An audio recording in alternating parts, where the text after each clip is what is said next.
The song of her knots. Whoa, I made it. I made it through the rain and the wind. Those were horrible driving conditions.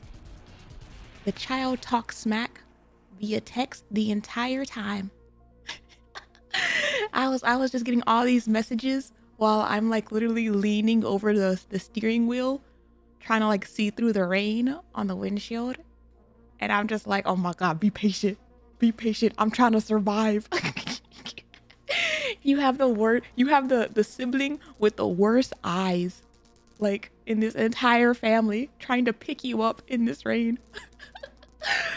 I'm gonna get there when I get there. And then when I got there, she had the audacity to be like, why didn't you pick me up in the like dry spot? And I was like, what dry spot? It's all wet. And she goes, that spot over there. And I'm like, the one where the car in front of me is currently residing? Like, what do you want from me? She's like, it's gonna get all my instrument case. Like, then wipe it down when you get home. Oh my God. Maybe you don't distract the driver coming to pick you up while they're driving. She said this as she was getting in the car. Like she was like standing under the like little awning of the front of the school. And so like she like ran to the car and like threw her instrument case in and then like jumped in the back seat. And then the first thing she said when she got in the car was like, why didn't you pick me up at the dry spot? Where like there wasn't any water coming down the awning. And I'm just like, there is none. It's all wet. I don't know if you've like taken in the weather conditions.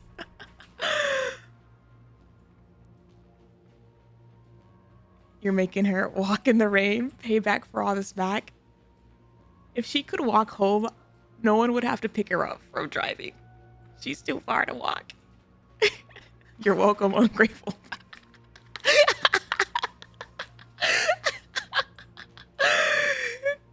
And like, I can never pick her up right, okay? I can never, every time I get on pickup duty, I never like do it 100% right. Today, it was the rain and everything.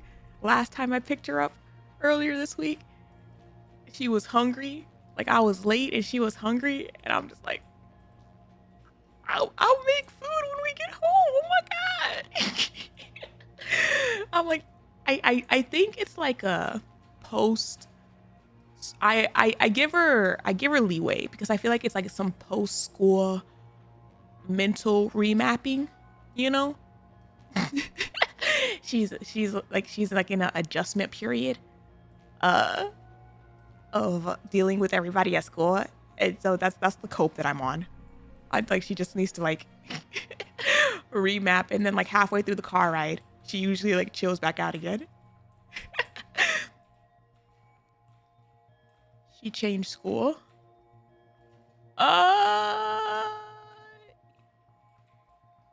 Yes and no. Like she naturally changed schools because the grade that she's in. Wait.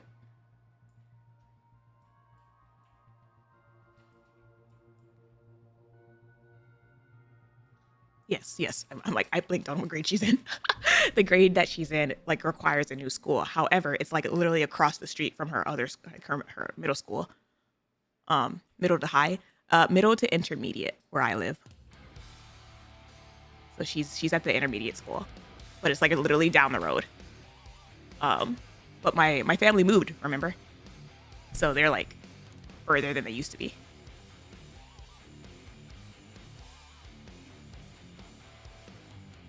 That's what every sovereign said before getting overthrown. I hear banger alert. They finally dropped it on Spotify. Let's go.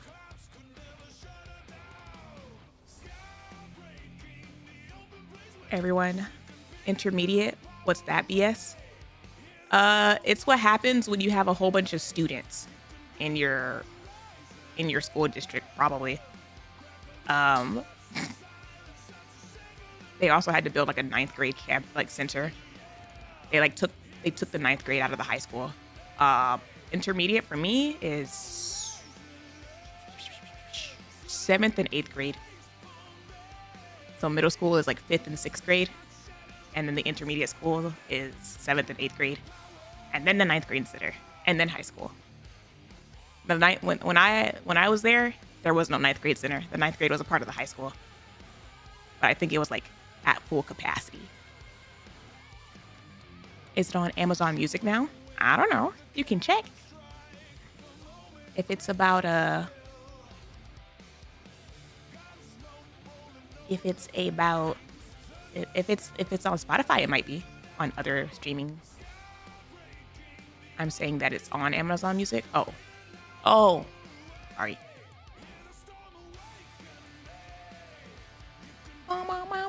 I got a free Neon today.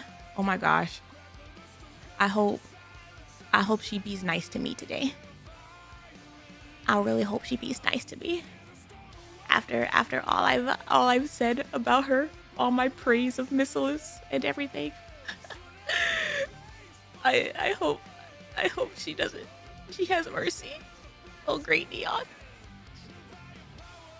We have sub-classifications now too. The American system never fails to surprise. It's literally just too many bodies in a building, so they gotta spread them out. I went for broke and got one copy of each. You went for you spent all of your gems and everything and only got one copy each. Good luck, Fairy. I lost everything to Neon only to ticket her. Praise of Missilis. When did this happen? Have you been on one of my streams? Hello. I love Missilis and all their mess. Hello. Missilis is her sponsors. Yeah, that's right. I spent all my gems and got one ANIS, 0 neons. Of course, the villain fan loves Missilis. That's right. That's true. But also, I've gotten like a disproportionate amount of Missilis units.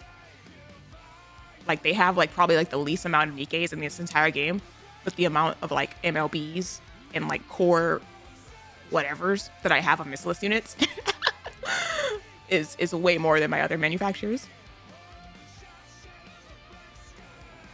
Neon hasn't been nice to anyone I know. Did you miss the like first couple hours when people were pulling in the Discord? They were really, really nice. Like of some people in the Discord, I was like, oh my god. There's gonna be absolutely no luck for me left. Over 250 pools with only one Neon and ANIS. Time to save for summer. Well, I got ANIS and then I stopped. I was like, I'll save for Neon. See how we do with her. And then we might double back.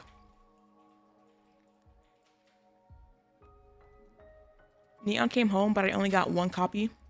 My See You in Love didn't get me any privilege. I did all right. Only a little over 100 and 120. So yeah, I guess I'm going for summer. Saw so many double neon pools and I had to clock out for my own sanity. I just ticketed. It'd be like that.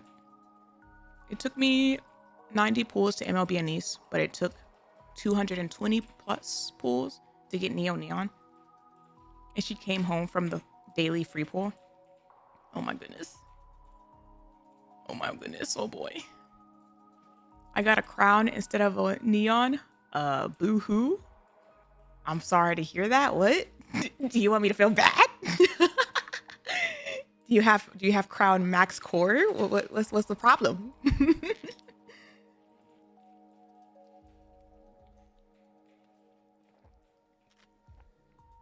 Steak too juicy moment. There are like other pilgrims that I would be like, oh, I guess feels bad. But crown? Crown? The one that people have to spend like 200 plus on that selector to get? Let me see. Where's the game? Where's the game?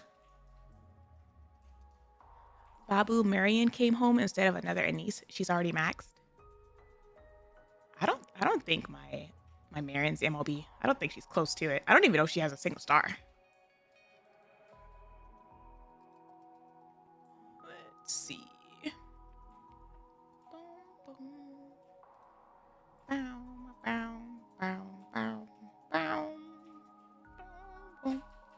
Someone core 7'd Neo Neon in less than 20 pulls on Moon Goddess's stream, and everyone was livid and 20 pulls. 7, 8, 9, 10, 11. You would have to get her on like what?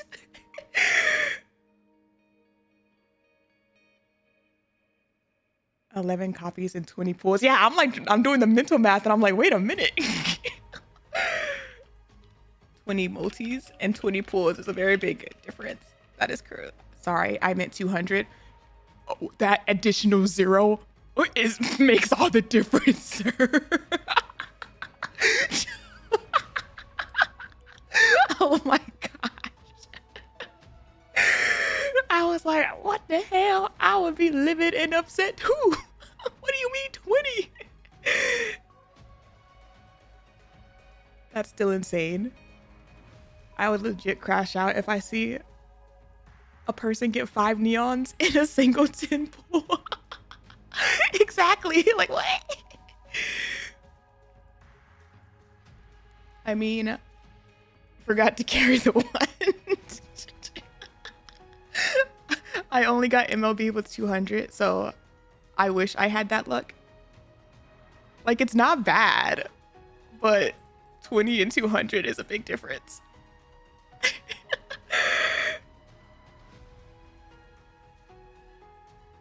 Boom, boom, boom.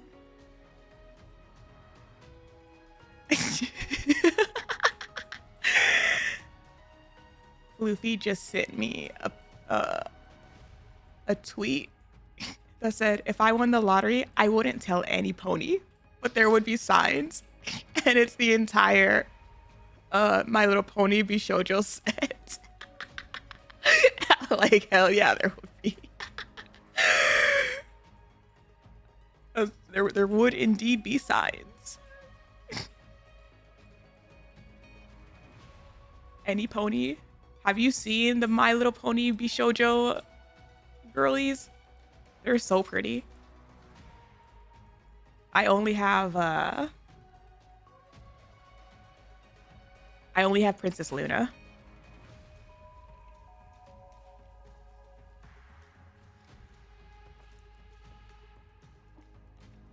Video. Did you see the Stickman Lads marketing? I have not seen a darn thing. I've been completely offline. Utterly so.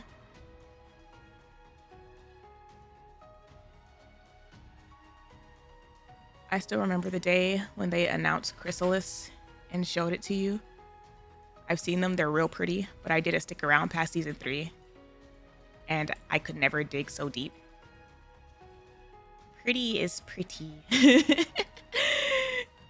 I'm not fully caught up with the lore, but like, they're very pretty. Let's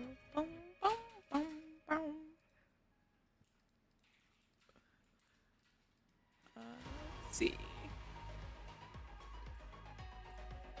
We got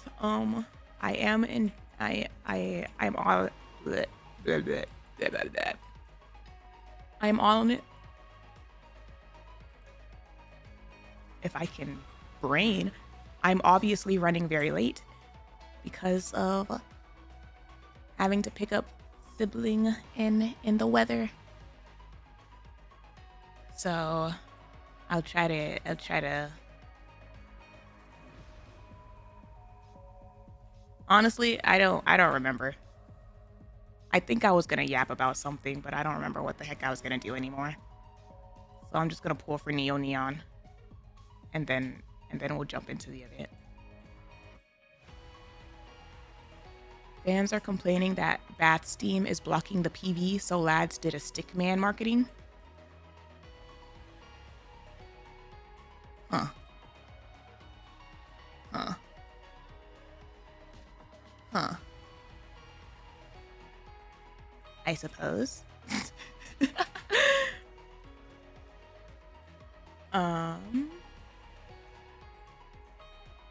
Chapter 46 music rant. Or are you done thinking about it?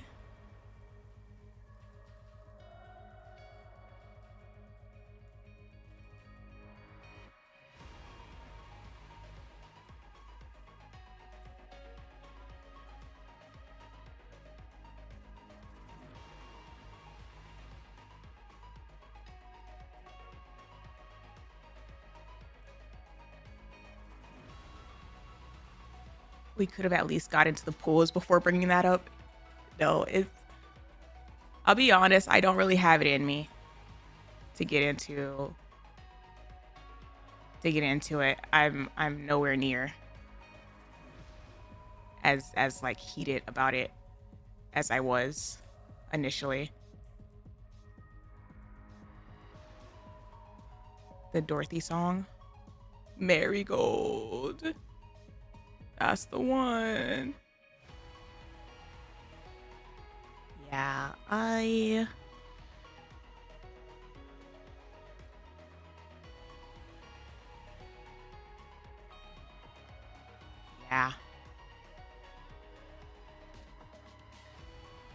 Maybe because you've exhausted yourself listening to Epic all the time.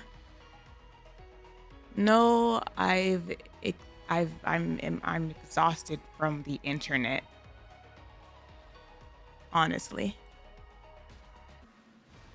And creating and everything in between. Yeah. I really want to do part 2 of this event, and I really wanted to stream it. So like, I'm here. But I would be lying if I said I still didn't feel like crying.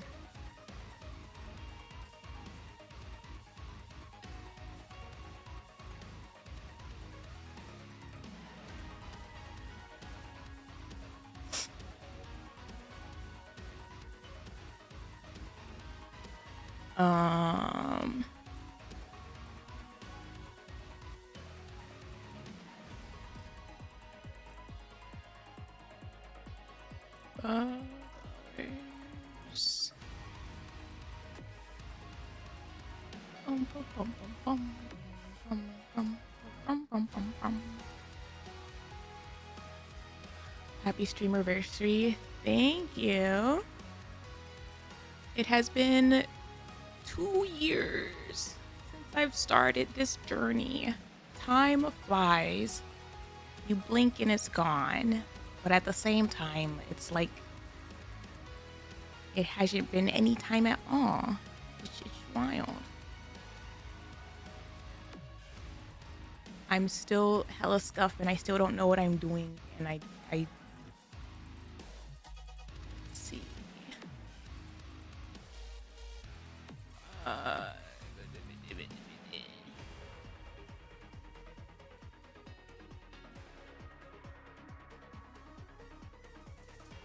I'm here for videos, yaps, amongst other things.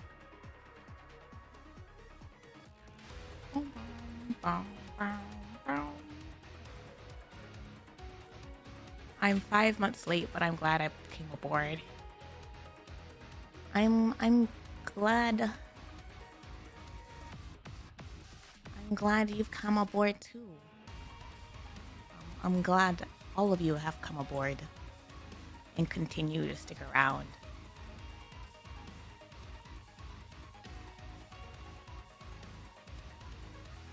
Can't even remember when I first saw you. It just feels like you've been here the whole time. Someone said that the last stream or something. Like, you've only been streaming for 2 years, and I was like, yeah, I'm still a baby. I don't know what the hell I'm doing.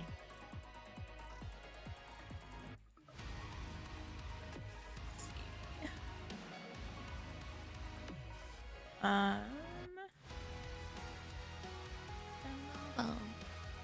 wait, only 2 years? Yep. Especially compared to some of the other streamers or Gacha creators. Yeah, I did not. Haven't been doing this for very long. Like how best friends forgot how they met. They popped into our lives.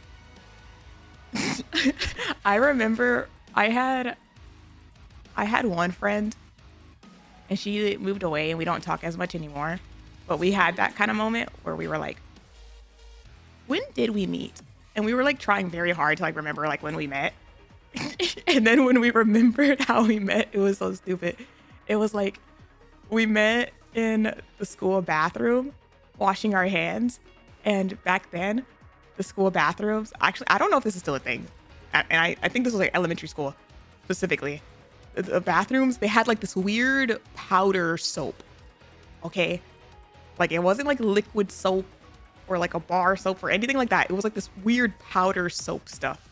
And you could, if you like did the ratio correctly for powder to water, you could make like these little like soap balls.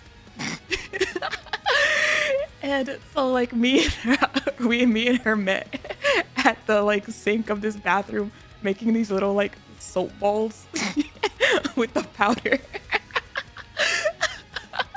Yes, it was weird. To this day, I've never encountered that stuff in the wild, like anywhere. I've only ever like seen this powdered soap in school. Aren't those laundry soap?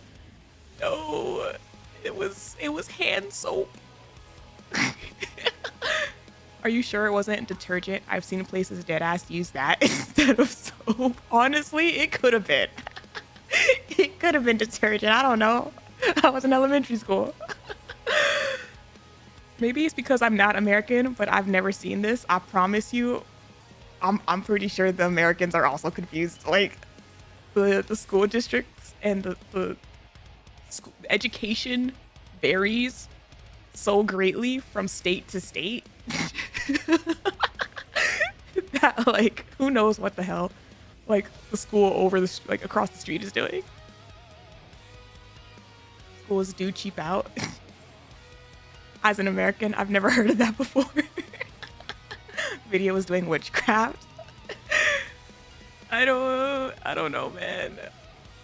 I don't know. Maybe it was detergent. I have no idea what the soap was, but that's what we used.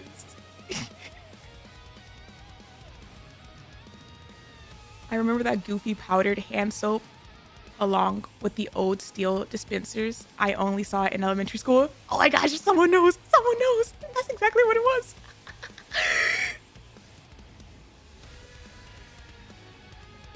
Was it placed in the sink? It like came out of a regular soap dispenser that you are used to seeing, but then when you like pressed it to get your soap, it was powder. Have you tried sniffing it? I was young. I probably did try to sniff it at some point. I sniffed everything back then. But like I don't remember. Cleansing powder. I don't even know if it really clean. I don't even know if it really did the job of cleaning your hands, to be honest.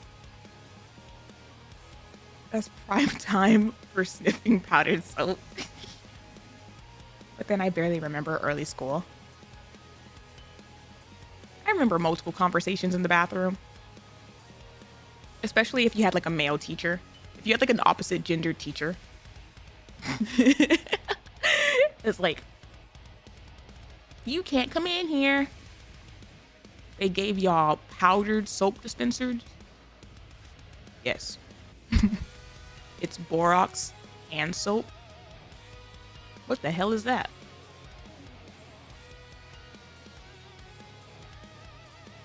Four rocks and soap.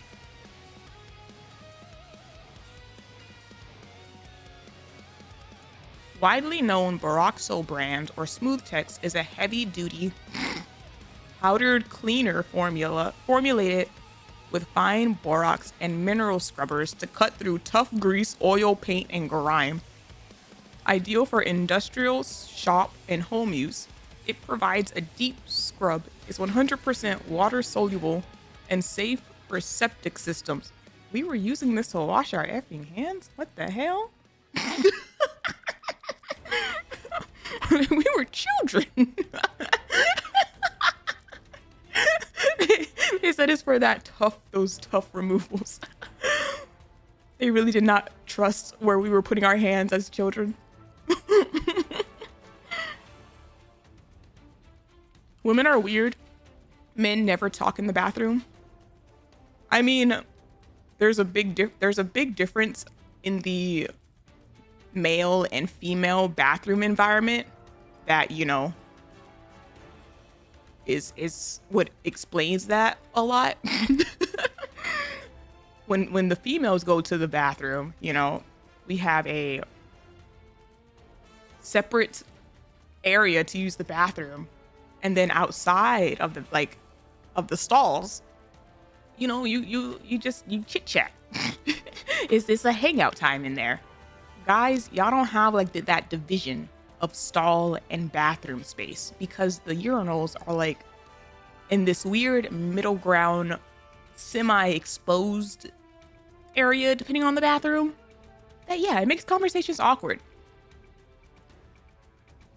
Men have bathroom etiquette. You could have like the little diaper changing station and like have a whole conversation while like changing a kid's diaper. You go in, you do your business, you leave, and you don't dare look anyone else in the eye. The urinals are low enough that you have to avoid eye contact. I never thought about that. I have never exchanged anything other than a polite nod on the bathroom. Yeah, like, hard to have a conversation when someone is destroying a toilet. Again, the fact that they're like separate stalls. And it also depends on like the bathroom environment. Some bathrooms are like gross, so like you don't get a lot of like conversations. But like some are like, I don't know like how different it is for like some like men's bathrooms, but like some women's bathrooms will have like whole like sitting areas. Like I've been in like women's bathrooms where it's like there's the stall section, and then the like sink section would have like this like couch area in like the middle, and like the like diaper changing station off to like the side, and like yeah, it's a communal time. Sitting areas, you have a sofa in there. No wonder you girls take so long.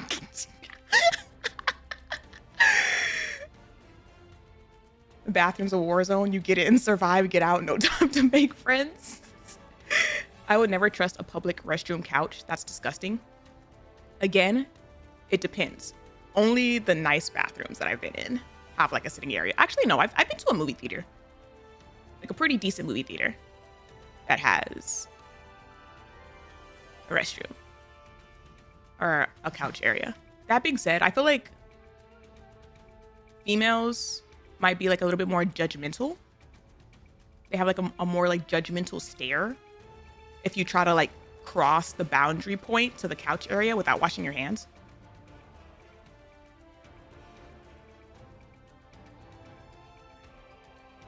Depends on the bathroom. Some are like 5 stars.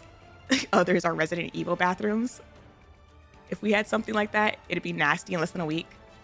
I mean, yeah, I worked at a theme park where like I had to assist in cleaning the males' bathrooms sometimes.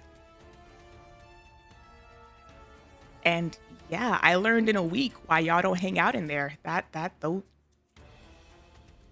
Those bathrooms got a lot nastier than the female ones very quickly. I don't know what the hell. Yeah, that's like the wild thing too. It's like y'all don't even stay in there that long. So how is it getting that gross so quickly? And like, is it the amount of bodies that go in and out? Or like, I don't know, because half the time the kids go with the females. As a school custodian, I must say the women's restrooms are almost always worse than the men's. Not where I live, and like not at the theme park that I was stationed to, at least. But some bathrooms are definitely like on average, the women's bathrooms were like cleaner, but the women's also had like 2 restrooms that were notorious for like heavy traffic. And those were like actual like war zones. You couldn't even like clean them. You didn't have time to clean them because people kept trying to like go in and out. Maybe it's a school thing. I mean, it would make sense if it was a school thing because that's when females are undergoing a lot of body changes that they're trying to still learn and figure out. Normally, male bathrooms are worse, but some reason female bathrooms in the military are gates to hell. Girls the worst every time. As male, we just go in, do our business. Don't know. And like I said, I think sometimes the children make a difference. If it's like an area that may or may not have like family areas, it's a toss up. Because like more often than not, the kids go to the bathroom with the mom. And kids can mess up the bathroom. I have really traumatic, gross bathroom stories if y'all ever want to hear about it. My mom says that I shouldn't share these stories, but like I've become so desensitized to bathroom stuff. I'm not gonna share it. I won't do it because my mom told me not to. But I have seen some gross stuff from my theme park days. In and out of the bathroom.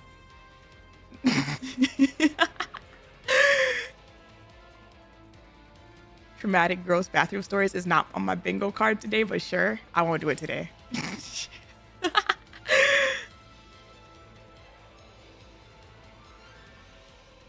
Tell us the forbidden bathroom lore video. Again, my theme park days were wild. It was in and out of the bathroom.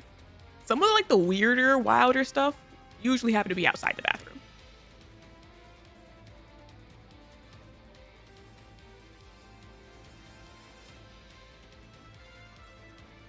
Theme park bathroom lore sounds diabolical. It is. Theme park cleaning lore is diabolical. Especially as someone who had permission to like roam the theme park a lot more freely than some other people. I always found myself in the middle of situations that younger me was always just like, why the hell am I here? How did I end up here? I would like narrate my own life inside my head while dealing with these situations sometimes. And be like, how did Vidya end up here?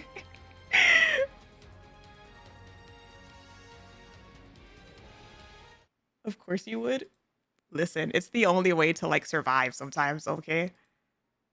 Sometimes stuff was so wild that like you had to make it funny in your head to help disassociate, or else it was just like if you thought about it too long. Good night, sweet dreams. Coping mechanism. That's right. And it would be funny because we would have like these whole conversations in the bus, like absolutely horrendous, disgusting. Like I had to like, because it wasn't just like it was like any kind of like accident. All right. So like any injuries, someone would have to go in and check the place out after like someone gets injured or whatever. So we would just have like the randomest stories in the bathroom, not the bathroom, in the bus, on the way to like the parking lot, and you could see some of the other roles would be looking at us like, what the hell? Like all they do all day is, man night, the lines. Sweet dreams. They would direct traffic, get people in and out of like rides and stuff. But like operations, no matter what like position you were in operations, you saw everything. You saw everything. And we would be like talking and be like, oh my God, did you see the fire out behind blah, blah, blah? And then someone who is operating a ride, like 2 rides over, was like, fire? What fire? And it was like, oh yeah, this like blah, blah, blah caught fire after the fireworks show. It's like only the second time this week. It's fine. They handled it really fast today. You see everything. Video's theme park days are wild. You really don't know what life is like until you have to tell a mom that her kid can't pee in the middle of a planter. And like the bathroom is literally like in rock throwing distance. Like, ma'am, I promise you, if you step five steps to the right, there's a bathroom right there, right there.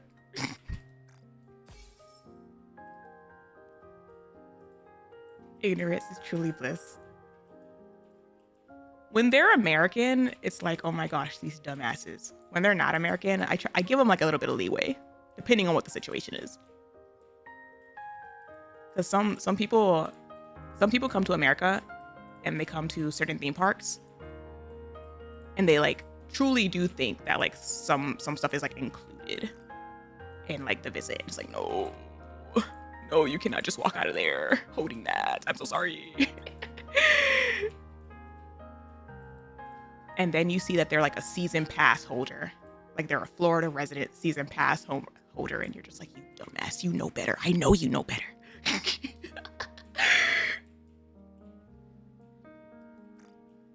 Video jumping fences is my favorite theme park story. Oh my gosh. Jumping fences for New Year's Eve is probably one of my favorite theme park stories too.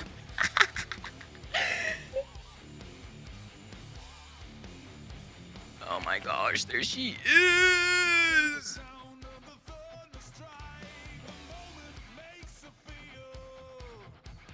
$128 tickets. How many days just for these?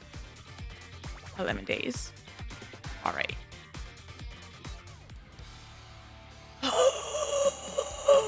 This is the most that I've ever saved.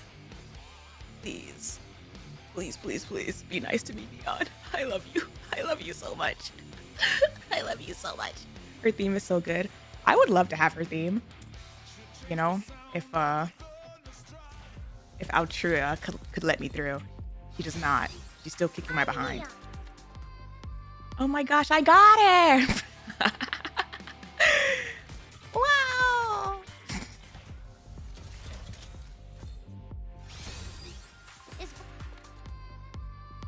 Are you going for one copy? It depends. It depends on how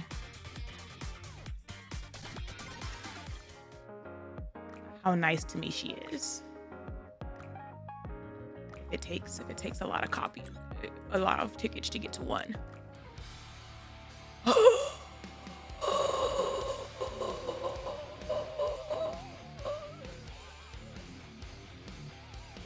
Oh my gosh, Neon. Please, technology, firepower. Oh my. That's so many blue. That's so many heavy blue.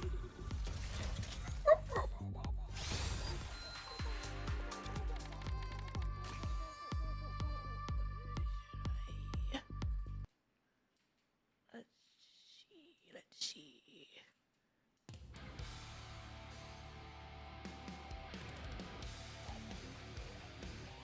Show and repeat. Why not? Oh my gosh. Don't say the wrong slogan. Oh my gosh. ANIS was so good to me. That's what I fear the most. Is ANIS was too easy. And Neon might end up being stubborn.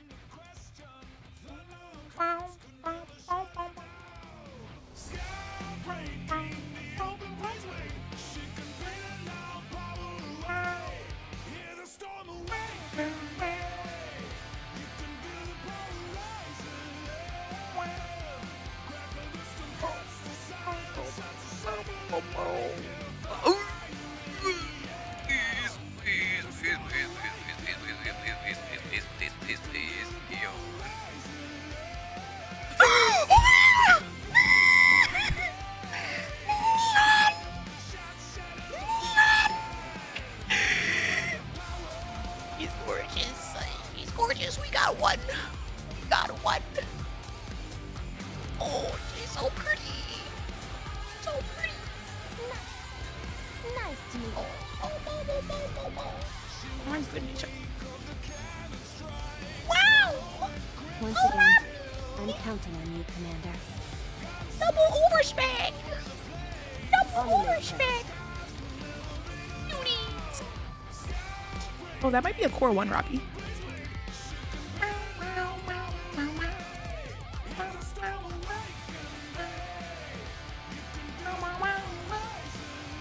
I think it was at 128.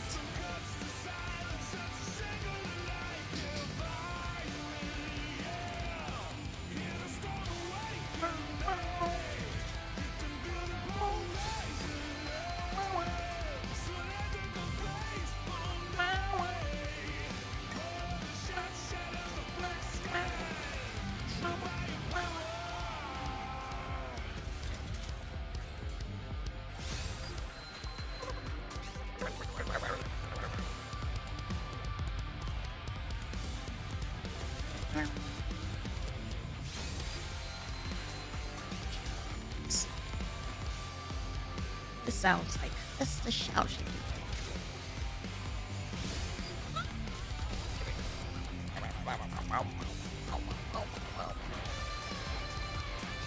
Soldier. Is Lord? This is not free.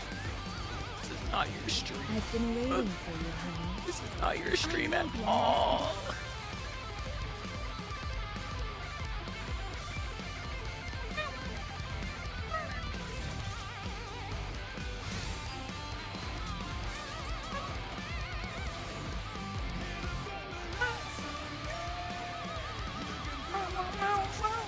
We already saw a wife earlier.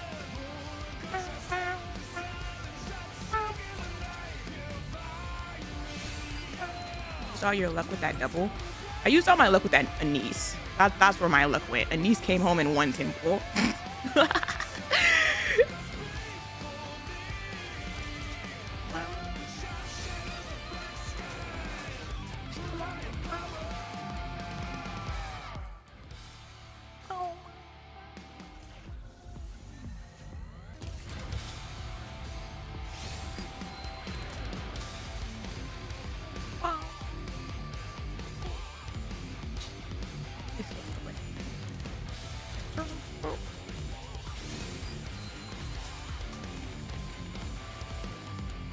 Buy tickets. It took so long to get that many tickets.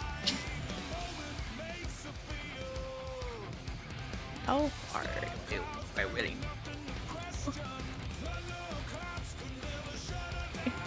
I'll go to like.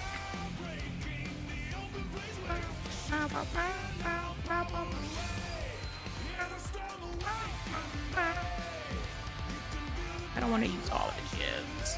Although I still have like most of my lost sectors. If I really need those for summer.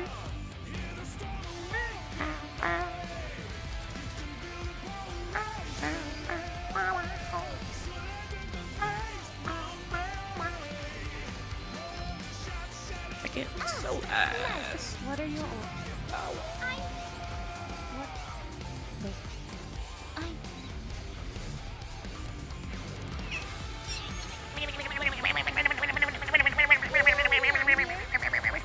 To the call for fire.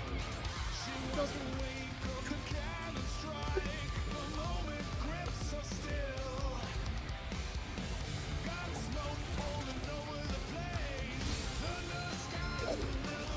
Is Lord? Let's go. What are you? I'm. Let's.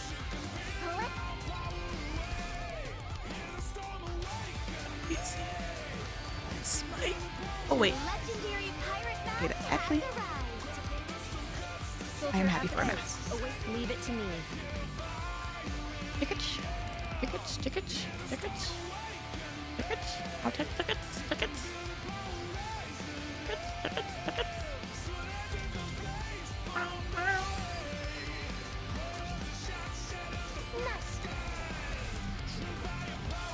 Tickets. Immediately see it out of all the streams. Didn't I get a pulley earlier?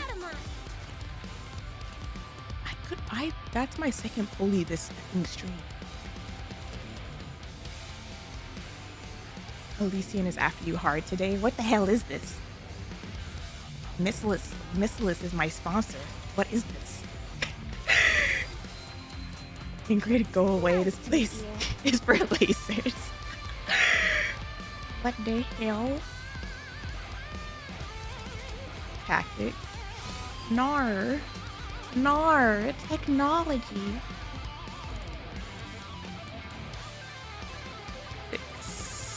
600.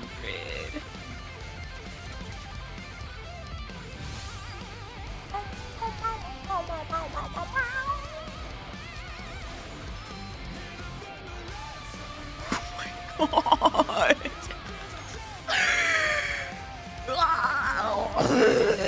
my god. She's new, but Arcana, why? Get out of here. Blue thing. Get out of here.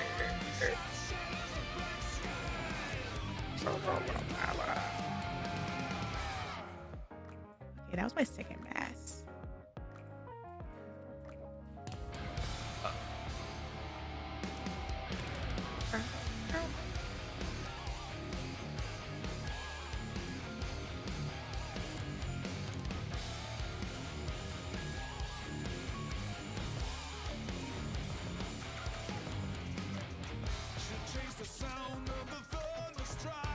Damn. Not even straight pilgrims. So rude.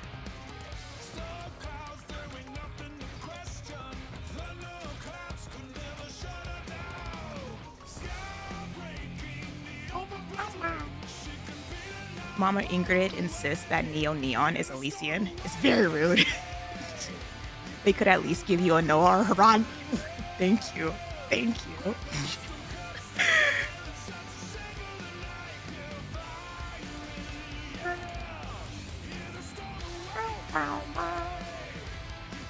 Do the blue tinfoil for luck reset. It's gonna be her right after. Well, now we're officially under 30. I do have, okay. I do have, we're almost at 200 on that one.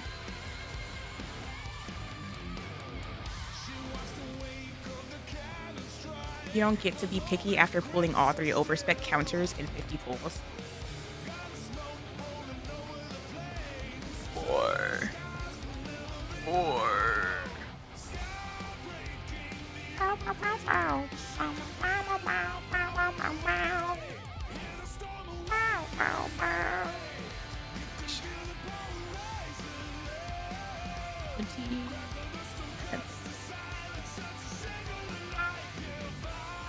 I do have quite a bit of people.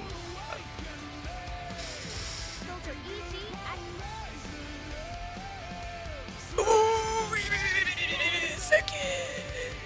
Good Lord.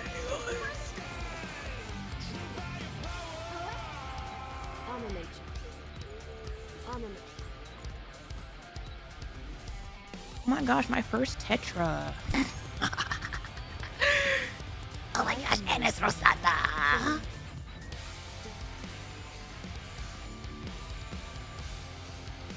More. Okay, yeah, I'll do 2 more.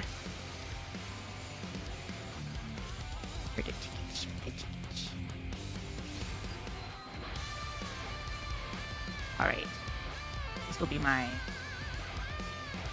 last ticket, and then I'll just use the gold ticket.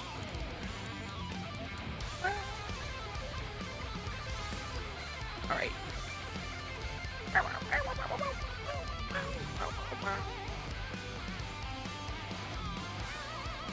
can take your time, Commander. Ready to vector.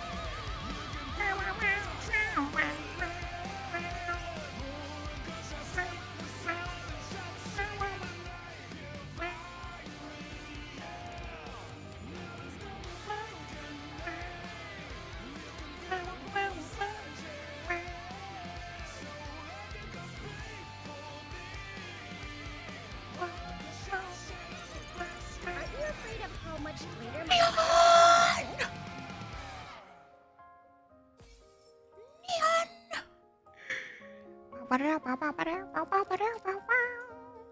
Super firepower.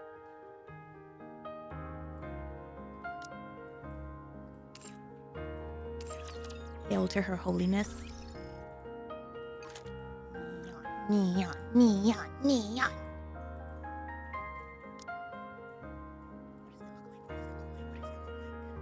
Get ready for max firepower!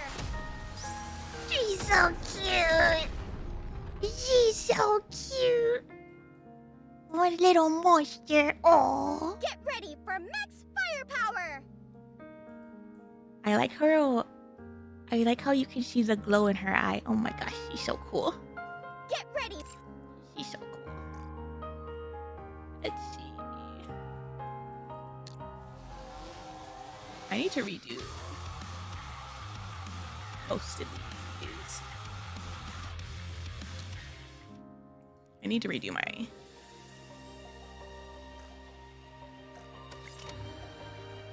I do not have her theme song yet. That two Libbies. Shh. Shh. I stand the fish girl.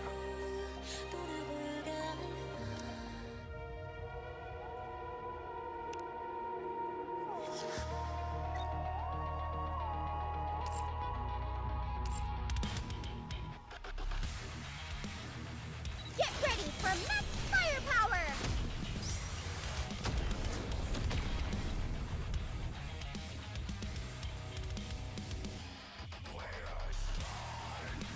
We'll have to get her theme on another day. Chances of going for the ANIS. Oh, I forgot about that.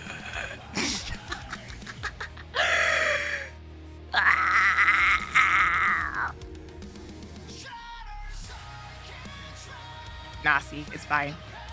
We can hold off on not having her theme song for a bit. It's still, she just needs a badass song, okay? Get ready for max firepower! It really works because Neon literally is that perfect fusion of the technology and like boom. So she has that like circuitry going on. Ooh, it's so good. Get ready! Get ready for max firepower!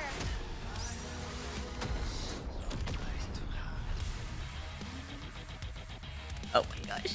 Oh my gosh. She's too cool. She's too cool. Ah! Okay. I still need to also redo my entire freaking synchro. I think I know what I'm gonna do. Maybe. I think what I'm gonna have to do is like switch. I'm gonna have to like flip it and then drop it like down a row. And then that way, Droppy could still be next by Red Hood with the counters next by her. I think I have a strategy. I have a plan. It doesn't even matter. It can be right here for now. Rapunzel's are split. Yeah, because it's based on Pioneers and Goddess Squad. Okay. Also, you can't. There's only so much that I connected that first row.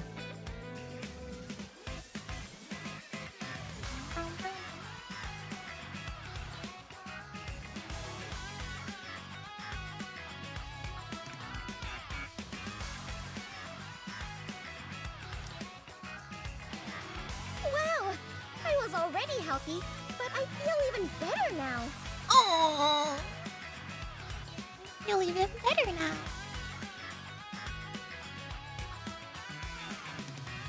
This is my inherit circle. These are where my inherit girlies would go. But no, yeah, I need to redo this.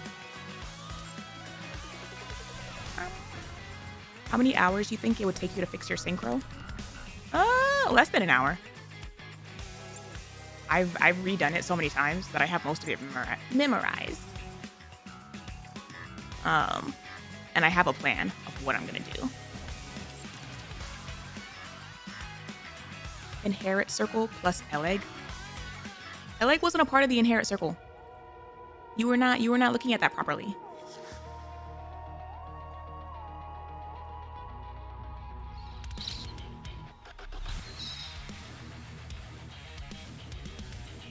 Hello.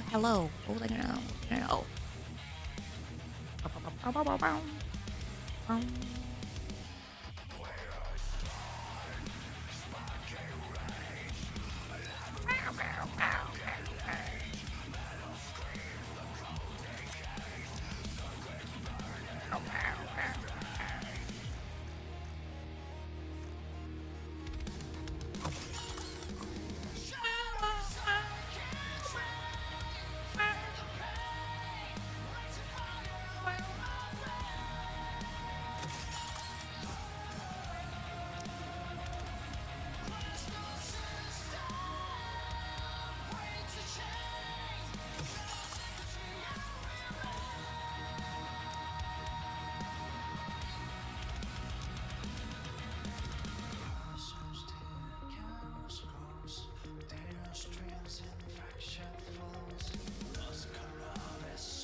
Have you done Solar Raid Museum yet?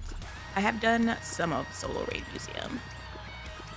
There is still some of the museum that I could do.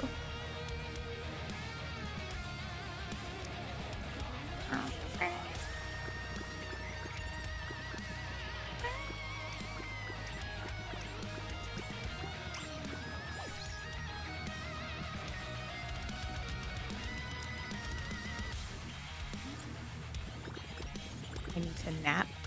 Have a good nap. Oh, come on.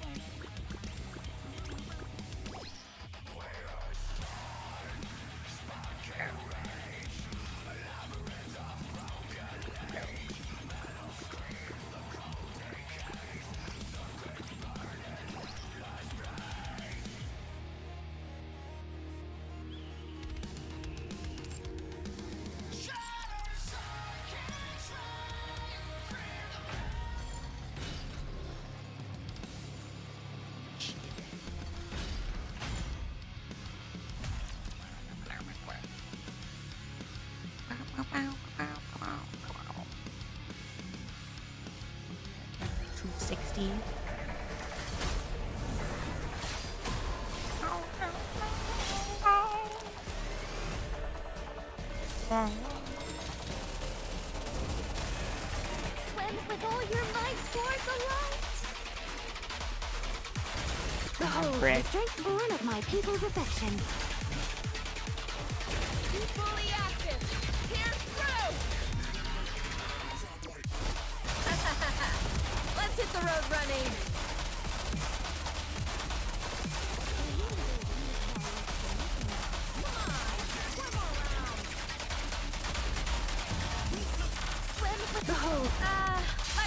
great, wasn't it? For the frames. I don't even know what the frames look like. It's round. Guess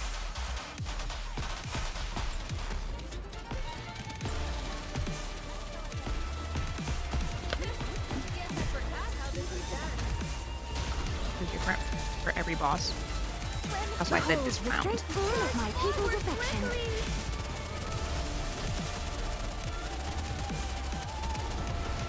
My girl Scarlet is down, but this track. The waves have calmed. You can do her Towards justice the next story. by using the track on her when she comes back as like a final edit.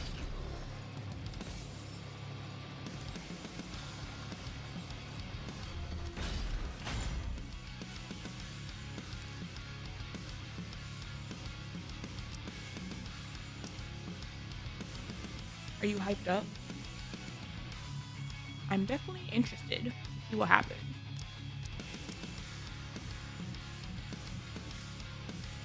Neon, moving out. If you had enough rest, let's move. Shall I swim over there?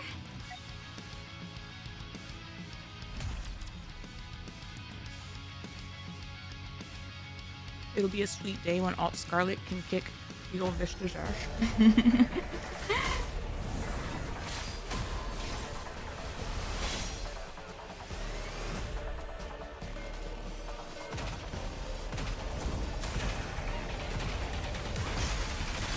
Behold, get ready for max firepower!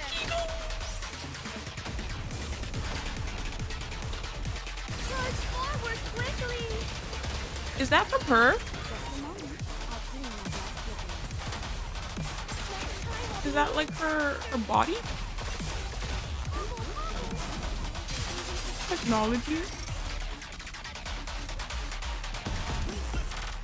Yes, my voice is fine.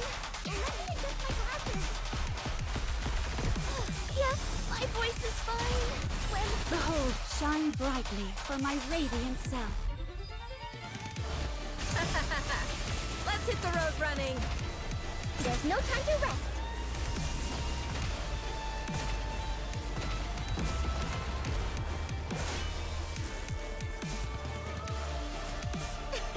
Another victory for firepower!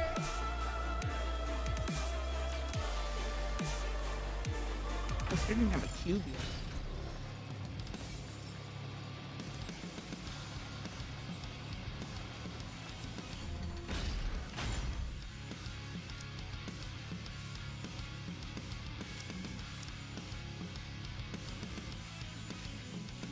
People can a cube from.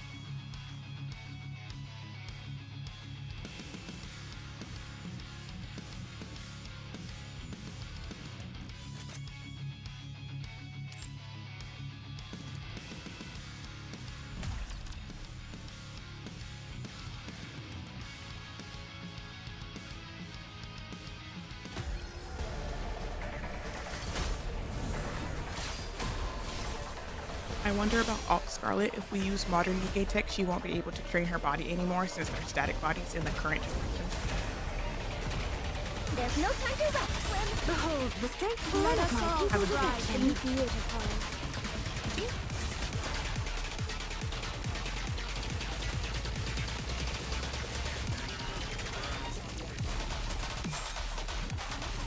Were you waiting with violent things from the heart? Swim. Behold, the strength of my people's affection. Yes, my voice is fine.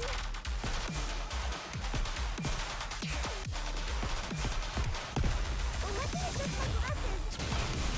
I don't know if Scarlet would like care much to train her body so much as her like hand-eye coordination. Rise to be beautiful.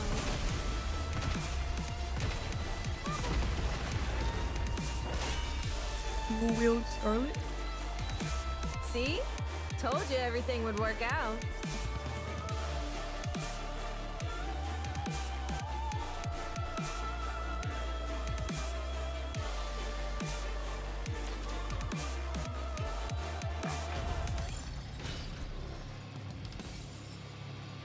Scythe Scarlet? That would make me cry.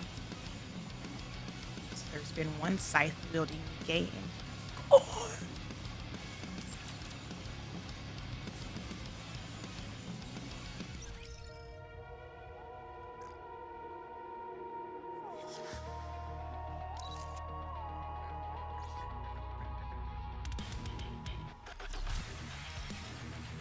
Next heretic wields a scythe. They would get the heretic that wields the scythe. Very, very rude of them. Sounds in line.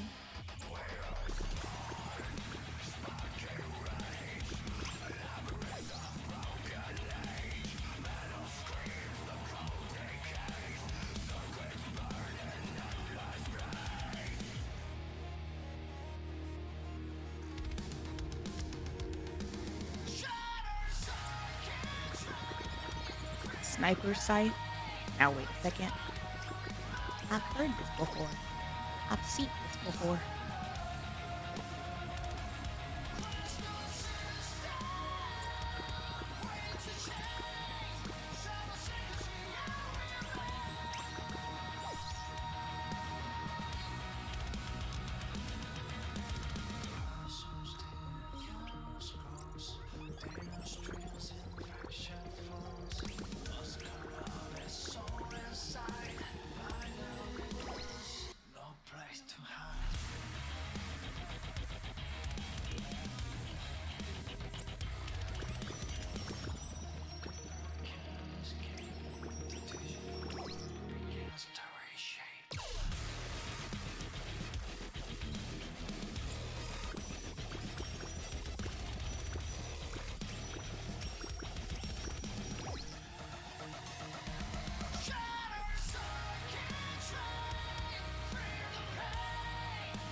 Oh.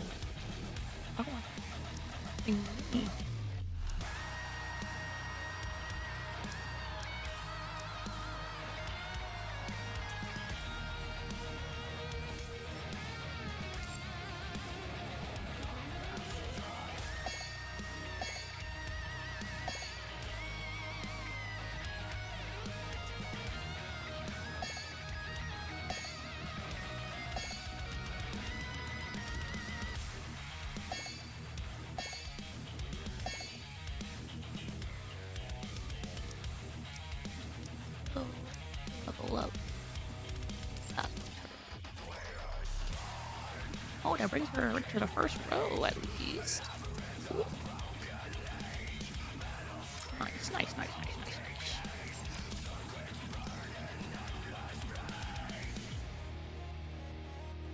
Brings her to the first row game.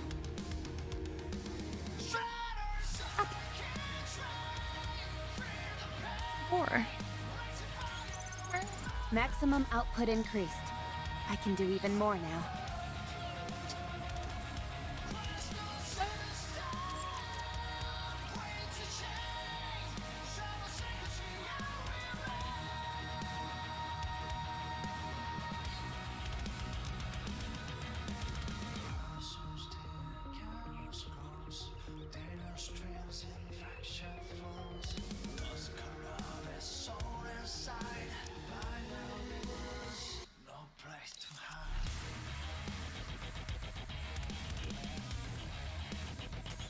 I've gotten a little too good at serving.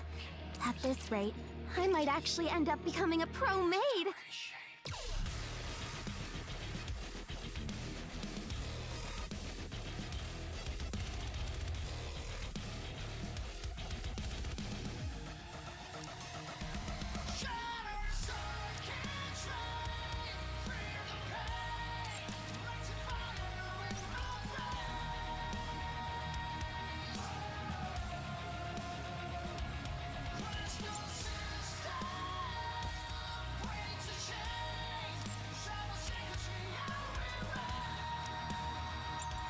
Have y'all tried all of the new songs and Tracing the Stars? Heard Fatal Maid is just as diabolical as I thought it would be.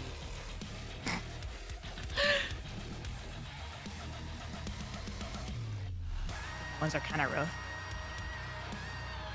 I knew Fatal Maid was gonna be rough. I like re-listened to it before it came out, and I was like, oh no, this song would be disgusting. And I saw a video of it, and I was like, oh yeah, this song is disgusting.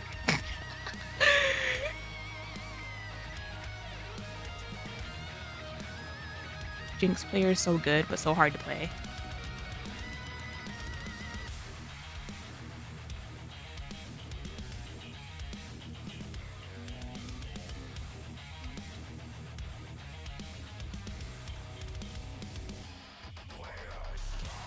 Your one is very hard for me, and I only play on normal. You say only play on normal, like normal can be a doozy too.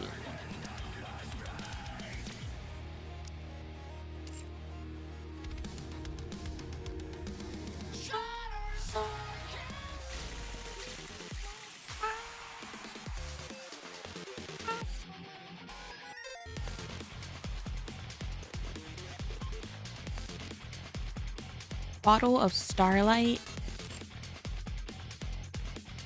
The star hidden in her heart had long grown dim, but all the encouragement and support she received gave it new light. Finally, she can say it out loud again. I want to be a star. Aww. Aww. Those are cute. Oh,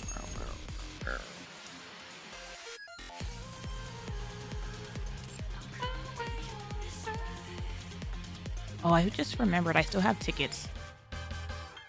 I still have these 10 tickets on Jelly Butt. Knowing me, I'm before this anniversary is over, I'm probably gonna end up going back to it and just grabbing them anyway.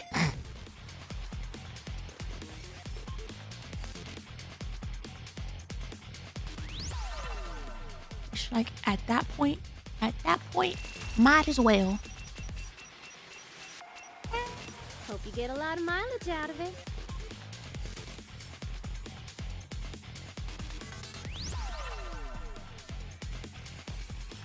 That's what Shift Up wants you to think. Nah, it's like when you're buying concert tickets, okay? And after you go past a certain amount for the tickets, it doesn't matter anymore. It's like at that point you're just committed to the purchase.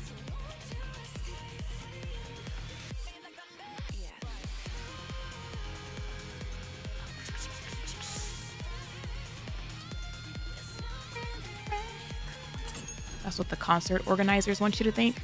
Probably. I say this having bought BTS tickets for this year. After a certain amount, you just stop caring. You care enough to like not go like too stupid, because those BTS tickets were getting like pricey. Like, oh my god. But yeah. Already had to pay full price on both and still can't reach the Star Trail selector. No. See, that right there is what Shift Up actually wants. The Star Trail is what they're really out for.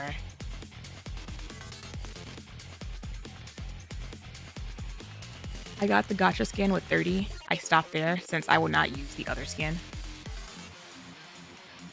There.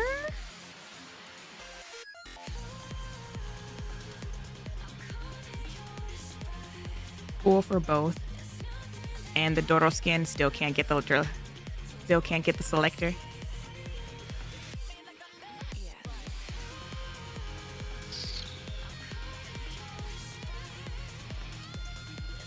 Oh, hold on to check something.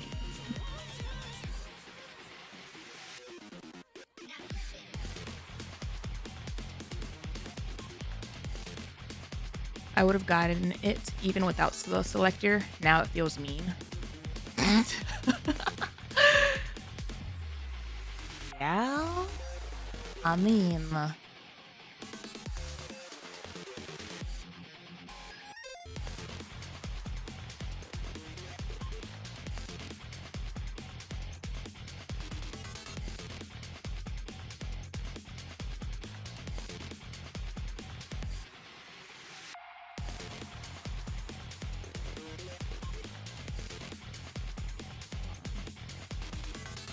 I stopped going to concerts because they got ear-splittingly loud.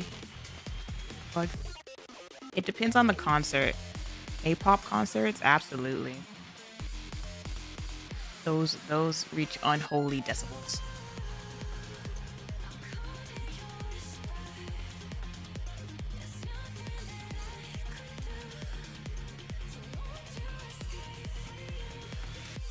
Should have let Rafi's costume count for the star throw. It's honestly super rude that they don't. Like, that's actually super rude of them to not count it.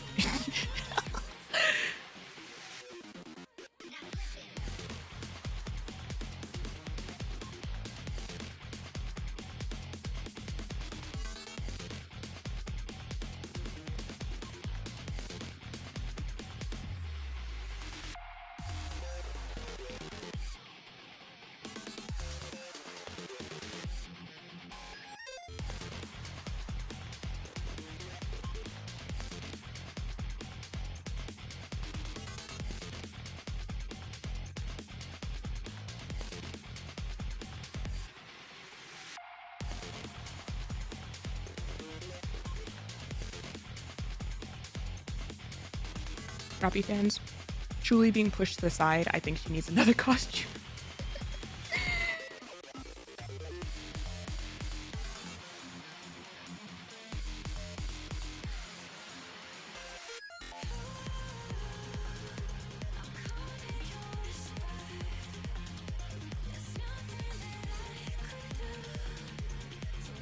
She already has enough, lol. Shut the hell up.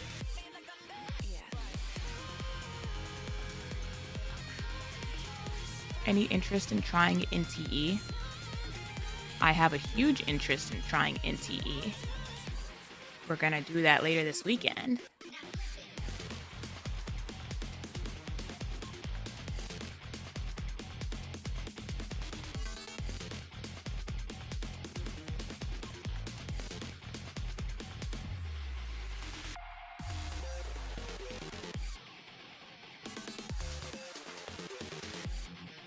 Is actually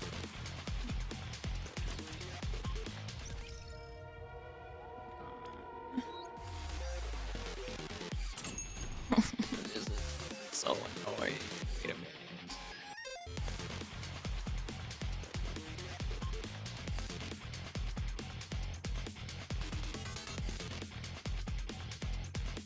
I had to get my card replaced. Remember, so it's taking me forever.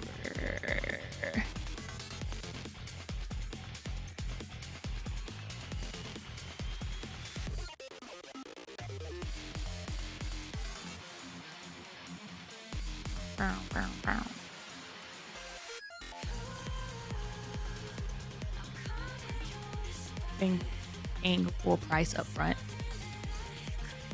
No, it's just taking me forever to put my new card information in. I'm like old granny click clacking.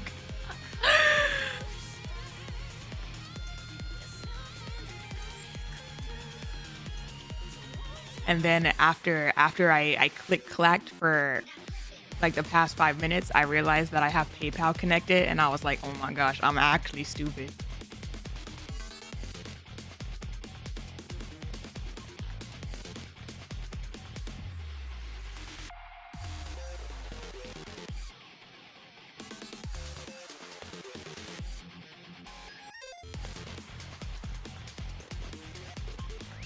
With index fingers only. I'm not the most technologically savvy. Not even a little bit. Come and make a fortune.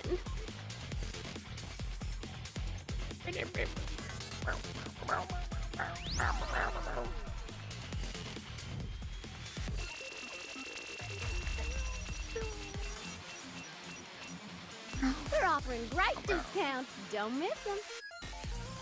You didn't have to buy all those tickets.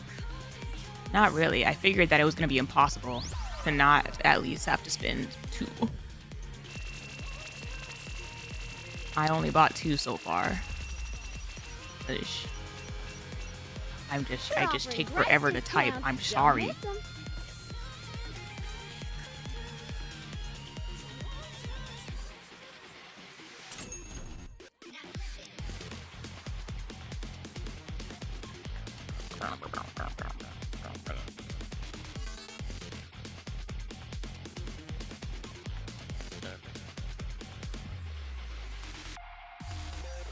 The legendary Vidya is typing. Shut up. She's like, if you're in the Discord, you know all about it.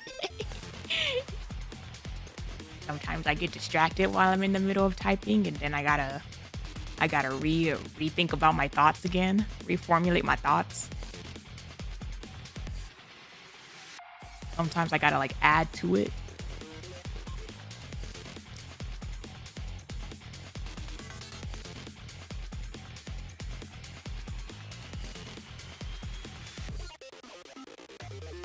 I saw someone in the Discord was like,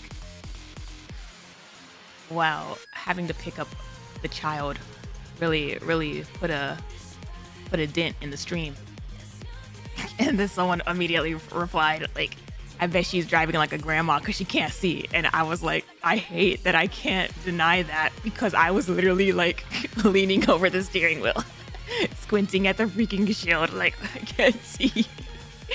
I have the freaking wipers at like max speed, max power. Like, oh my gosh, I should not be driving in this weather. Why am I out here? If someone has to go and get the child. Like, the child can wait, can't she? The rain must be torrential. Oh, it was bad. It was like stormy. Like, oh my gosh, I can actually see the silhouette of Zeus himself.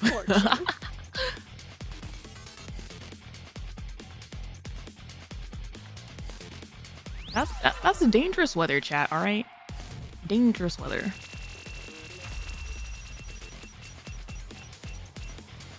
Hope you get a lot of mileage out of it. Damn. No deer were hurt. Yeah, because there's no deer in this freaking city.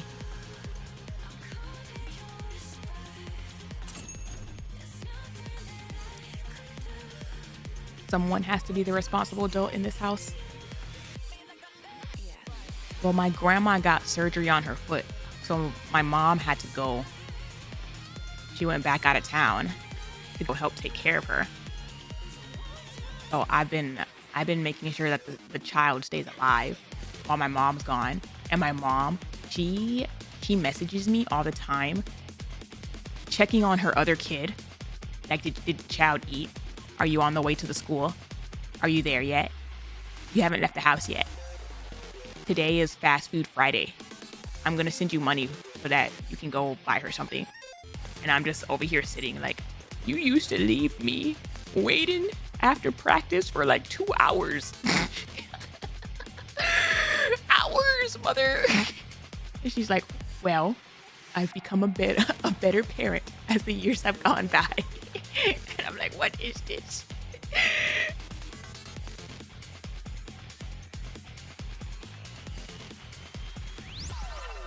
Fast Food Friday.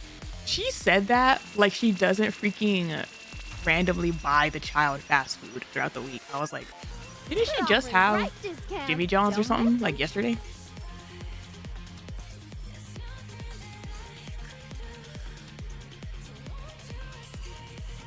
Cleaned her out. Cleaned out the shop. Is Jimmy John's fast food? I'm assuming my mom's talking about fast food and just like general buying something instead of cooking. Every oldest sister I know deals with this. Yeah.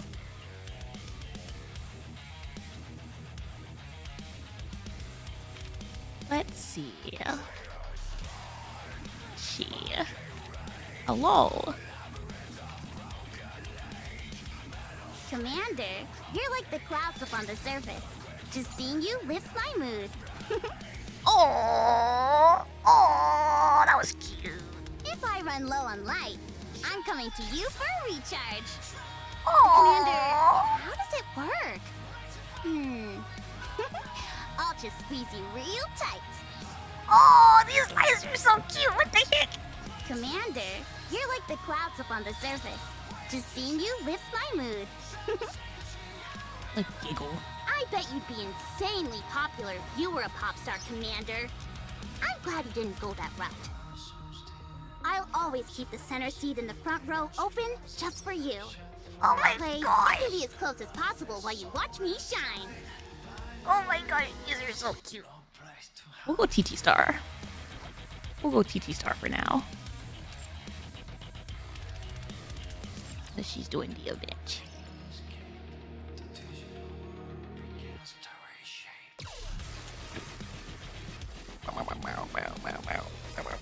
Let's see.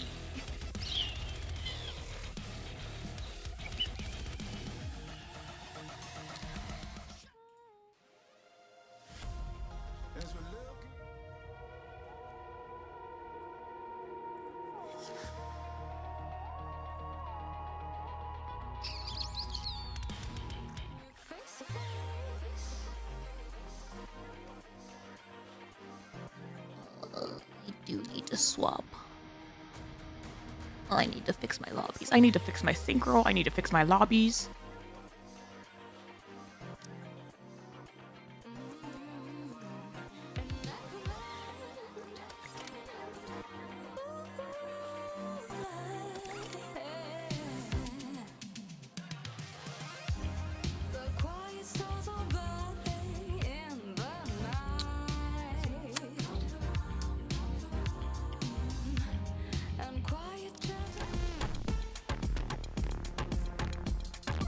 I need to figure out a Nikke to put that on. I need to add that to my commander room. You just gotta separate. Who are you cursing with smile time? I'm not cursing anybody with smile time. I'm acknowledging what an effing banger that song is. That is a fact.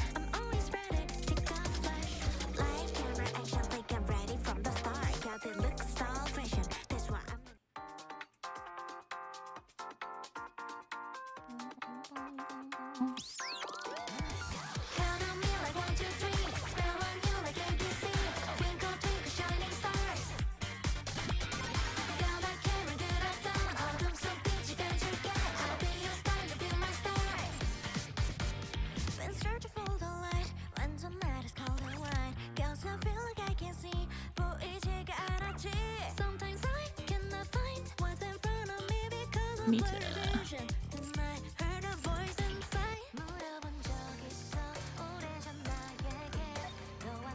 Outshine the stars. Outrun the light.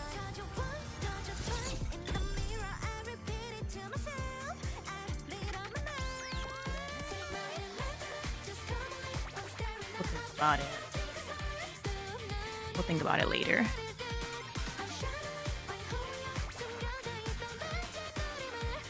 Smile Time song is a banger, but it makes me feel sad. I'm sure it does. I'm sure it does.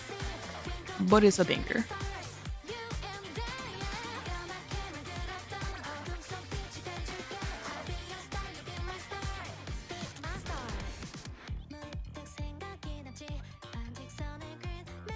Please do not spoil, hint, or allude of any kind.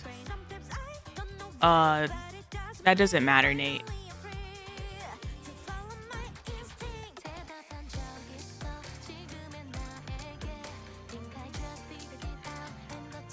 Hold on.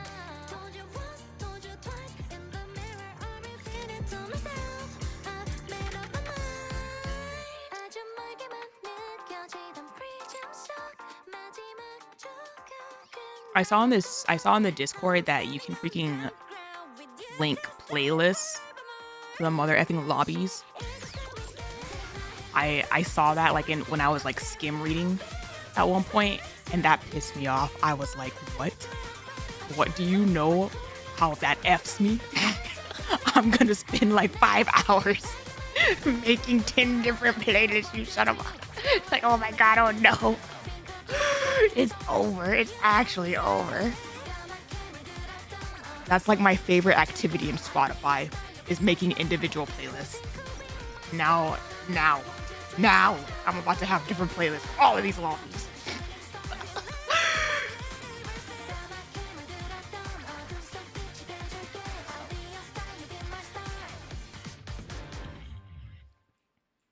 That's been a thing since early Nikke. Yeah, and nobody's ever told me. Okay, that's new information for me.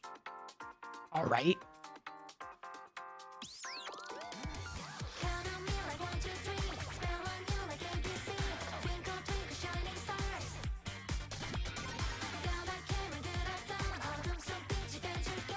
Oh, hey, video. You can link playlist to lobbies. Shut the hell up.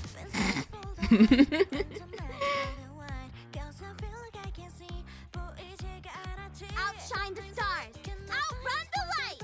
Aww. Outshine the stars. Outrun the light.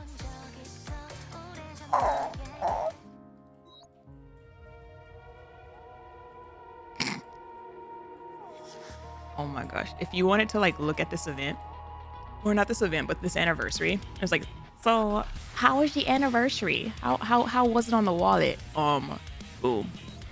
Boom. Boom. Enough said. No words needed. Get ready for max firepower. Get ready for Like we were waiting for this one. This one was a wait.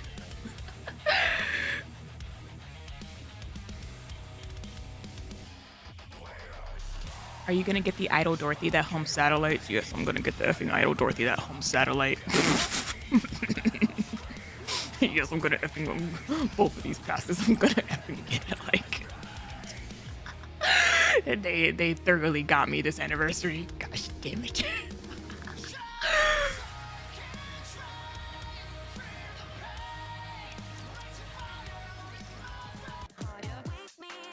Hook, line, and sinker. Yep. Yep.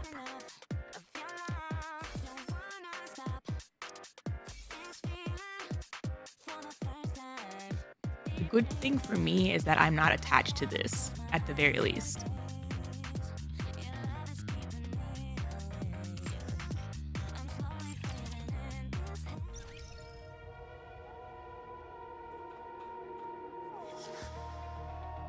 Idol Doro is so good, it got me replacing a Gacha skin for the first time. Well, I don't have her Gacha skin. So, at the very least, that's not an issue for me. So close to that crown selector. I like how you say so close. Like, sure, on map distance, it seems close. Wallet distance is a different story.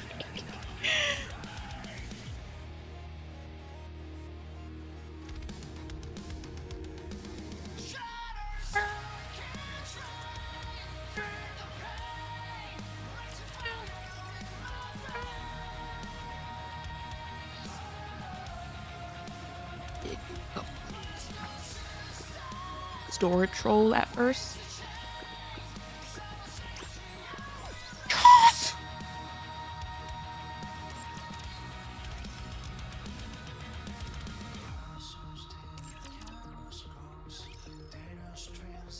Yo, Neon! Yo, Neon! Look. I can upgrade her gear and look at some of her lines. Although I think she got like 3 attack lines. Only one of them was like a 3rd line, but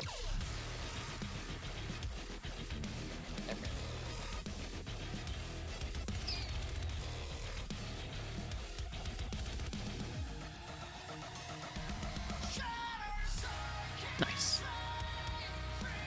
What's the song you have playing on your Neon lobby? Shattered Circuitry.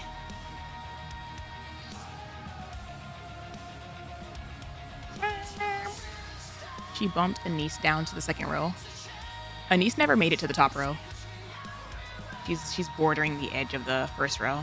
Or, yeah.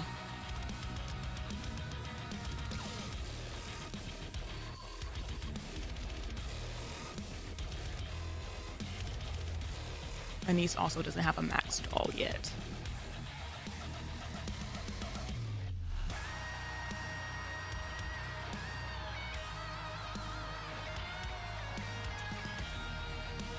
Oh. Pretty. Pretty.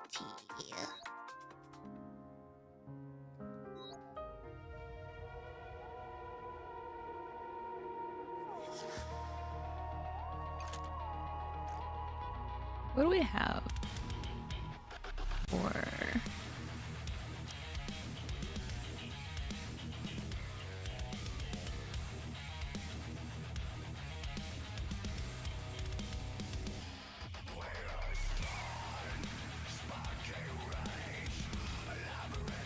Fully active. Pierce through. Fully active. I look forward to welcoming the morning with you. I look forward to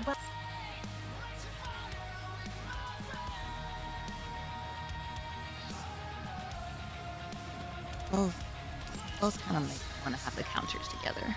We'll see. We'll think about it. All right. Thank you for your patience as I gambled my life away.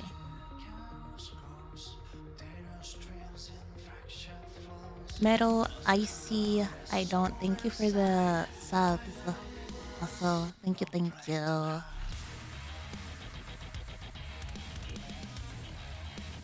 Must have been an intense night if Shattered Circuitry plays when you wake up. You mean you don't like having a really loud song blast your eardrums to make sure you wake up?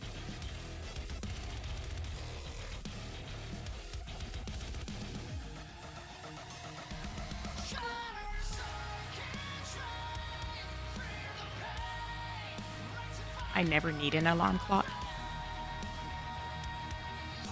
get ready for Max. I don't need an alarm clock when I have an actual sleep schedule where my body is like in tune with things. Problem is, my sleep schedule is jinky right now. It is non-existent.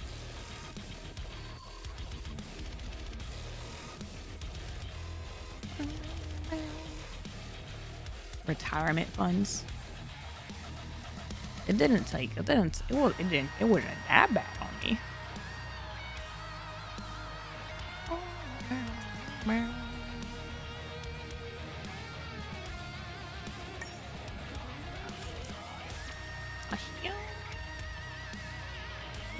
Marketing survey.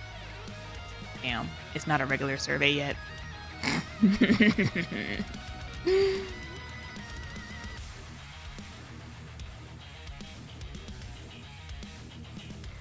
Marketing survey. Can't complain about Marigold just yet. I got a couple different things to say on a regular survey. It's not just about Marigold. Get ready for Max Firepower. Shattered Circuitry will never not be a banger. I mean, yeah. That build up, the beat drop, immaculate. All right. Like they said, got Neon song on repeat after hearing in 45. I don't have it yet because Alturia is being the effing goblin troll. Won't let me through.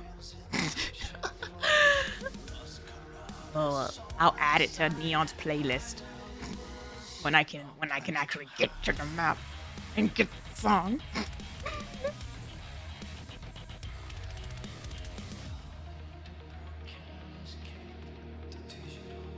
retirement. That's crazy. That's what I say. Get ready. But some people like to treat me like I'm a million years old. Alrighty.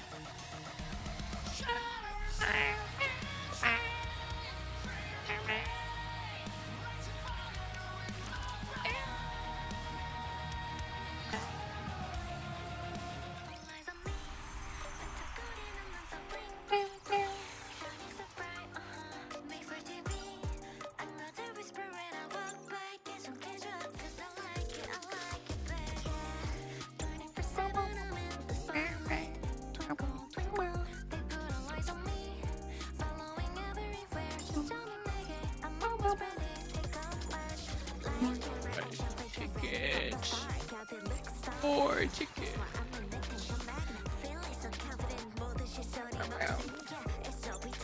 All right. So you have white hair. That means you're either old or a badass. Damn, I'm old. Ripperoni. Is that how that works?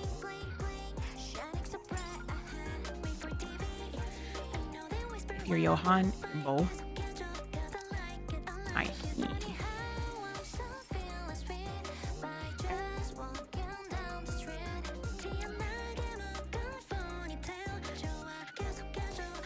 Abuela, shut up. I forgot that they increased it to freaking 20. That's like probably one of the funniest update things that they've done. Is change that to 20. I don't need 20 of them.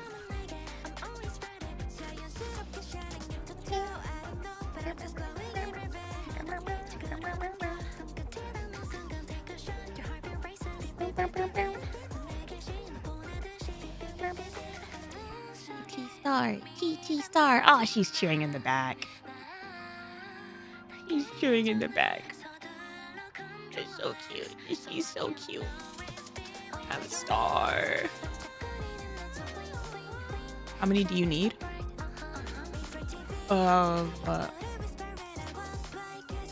Relic rolls?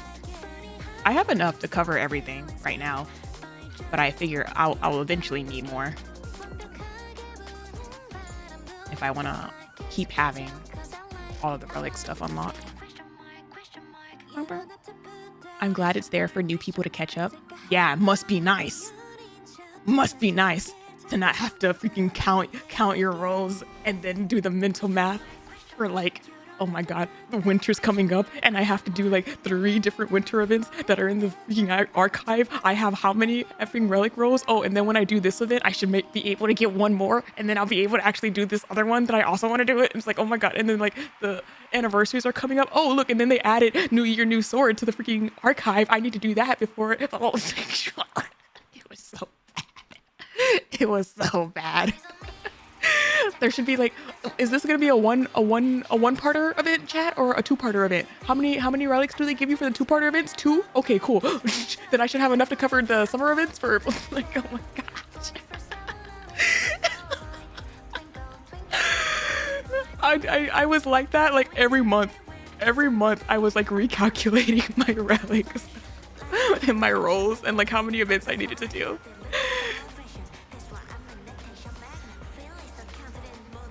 Nikke flashback, non-day 1 player crash out.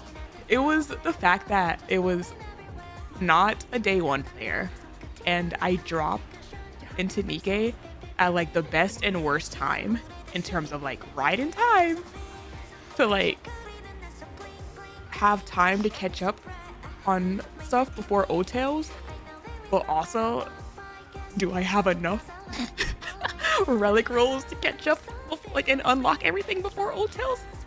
Oh, and then also they're gonna drop New Year, New Sword. You should do that too. And it's like, oh my god, please. And then I blinked, and before I knew it, it was time to do the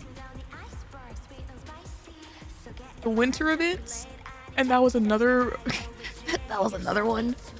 And then I blinked again, and I had to do some Valentine's events, and then I blinked again, and then I had to do like the summer gauntlet. If I only cared about like that, like that year's event, it wouldn't be as bad. But every time like a new event came out, I wanted to catch up on the previous ones.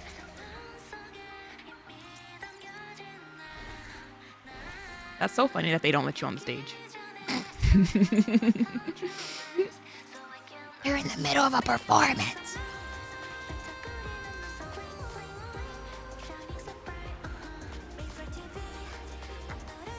Queen's Week still getting pushed. Yeah.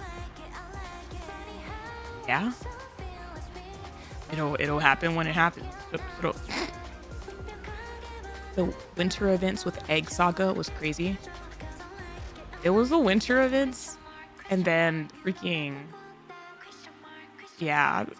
electric shock. But then I didn't have Boomsday yet. Boomsday wasn't added until Valentine's. It was so messy. And then people wanted me to freaking do, oh my gosh, I'm remembering the stress. People wanted me to do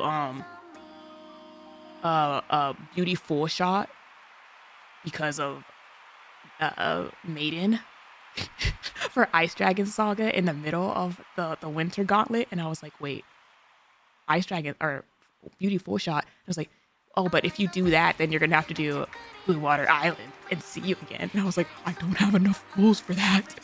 We're gonna wait until summer.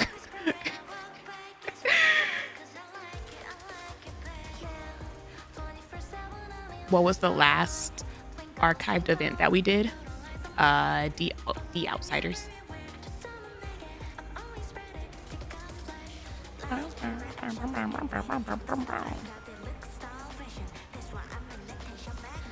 The joys and pains of having such an interweave story.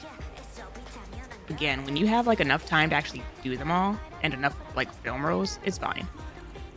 When you're when you have like 2 film rolls to your name at all times, it's not fine. Film roll stress is why Vidia's hair got wider.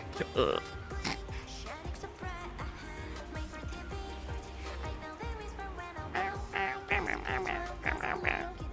Just Commander standing awkwardly in the back.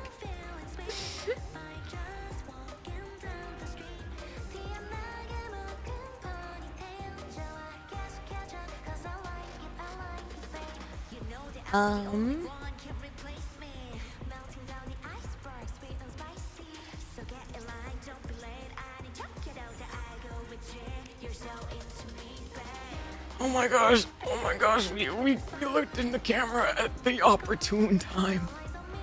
Oh my god. We got blasted with full Rika just now. Crazy.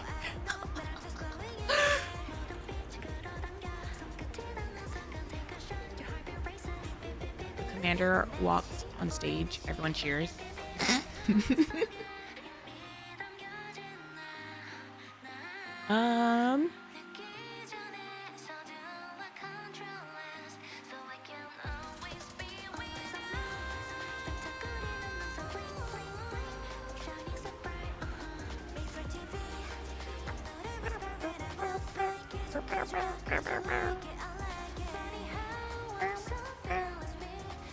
Backup Dancer 2 is my favorite. Which one is 2? From the right or the left?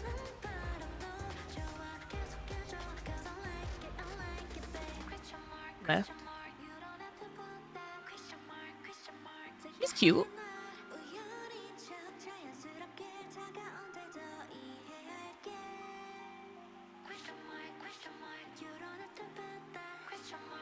April Fools better have Anderson, Commander, and Johan in a K-pop boy band.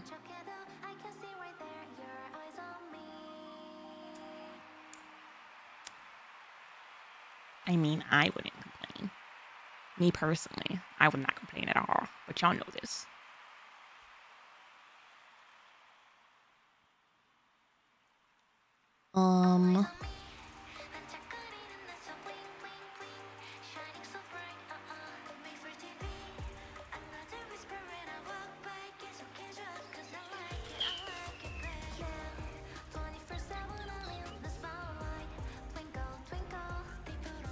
I do not need to go to the bathroom.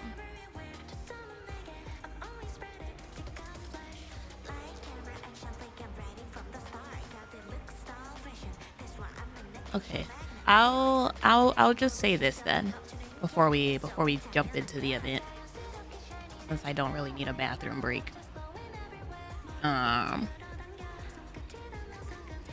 But I just wanted to let y'all know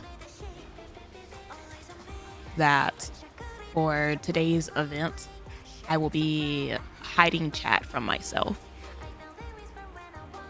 I will not be reading chat for this event. Y'all can chat regularly and all that. Like I won't put y'all in emote only mode. So like you will still be, you know, moderated. Mods will still be watching y'all. Make sure there's no shenanigans going on. But I will be I will be hiding it for myself, because I'm sure I will want to read chat after. So yes, like I'll keep it like on stream. Like y'all will be able to see it. I just won't be able to see it. Because I'm sure I will want to read back y'all's messages at a later time. But I do not want to read them while doing this event, because quite frankly, I am emotionally worn out, chat. I'll be very blunt. This will be like a YouTube recording that we're live reacting to. I suppose so. I won't be interacting with y'all like usual. I might peek over, maybe, but I'm emotionally wrung out. I canceled stream yesterday because I've been tired.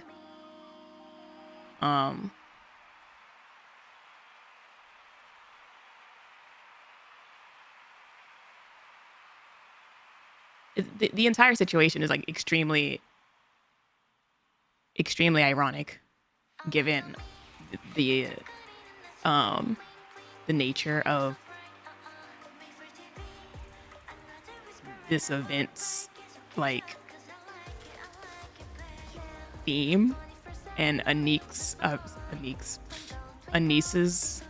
entire arc.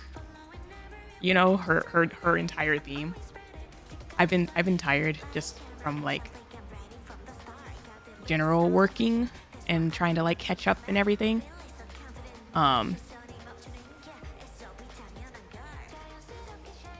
But this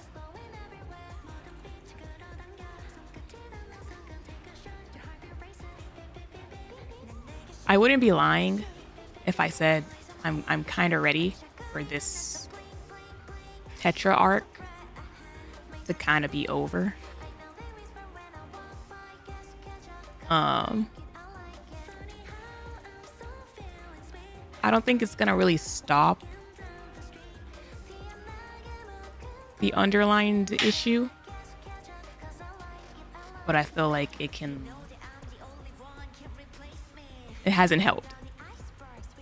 For those like not in the Discord that didn't see my message whenever I had to cancel stream yesterday, I spent most of, like I said, I've been stressed with like the move and all this editing and everything, just in general, trying to get stuff like reorganized. And I've always had like comments in VODs and stream and stuff talking about like the amount that I yap, and people like disagreeing with my takes and stuff when I do yap, and my theories when I yap. I've joked multiple times how like when I have theories, I just tend to stick spaghetti on the wall. I'm not really attached to like too many of them, you know?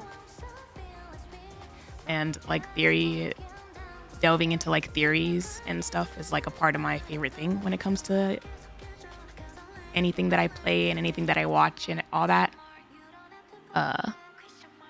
Because like I've just consumed so much media that it's just kind of second nature to me. And there's definitely been people who have told me like just enjoy the story. Just do the story and enjoy the story. Like you're overthinking. You're like you're overthinking, you're fixated too much on like this one point. Just do the story and find out. And like it's easy to say that when you don't have like a theory crafting brain, I guess. Like, or not a theory crafting brain, but like when you've consumed a certain amount of media, it's quite impossible to like, you have to actively turn off your brain, you know, in order to not like think about 10 different alternatives that like a plot can go.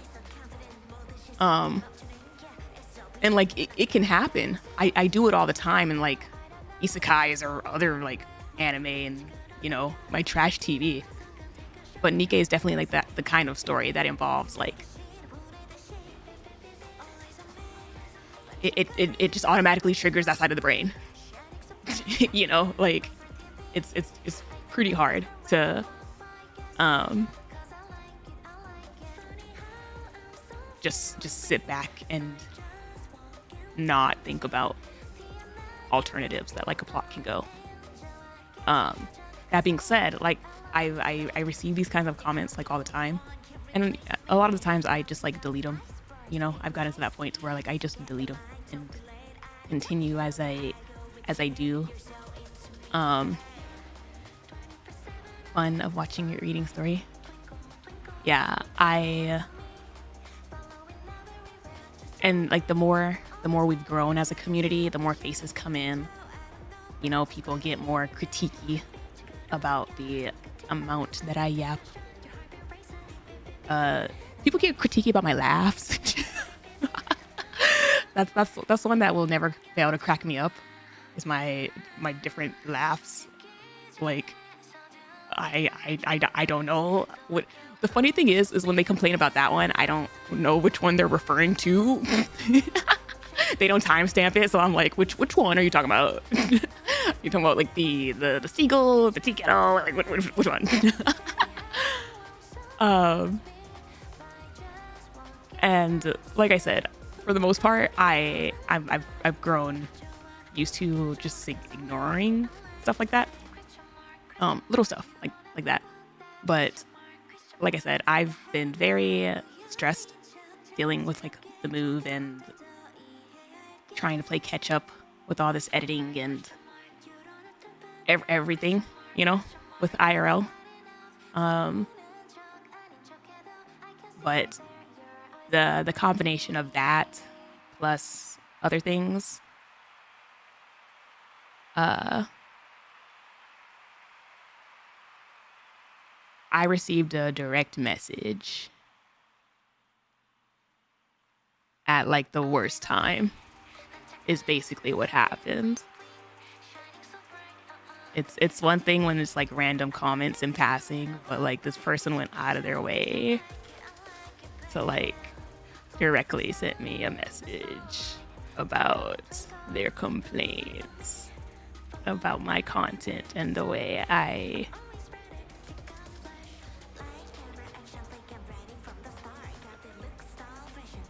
specifically with like Nikke.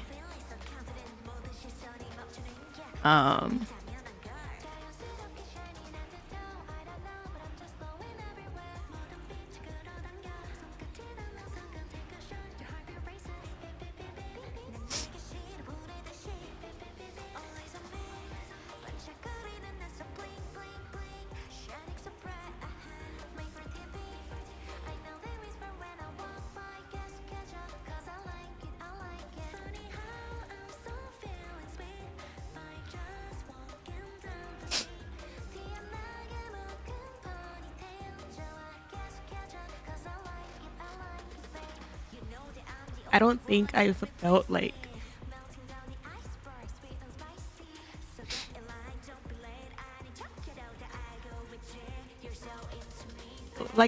if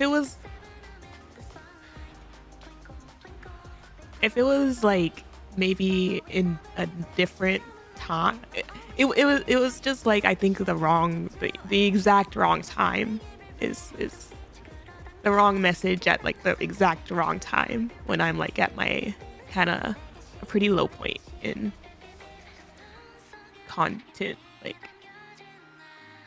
trying to fix things and stuff. And I know I like if I would have gotten it like in the middle of like the summer, earlier in the year or something, then like I probably would have been able to like brush it off more. But like it was like just the exact wrong moment, and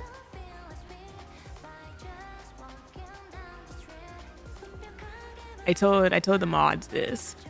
I was like angry, teary-eyed, not even because of what they said, but because to get their point across with like a part of their rant, they did spoil a plot point in part 2. Nothing in detail, but like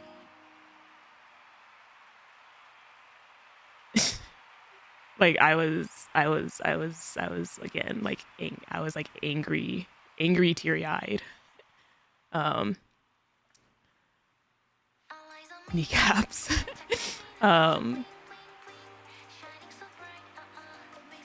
Cause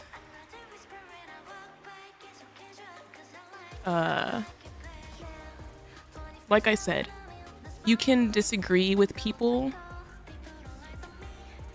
You can debate people. You don't have to come to the same theory, like conclusion. I'm so amazed this game is free.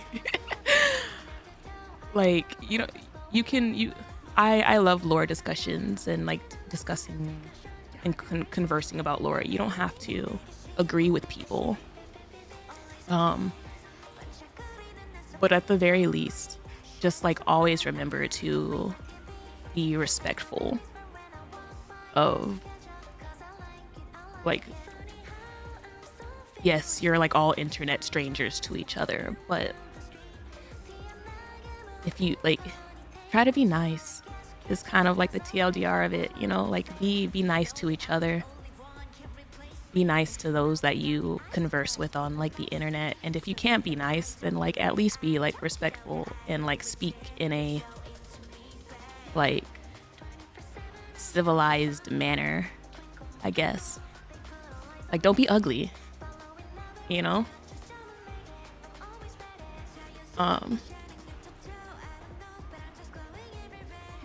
And like if you feel like, you know, a debate or a discussion is getting like too heated, too much, it might be time for you to like step away from like the computer, touch grass, take a walk, you know, have ice cream, treat yourself. Like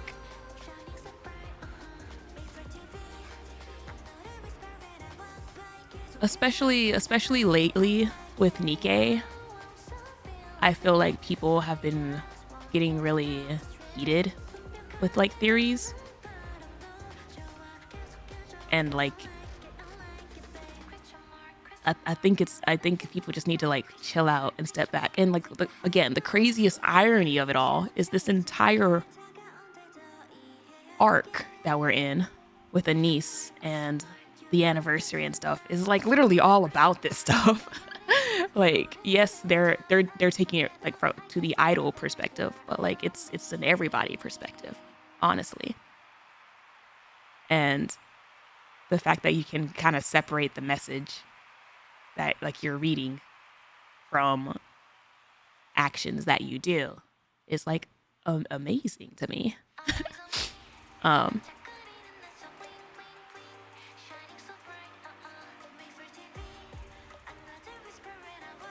the ability to mod to triage those messages before they get to you might help.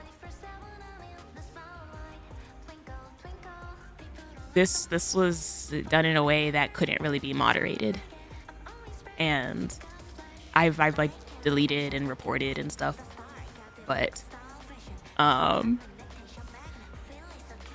gotten messages before about like people like being really nice and supportive, like enjoying my content and the way like I yap and everything. This was the first time that it was the opposite. Like someone wanted to tell me they wanted to give me their 2 cents about just,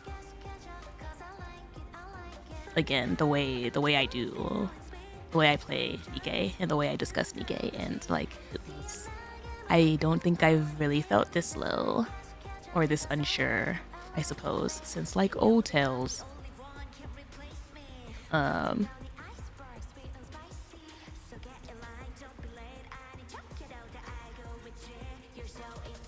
Old tales when I was like really early into Nikke. It was like the first time that I was like,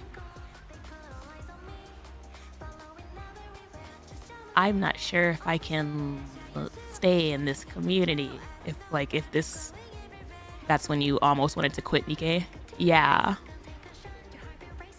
Baby Commander Vidya was very unsure about if I could stay in this game during Old Tales. It was like the most fun and the most stressful time that I've ever had in Nikke.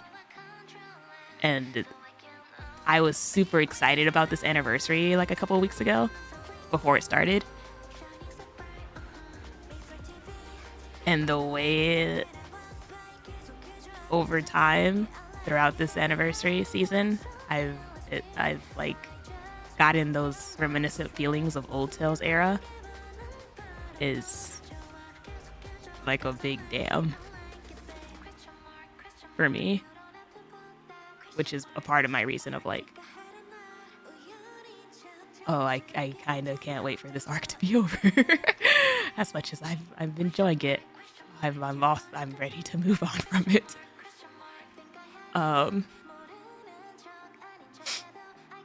And yeah, just like this general feeling of like,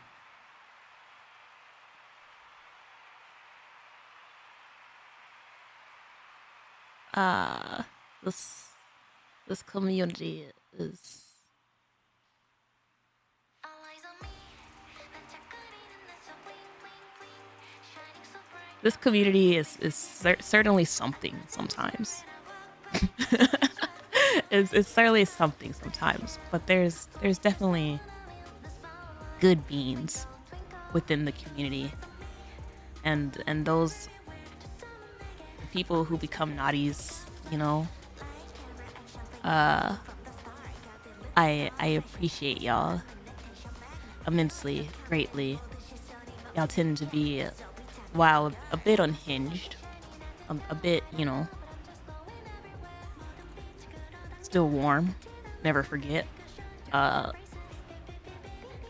least you don't bully people on the internet. Like, it's like that. Like, you know, you take what you can get. You like no idea what you're talking about.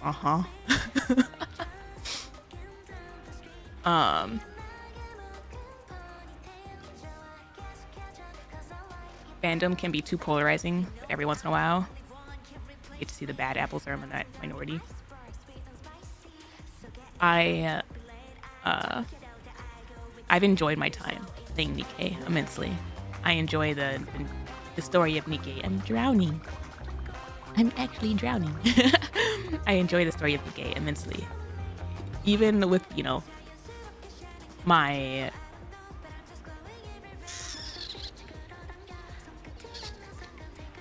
not complaints per se, but my takes about certain storytelling decisions that Shift Up has made lately. Despite those, I still enjoy the overall story immensely. And like this little bubble of the Nautilus I appreciate immensely.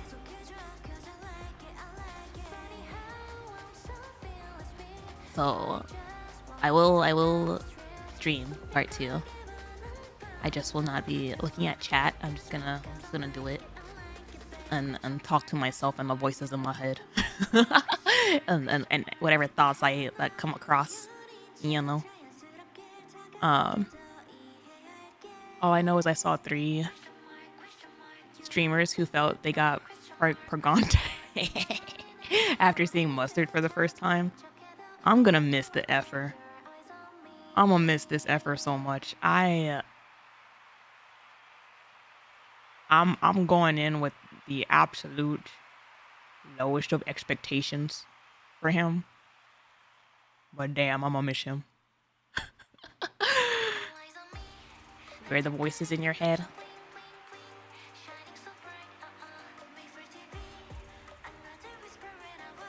No chatting with Vidya. On the other hand, no stress about chat spoilers. It's partly that, and partly just like I'm hypersensitive right now, so depending on like what people say, even if it's not a spoiler, might get to me right now.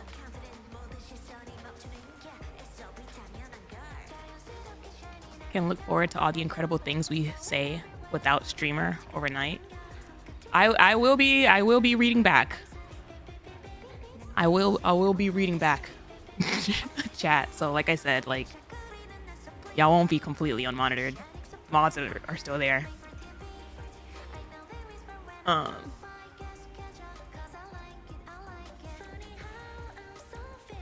But I just wanted to share that as a reminder to be nice to people when you discuss things, even if you don't agree with them, and the timing of it, you know, is officially 2 years since I started streaming. There's still a lot that I'm working on, a lot that I don't understand, a lot that I'm learning. And I am forever grateful with y'all's patience with me as I figure those things out and continue to learn about them. And just, again, just a big thank you for being with me for this long.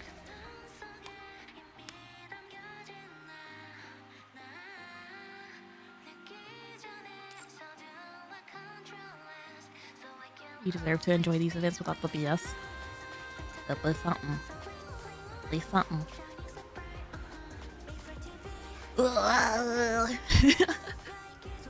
Thank you for the super and the bits and the follows, by the way. Thank you. Let's see. Here we go.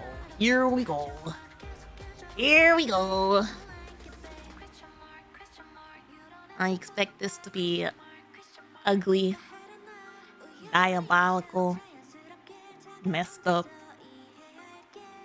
but with a happy ending. That's my expectations. Is that we'll get a happy ending at the very least. But what are we gonna experience before we get there? Full of entertainment. Oh my gosh. Mustard.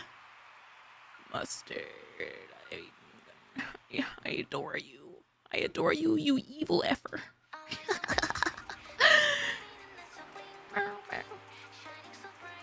Like I said, y'all are gonna be able to see chat like on stream.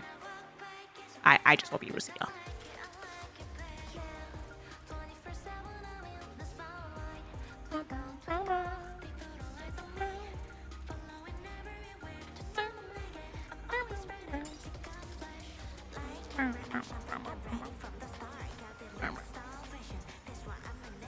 Aww, it's the album cover.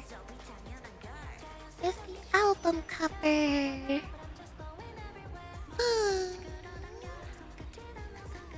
Be my star.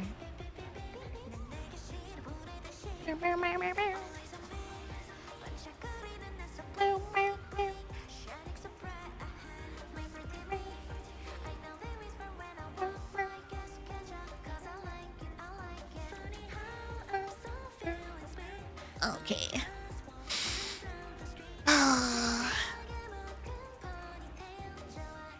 It is a very pretty album cover. I'm wondering what...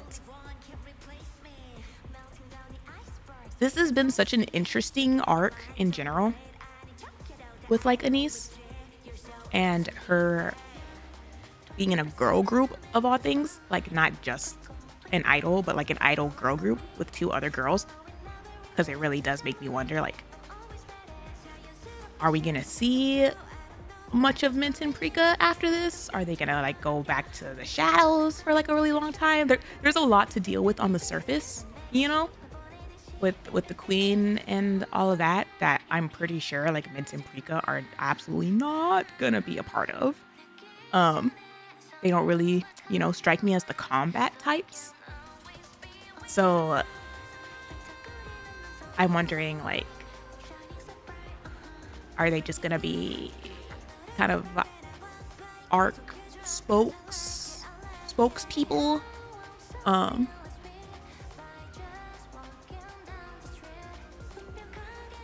To keep, you know, like the majority like calm, I guess. Or like, is ANIS gonna like reference them from time to time? Like, oh, I chatted with them, I messaged them. Like, how often are we gonna hear from them after this?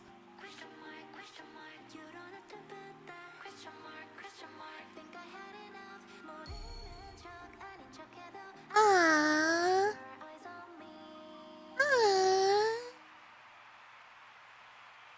Normal mode is the silhouette of ANIS, and hard mode is the other 2. That's cute. That's cute. Count on me like 1, 2, 3. Spell on you like ABC. Oh my goodness. Ooh. Ooh. That's a nice event.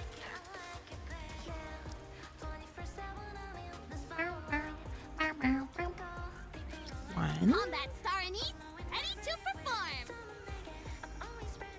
Combat isn't exactly my forte.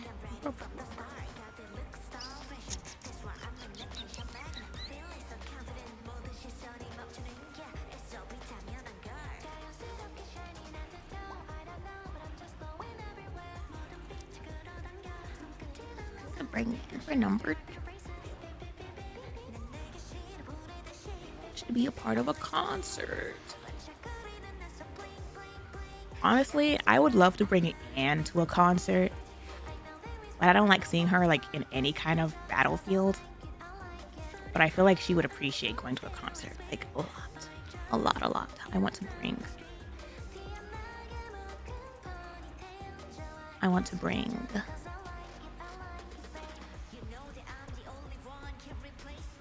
daughter to concert.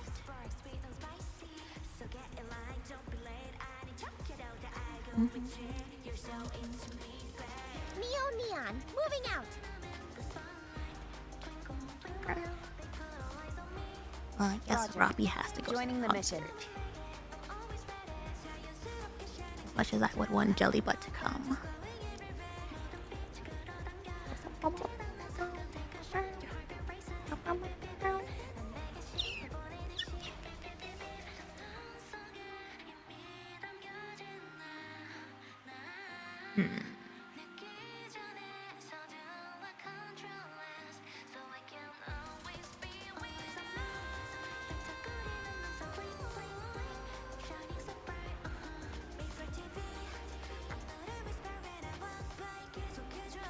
Red Hood looks like she would enjoy a concert. I'm not sure if she would enjoy an idol concert. Naga would also enjoy a concert. You know what? I could bring Velvet. We're dealing with the messiness of TETRA. You expect a maid to do something like this? We're dealing with TETRA messiness. Velvet, get over here. She used to work in the shady underbelly of TETRA.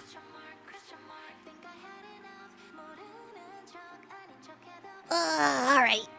I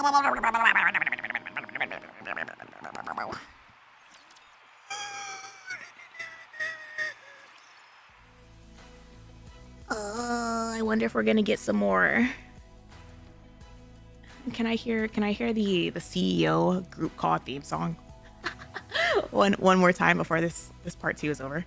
It's like I missed them. I missed them already.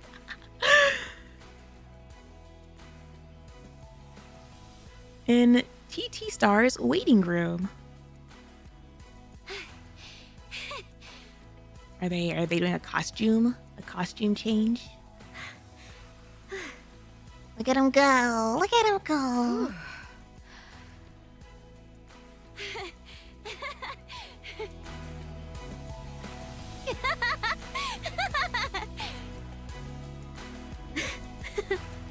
Oh, they're so cute. They're so cute.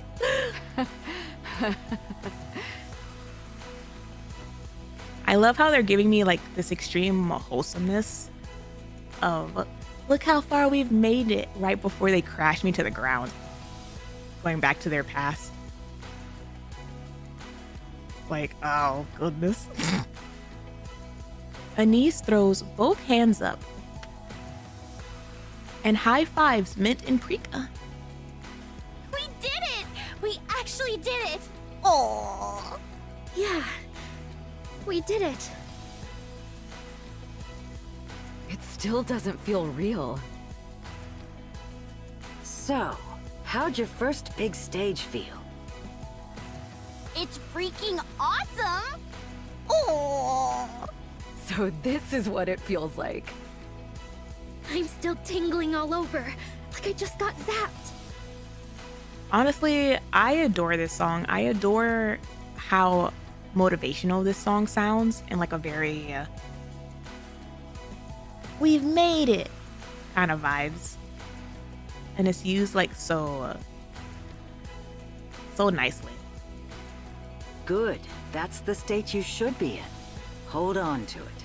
Take a short break. You're going back out soon. Oh. Is it really fine to do it one song at a time like this? Wouldn't it be better to just go straight through? Oh, they're taking a break between every single song. What did you think was going to happen working a bunch of rookies like that? Fair. Mrs. Miss, she knows her stuff. The bigger the stage, the more careful you have to be. You mentioned there be a guest performing while we take breaks, right? Oh. Who is it? You haven't told us yet. Oh, okay. That's an interesting concert format. I've been to like group concerts, like group K-pop concerts, and usually the way they like take breaks is they'll maybe like rotate out like individual like solos, and then the other like members take a break, or they like take a quick 60-second like costume change. This is interesting. This is an interesting way to go about it. Yeah, you kept dodging it every time we asked. It's in your best interest. I don't get why you're making such a big secret out of it. Why is she looking like that? Why does she not want us to know? Hello? It's noise and volume. That's exciting, but also no Arya? What? Is this not her scene? That's kind of effed up. You couldn't put Arya on like a violin cello accompaniment in the back or something? There's ways to incorporate her into more modern music. Why did it have to be those two? At this rate, they're basically gonna overshadow us. Oh, I guess we're not what they came for. We've kept the guest performers under wraps. Everyone out there came to see you, so relax. Oh, okay. She's basically like the biggest names in the arc right now. Top of the charts are being y'all's intermission performers. TG Star is just like, oh. They're gonna take over our concert. Well done. On your first big stage, you didn't slip once, and you kept your nerves in check. No slips. Yippee. You delivered exactly what you rehearsed. What's with you all of a sudden? I'm praising you. Don't make me repeat myself. You'd get halfway there even just by standing on stage. Damn. I don't know everything you went through back then. But I know this. You clawed your way here and put up with whatever it took. Oh no. Oh no. Because you wanted a chance like this. Oh no, that's your warning. That's your little ring ring ring. This is your emotional content warning. We're about to learn where exactly they crawled from. Don't mistake this for luck. This is one of the results of everything you've done to get here. Back then, you didn't have the means or the room to seize an opportunity like this. Now you do. Oh boy. So hold on to it with everything you have, and don't let go. Oh. Yeah, I will. Good. Now get ready. And don't get cocky just because you nailed one song. Just one. Everyone gets to their feet, exchanging quick glances before heading out. On the way to the stage, Mint pokes ANIS in the cheek. Huh? What the? She aimed for her star on her cheek. Come on, smile a little. You look like you're off to kill someone. Man, I still can't smile naturally. Yikes. You're good now. Yikes. Remembering Yo-Yo going completely unhinged at the end of part 1. Oh my gosh, there was so many things going on at the end of part 1. So don't hold back. Just smile. Yikes.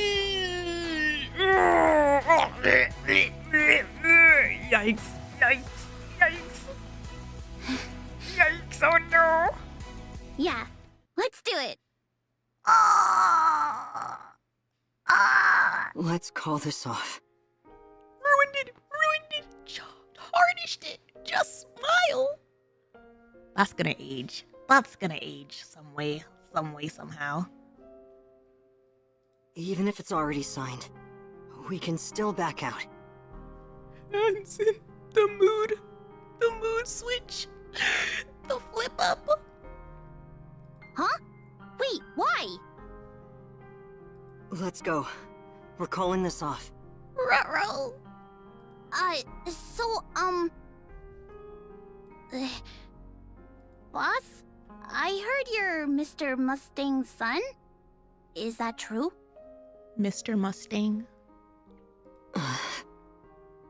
I heard you two aren't really on good terms, and Mr. Mustang said he wants to make things right, so...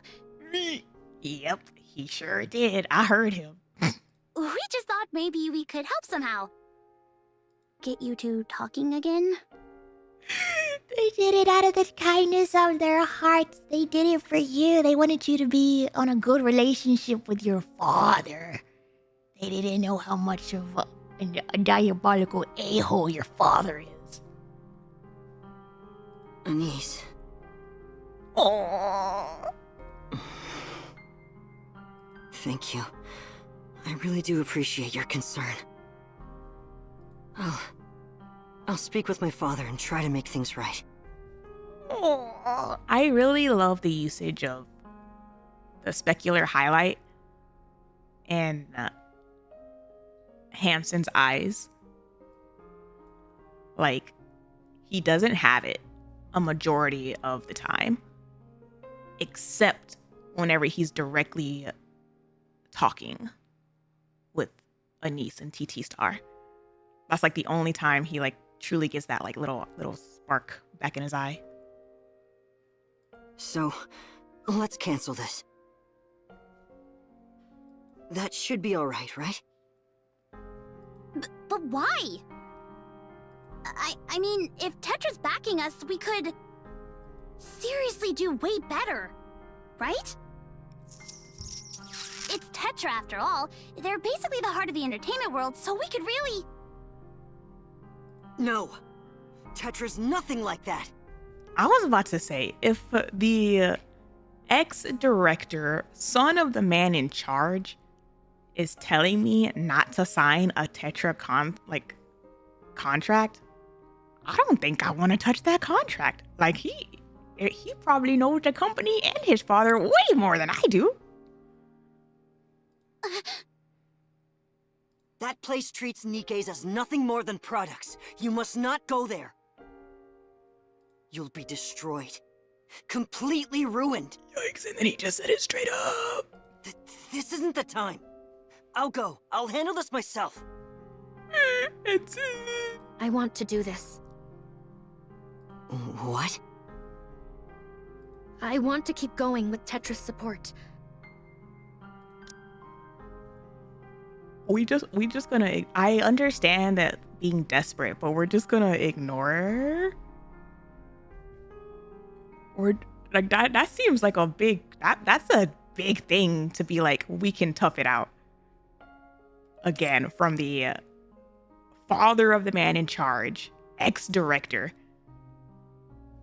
Like those are heavy words for him to be saying. And for you to be like, well, we have to make it big. We've worked hard. And I know we're not anything special. But maybe that can change. Maybe even a little. We can become something more.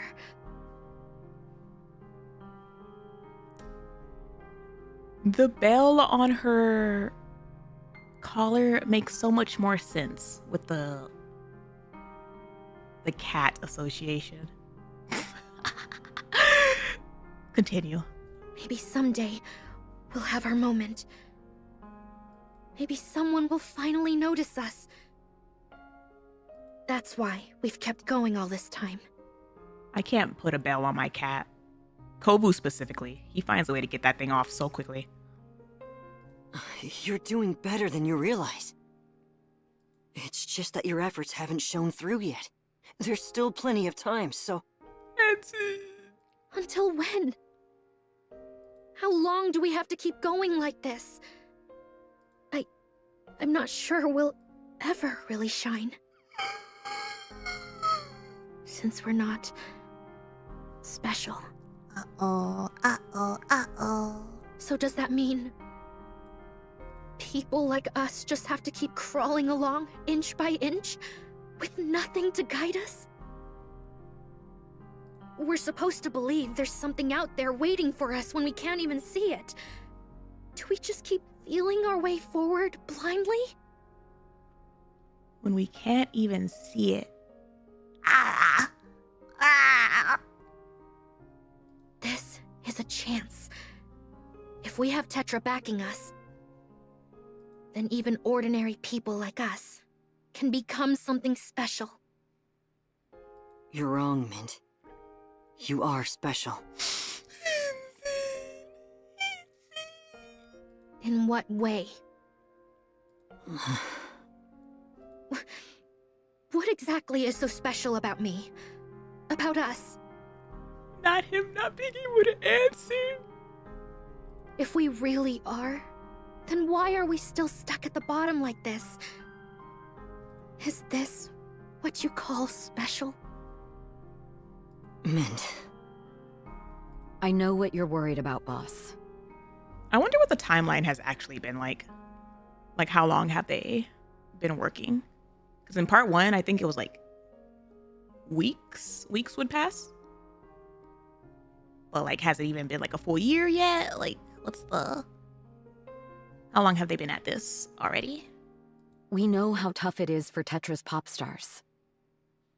But we can do this. I'm sure of it. I feel like they're still thinking about this in a entertainment pop star like space. Like, he's talking about like them crushing Nikkes and all that, and they're still thinking of it from well, the entertainment industry's like tough, and it's like a dog eat dog world, and blah blah blah. Like,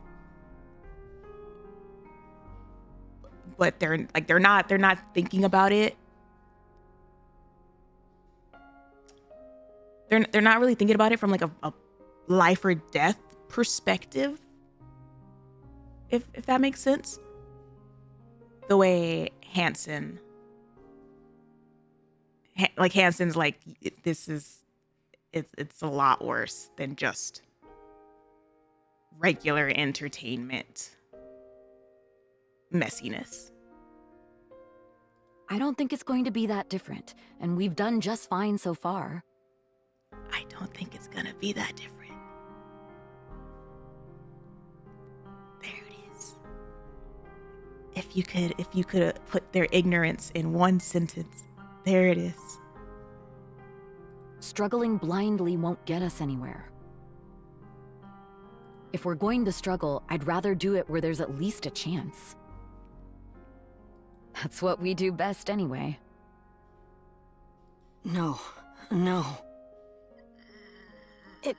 If I could just add, the training environment there is on a completely different level. Do they not? They don't see that darkness in this man's eyes. Like, again, if this was a regular employee, maybe. It's coming from the son of the man.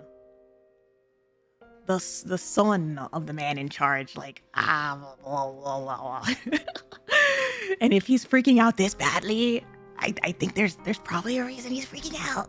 TETRA has professional trainers, top-tier facilities, and really strong support. And since they run their own broadcast channels, they can actively promote us if they want. Oh, no, broadcast channels. Just that alone would already make us... I see. So, that's how you all feel.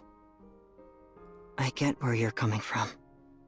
But this time, I'll be making the decision. The deal is off. Boss! Oof. Mustang and TETRA aren't what you think they are. Even Pretty couldn't handle it. What makes you think you can? They cut the music for that line. Oh my goodness. Even Pretty couldn't. Oh my gosh. I'm really sorry. I wasn't trying to compare you. I truly wasn't. That was like a double blow to the gut. Ouch. But no. This isn't right. I can't allow it. Hansen straightens his clothes and heads for the door.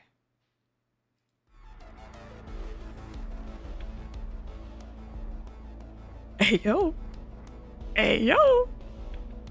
Just then, a voice from the TV cuts through the silence. It's been a while, hasn't it, since we've seen any movement on the major charts? The major charts have been pretty stagnant for a while now. Oh, this seems set up. Oh, this seems timed. Unless someone from the top messes up, it's almost impossible for smaller groups to break through. Oh, this is some psychological warfare. It's been a year and a half since the rankings last changed. That alone tells you how closed off the music scene is. Oh, this is absolutely some psychological warfare by Mustard. The setup. So with Yo-Yo out, that opens up a spot. Exactly. Everyone's scrambling to claim that spot right now. What's interesting is that TETRA's starting to pay attention to the indie charts too. Oh, that's insane. He literally visited them, having already sent over like a script to the TV station. Like, oh my god. I need you to play this segment at exactly this time. Oh? How so? TETRA has officially signed TT Star, a small-time group that includes ANIS, the victim of Yo-Yo's bullying.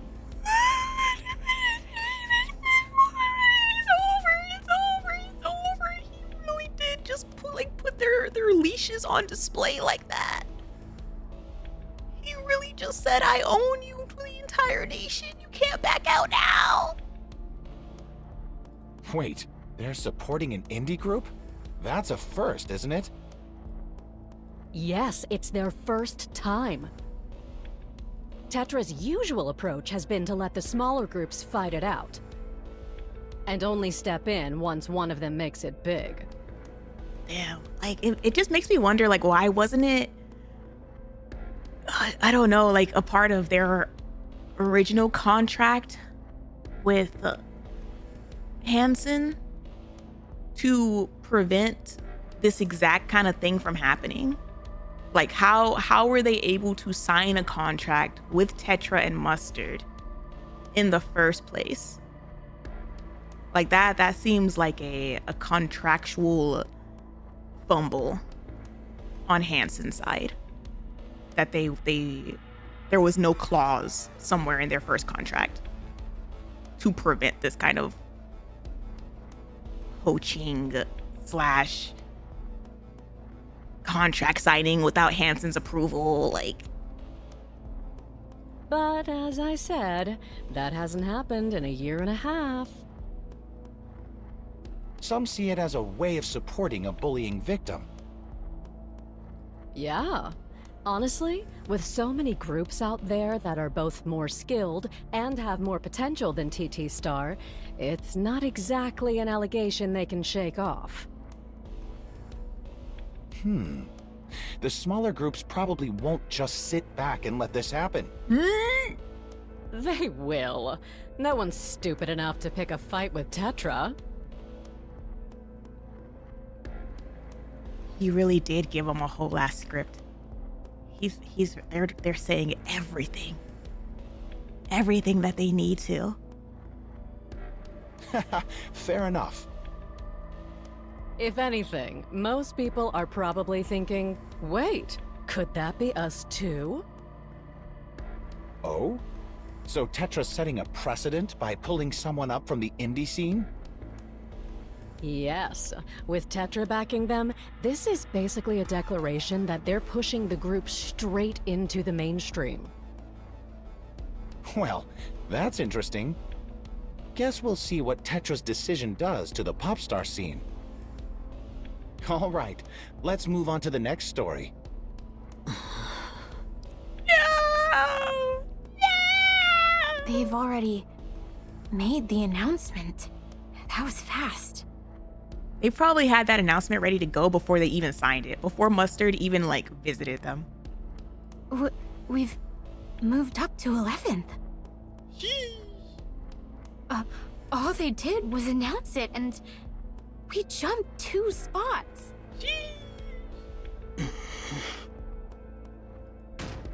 Oh no. Hansen yanks the door open and storms out. Oh my gosh. Oh no. Oh no. That's crazy. That's so Enemy bad. spotted. Engaging. Firepower!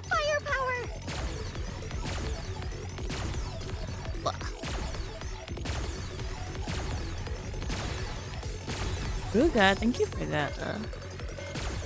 The sub. Thank you. I'm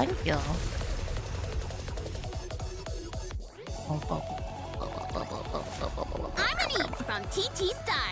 Have a good one.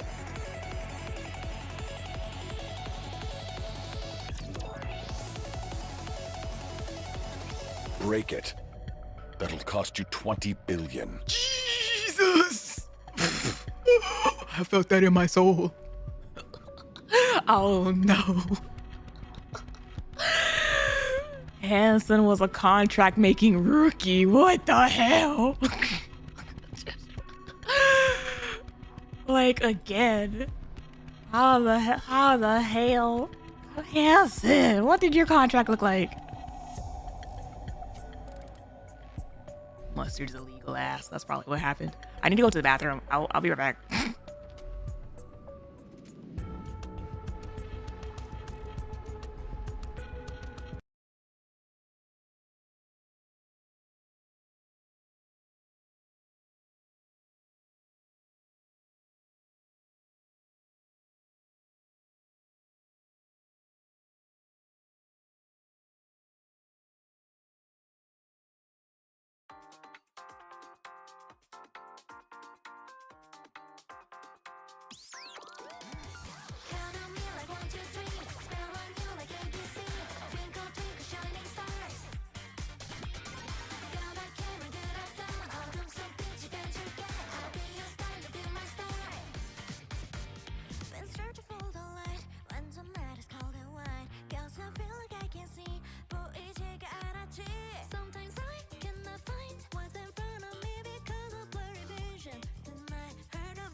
Here, I'll do a middle ground.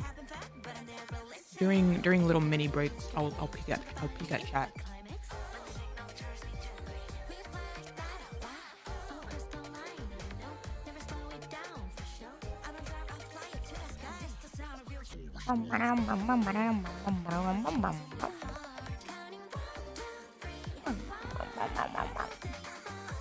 You've been spotted.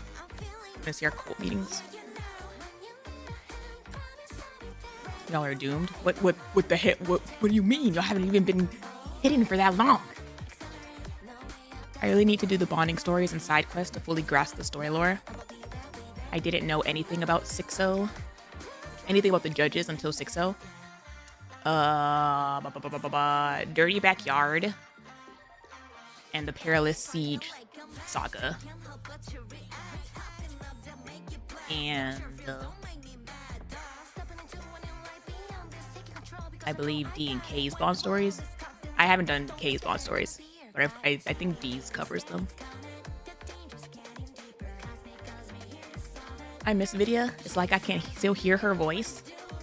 Damn, who you hearing? If not me. He didn't want to use the same exploitive things his dad did. No, I get that.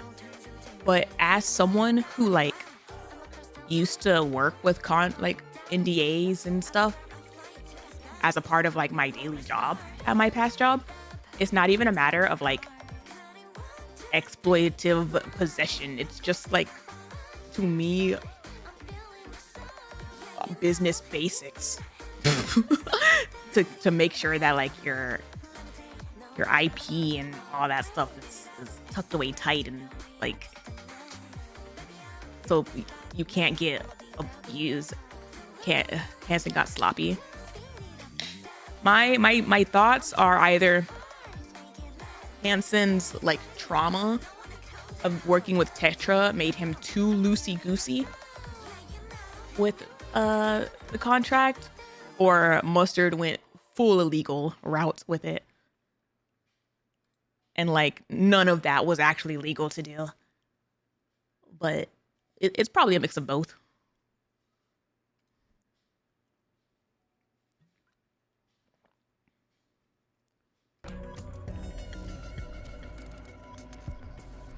His other option is fighting in court against TETRA legal team. He might win in a few years. Again, fully illegal for it to even happen, transpire. I don't think he would even win in a couple years. If he has money. He doesn't have money. Wasn't that actually something that he said like earlier on? That when he left TETRA, they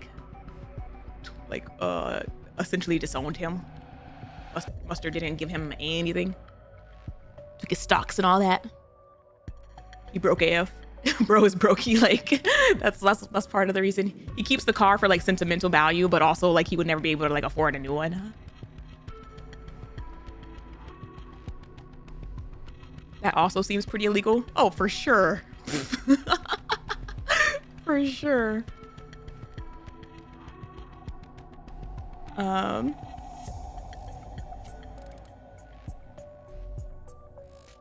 He didn't even sell his stocks. He forfeited it. I don't remember all that.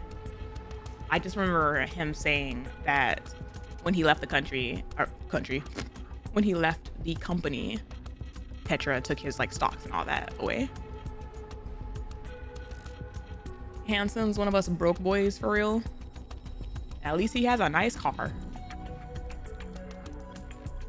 He should have left the country. I hear Eden's fire. Maybe not. If this is between first and second surface reclamation, then Johan is still a commander at the Ark, because he didn't leave until post-second. So who really knows how much work Doro got done, like, on her own before everybody else started moving in?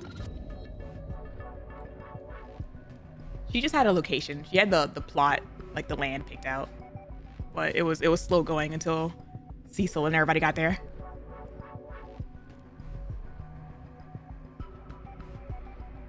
Probably did the blueprints. She probably had like a general. I would like a garden here. I would like the building here. Cecil probably did the blueprints, the actual building. You know, we had a whole mini game about it. I imagine it was a similar workflow.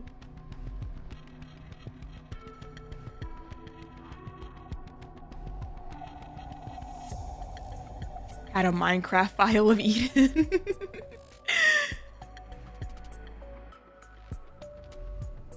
How about the kingdom? That castle was pre-war. They could use a few citizens. I have no clue about the kingdom's timeline. I don't remember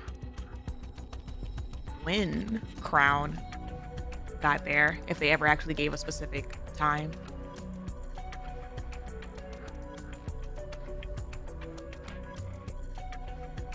Thinking about it, Kingdom must be pretty darn old.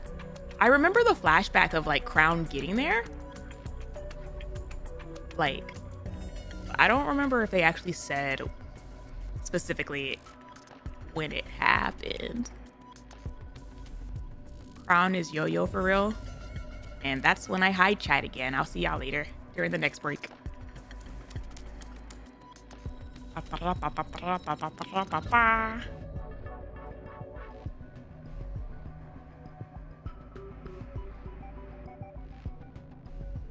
All right, back to illegal shenanigans.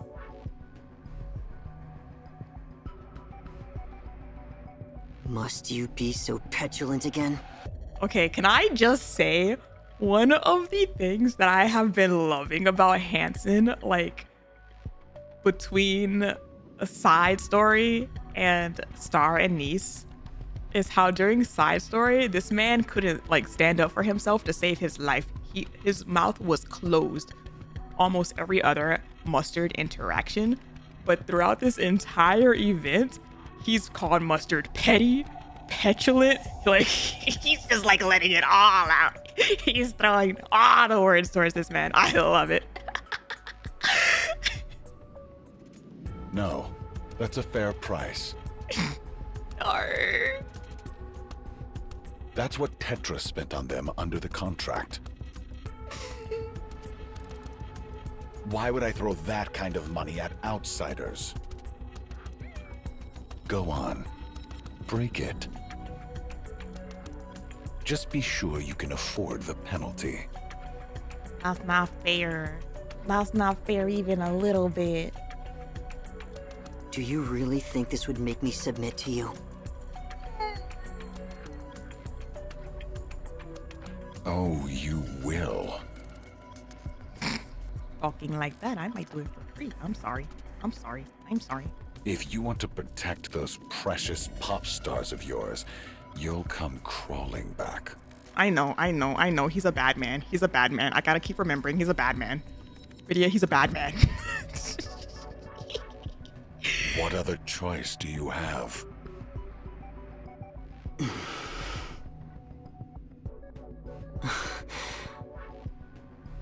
Very well. I'll return.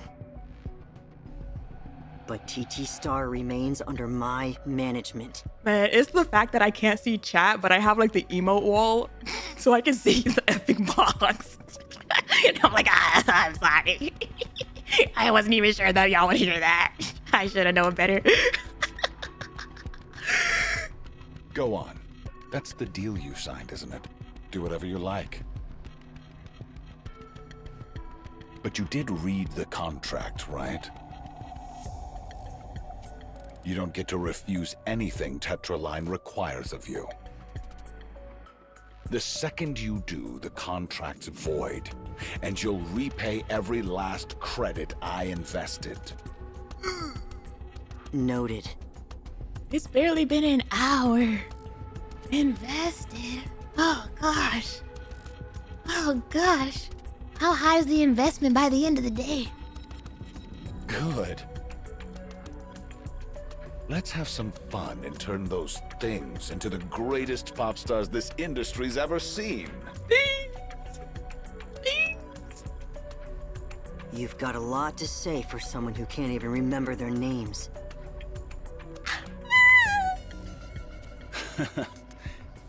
Oh, that reminds me.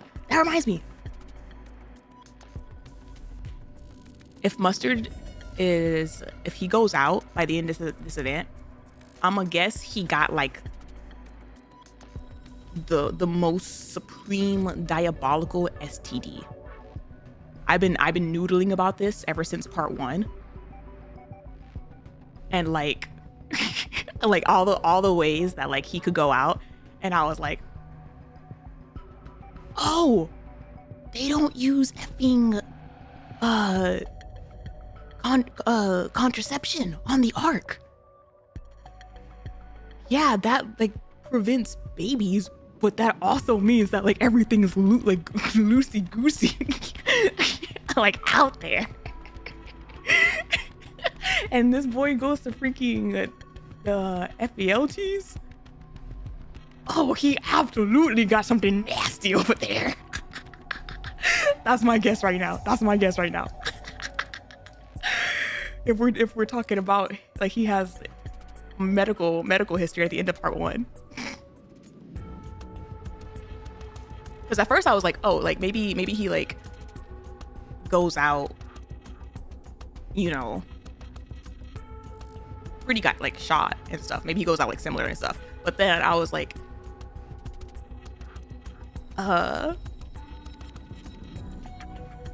it was a part of the Discord conversation when they were like, I wonder if Evergreen like affects their bits. And I was like, because what were we talking about? We were talking about the birth ratio or something on the Ark. I was like, no, because they don't use contraception. And then like it was after that conversation that I was like, oh, they don't use contraception. They don't use contraception. That's right. I'll have those things perform. Like it's a two-way street. No babies, but also freedom. Ooh, that must be so nasty. Ooh, nasty. I wonder. Ooh. Give them the best facility, the best staff. I'm gonna assume that like the Ark also isn't like required by law to like inform their partners if they caught something. Like I think in America it's like illegal if you like know you have something to like not tell your partner. And TETRA Line Concert Hall. I'll spare no expense. And the audience? Just me. I want to see for myself why you're so obsessed with them. Have you seen them? They're cute. After that, I'll decide how to turn them into superstars. That won't be necessary. I'll handle it myself.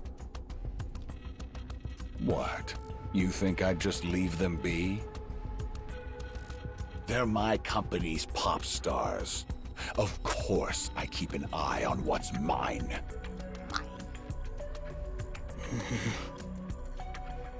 Now that's a look I haven't seen in a while. It suits you far better. Are you satisfied? I feel like Mustard is like a really twisted, deranged, like proud. Watching me reduced to this?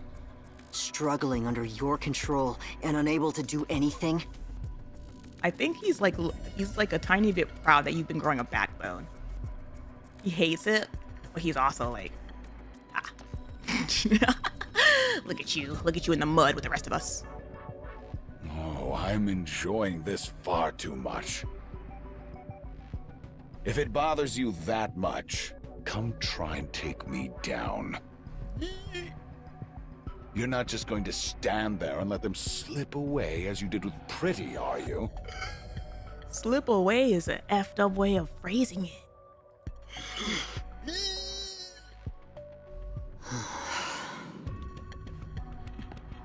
Hansen turns and leaves. Mustang watches him go, clearly pleased. Oh, that rhymed. Now that's entertainment. Ah! C'est bon. No need to go any further. No, but like, why? Why does he? Why? What is the purpose of the accent? Is there actually any French origins anywhere in their bloodline? Like, was the mom French, and like they developed a little accent, or did they just decide that French was a very entertaining, like, accent to have? Like, what is the purpose behind it? TT Star falters, then comes to a stop mid-routine, looking bewildered. What? But you haven't seen the best part yet. C'est bon. I've seen enough.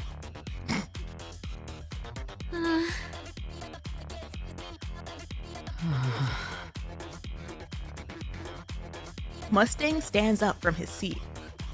C'est acceptable. With that, he heads for the exit. Nar.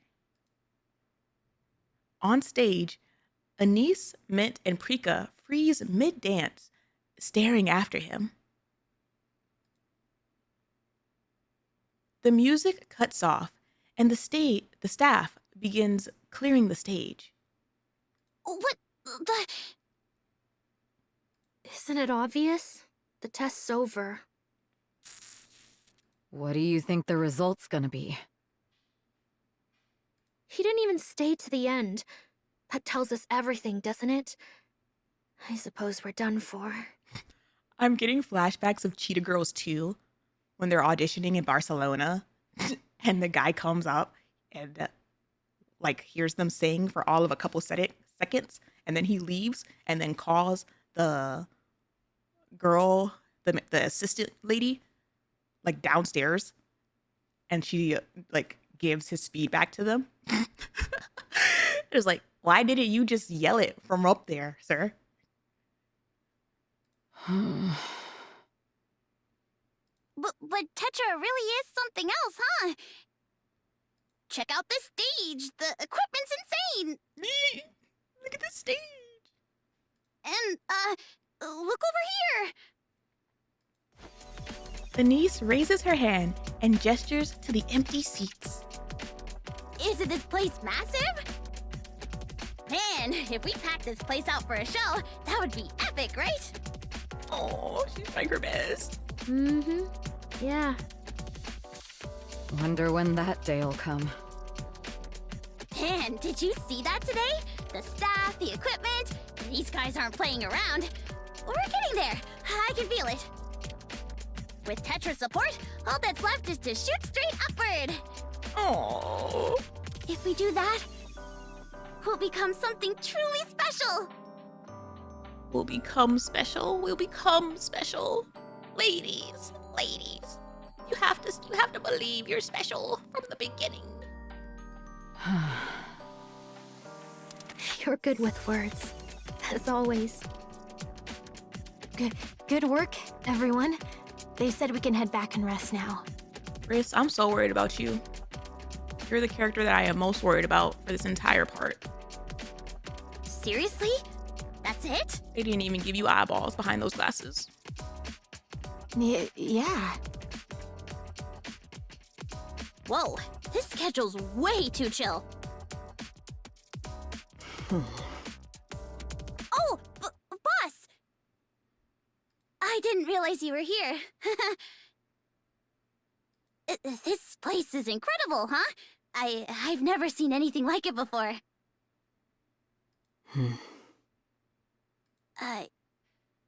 You still mad at us?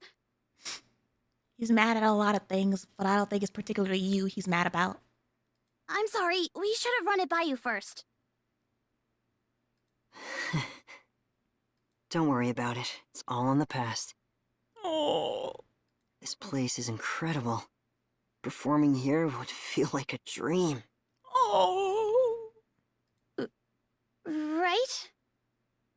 I'll do everything I can to make that happen. Okay.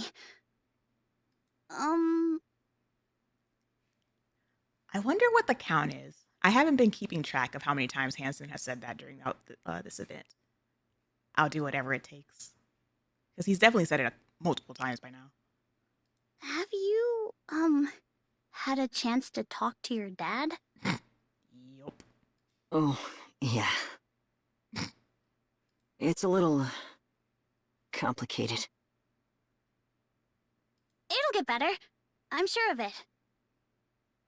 Blood is thicker than water, after all. Though I wouldn't know. I've never even seen my parents. But for you, it's going to get better. Definitely. ANIS has like... I feel like orphans have like two mindsets when it comes to parents. Like they develop two mindsets when it comes to parents. They either like develop that like, I don't need anybody to take care of me mindset, or they develop like this copium of like the ideal perfect family. And I feel like ANIS kind of like borders the two. Like she sees the situation and she's like, she has like this very idealized, these two can get along if they just talk to each other. Yes. Thank you. All right, everyone. You did great today. Like, after all, Let's he's your get some rest and dad. put everything else aside for now. Aye aye. Smile. Wait. This is our room? Wow. Wow. Wow. Rika strides past and disappears into the showers. The water roars to life. Honestly, I can't blame her. I can't blame her. I feel like whenever I go to a hotel, the bathroom is one of the first things I check out to. Like every time I go to a hotel, I like glance around and I go straight for the shower to see like what kind of shower setup we're working with. Then a handle creaks as it turns. Although she's probably like, oh my gosh, hot water. Is that a waterfall? Rain head? Like, This shower room's on another level. So, I heard the dorms are basically 5-star hotel level. shower room. They even have room service. Room service? They even do instant noodles?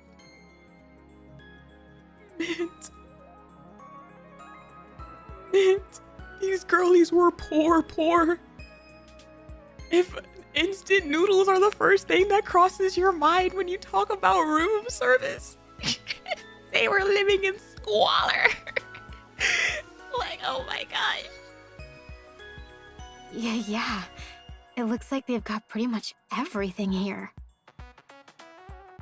There's a massage area, a sauna, even practice rooms downstairs. And there's a repair center inside too, so you don't even have to leave the building. A repair center in the building. Slightly concerning. There's a dressing room as well. They get new releases from major brands before department stores do. Ooh. And they carry all sizes, so you can try on whatever you want. There aren't any strict restrictions on returns either. Wow! Briss looks around the lodging. It looks just like the luxury hotels she's only ever seen on TV. You can rest and practice here, It's perfect for pop stars. The facilities are really so everyone. You okay, Riz? Sorry, I really didn't mean to cry. Oh, blush. She's getting emotional. We've all been through so much, and now to be treated like this, it just feels... I'm just really, really glad. Come on, don't cry. You're going to make me cry too. I'm gonna go shower. I'm gonna go shower. You guys have all worked so hard. Things are going to be good from here on out. Why they gotta say that with the black screen? She really said that line with a black screen, like the narrator wanted you to know things were not fine.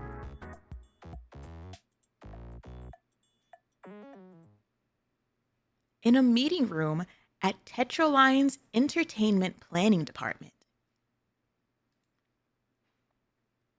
Around 20 people are seated inside. At the center, Mustang watches the massive screen and begins to speak. Well, that about settles it. They're not fit to be pop stars. There's nothing special about them, and their individual skills are downright pathetic. Yikes! That blonde one is passable, but even she's only small time at best. You'll have to package them and carry them on image alone. That's a headache. We've already used up everything worth using.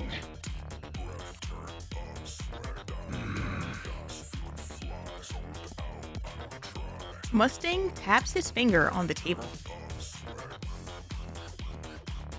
For a while, the sound of soft tapping is all that fills the room. Then it stops. Hey, you've got the ARC's stress metrics ready, right? Pull them up. Stress metrics? The screen changes. Just as I thought. The failed surface reclamation hit harder than expected. And on top of that, Pretty's dead. Like, actual... the mental health levels of the ARC as a whole? What? No surprise the stress is piling up. At this rate, something in the ARC is bound to snap.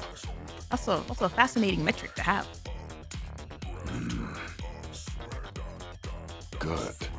We'll use them as the outlet.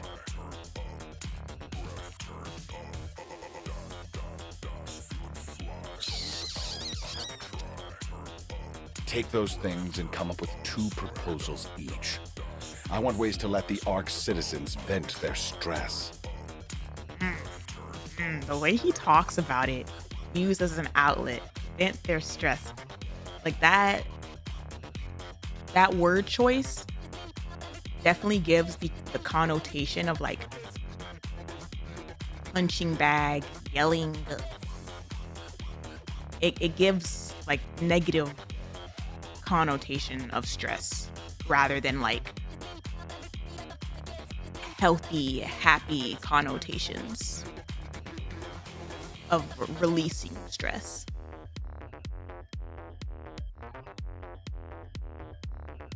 I don't care how far you push it. Have them ready by this time tomorrow. I'll wire $1 billion to whoever I pick. Dismissed. Wire $1 billion. The other thing too that's messed up about it is the fact that, at least it seems, just based on what's happening right now, he didn't even come up with it. He just approved it. like this room full of people was given the assignment of like think about ways for the arc to vent their stress, and then they came up with like the most diabolical ideas that they could. Like it just, to me, underlines that this is a structural issue, and while Mustang is kind of like the head of it,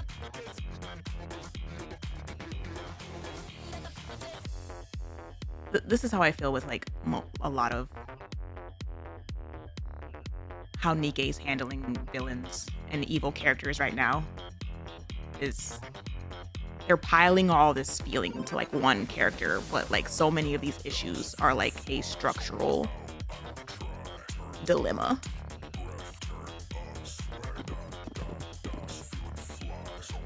The meeting room empties in a flurry of movement. Left alone, Mustang stares at the screen as a smile forms on his lips.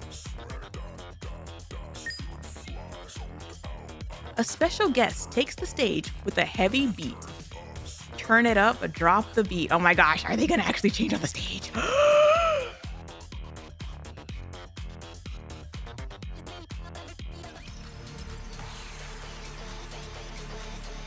Oh my gosh, that's messed up. I don't get a camera.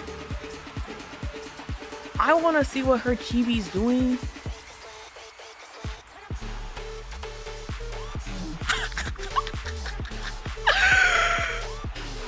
Hey, yo, that's so fun. Oh my goodness. Prima donna. Oh, I love that. I love the whole setup change. It's so nice. The freaking commander icon with his headband.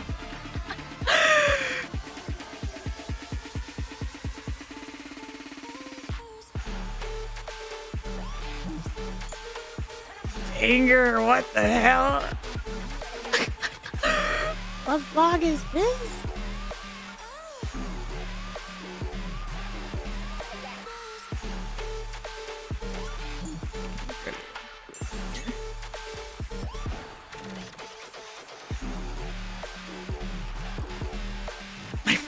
I'm obsessed with this song. What the hell?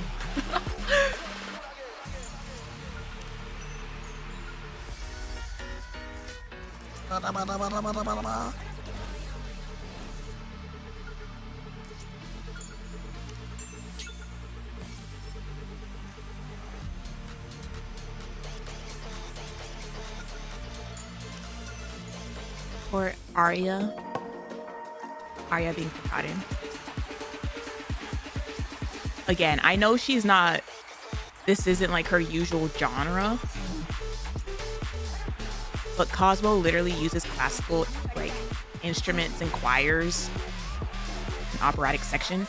No, like again, yeah, like they utilize those components in like his more modern songs all the time. You didn't have to have like completely 180 change the theme of the concert, but incorporating her into like a back melody or song. There were ways they could have done it.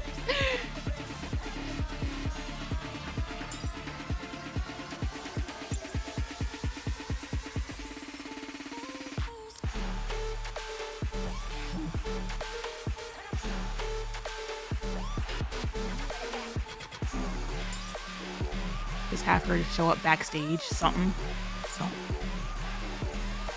I forgot to check backstage.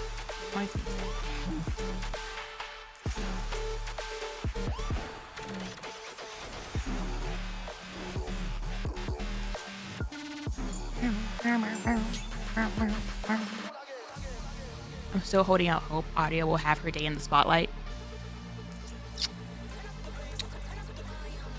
Turn up the bass, turn up the volume.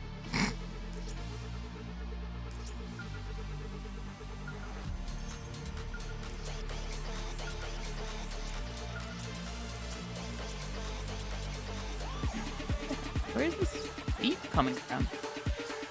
Oh, on the table.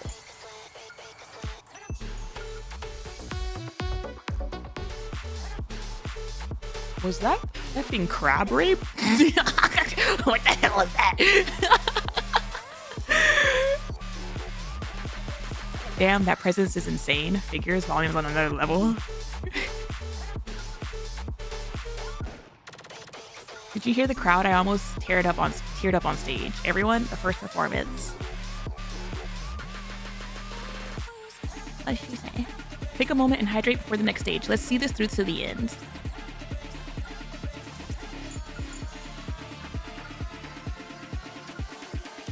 I like how Mrs. Miss is giving.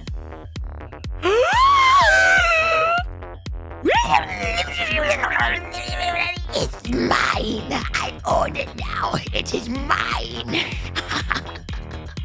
I'm keeping this as a memento. A memento of one of my favorite characters in this game that I've ever met in an event. Oh my goodness. That makes me so happy. And then Lydia channeled her inner column. It was a jump scare. I'm sorry. I wasn't expecting it.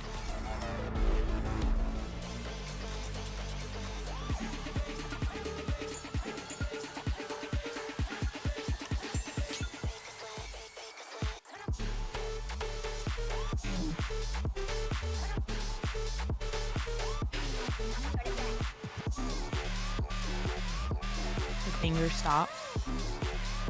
Which one? There are multiple bangers. I'm trying not to linger too long though. Just in case.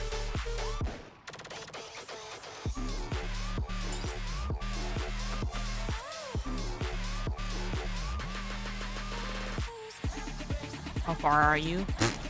Not far at all. You're not far at all. I'm pretty sure that was all just like one part.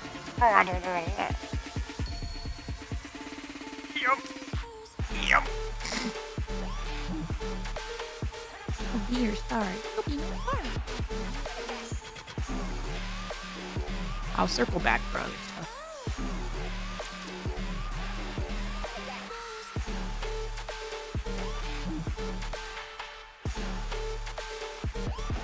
It's funny how noises music You is don't noise. deserve to see me perform. What? Did you just say you don't deserve to see me perform? Next.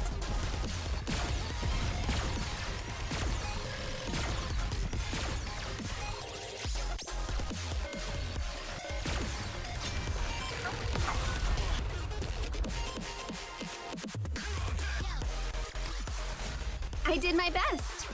Are you going to give me a reward?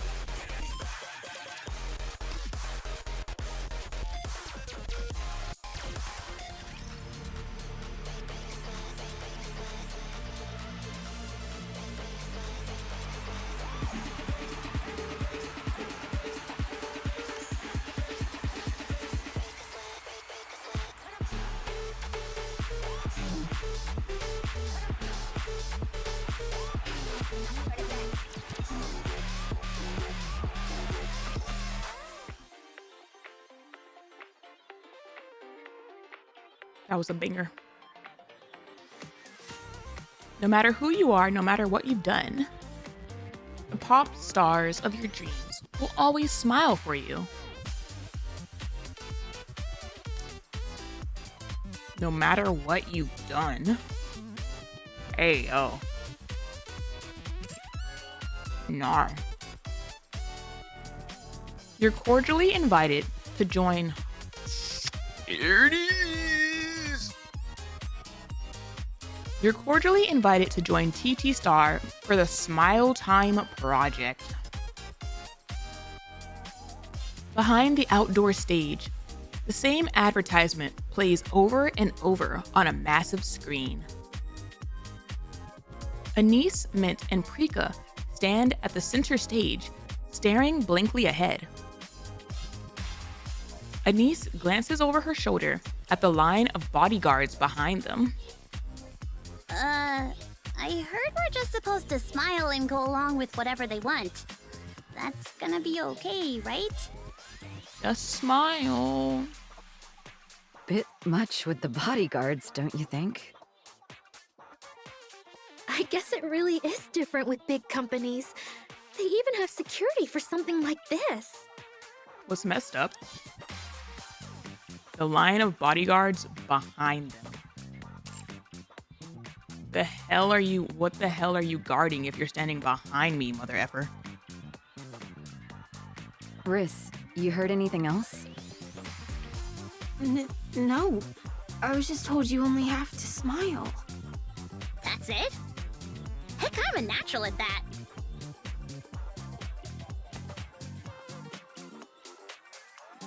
A heavy hand lands on ANIS's shoulder. Who the hell?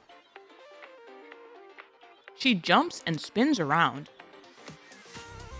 A bodyguard stares down at her with icy eyes, pressing a finger to his lips in a warning. A chest tightens, a cold knot twisting in her stomach. They can't even talk. Forcing herself to look forward, she sees a line of people waiting.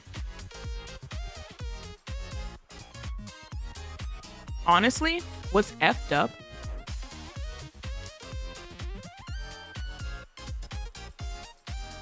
is that it feels like these bodyguards are more so there to keep them from leaving. More so than actually like guarding against fans or keeping anybody from coming in or anything like that. Like they're positioned behind them so that they can't turn around and like leave.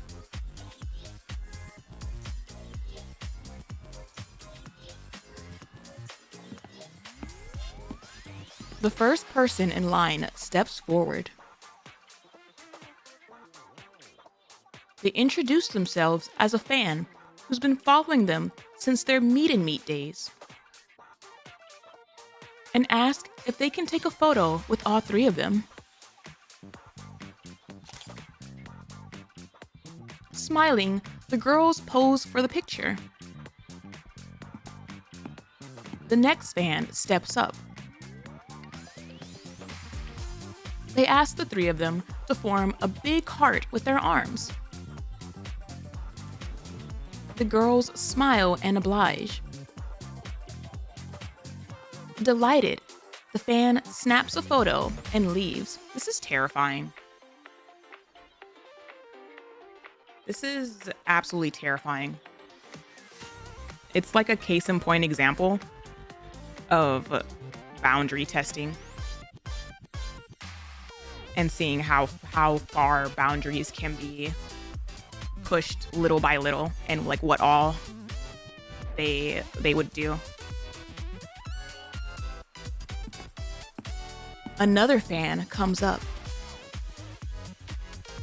He introduces himself as Robert. Are you about to be a mother effer, Robert? And asks Mint to shout, "I love you, Robert." Yep. Oh gosh. Oh gosh. It's literally we're about to like watch the line get blurrier and blurrier and more pushed. Like, this already is, to me, this already like borders the parasocial barrier. Like, and it's the second or third person. Mint flinches for a split second and then smiles and yells it out. The fan leaves, replaying the recording again and again. Oh, Robert's a problem. Robert's a problem. the next fan steps forward. They want a photo with them standing between ANIS and Prika. As they move into position, they try to slip an arm around both ANIS and...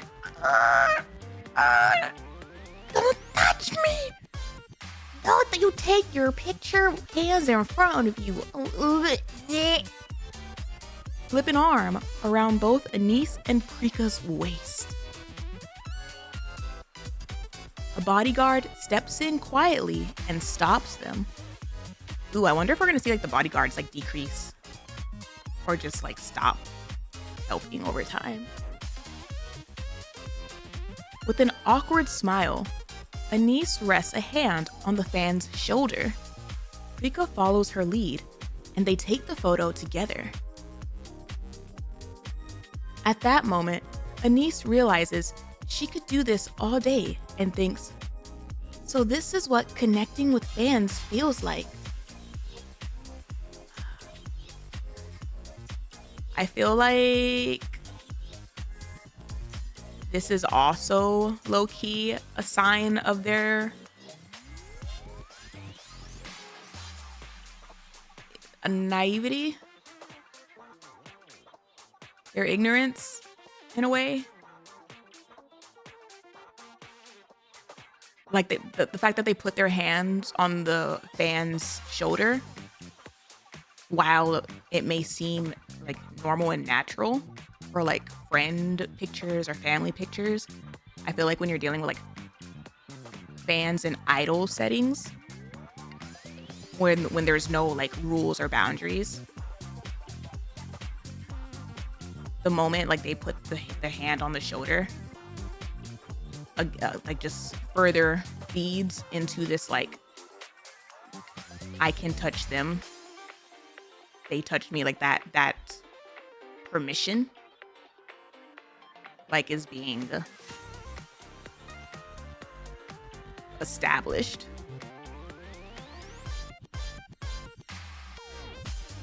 The thought sends a light warmth through her chest.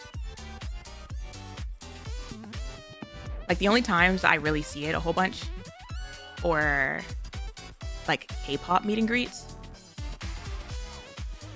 I think like the average K-pop meet and greet will do like high touches.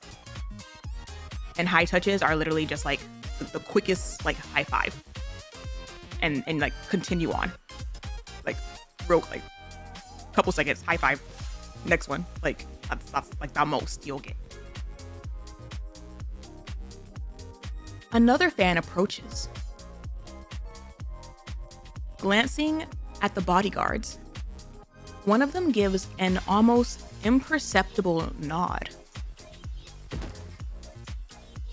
The fan trips, sending the coffee cup in their hand flying. What the hell, bodyguard-san? This is like a setup fan. He's an op. What the hell? Coffee splashes across Prika's uniform. The fan panics, apologizing over and over. Watching from the side, Hansen's there! Of course he is! Hansen flinches.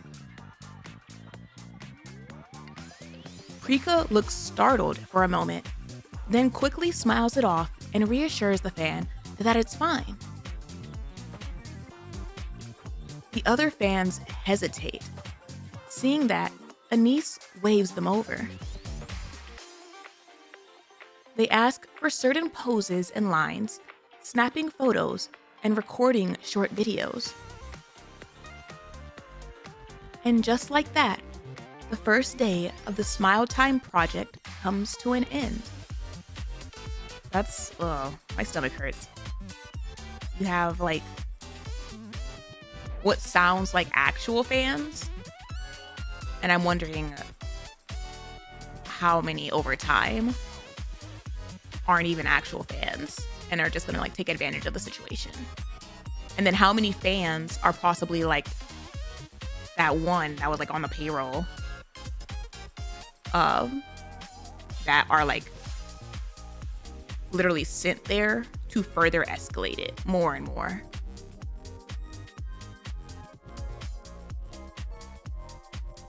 No way!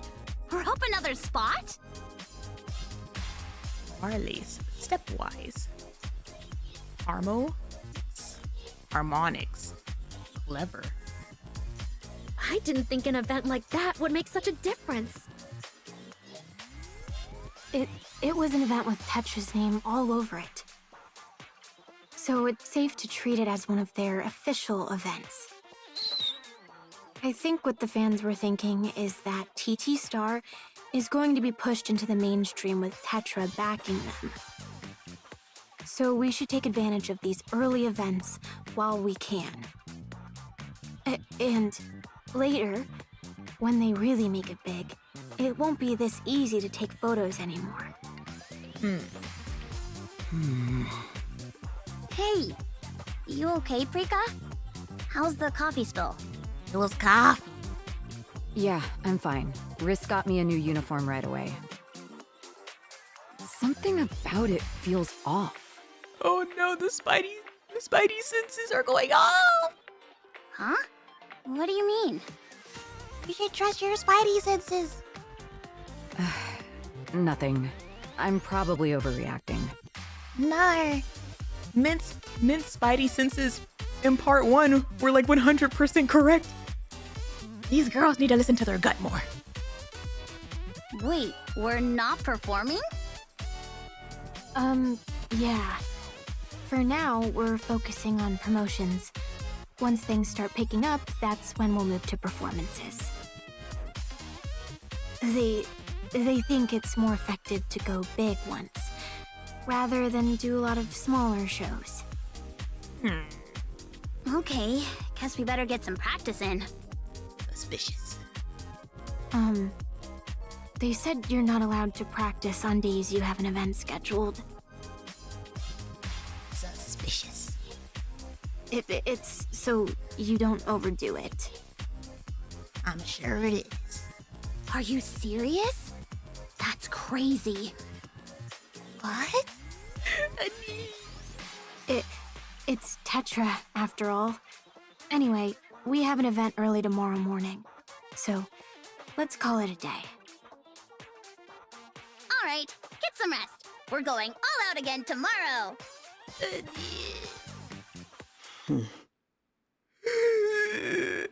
No, that's how I know it's an effed up situation. You cut to Hansen with the music stop. Hansen finds it suspicious. I find it suspicious. Oh, there it is. There it is. The song. ANIS is sure now.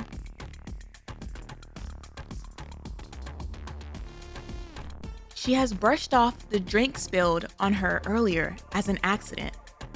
Oh, damn. Damn, that's how they're gonna bring it in. When everything starts to get shady. 2 days in a row, she has chalked it up to rotten luck.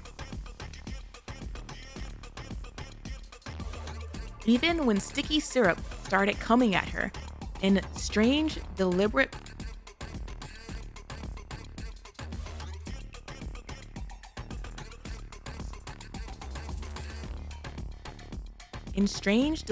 arcs towards her chest, she tells herself she was overthinking. That's disgusting. But now, there's no denying it. The instant she sees the ice cream flying straight at her face, she knows. This is intentional. She dodges, and the ice cream hits the floor with a splat. Her gaze snaps to the fan, who had been grinning expectantly just moments ago. Nah, this is effed up. How am I supposed to bop to a banger while reading this? I'm like, it's like the most conflicted feeling. It's like I'm trying to bop, but then like I read the next line and I'm like, what the hell?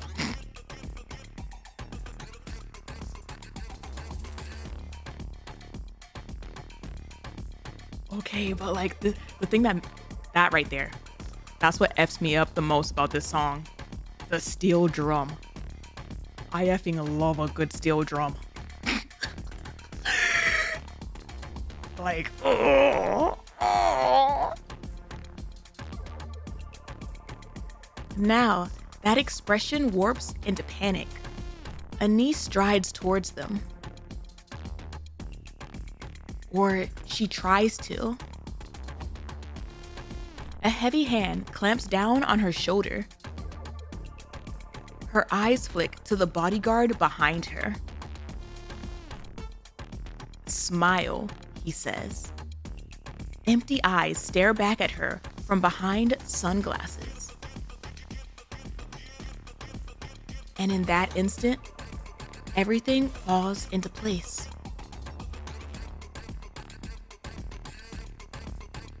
So that's how it is.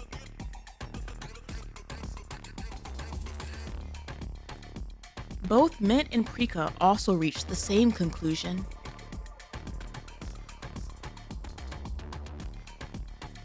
They've been tossed out here like toys. Oh my gosh, ow. Oh. Oh, the steel drums make so much more sense now.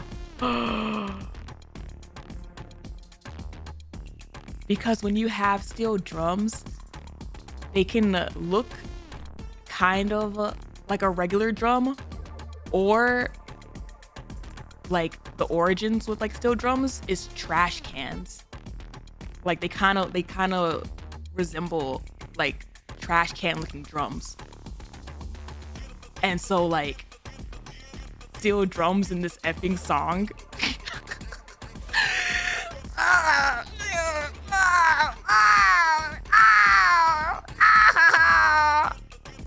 Cosmo, you bastard!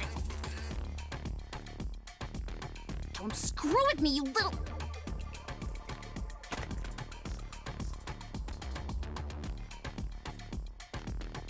Prika scoops up the fallen ice cream and smears it straight into her face.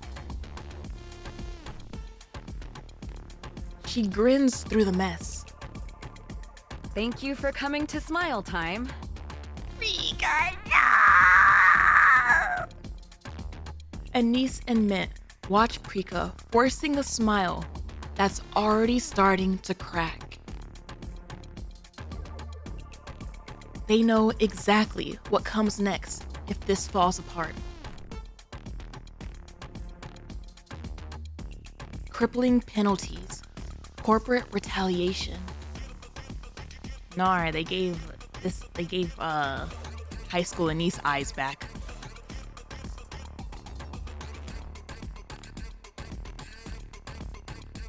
Their future comes into focus with brutal clarity. A star-shaped sticker that has been trampled into the floor until all its shine is gone. That's double effed up when you remember how ANIS and Mint died. I think Mint was also run over, stampeded. Prika was a car accident. Trampled into the floor until all its shine is gone.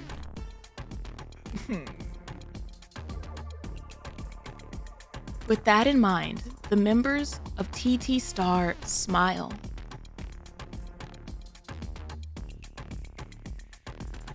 They swallow down the sobs clawing at their throats, forcing their trembling lips into something that almost looks real. How dare you treat them like this? Whoa, easy there. What's got you all riled up? Oh my gosh. A diabolical song. Oh my gosh. It's all just one big performance. Just one big game to this man. Stop this at once. What do you think you're doing offering them up as toys to the public? Think you can afford the penalty? Yes, I'll pay. Even if it takes the rest of my life, I'll pay every last bit of it. So we're done.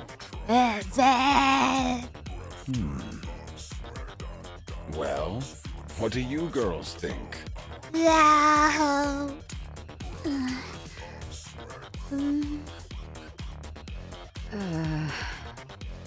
Don't speak to my pop stars. My pop stars. Bye, pop stars. Well, well, look how high you've climbed. I was about to say, he's grown so much. Look at this boy. He's grown so much since that side story. 9th place. Top 10 already, huh? That's a big step towards your major debut. Don't listen to him. We can always raise the rankings back up. There's no reason for you to be treated like this. We can do it the right way. The right way. You know this isn't right. So let's stop here. We can start over. You really think playing by the rules makes you special? Quiet! Now!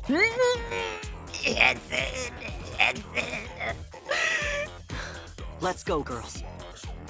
I'm gonna give it to him. Hanson do be getting hotter as the event goes on. We're not letting greed steer us off course. Even if it takes longer, we'll do this properly. Boss? We No, Anise, don't say it.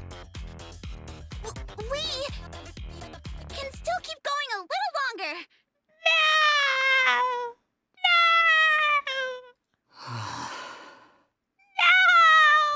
He told you not to say it. The laugh? Yeah, some fans pulled some crap, but way more came to support us. Don't call them fans. They weren't fans. And, if this is all we're up against, we can handle it. I feel the same. This level of attention isn't something you can just ask for. But that's not the kind of attention you want to be, like, fostering as okay. If it's simply part of what we have to endure to rise higher, then I think we can handle it. No. No. And the penalty fee? Let's be real, there's no way we can ever pay that. What other idols out there are getting ice cream thrown at their faces right now? Don't do it. No. Don't worry, we're good at surviving the grind. Surviving the grind. You think this is as far as it goes? Uh-oh. They can do far worse. They will do far worse. Yep. That wouldn't matter. The bodyguards behind me will stop anyone from getting that close in the first place. Oh, that's cope. Oh, that's like a mixture of ignorance and pure cope. That bodyguard stopped you. That bodyguard put his hand on your shoulder, Anise, not the fans. Exactly. Nothing gets through unless I allow it. Ooh, what a line. Ooh, what a line. Unless I allow it. Oh, what is this man gonna allow? Oh, what is the devil himself gonna allow? Surely nothing. Surely nothing bad, right? Thanks, boss, but we've got this. We'll handle it like we always do. Together. Anise, let me say this again. The mainstream. I want to get there. Hanson, I know you're trying to protect them, but oh my gosh. Oh my gosh. Like,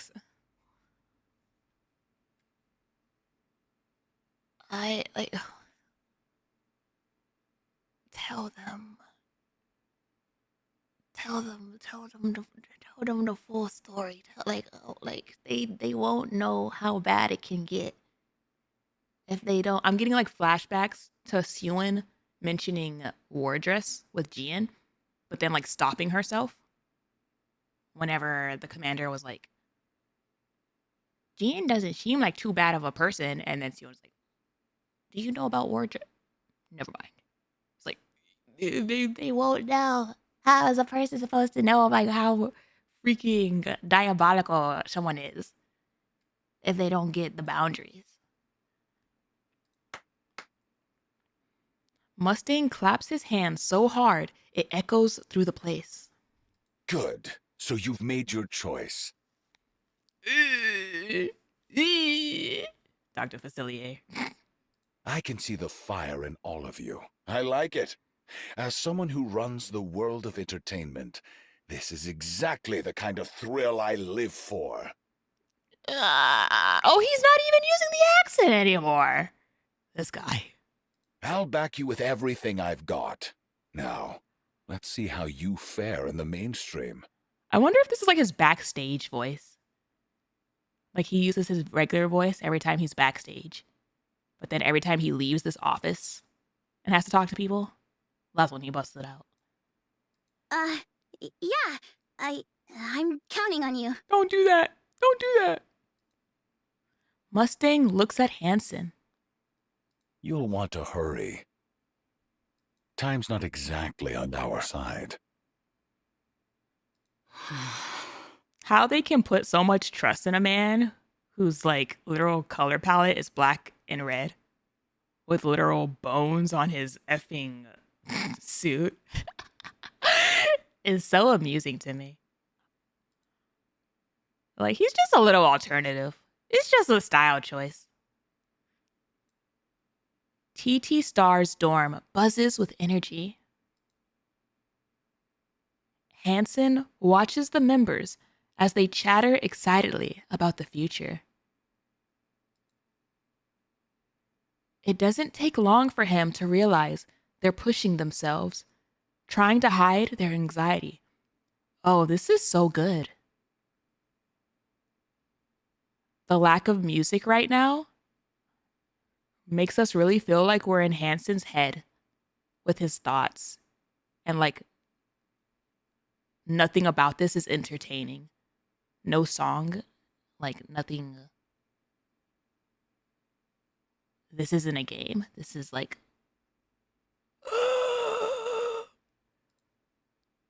even so, he can't bring himself to cheer them on. Since he knows exactly what kind of man Mustang is and what will happen next.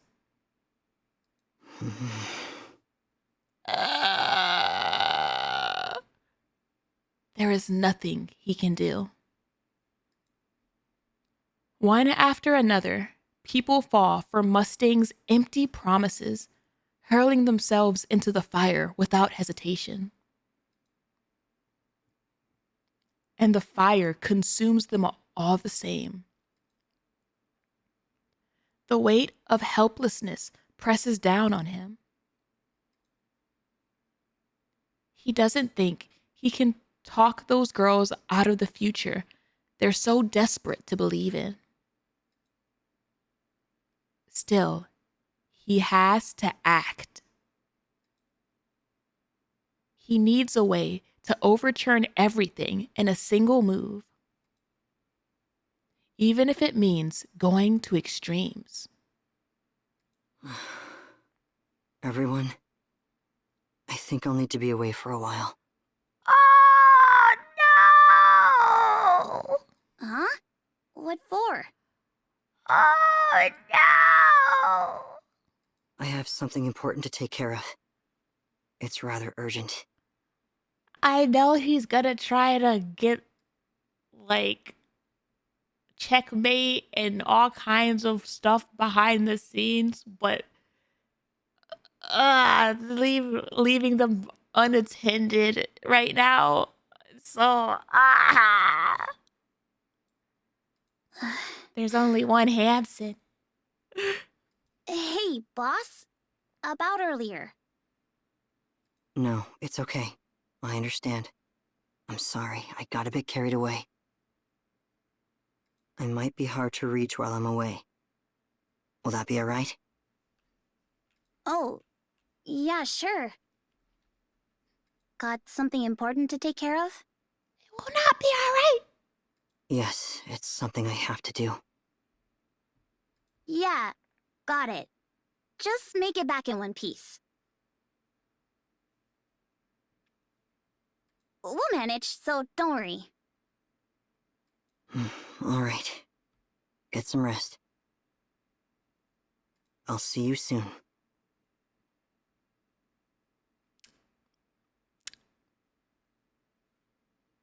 This is giving effing deja vu to Oswald and Pretty's conversation before everything hit the fan there too.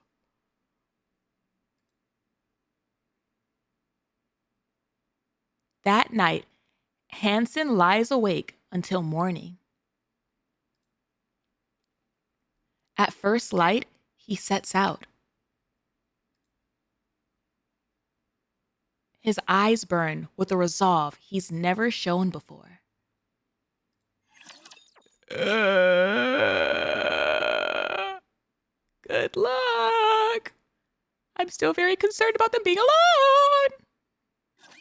Anis, I need your strength. Aww! Avistar! She literally has it inside her epic battle lines! I'm pretty when I fight.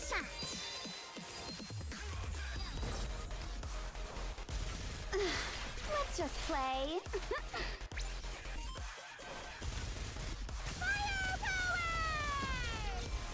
Up off, Neon!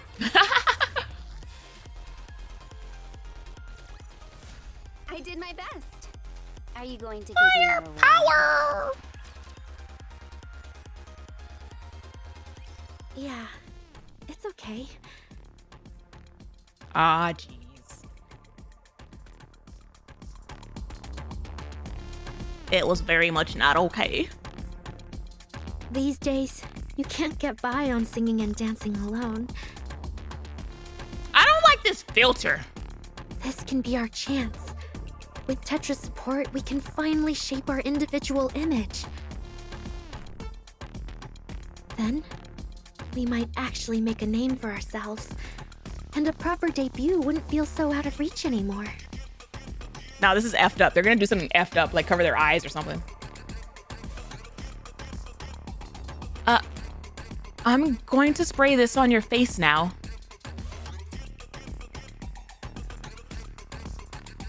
But when I do, make sure you thank me and smile, okay?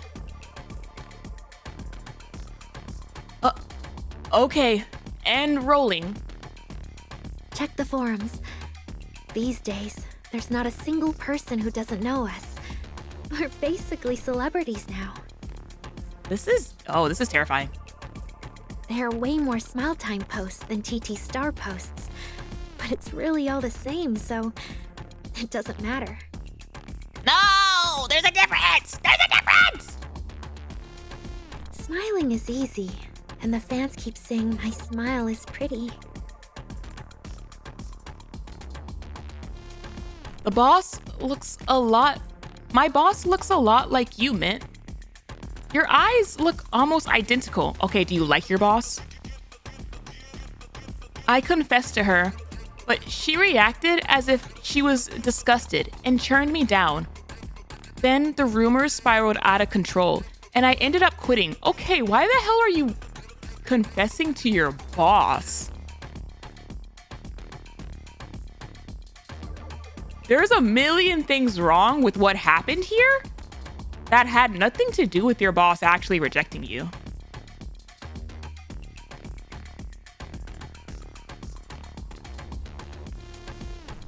I don't think it's right to trample on someone's feelings like that.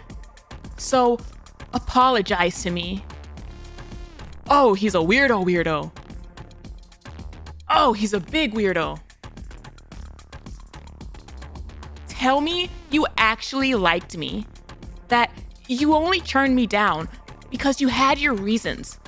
And say it with a smile. Bleh. Bleh. You're a disgusting little creep. who deserves to get actually spat on. Get out of my face. This is the only way. It's the only way someone like us can ever stand out. I just have to smile more. They say I look better when I do. The fans, I mean. Which effing fans? The fake fans who are just like abusing y'all right now? Stop calling them fans, please. That's why they're here to see me, right? Because I look pretty when I smile. She keeps repeating it. She said that.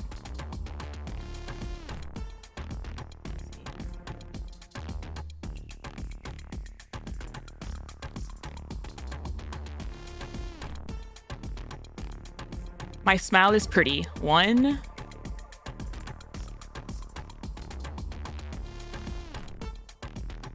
I have to smile more. I look better when I do. 2, because I look pretty when I smile. 3. She said it 3 times in just that little narration.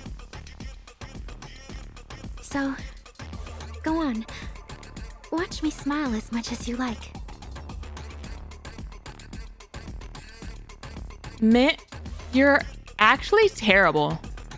You've got nothing going for you except your pretty face. Don't you think you're kind of a burden?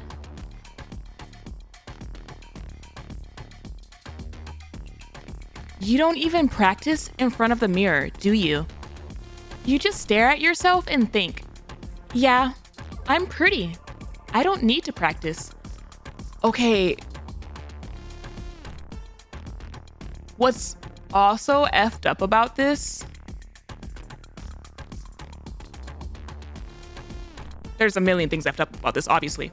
But this is like one of those things that can easily get like really mentally twisted. Because I could have sworn, I don't remember who did it. Who said it? But there was somebody in part 1.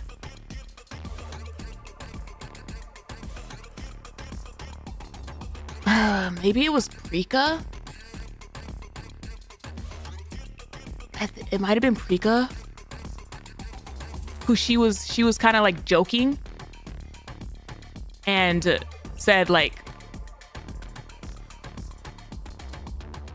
because there's this one over here, ANIS, blah, blah, blah. And then there's this one over here that like relies on her looks with like Mitt. But she didn't mean it in like a true like bullying fashion. And the way you kind of see that again come up now, but like in a more twisted, people think that like it's one of those things where you can very easily, from Mitt's POV, get that stuck in your head and like over marinate on it. Because like even if your friend says it like as a joke, it's one thing if the friend says it, it's another thing if other people say it. And then at what point do you start to believe it yourself? You know?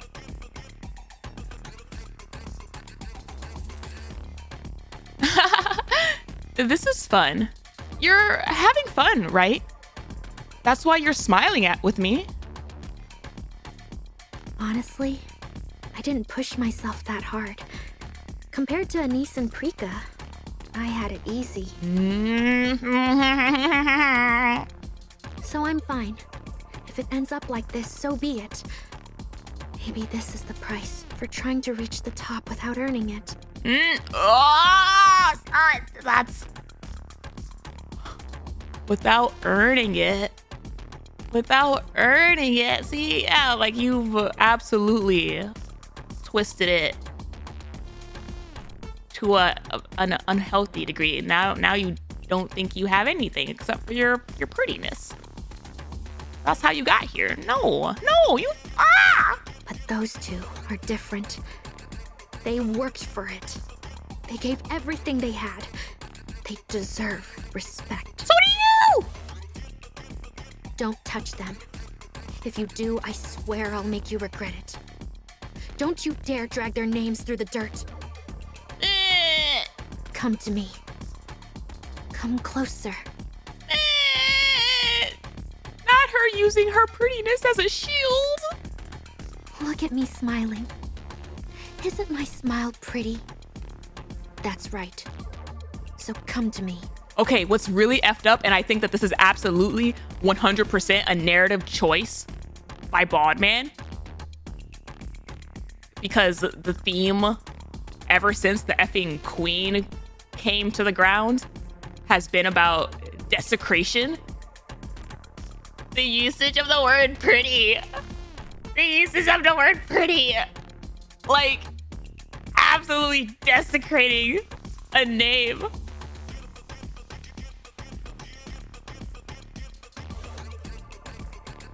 So, what exactly are you good at, Mint? You're a worse dancer than Prika, and your singing doesn't measure up to ANIS either. Other than your looks, you don't really have anything going for you. So why are you even trying to be a pop star? Come on, I'm kidding. Smile a little. See, you look so much prettier when you smile. Sparkle, sparkle. Oh, she sounds so tired. So pretty. We're shining so brightly right now, aren't we? This is the opposite of everything pretty stood for. The absolute opposite of everything pretty stood for. Bright enough for anyone to see, no matter where they are. Right? That's true, right? The trembling in her voice. No. We're not shining at all. This isn't what it means to shine. Sparkle, sparkle. Hey, yo, she's kind of losing it. She's having like a full round table discussion in her head. Hello, I'm Mint. Would you like to see me smile?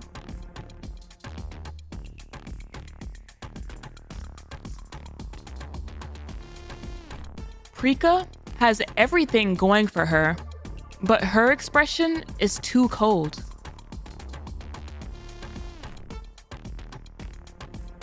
That's why you look best when you smile. So smile more. There you go. Stretch your mouth until it's about to split. Yeah, just like that. Gosh, you look so silly.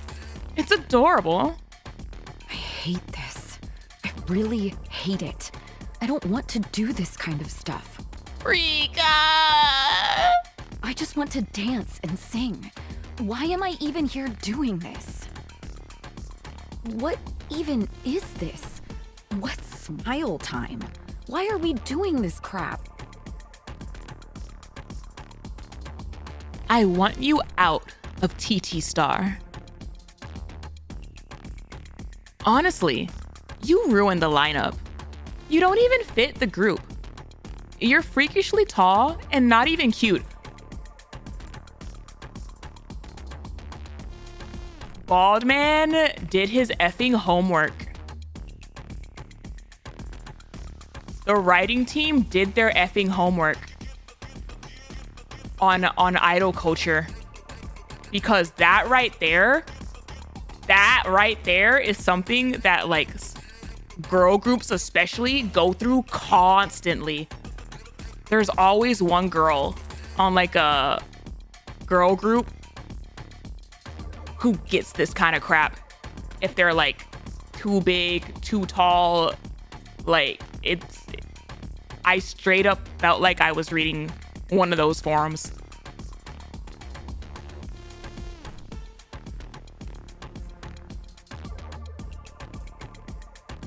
This is seriously irritating.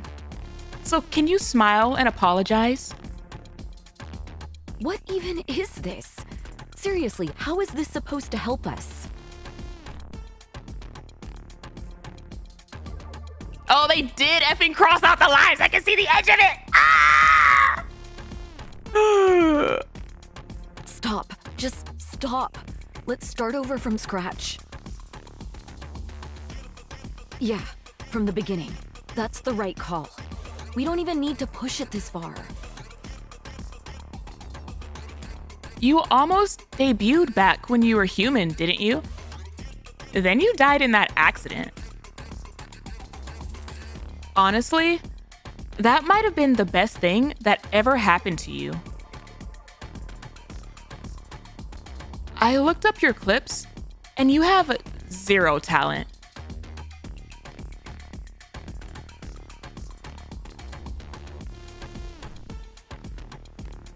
At least now that you're a Nikke, you're barely passable.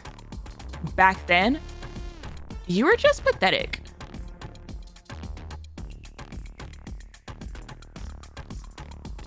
Honestly, that's such an interesting POV.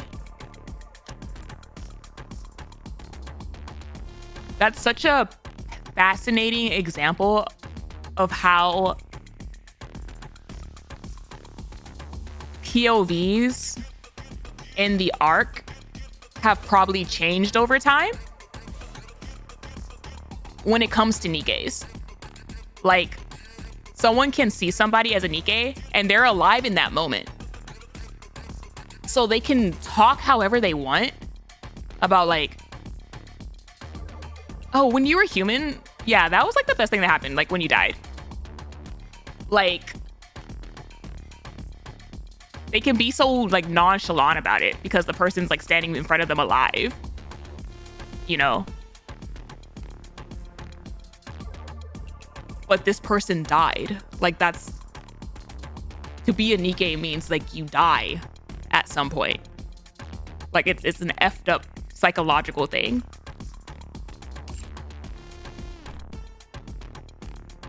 So go on. Smile and thank ANIS and Mint. Thank them for letting you debut at all. I see. So you can't give up.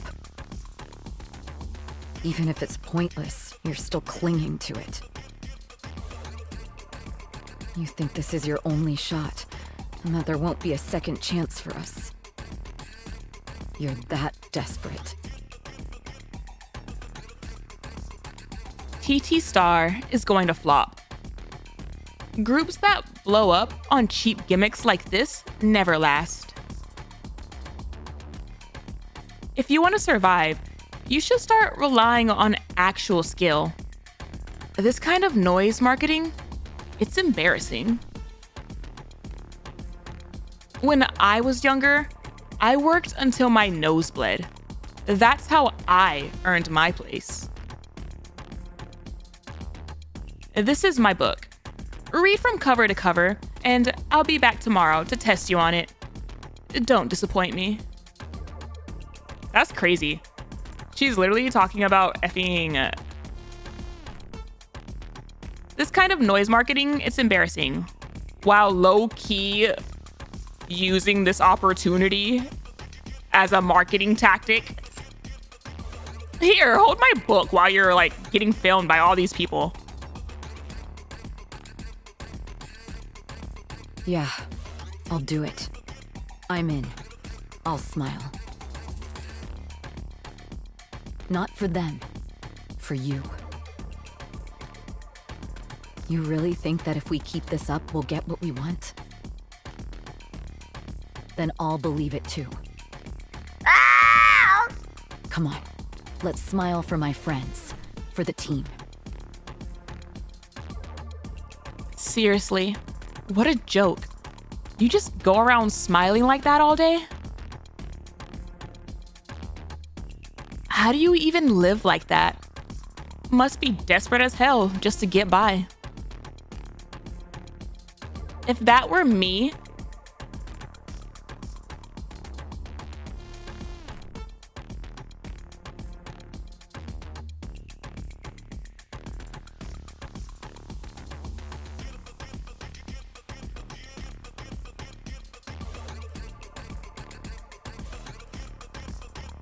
I'd rather myself. Seriously, do you not have any pride? Lift the corners of your mouth gently. Don't force it. This is so stupid. What even is this? I want to bail. Ease your eyes down a little, but not too much. Just enough for a soft curve. I hate this. Seriously, I hate this. Too much and it'll look fake. Keep it subtle. Stay in character. Yeah, that's it. Rika! I hate it. I hate it. I hate it. Smile. Smile. Smile.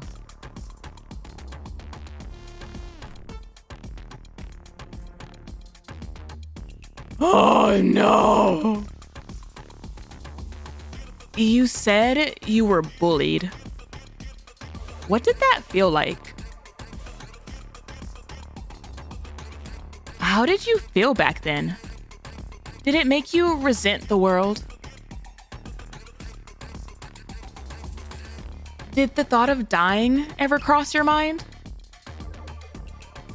Wild things to say. People say the most wild things when they get in a position of power. Just because they're not talking back, you're saying all the things. Hold it in. Hold it in. Just hold it in. Mint and Prika are holding it together too. I'm the leader. I can't be the one who screws this up.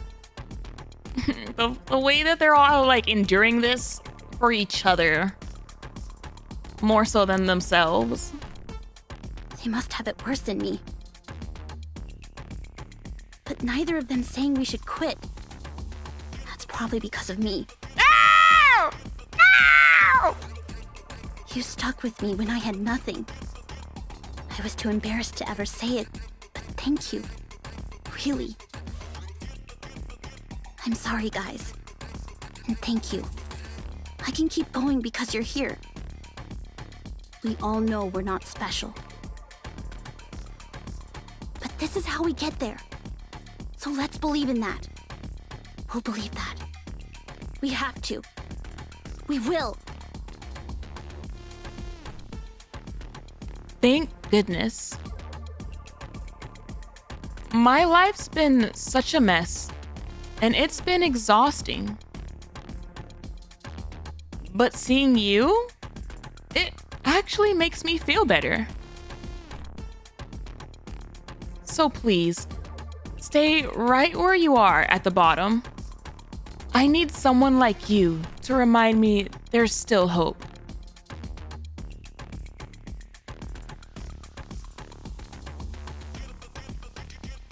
I was wondering how the hell that was gonna get twisted up by the end. Ugh. But if we keep this up, will it really make us special? Wait, we went up again. 6? You've got to be kidding me. Yeah, just hang in there. Once we break into the mainstream, it'll all sort itself out. No, because you broke into the mainstream on this. People are gonna expect this. We'll make all this stupid crap worth it.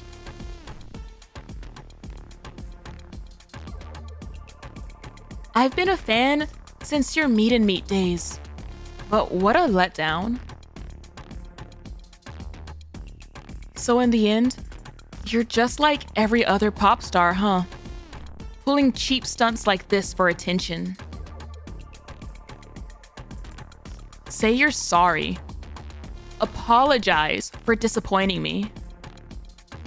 And for wasting my support and my time. Oh, and smile while you're at it. I got goosebumps. I got actual goosebumps. I've seen that crap all over effing big VTubers comment sections all the time. All the time. Like, if anybody thinks that this is outlandish and like who acts like this, I've seen all of these scenarios. It's effed up. Why am I even doing this again? Oh, right. I wanted to be like Pretty. I wanted to give people hope. I wanted to become a star.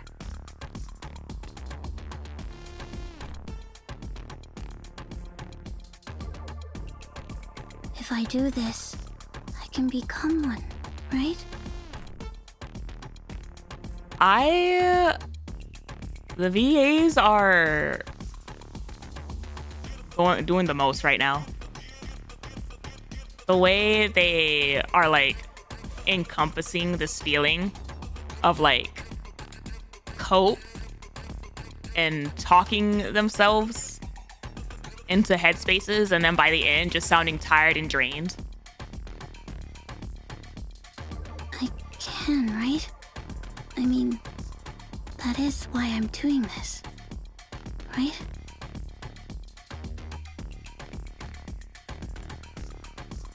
Be honest. You're the one who exposed Yo-Yo's past, right? I heard she bullied you pretty badly. So that was payback, wasn't it? Clever. You drag Yo-Yo down, pick up sympathy votes, and ride that all the way to the top. Wow. Pop stars these days really have to be smart. Oh, right. You're just trash, not a pop star.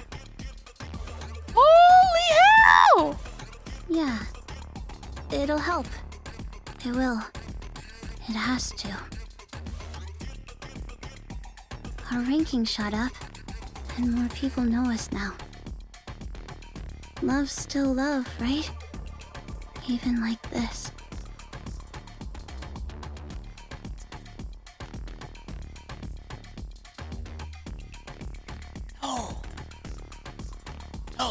No. So we should be grateful. We should. Thanks.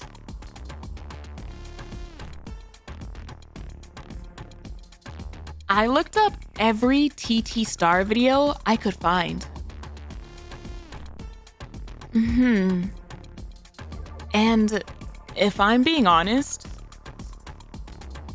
you all have zero talent. Especially you, ANIS.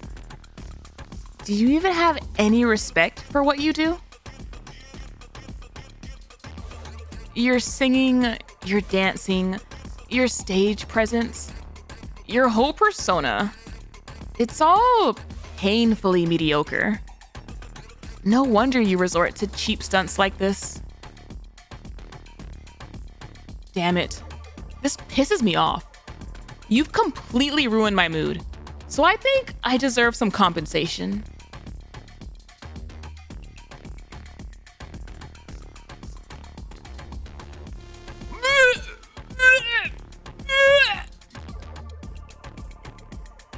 Why don't you lift your skirt a little? Just a bit.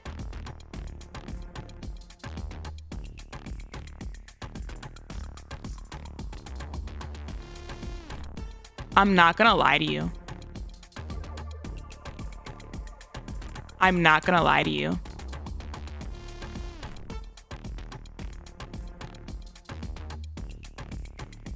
There are some people on the internet in this exact community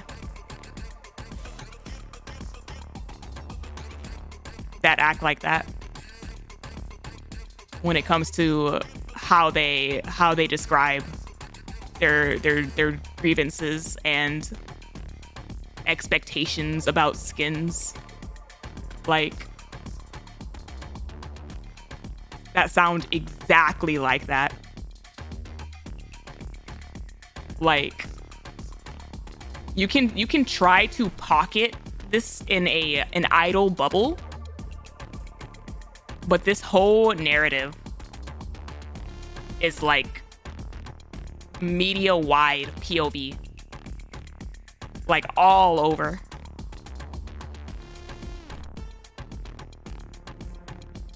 Thank you for loving me. I wanted that more than anything.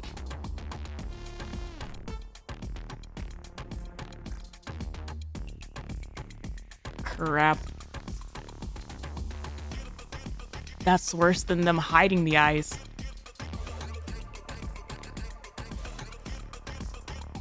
Damn.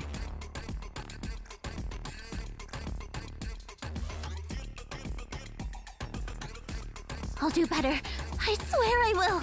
I'll become a star and give back all the love I've been given. What about it is love?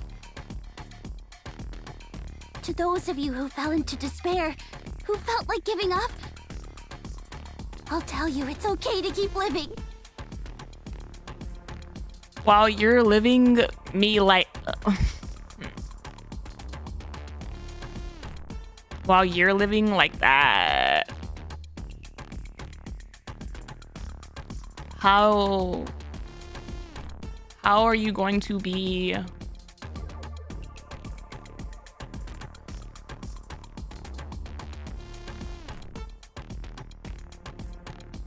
That's depressing.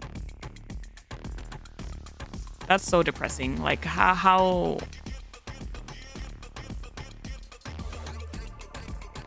do you be a role model while your own mental is in shambles? Like, you shouldn't allow yourself to hurt yourself and risk your own mental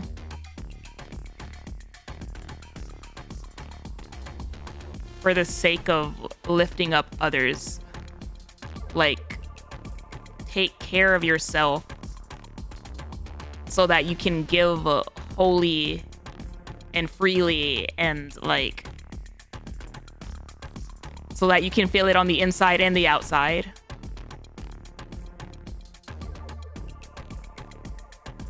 I'll be there for you when you're lonely, when you're exhausted. And in the end, I'll make sure you feel like staying alive was the right choice. No, because you literally sound like your voice broke when you said that. I do not like... Oh, I got actual goosebumps. I got actual goosebumps. While she said that statement, it sounds like she feels the exact opposite. Like she herself is not sure if that was actually the right choice.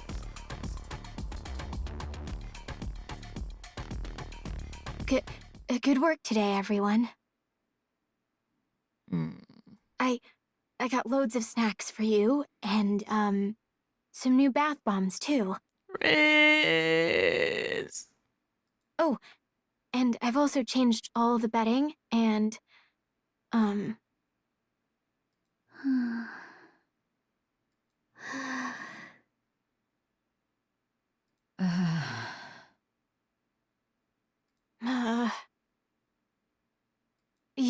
you made it to number 4 on the indie charts.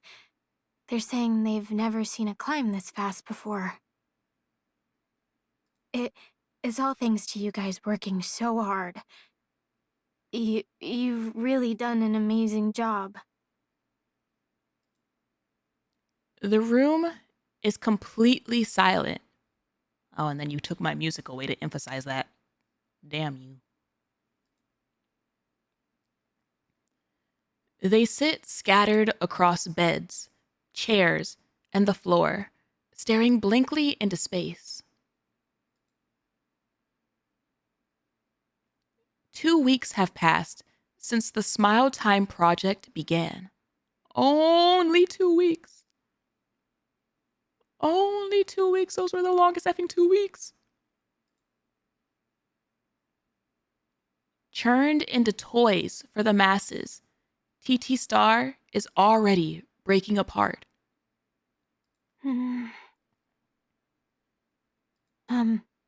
Guys?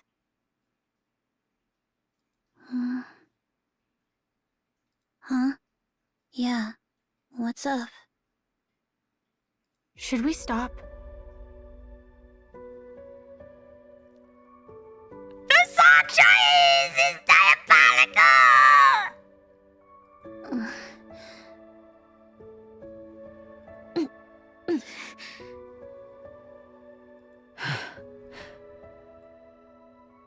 Let's stop. We all know this isn't right. Riz! Let's just stop. How do we even stop this? We can deal with the penalties later. Just set that aside for now. First, we need to get out of here. We might have to start over from nothing, and maybe we won't ever make it back as pop stars. But this isn't right. So please, let's stop. Being the actual MVP right now. Trying to pull them back from the edge. What about Boss? Still, no word. He's not picking up either. He's been gone for 2 weeks. ANIS looks at Mint and Prika. They meet her eyes. And only now it hits her. It's too late. She should have said something sooner. Can we stop? Her phone vibrates. Ah! Who is it? She glances at the screen. Mustard?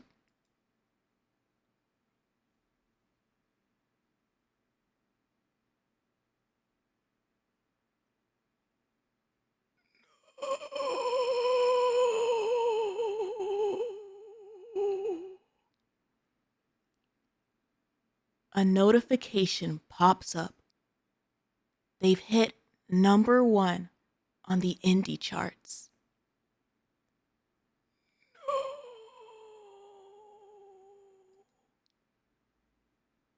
Everyone looks at one another. Just one more step. And they'll finally break into the mainstream they've been chasing for so long. ANIS turns to Riss. ANIS. No! Okay, two things. First off. I have doubts that Mustang isn't effing involved when it comes to the indie charts. Like, it's one thing for, like, the main charts or whatever.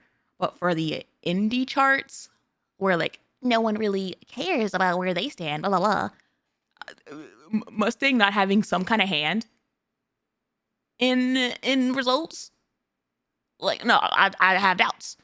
Number 2, the way they had the one time they had music in this entire scene was during that slightly hopeful, can we back out? Can we step away? And then as soon as the hopeful moment was over, they took the music away again. Like, the emotional manipulation. Our hope died with that music. They just, like, cut it.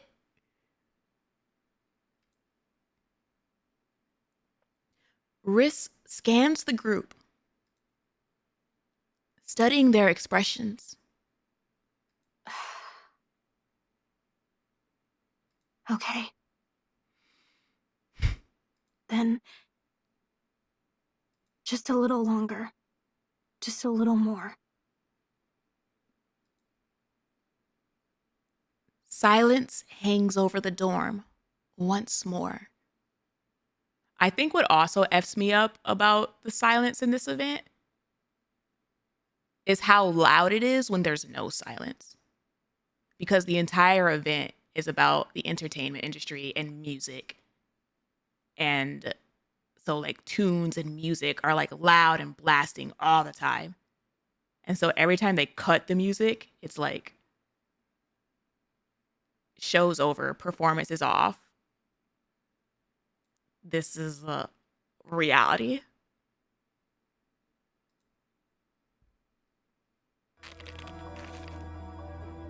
Oh, what the hell? A faint, relentless biting sound breaks the silence. That was well played. Well played. Oh. Oh no. Is she biting her nails? Or her fingers? The room is dark. The only light comes from Yo-Yo's phone. She stares at the screen and chews her nails down to nothing, as if she can tear through the display with sheer will. It's the indie charts. TT Star sits at number 1.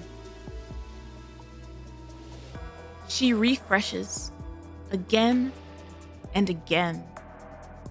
I don't care what anybody says. I don't effing care what anybody says. I'm pretty sure Yo-Yo's gonna do stuff that's gonna be absolutely diabolically like bad and twisted as a result of her mental. But there's still a part of me that feels bad for her. Like, I can't not feel bad seeing a person that's straight up in the exact same scene that ANIS was in Campaign. But unlike ANIS, who had Avistar to literally snatch her phone out, like away from her, Yo-Yo's just sitting there festering. Like, she didn't have anybody good to raise her or provide some good influence on her. And then when she was in the absolute pits of her mental, there was still nobody. Like, it just feeds that whole, how are you supposed to stop someone from becoming a monster, from being a monster, when you leave them to become exactly that?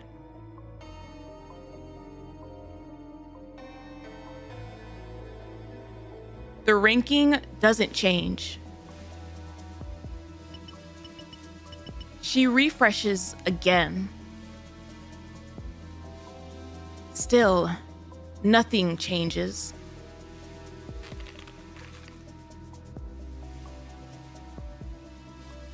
The sound of her nails being gnawed raw fills the darkness again and again, the only thing breaking the silence.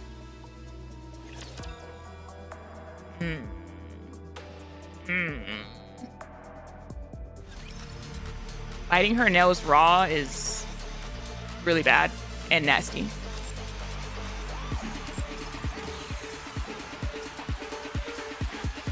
Gonna go back to noise to distract me.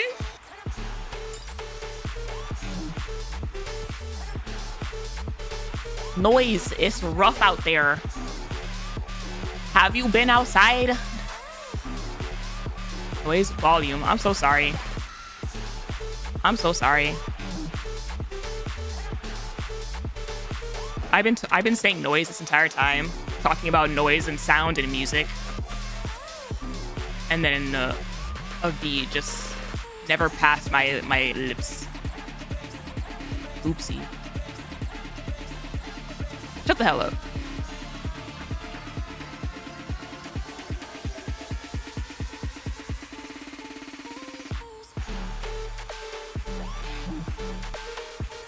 Identity theft is not a joke. Shut the hell up! I said sorry!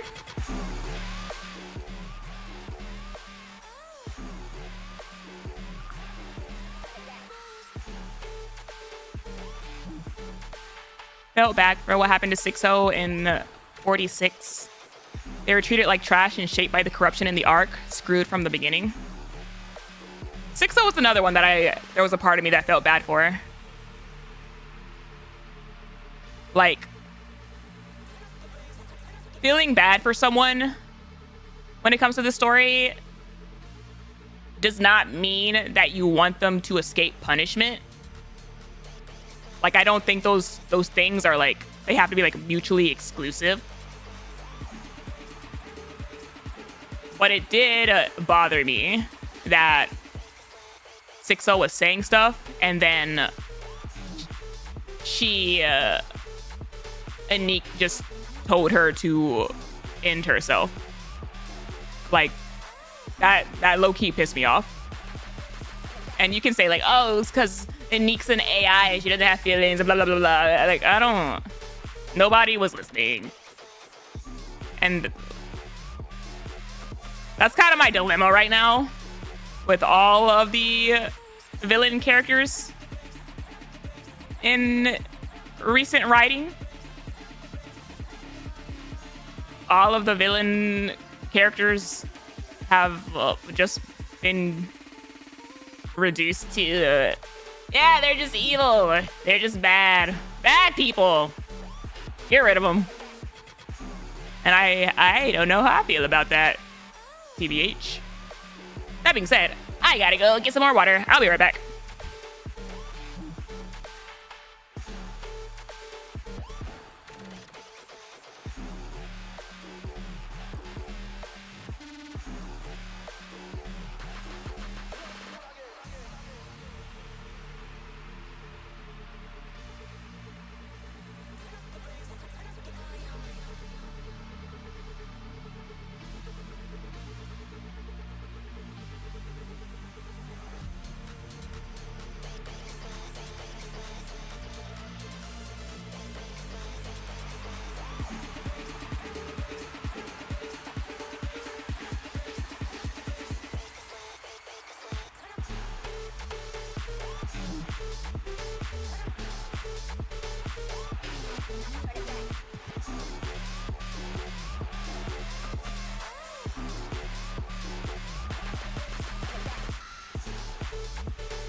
I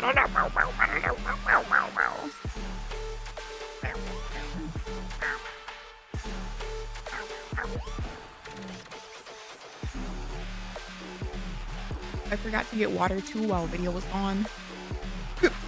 Ripperoni.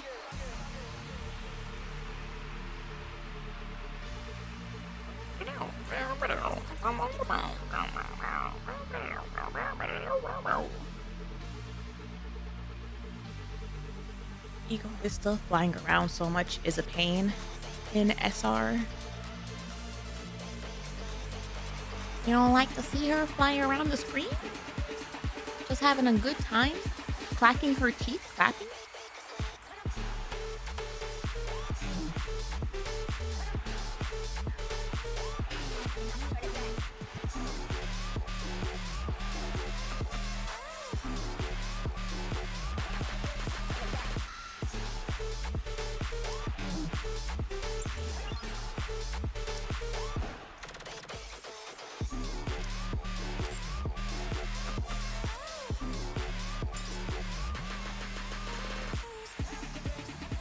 Look how much I've grown, Vidya. I didn't say what I was about to say. I didn't take the low-hanging fruit. Have you grown, or has the bar lowered?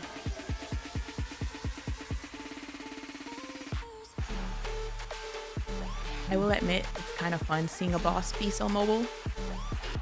Why I liked Providence.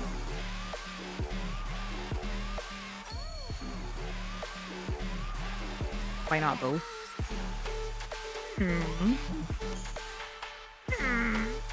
don't know.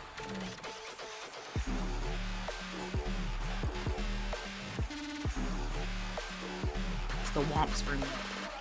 You don't deserve to see me perform. Yeah, like the womps.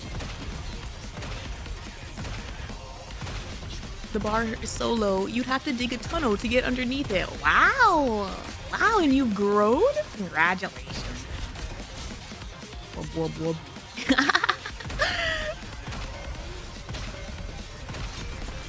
Wub, wub, wub, wub, wub, wub, wub. As long as we're together, I will never fall. Jesus, we're not even halfway through. We're not even halfway through. Learning to draw Ego Vista fan art is my first time drawing hard surfaces. Ooh. Ooh. Good luck with that. I would say she's like a mix of organic and hard surface.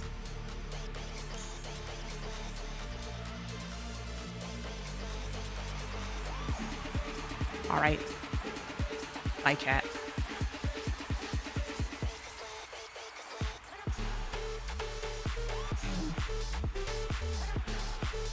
Speaking of man, y'all need to chill. Oh, wait. Y'all need to chill a bit. I had to approve like 12 messages during the last scene because of how mad y'all got. Bruh. Back to the closet. Bye.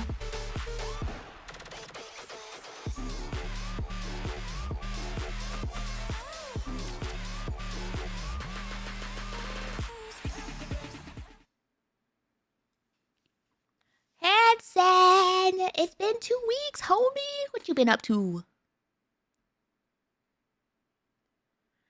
Hanson stands rigid in the hospital's spotless corridor. His gaze fixes on the tightly shut door, eyes hard. He checks his phone. A notification pops up. TT Star has taken #1 on the indie charts. I'm sorry, everyone. Ah, he knows. He's not even there, and he knows what all they've had to go through to get there. Just a little longer. Please. I'm petrified that he's going to be too late for something. Something. It's almost over. Just hold on a bit more. I'm sorry.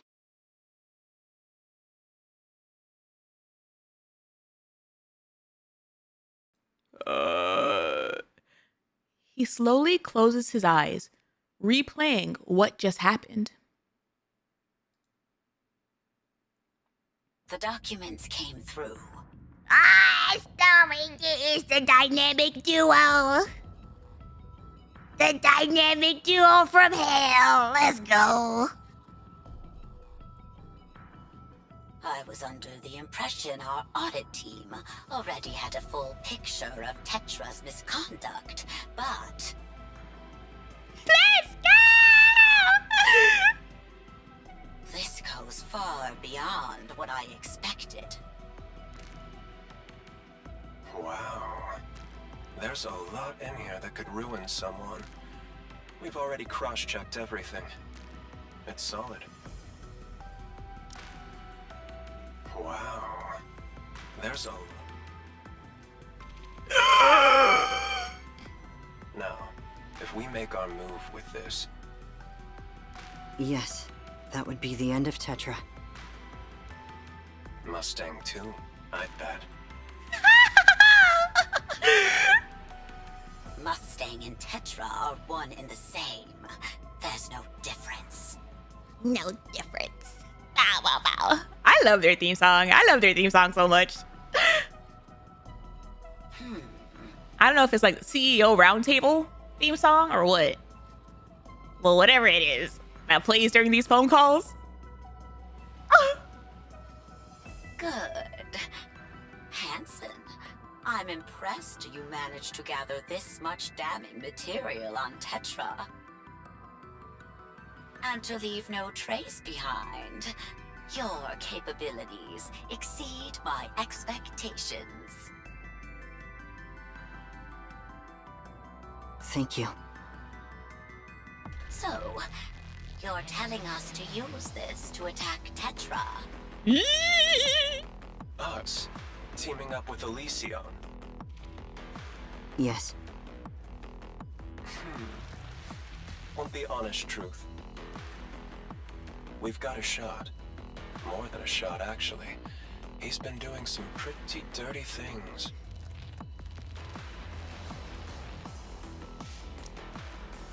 We've got a shot. More than a shot, actually. He's been doing some pretty dirty things. Not like we're ones to talk, but this guy, he's basically acting like a king, doing whatever the hell he wants. Leave me alone! Stop bonking me! Leave me alone! I gotta have somebody to be happy about in this game. I'm about to lose one. I can feel it. If we start shaking things up with this, TETRA will fall apart. More importantly, he's been working closely with VTC. Uh-oh. And the central government is already at odds with them. Oh? We've already cleaned out VTC once before. We? So, all that's left are stragglers. Is a husband who loses their wife also called a widow? Is that a unisex term? A grieving widow did that. Hold on. I gotta unhide chat. Widower? Widower? Widower is the term. Widow and widower? Widower. That low-key feels like that would be this person who like left them behind. You hit us? Yeah, I told y'all. Y'all are hitting during this. That's why I'm not responding. I love this is a reason to unhide us. It's an important question.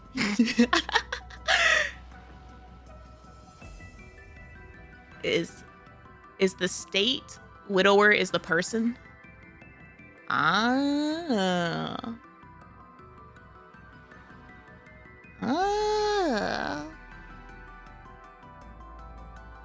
Yeah, no, I can I can't see chat, but I can see the emotes. So I know whenever y'all just start mass bonking me.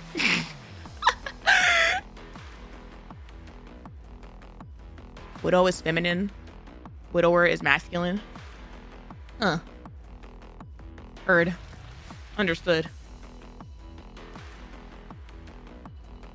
You deserve that. He sounds hot, all right? I said what I said. Goodbye, chat.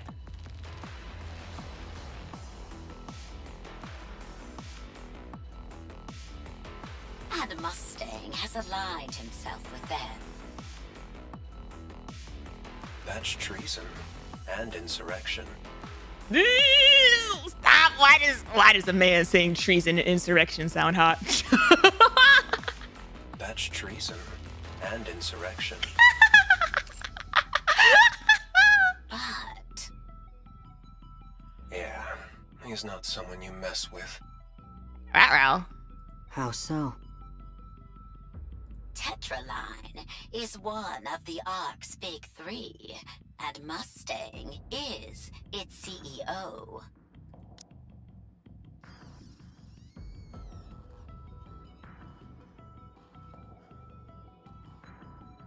Treason and insurrection.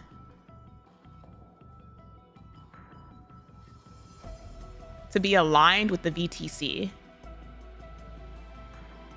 That's crazy. That's beyond just dismantling an organization. They don't just produce Nikkes or run entertainment. They're deeply embedded in the Ark's infrastructure. When Pretty was at her peak, Mustang used extensive lobbying to secure control over a significant portion of that infrastructure. That makes sense. He would want to be able to build whatever the hell he wants to build all over the place. If TETRA falls, the Ark falls with it. Mustang has said repeatedly that he's spent a lot of money on the Ark. It makes him pissed off quite a bit. I see. So Enoch won't just stand by and let it happen. That's fascinating. TETRA can't fall because the Ark would fall. And that's how Enoch gets involved in saying, no, TETRA and Mustang has to stick around. Even though Mustang himself has like a rap sheet of 1 billion offenses. That's right. That's what makes him such a pain. He's running rampant, and we still can't lay a finger on him.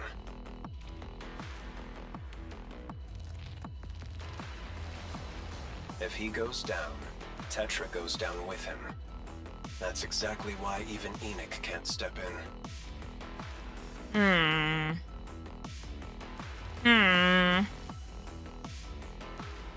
It makes sense for him to have such a foothold, though. At least in this early TETRA. It makes sense for all of them to have such strong footholds because this is still so early. Like, if anything, it's more fascinating that they still hold power despite everything. No, it doesn't. It makes sense why they still hold power later.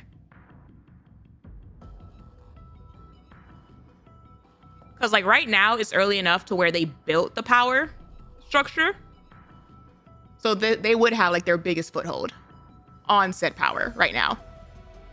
But then many years from now, they still have that same amount of power. Because not only did they build those foothold, like, they built that structure, they maintained it, and then didn't, like, allow anybody else to wedge wedge themselves into their established power structure. They all live in an effing bubble. They can do that. Tetra's basically his biggest shield.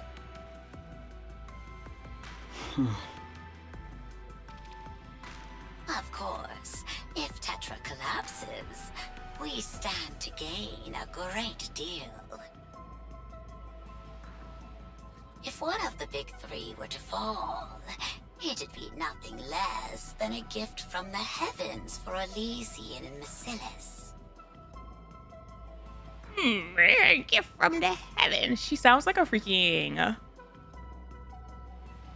I'm mixing my. I'm mixing my cauldron, my witch's brew. Problem is, we can't. I have a favor to ask of you both. Go on. You went to all this effort, so sure, I'll indulge you. Go on, ask for whatever you want.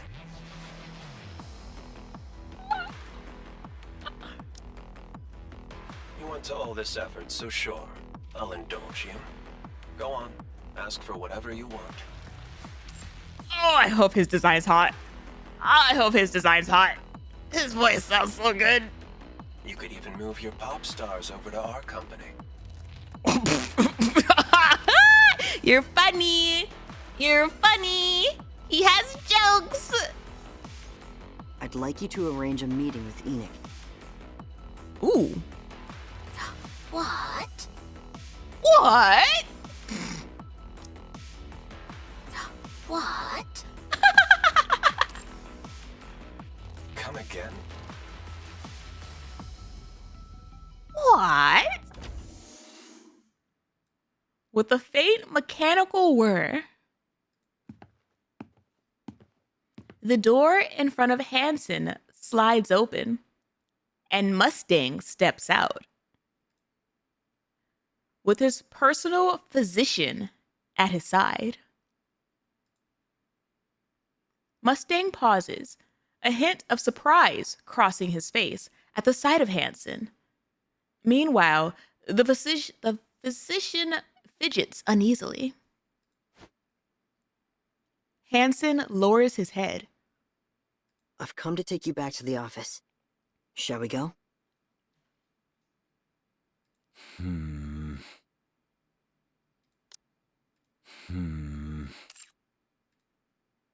Mustang looks at the physician. Sweating heavily, he desperately avoids Mustang's gaze. All right, drive. Nar. I would not trust being in the same car with this man as far as I can throw him.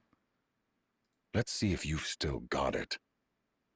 Still got what? Being a chauffeur? Oi, not this way. Take a right. It's faster. What? What? They utilize the hell out of this effing picture setup. The road is blocked. This is our only way through. They just go around blocking everything. What? We're supposed to put up with it just because we've got cars? How long do you have left? 2 months, tops. Oh. Oh. Clever. You actually figured it out. Oh. Your complexion and breathing seem different. So how'd you figure that out? 2 months. 2 months. Ah! Do you have any idea how many years I've spent looking at your face? None of the others noticed. That's because no one ever really looked at you.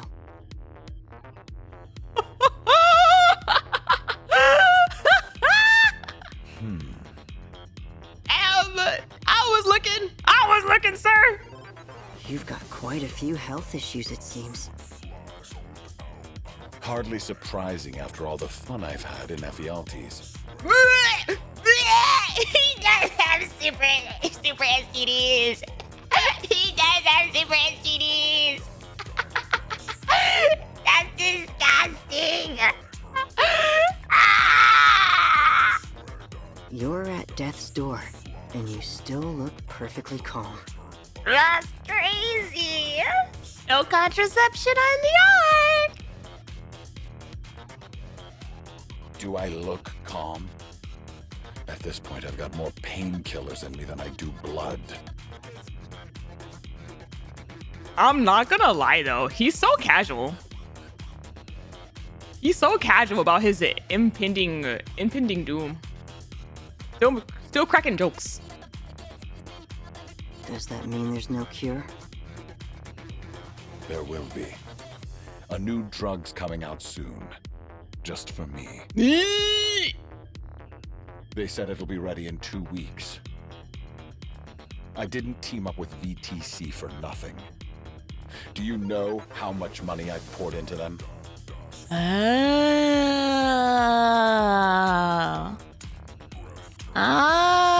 That makes sense now. So you've known about this for a while, haven't you? Yeah, it's been a while. That's when I started investing. Oh. If you intend to live that long, wouldn't Evergreen be the obvious choice? Oh. That's not a cure. It only extends your lifespan. Is he not on it? And I couldn't care less about Evergreen. Why? Thought you'd want to live forever. Getting old's pathetic. Losing my edge? Even worse. Ah. Huh. All right. Fascinating. But I'm not about to let some illness make me a has-been. Look at you. Actually spending that much on a new drug. I hate getting old. And I hate trying to slow it down even more.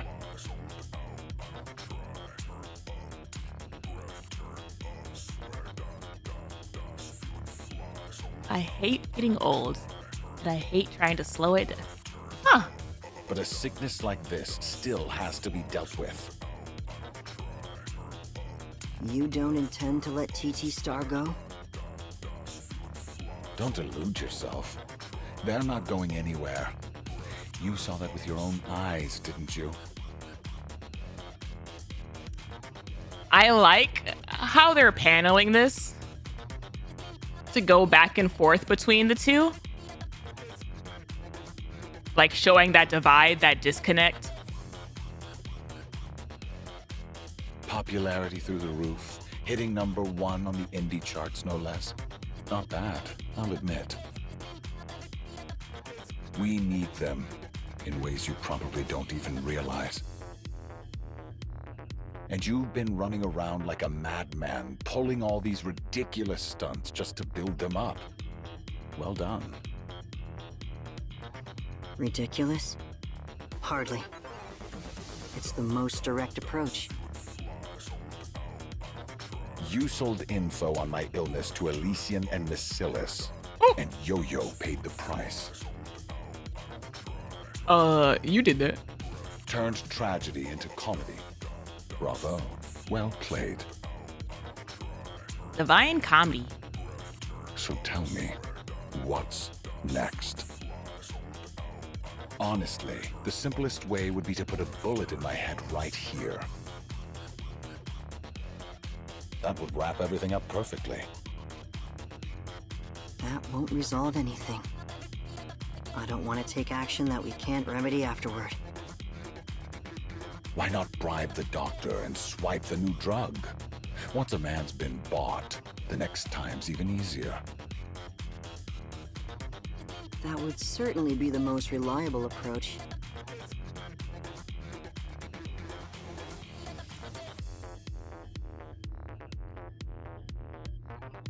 The way Hansen is talking right now, like he has contemplated and thought about all of these options. And he's like, no, not that one. No, not that one.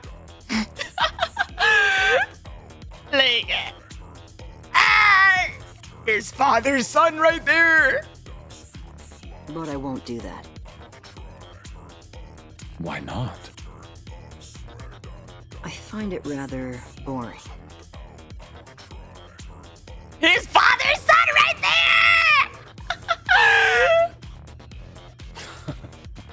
there! Handsome. You really think you can save those heaps of scrap? Yes, I will save them. You couldn't save Pretty, could you? That's why I'll save them this time. Aww. Aww. Well, good luck with that. Oh, and those pop stars of yours? They're going mainstream next week. Thought you'd like a heads up. He knows. You know the mainstream is a whole different league. I feel like that's an admittance. Also, this is an admittance of his hand. Anything goes, and it's all tit for tat. Uh-oh. Anything goes. So what the hell have we been doing? Whatever it is you're planning, move fast. My son. Stop. He has called Hansen his son maybe twice in this entire event, and both times has been when Hansen is like acting like his son.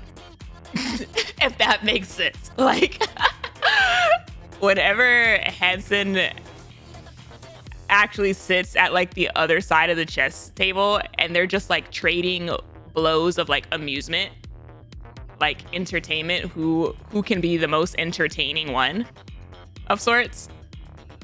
That's the only time Mustang has said my son.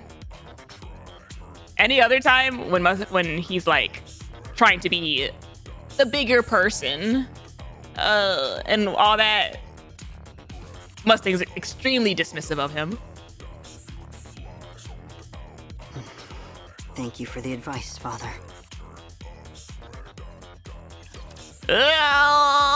It's about to go down.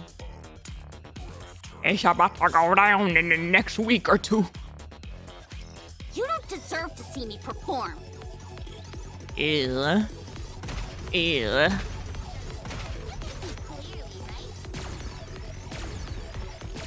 You don't deserve to see me perform. She's saying that to all the icky people.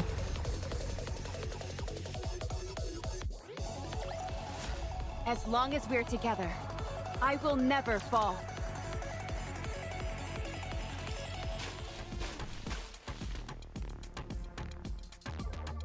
How dare you mix that sound effect in with my whomps? Water balloons hit ANIS from all sides, bursting on impact. Foul-smelling, brightly colored sludge splashes across her body. She tries to smile, but it won't come. Hey, why aren't you smiling? You don't feel like it? Uh-huh. That's weird. Isn't this supposed to be the smile time?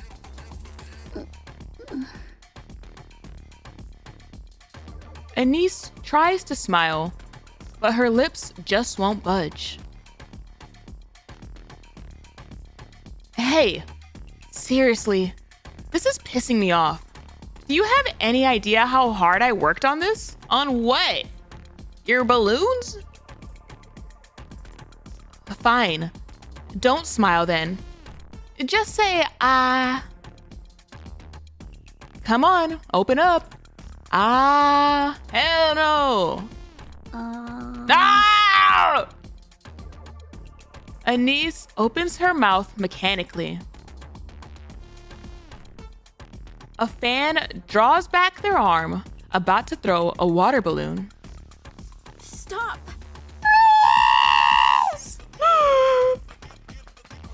Riss lunges forward and shoves the fan. They go down hard, and the water balloon explodes across their face. I mean, that's kind of deserved. But oh no. The fan lets out a shriek, retching and writhing on the floor. Yeah? Yeah? And you wanted to throw that at ANIS? Stop! Just stop it! Uh-oh. Music cut. Riss shouts at the fans, who stare at her in shock. You think this is fun? What the hell is wrong with you people? You think this is okay? You think this is normal? Why do you keep doing this? What's so damn fun about it? Riss, the only one with some sanity around here. You pieces of trash. Deal with your issues, your stress, your insecurities on your own. Don't you dare take it out on my pop star. Stay away from her. Don't come anywhere near her, you hear me? My pop star. Get lost. All of you, just get the hell away. Riss! One of the fans strides up, a hostile look on their face. They grab for Riss's hair. In an instant, ANIS snaps. Hey, the hell you think you're doing? ANIS shoves the fan hard, sending them tumbling across the ground. Shouts erupt from all sides in an instant. Is this the incident that they talk about? They close in. What the hell? ANIS backs away. Furious faces surround her, voices rising into a storm of insults and jeers. There's not a single actual fan in this crowd right now. Not a single person in this crowd is like an actual fan. She tries to lower her head. Ugh. Riz grabs a stand off the floor. What the hell is wrong with you little shits? Get lost! Oh, they're letting her curse! Oh, they're letting her curse! Ah! I said get the hell away from her! Oh, Jesus. Riz swings the stand wildly. The fans recoil in alarm, scrambling back. Panting hard, she shouts after them. Don't come back! Don't you ever show your faces again! If you do, they'll kill you! I swear I'll kill you! Oh, Riz. Riz, I adore you. I'm so petrified for you. Riz collapses to the ground. She breaks down, sobbing. Why are you doing this to her? Why? She's my pop star. She doesn't deserve this. She's so pretty. She worked so hard. I'm so proud of her. So why the hell are you treating her like this? ANIS walks over quietly and wraps her arms around Riss. Ugh, ANIS. I'm so sorry. I screwed everything up. But I just can't do this anymore. Riss. I hate this. No, I hate myself. I can't stand watching you fall apart. Nar. Nar. Mint and Prika rush over, pulling Riss into their arms as she wails.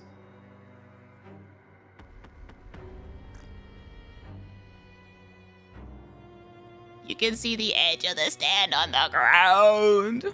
Aww. She really has been defending them.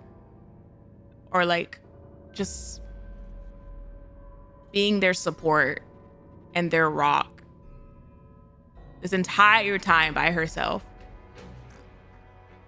Let's stop. Yeah. Let's stop this. Ugh. I'm so sorry, guys. Oh, why are you apologizing? No. Thank you. Thank you for seeing us as pop stars.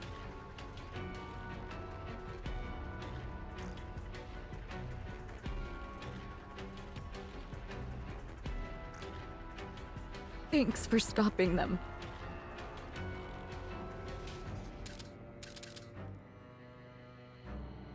Oh, I can't stand people.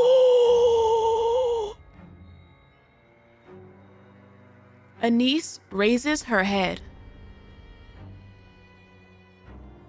Countless fans are snapping photos and recording videos, capturing every moment from a distance. And only then does it hit her. While the Smile Time project was happening, not a single person stepped in to stop it or to help her.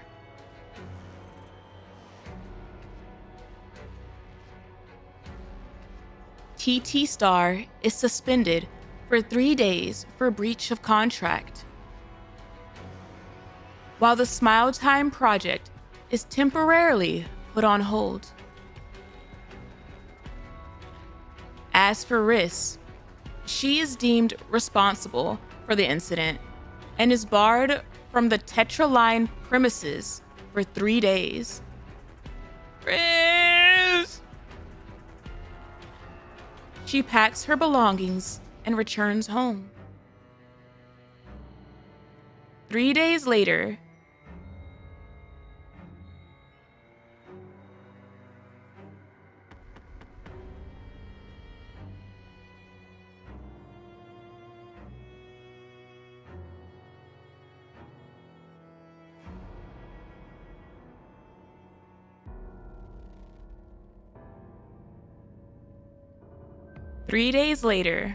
she is found dead in her house.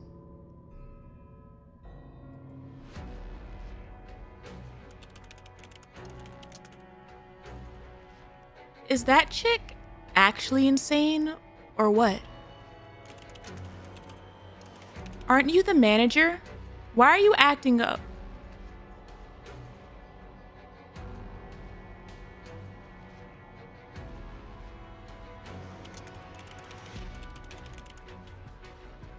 Wait, ANIS shoved a fan? For real? LMAO. The manager's attitude sucks. The pop stars can't be any better.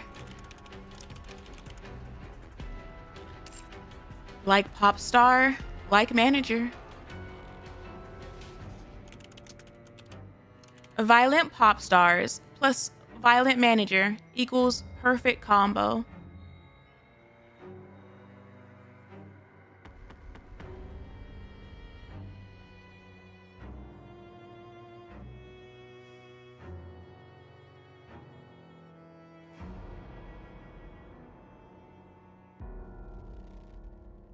How long?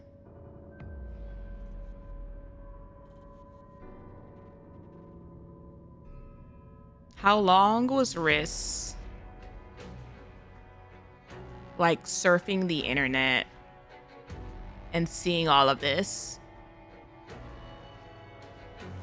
Probably like in the dark of her home. And she was banned from Tetra Lion's premises, so she couldn't go to ANIS and TT Star.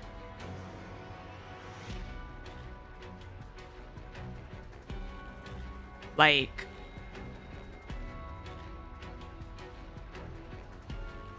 how long was she dead in her house, potentially, before they actually found her?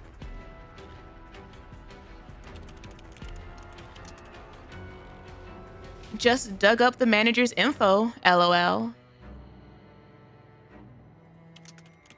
Damn, she was a total loner, huh?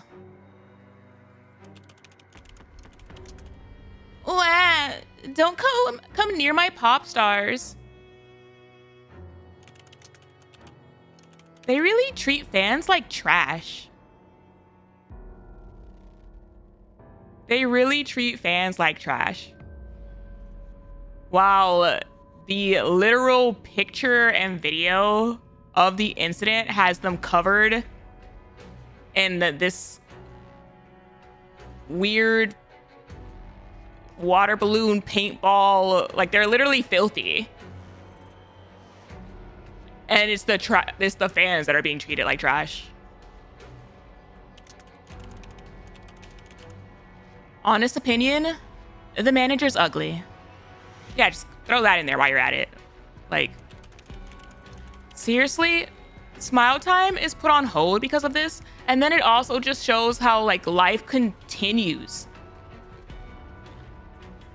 Life just continues on, no matter what someone's mental is. And people just spew crap out of their mouths without any care whatsoever about what the person they're talking about is feeling or thinking or saying. They just dogpile on it. Like,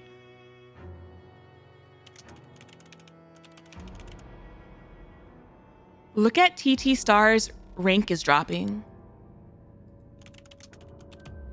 Damn. Straight to 28th. We worked our asses off to boost them, and this is how they repay us? Who cares if the pop stars are good when the manager's out there ruining everything?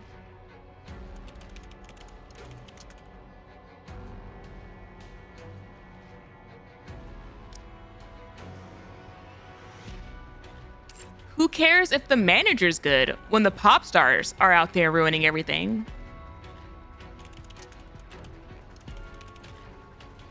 Heard they were friends back in school.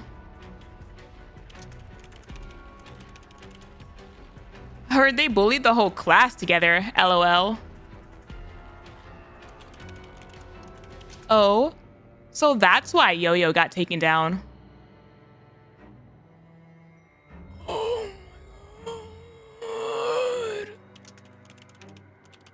Already down to 52nd. This is actually pissing me off. Oh, look who's back. Hansen stares blankly at the list of posts Riz read on the forums before she died.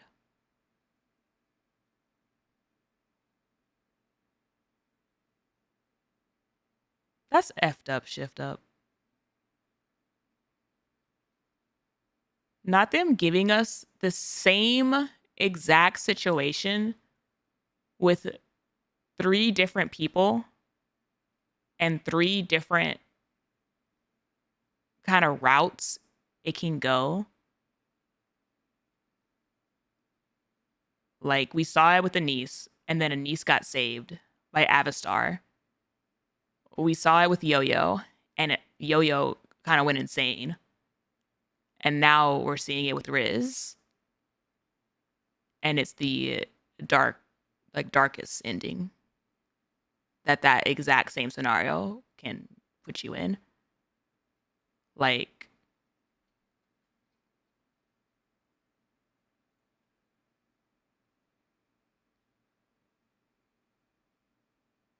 oh my gosh.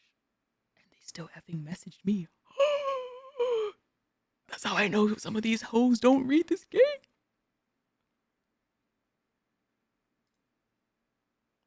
She died from...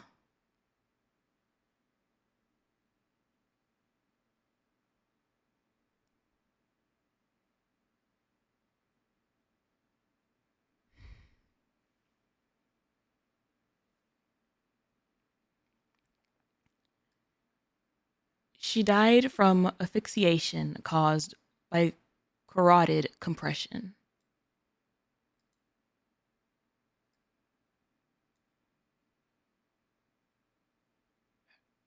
Her suicide note contains only a single line.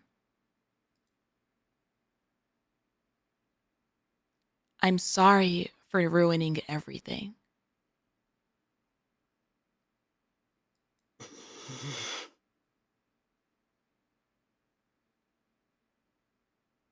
I'm sorry. If I'd been there, it wouldn't have come to this. Riz.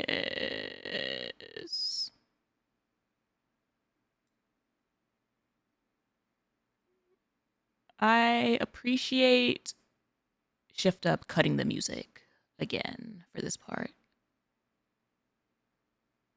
But damn.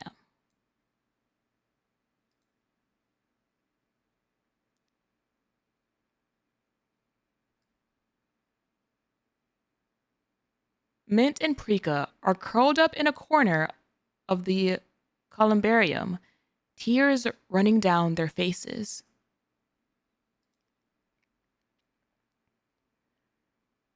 ANIS stands there, staring vacantly at the digital panel. On the screen, Riss's name is displayed in cold, impersonal text.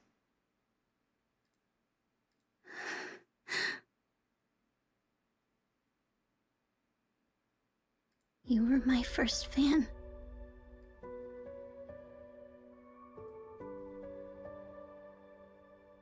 You kept telling me I could shine.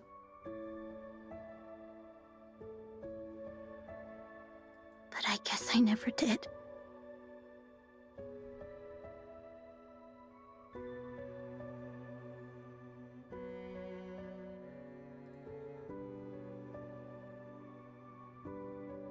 ANIS gently runs her hand over the digital panel. I wasn't being greedy. I just loved the way people loved me. So I wanted to give it back. But it wasn't love at all.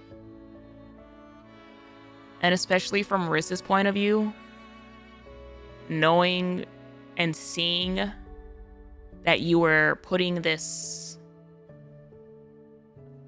literal fake persona on while you yourself was hurting. Riz being someone who like genuinely cares about you, knowing that you were hurting.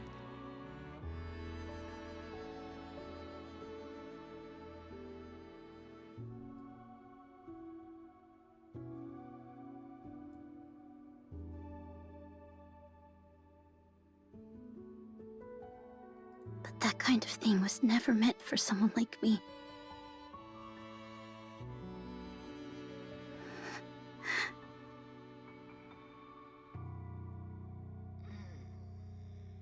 That's a hard visual. You shouldn't have been nice to me.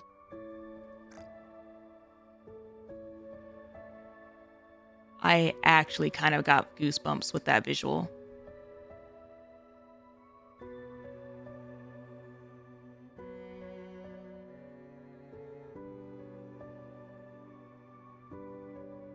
Like, the way it's the shadow for me.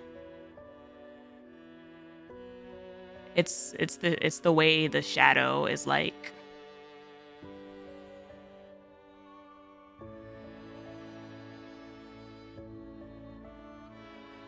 kind of reminiscent, alluding to me at least.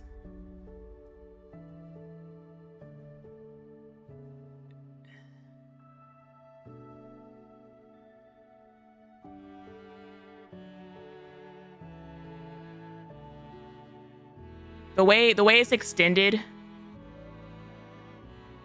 with ANIS here.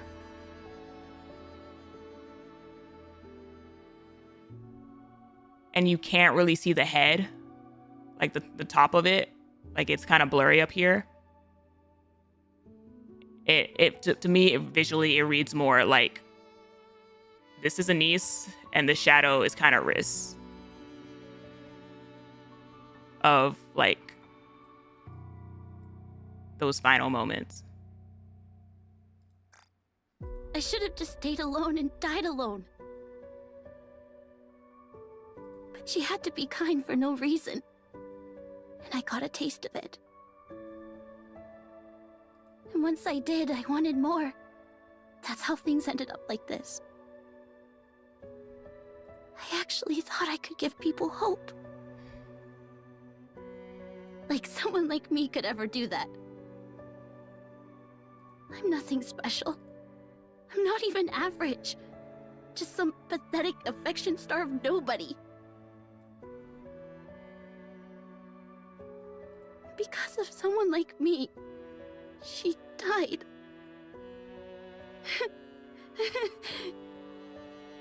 That's so stupid. Seriously, so stupid. You really are an idiot.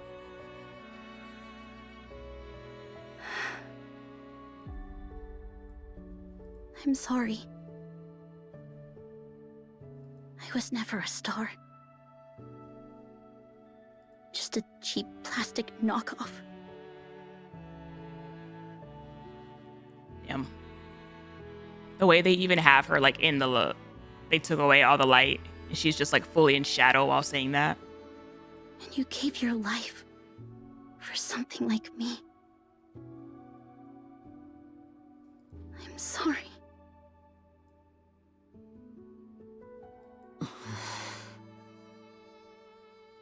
Boss, you've got something important to take care of, right? Yes. It's really that important? It is. Yeah, guess it has to be. ANIS. Go get it sorted. And come straight back. And don't be late like this again. ANIS. I'm sorry. That actually gave goosebumps, her saying that. ANIS doesn't answer, her eyes fixed on the digital panel. Hansen watches her for a long time, then lowers his head and walks away.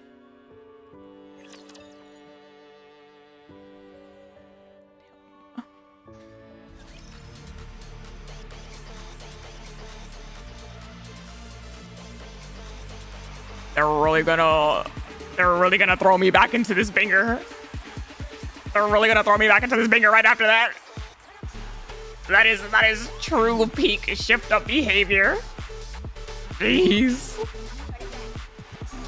Jeez.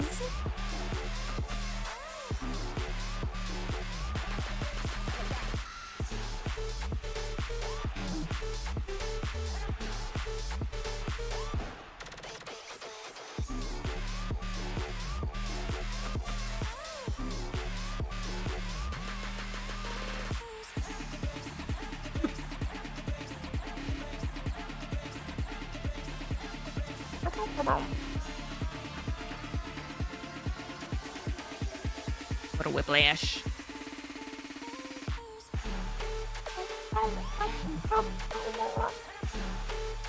Not the dancing and crying.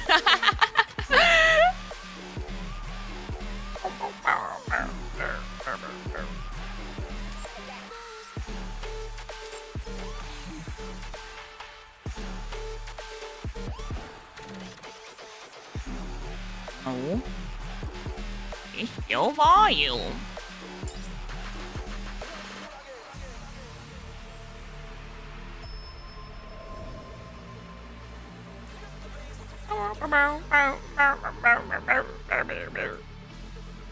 It'll say when it changes.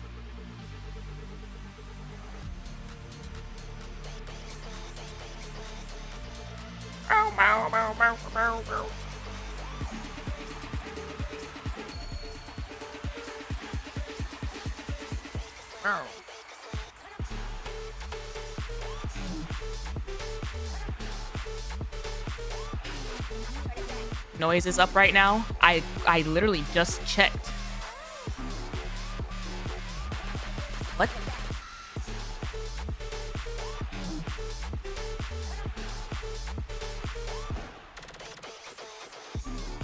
I'm gonna run to the bathroom really quick. I will be right back.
That was fast.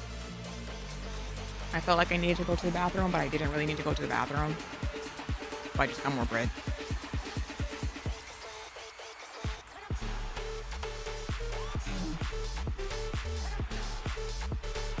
This is a random question. Has anybody watched Station 19 TV show?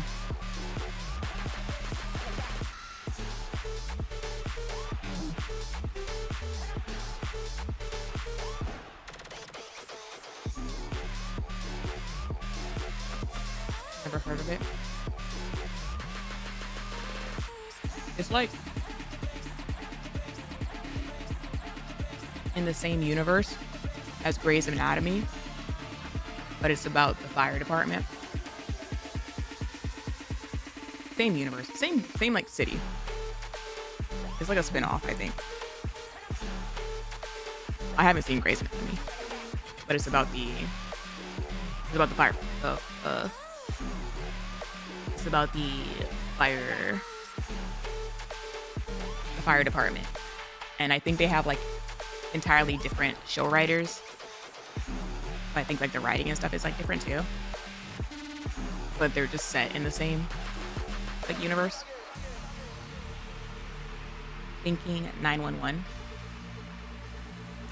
Well, I wanted a show similar to 911, but I didn't really want to watch the new one. I watched like 1 or 2 episodes of 911 Nashville and was like,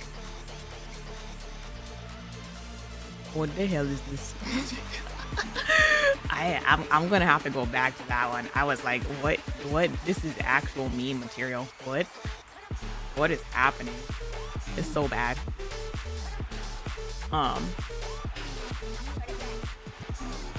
Is that the one where the main firefighter got cancer? Which one? 911 or Station 19? If you're talking about Station 19, that's a spoiler. What the hell? Are you? Wait. Actually, no. Actually, no. You're correct. They're not the main firefighter. They're like the dad. The dad of the main firefighter. Yes, he got cancer. I was about to flip my lid. I was like, What? What do you mean she gets sick? I just started the show yesterday.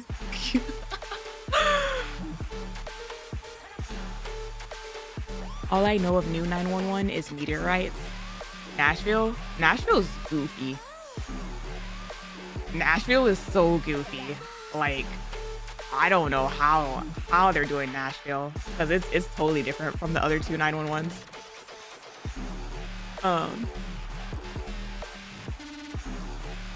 But Silent Whispers, nope. Odd Fire Department Chronicles, he makes really funny skits of himself green screened into Station 19, and other shows he is a firefighter and makes fun of unrealistic stuff.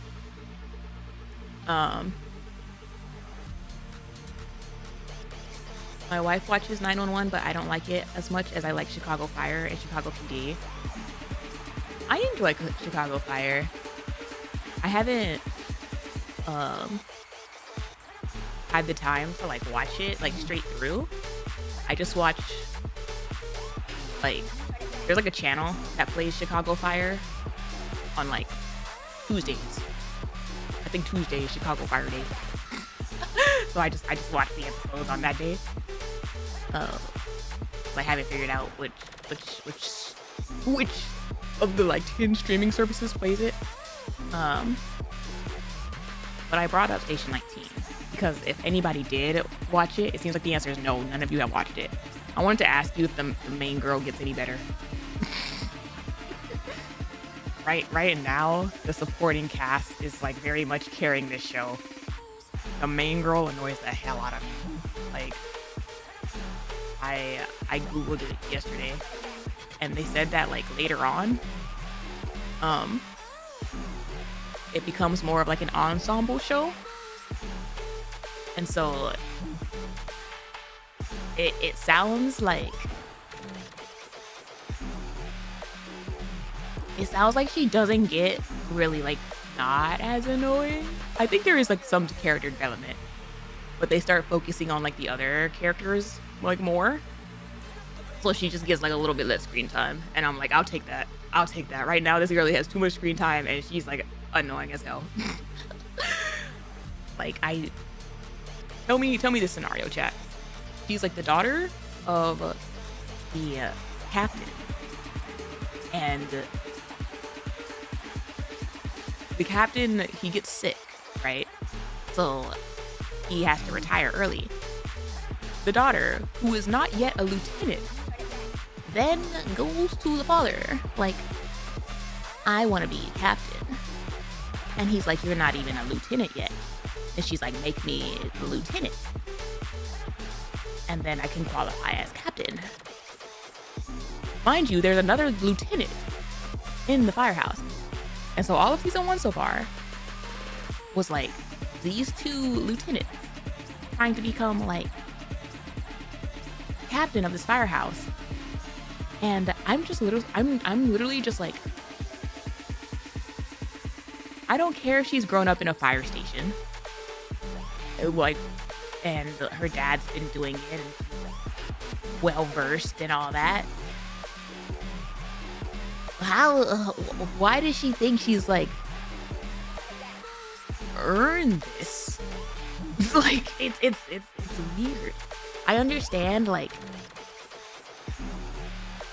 oh, she should have had it years ago, but she didn't.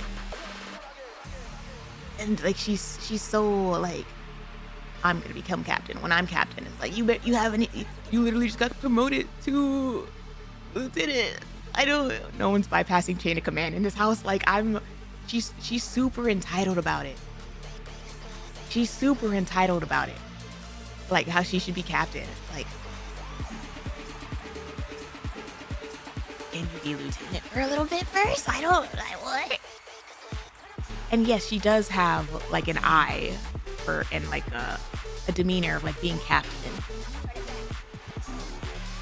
But here's another twist, chat, that you also learned like episode 1.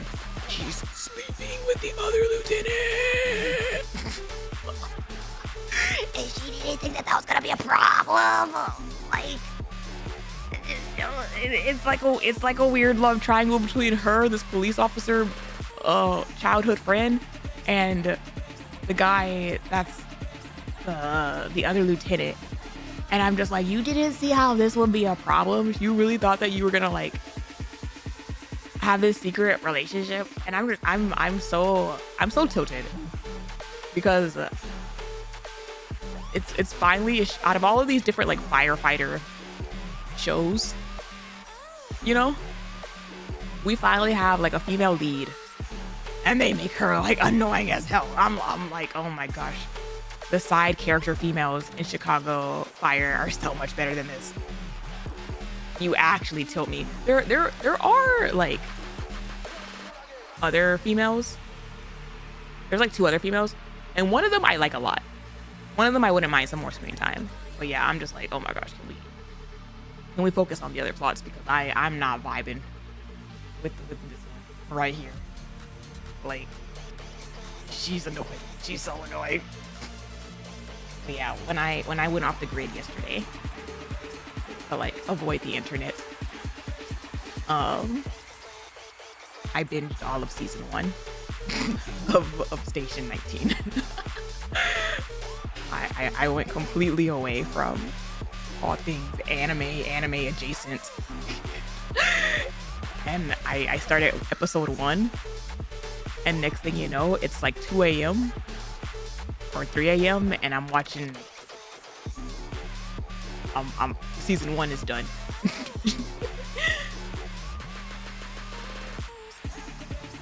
I can't watch another show like this. I'm tired of these tropes in the shows.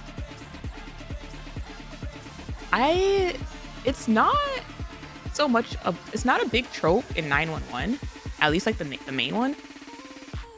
And Chicago Fire has like relationship mess, but it's not as like in your face as this one. Right now, the calls are cool. I will admit, like, the calls are like interesting so far, but there's so many shots that like characters are like straight up in bed that I'm like, is this necessary? I think I get the idea. They're sleeping together. I don't need to see this for like the 6th, 7th time. I was like, what about the fire? You know, can we talk about that again? Oh, that reminds me. So not only is she kind of weirdly entitled, what she's like all the way entitled. There was straight up a scene where it was the fire chief. All right, the fire chief. Like this would be like her boss's boss, or like boss's boss's boss. Like it's a couple steps up the ladder, and there was like this huge skyscraper fire, and he's like leading and stuff, and he says like we need to evacuate the building. Like everybody needs to like get out right now. And she's like arguing with him outside the elevator about how like there's still members of her like squad on like higher floors, so they need to send the elevator up. And he's like, no, because if this gets compromised, then like we can lose like 100 people on like this floor, and that's like a risk that I'm not gonna take. I will. It's a hard decision, but I will sacrifice one person to save like 100. You know, this girl takes the elevator key, snatches it from the fire chief's hand to put it in the elevator, to bring the elevator to the floor that her person is at. And I'm just like, and she still thinks that she has a shot at captain, let alone having a job after this? Like, it's that level of audacity. Rip Kid, she doesn't care. Like, that's my issue, is that like, but did she get suspended at any point? All throughout season 1 so far, no. Not a single time. The most she's gotten is like last place in one of the tests that she took. But she has yet to get suspended, and I'm just like, what? What? I don't know what's going on here. So it's like, what's her name from Glee, who sucks in universe, but is always presented as being the bestest ever. There have been multiple. There's been a couple people who have like called her out a little bit, but right now, yeah, she's definitely like being portrayed as, well, she has the experience and like a really good like as being captain. I like looked at some of the forums for like season 1, and people are like, they're so mean to the other lieutenant. Like they can't stand the guy lieutenant, and I'm just like, okay, he doesn't have like the best personality ever, but how are you not as annoyed as her? Like at her as him? I don't know. Like what?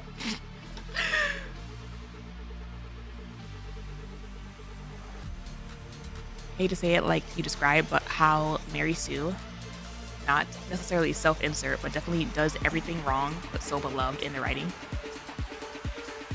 The technical term we use in the military is insubordination. Yeah, I'm very curious to find out like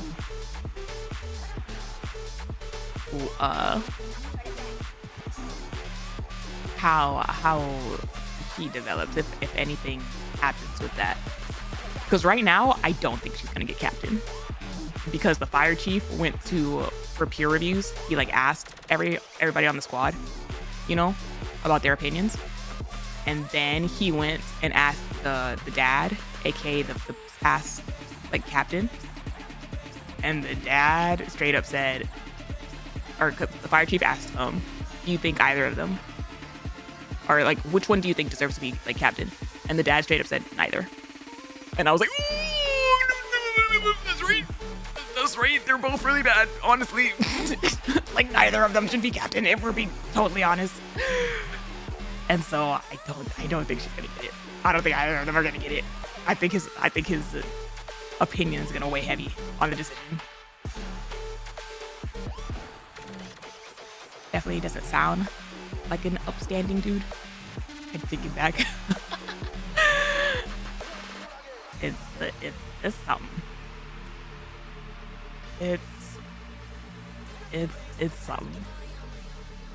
If neither of them make captain, I will be very interested to see who takes captain. Because one of the reasons that they're like so gunning for captain is that they don't want an outsider coming in to their station.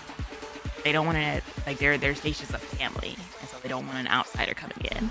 And so, like, the captain has to be one of them.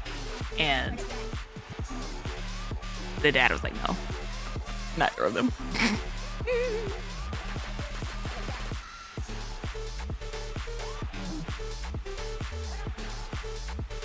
This sounds like Chicago Med levels of disregarding rules or orders.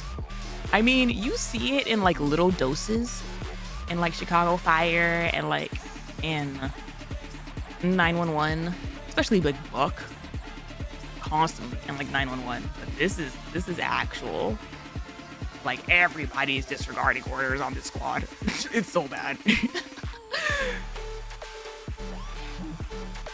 Chicago Med is like every episode. I haven't seen any of Chicago Med yet. I have fallen off of The Pit, but man, do I love a show where everyone present is competent. I've heard The Pit is decent. I haven't seen that one. It's usually acknowledged, like, they're not like, oh, you. There's ass chewing. I think that's the thing. As long as, like, they get in trouble for it, it's fine. It's not fine, but, you know, at least get in trouble for it.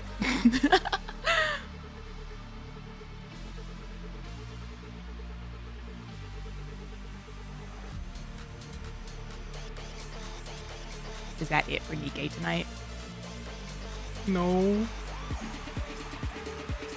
I just wanted to take a little break and chat with chat, since I'm not looking at chat while I do stories.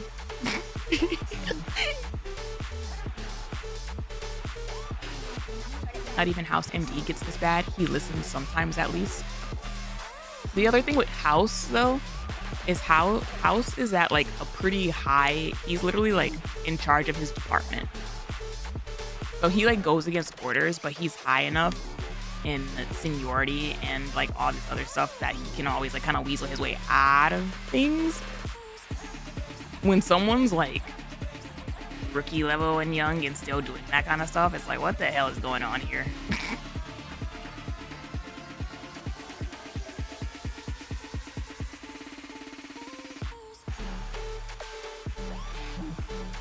There's like 2 people in the entire hospital that outrank House. Yeah, no, he has like quite literally keeps that hospital running. I think that's why like they're pissed about him like all the time. House is still a competent doctor though. There's a difference. That's the other thing too. That's also a big thing with House, is that like he's an a-hole. He like messes with rules, but he usually solves the cases. When it's like risky decisions and someone it seems more like a gamble on luck that like people even survive the whole thing. It's like, what the hell? House is my favorite show ever to put on my second monitor. No idea what the show's about, except House is constantly sexually harassing his boss and almost killing people. I have binged all of House multiple times. For me, I feel like House is very bingeable as like a background show up until he goes to rehab for like I think it's like the second time. I think like after he goes to rehab, it changes a bit and becomes like a little bit like more serious, like toned, and it's kind of hard to have it in background as much.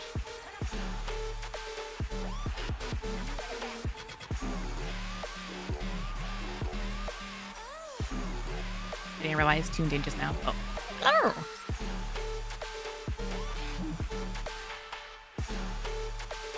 That's his ex.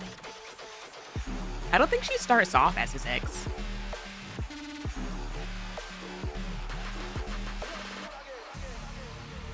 I've only seen 2 episodes in full, one where the plot twist is the patient is a cannibal, and one where the other doctor tries advocating for euthanasia.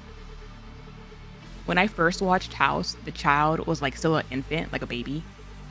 She like was young enough to kind of toddle around the living room, and there was one summer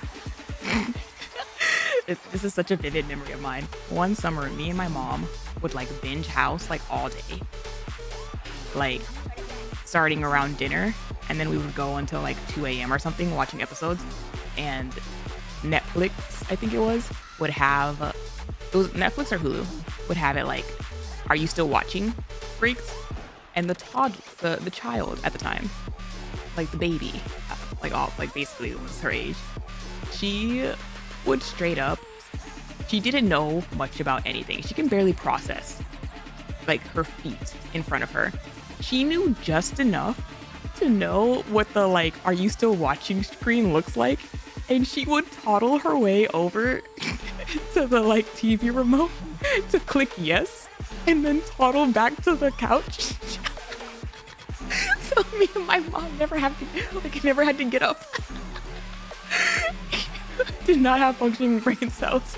She didn't, but she knew enough to like, and when she couldn't find the remote, she knew what button on the like the player was like the play button to say yes, you're still watching. And it was so bad. Me and my mom would look at each other like, oh my god.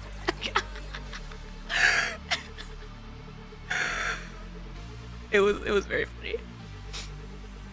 But alright. That was a funny break. Jumping back into it.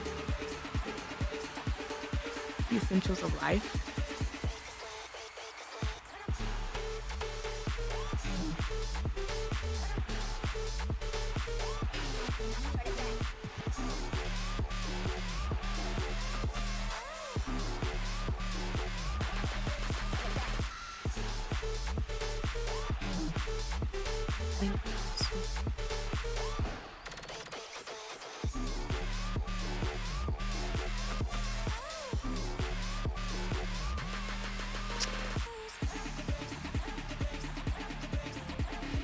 If that's a theory that I think an entire scene kind of went above your head. But moving on.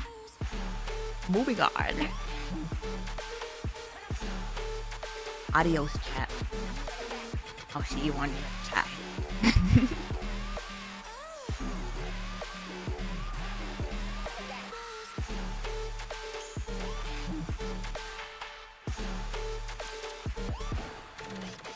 Lie there, staring blankly into space. Tears come, sleep follows, then tears again, over and over. They're mourning, they're grieving. Their ranking continues to fall. That's such a good interpretation of like, the world moves on, no matter what happens to you in your personal life.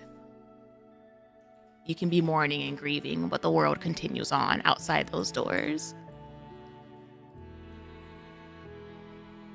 Posts demanding the truth behind Riz's death flood the forums. TT Star offers no response, as they no longer have the strength to do so.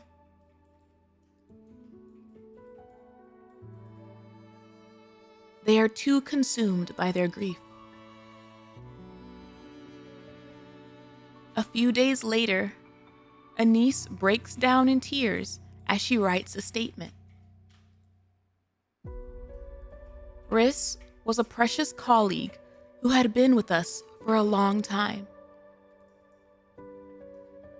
She couldn't bear to see us suffer, so she stepped forward in our place.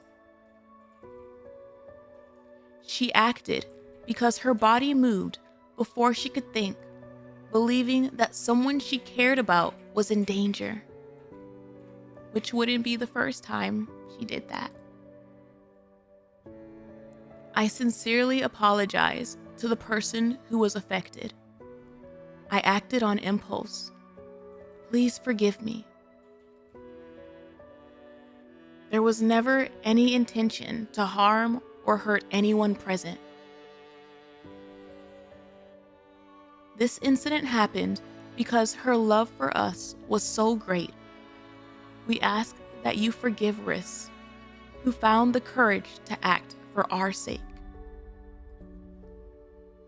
We are deeply grieving the loss of our precious colleague. May she rest in peace. Please keep her in your prayers. ANIS uploads the statement to the forum. After that, the forum erupts again. No. That's the kind of statement that you drop and you get out of there. Turn off comments, if you can't turn off comments, then just get out of there. Her statement doesn't match the apology video from before. The accusations pour in. She changed her story. She's lying.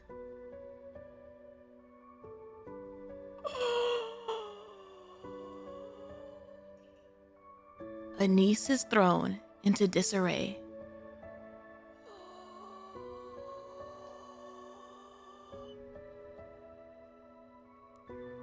What's going on? She can't make sense of any of it. An apology video? She has never uploaded anything like that. Then what do they mean by it's different? Why are they saying this? None of it makes sense. She scrolls through the forum. No one cares about Riz's death. They only care about who caused it. You, mother effers. Freaking keyboard warriors. Like, hello.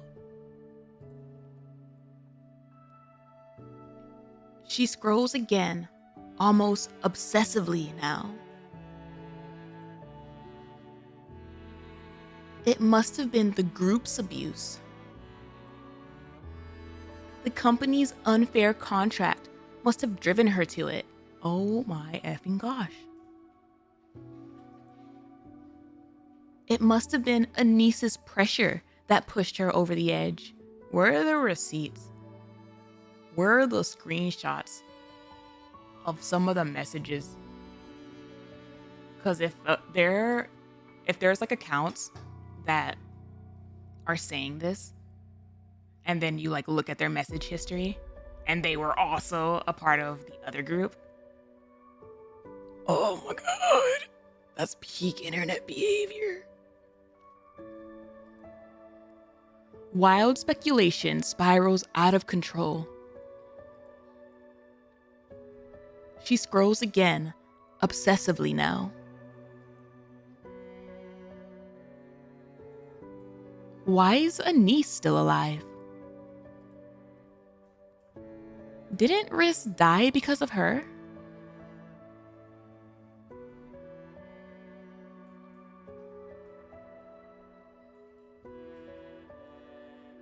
The mental on the arc is so effed. Like,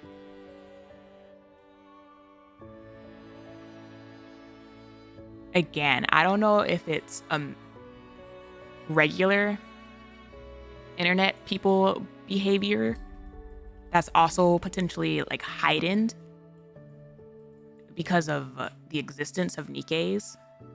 Like the existence of like death is not always death for them. And like Evergreen presents like this long lifespan. But they're so nonchalantly like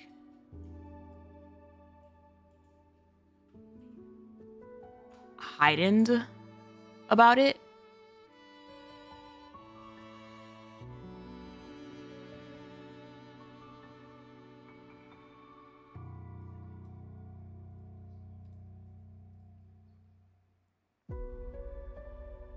All fingers are pointed at her. There's not a single post apologizing to Riss, grieving her, or even feeling any guilt. Nothing. Yeah, like, again, it's peak internet behavior that you see all the time. But just this combined with the whole, like, oh, when you were human, like, dying was great for you when you became a Nikke. Like, it's taking what was already, like, a messed up mental thing and twisting it to an, again, just, like, heightening it.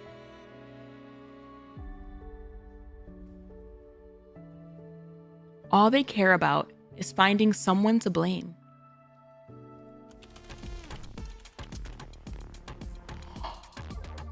That's insane. Oh, that's insane. That's so effed up.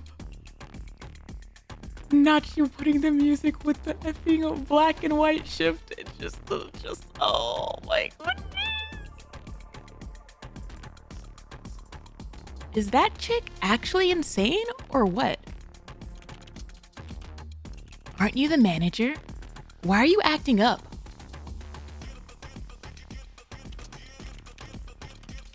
The manager's attitude sucks.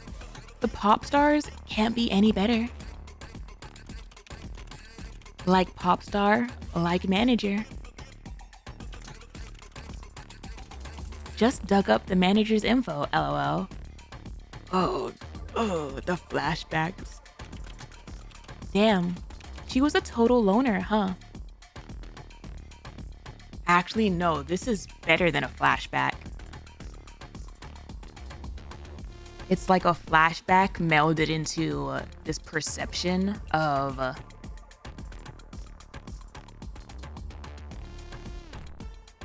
what do you mean? Who's to blame? What do you mean, like, it was us? You literally took us and saw us as your amusement. We were nothing but toys in a box that you were having a jolly old good time saying all this crap.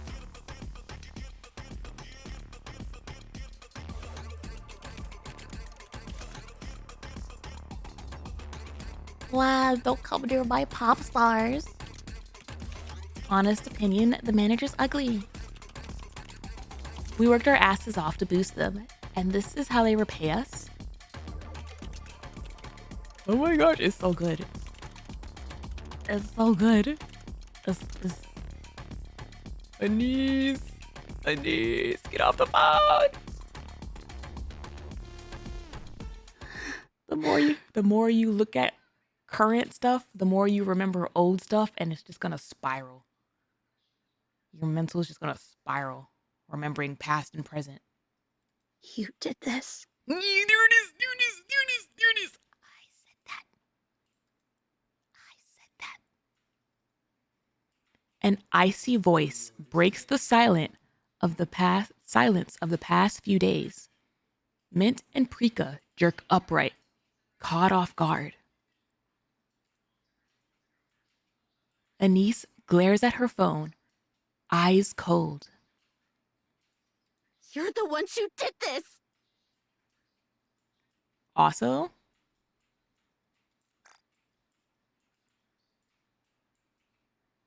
I like the usage of the black and white.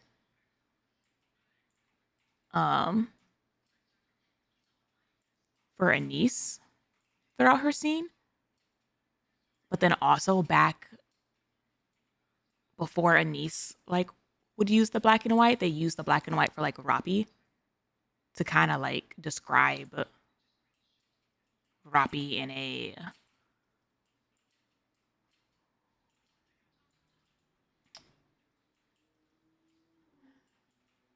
her like empty slate like kind of stage before she like started like really like developing her personality.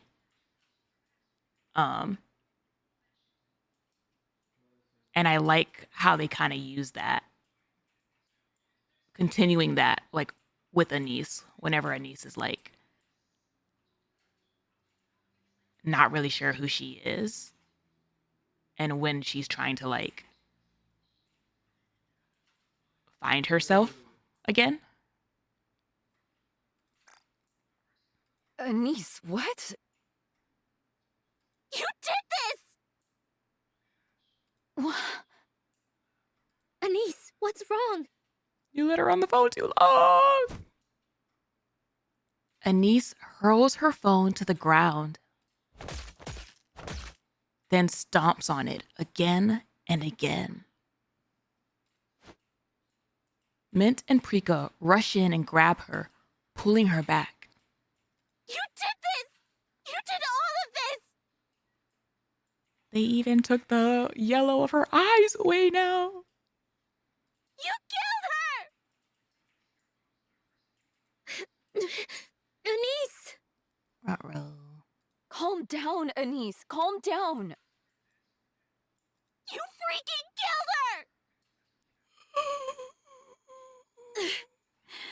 Oh. What the hell have I been doing all this time? Going so far for these worthless things. I danced. Okay, yeah. I really liked how they did that. I really like how they did that. Like, again, Rappi, they used it for like during her arc and especially during like Footstep Walk Run. And like she didn't really start getting color to herself until later on when she like met Red Hood and like developed more of like a sense of self. And with these shots, they had like a full colored Anise, but in shadow.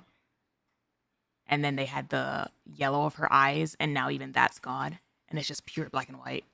Like you see the loss of self over the art. I sang. And for what? What a waste.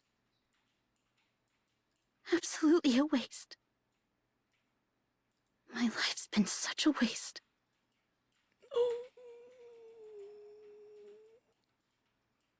Because they even used it in that Smile Time art.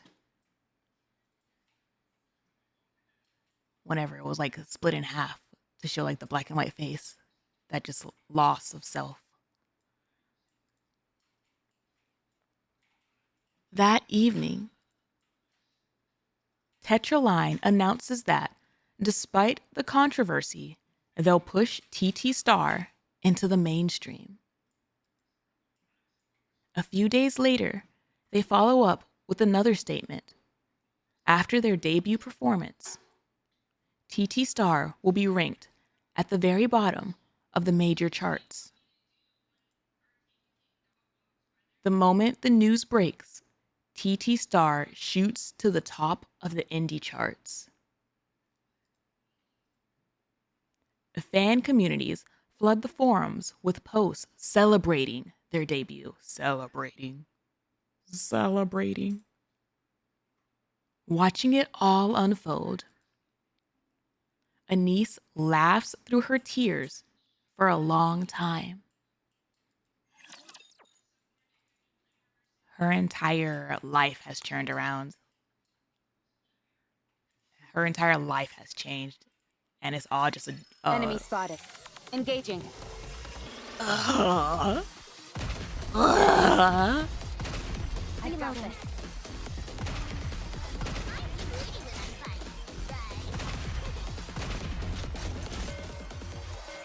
Next. Damn. I think I managed to pull my weight. Oh, you really showed me Avastar. Really showed me Avastar after that scene.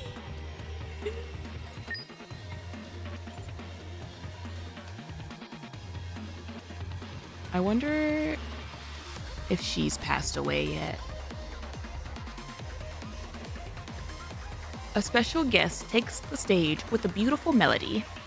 Sing along, everyone. Let's make some noise. Because I know she died a little bit after that. Oh my gosh, is she in her New Year's costume? Oh, she's in her Gacha skin.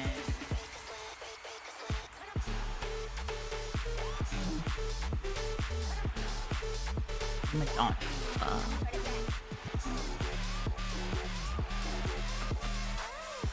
What's it going? How's backstage going?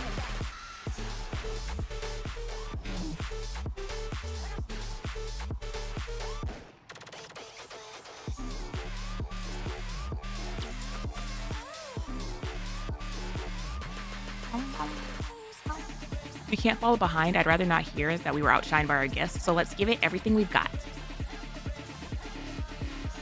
Oh, she's practicing dancing. Figures it's noise. That melody's so catchy. No wonder it hit #1. Nikke practicing her dance moves. Oh, they're both practicing. That's so cute. The audience is waiting. Let's make it a second performance worthy of TT Star. Aww. It's almost time for you to go on stage. Try not to get too nervous. You'll be fine. Avastar. Damn it, I'm getting nervous again. Still, I want to get back on stage real soon.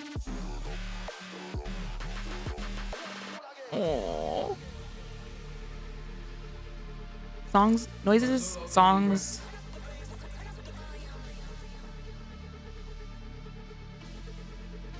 are always such a pleasure to hear. It seems the audience agrees.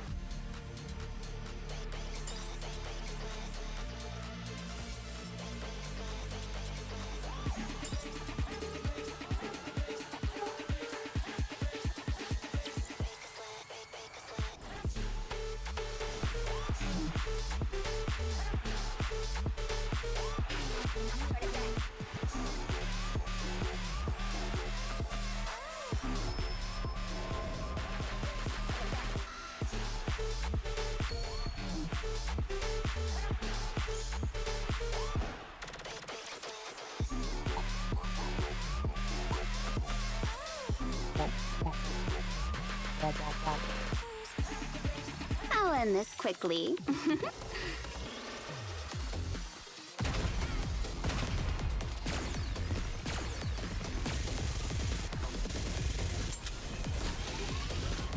think I'll have pizza. I think I'll have pizza after stream.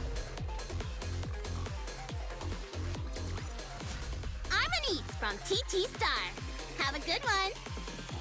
Oh, ANIS.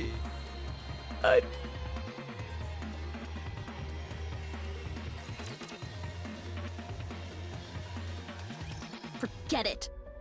Uh-oh. Damn. I'm ANIS from TT Star. Right into this.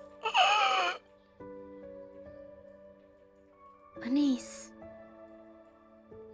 Why are we even doing this? Oh, Mainstream indie. I don't give a damn anymore. I'm done. I'm not getting up there to sing and dance for that pack of trash. Riz is gone. And Boss hasn't shown his face in days. Oh. So what? We just do it anyway? Wait around to get screwed over again? He's cooking. Hanson's cooking in the background. Let him cook. What if we can change it? Change what? When you're still unknown, you can disappear at any time.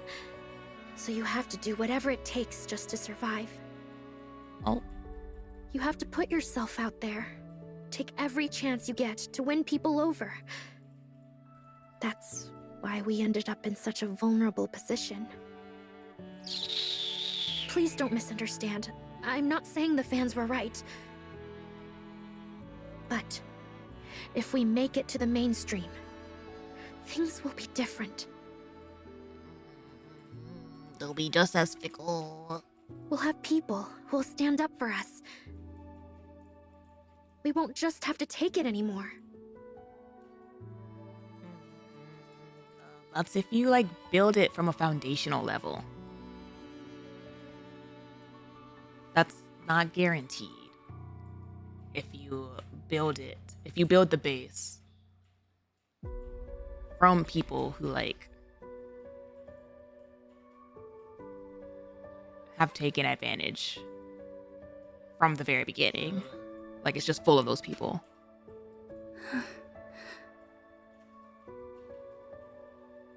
We can change that. Once we go mainstream, our voices will carry more weight, and people will begin to take notice of what we do. It'll take time, of course.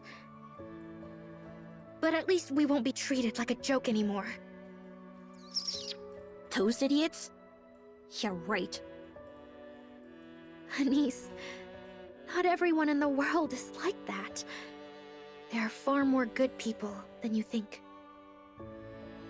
Where are they then? I was literally just thinking that. I was like, she hasn't seen any. Like, Oh. Oh. I've never seen a single one. All I've seen is trash. Fine. Let's say they exist. Then where the hell were they when we were getting treated like that?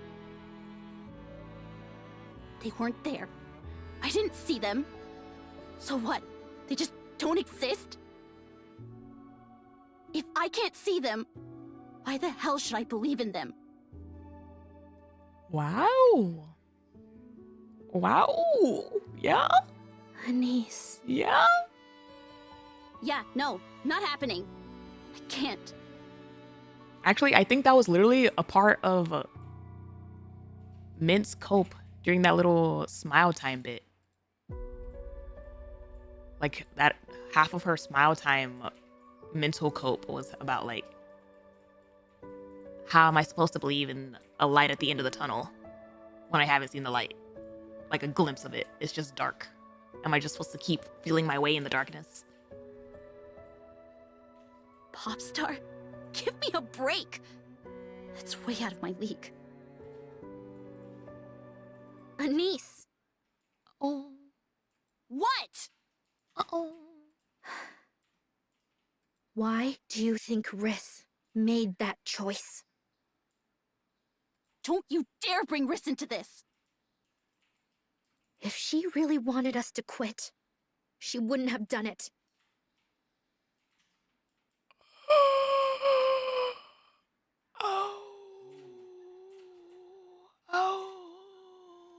She told us to stop, sure.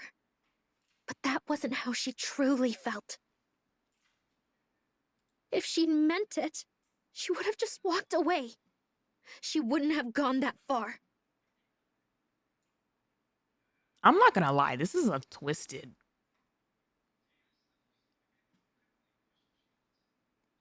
This is a twisted use case of that situation. Like, she's not wrong, but it's a little effed up. More than anyone, she wanted to see us up there, shining and giving people hope. She wanted to see us become stars. That's why. She did it because she didn't want us to be dragged down with her.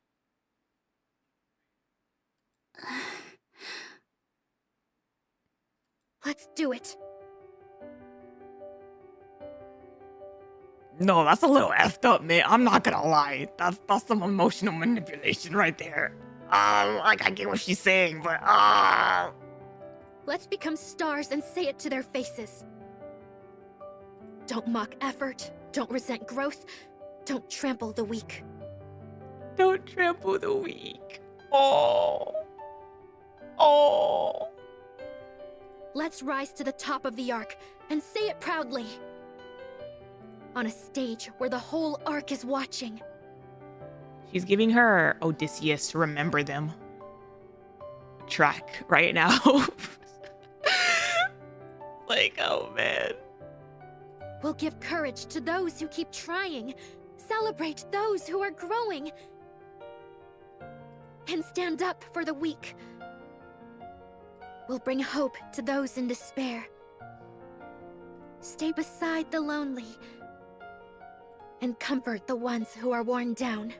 I really like the speech. I just kind of wish they started it differently. I feel like there was a way to word the beginning of this speech differently. Well, like the general message is nice. We'll make people feel like it's worth staying alive. Let's become that kind of hope. Let's become stars. Hey, that's my line, you know. What if Anis's face just like stayed like that and she's like, F this? She just walks out.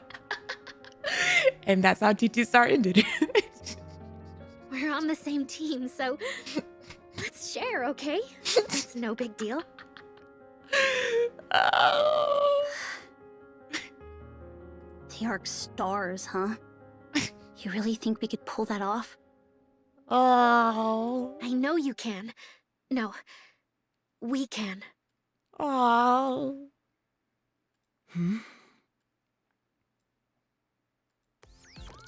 Krika taps on her phone, and an unfamiliar tune starts playing. Listen to this. Oh. Not bad, right? What's this? Our second original song. What? Riss and I worked on this whenever we had some free time. It's basically done now. Riz worked on it! We wanted to show you once it was finished, but then this happened. This is the Riz side! Let's use this for our debut stage. I want to sing and dance to this. I want to show everyone just how far we can go. And Riss was supposed to hear it first.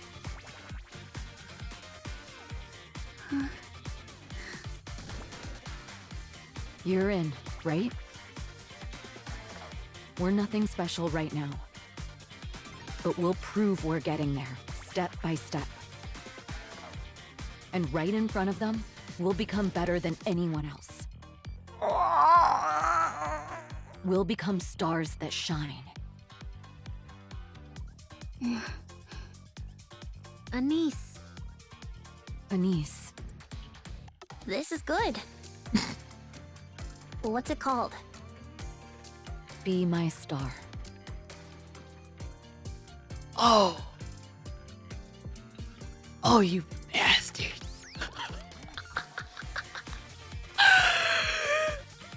Oh, putting the Riss POV attachment to that song. Oh. Oh. Riss came up with that, didn't she? Oh my gosh! Those are her pop stars! Yeah. That's her pop star right there! Let's do it. I'm in. Be my star. In the days leading up to their debut, TT Star throws themselves into relentless practice.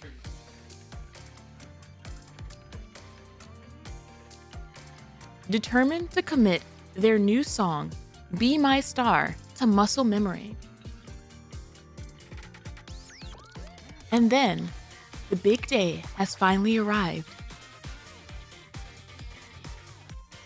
With the final rehearsal behind them, confidence radiates from every member. The preparation is complete, and now all that's left is to step onto the stage and showcase their skills to the world. They make their way to Archean Hall in the vehicle provided by TETRA and headed towards the backstage area. Damn, they got this far. They got all the way to the debut day, entered the venue, got to the backstage area. As they approach the plaza, they spot a long line of fans eagerly waiting. Their anticipation hanging in the air. Eyes meet for a brief moment, but no one moves. Then, out of the crowd, someone breaks free and rushes towards them. Oh, she doesn't look okay. It's Yo-Yo, her face lighting up with a smile as she greets them. She doesn't look okay at all. Damn, they got that far.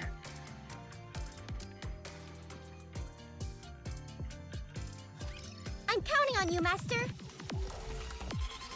I thought that they everything hit the fan like a little bit before debut. Let's just concentrate your fire. Or like the day before or something. Like, no, they were straight up at the venue. They were there. I think I managed to pull my weight.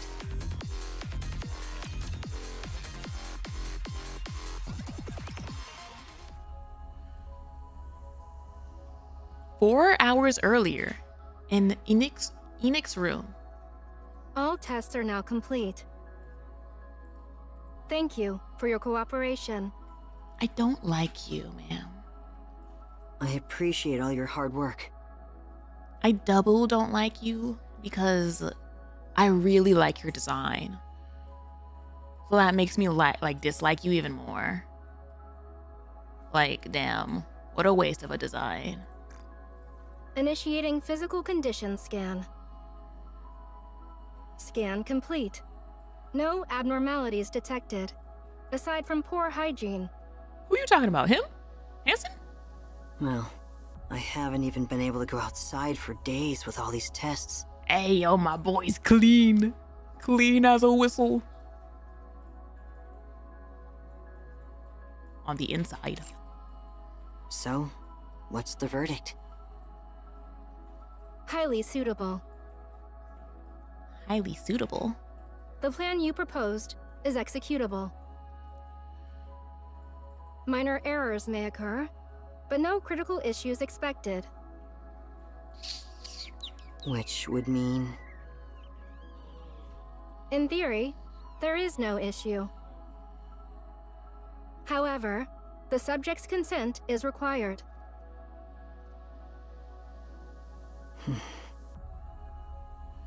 I thought as much. Consent. Affirmed. This plan cannot proceed without consent. Consent obtained through coercion, including physical force, is invalid. Nar, what the hell do you mean coercion doesn't count? I feel like it should count. Physical force, okay, but like mind games? That's what their family's built on. That's the foundation of the TETRA line. The subject's voluntary consent is required. What happens after we obtain their consent? Upon consent, the process will proceed immediately. The estimated duration is 5 minutes. 5 minutes? My life can change in 5 minutes? Sounds about right. That's fast. Correct. Understood. I'll see to it that I have their consent. Hansen checks his watch and strides out of Enoch's room.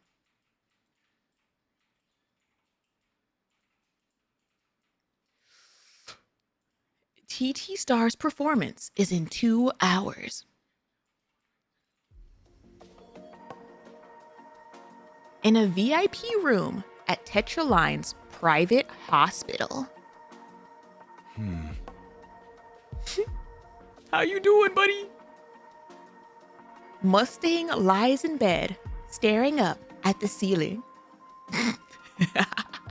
I like to imagine that he's lying in bed with his hands positioned exactly like this still. Like that's just his thinking pose, standing up or lying down.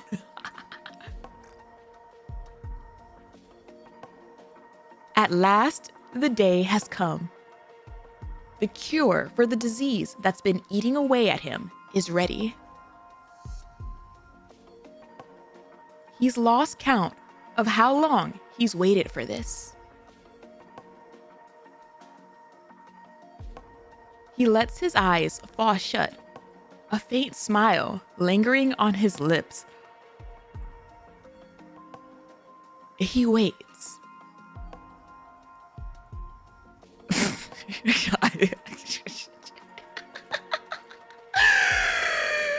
I just thought of something.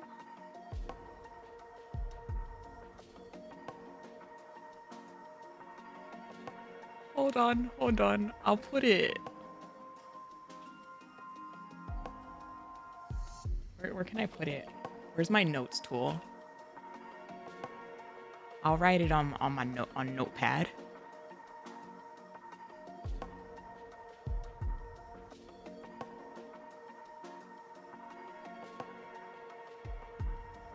And if it goes this route, I'll show it to y'all.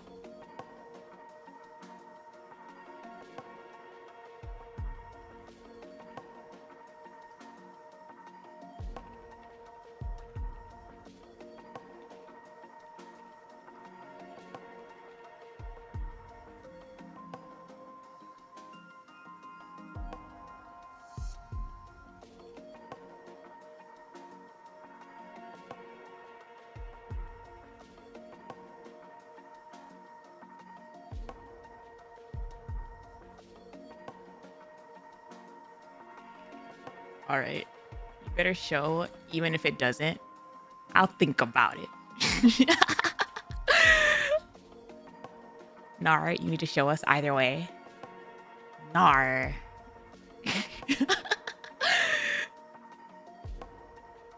I'll think about it.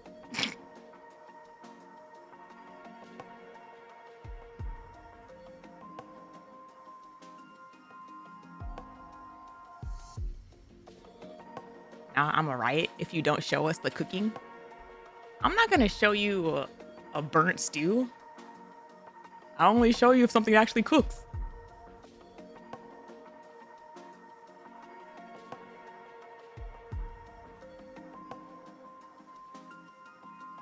All right.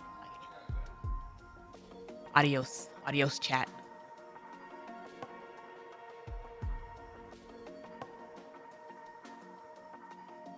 He waits.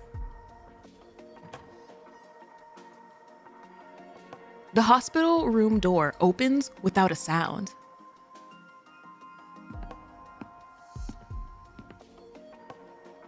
Footsteps draw closer.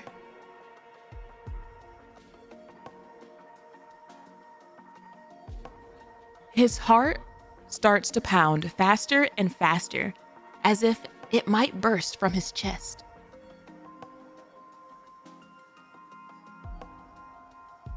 The footsteps stop.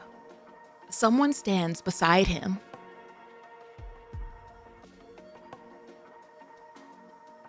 A feeling he hasn't known in a long time rises within him. a mix of anticipation and nerves. Slowly, he opens his eyes. And when he finally sees the face he's been waiting for, his smile spreads wider. Please play the song. So, you finally arrived. My son. My son. My son. Yes, Father. I'm here. He's like, is my son gonna show me the biggest, most entertaining thing I've ever seen? In Hanson's hand is a small mechanical device. A pale white liquid sloshing faintly inside. So this is the cure. Yes, that's correct. Why gotta be pale white though? It couldn't be any other color. How'd you even get your hands on that? No, that's a boring question. So, what now? You're standing there with my life in your grip. Go on, tell me, what do you plan to do with it? Father, I ask that you die.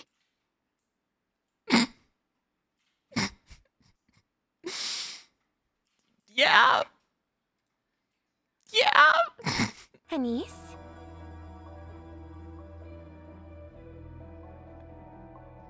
You really are gonna leave me on that cliffhanger? Take me back to the Tetra boys. Take me back to Mustang and Mustang Jr.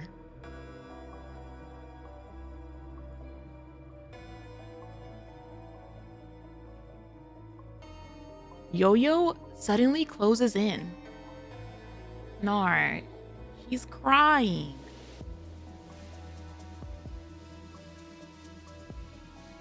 The stench is enough to make anyone wince. She gnaws at her nails, flashing a crooked grin as she speaks.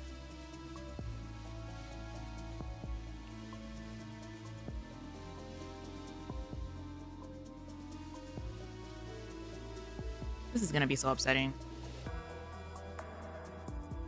So, you're finally going mainstream, huh? Must be nice. After everything you did to me, you still get to make it big. Happy now? Yo-Yo, you've got it wrong. I didn't do that. I'm really sorry about what happened to you.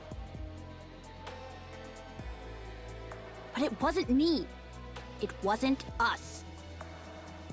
That's not the kind of thing we'd ever do. And that smile box thing counts as acting like a pop star?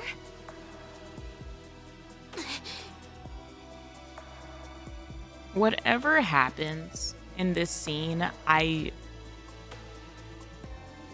can't, like,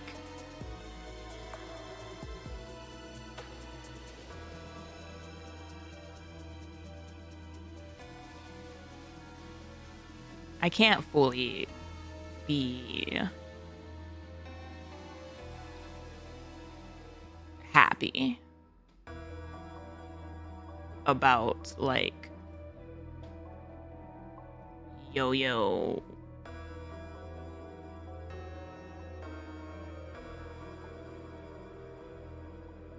like, she's not okay. She's not okay at all. Did you come to pick a fight? Save it for after the show. We'll hear you out then. This is an important day for us, so do me a favor and step back. Hey, Anis. Back in school, you took everything from me. You had nothing, yet you couldn't stand that I had it all. So you just took it. And that still wasn't enough? Now you've even become a Nikke? What? You planning to take everything again? No, that's my line. I was supposed to say she's gotten so into her head that she's even kind of like reversed some facts. Like, you became a Nikke after ANIS became a Nikke. Oh, so you're saying it was all just a misunderstanding, huh?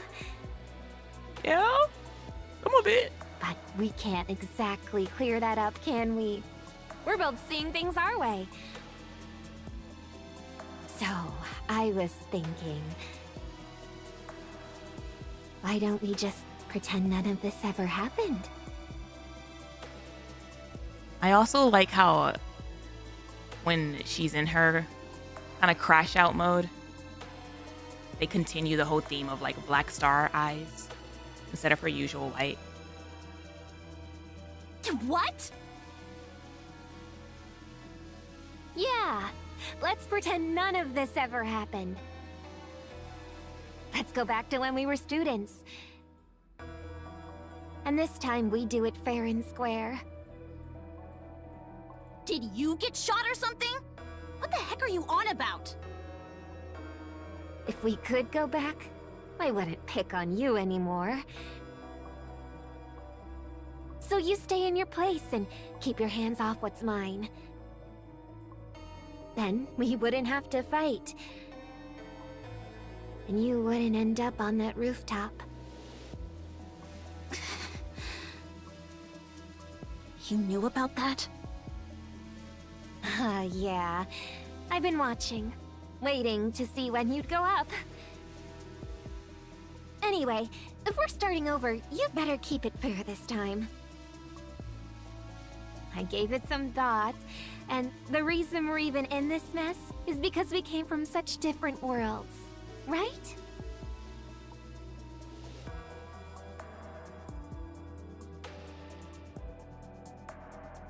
That is, I mean, that is partially true. Yo-Yo came from a world that was utterly devoid of any remotely good figure to guide her and help her, and then got tossed into Mustard's lap out of all people to further influence her already messed up like ideals. Like,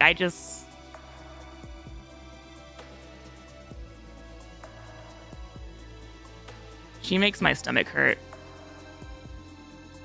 You had nothing and I had everything. So, if we both start with nothing, then there'd be no reason to fight, right? Makes sense, right?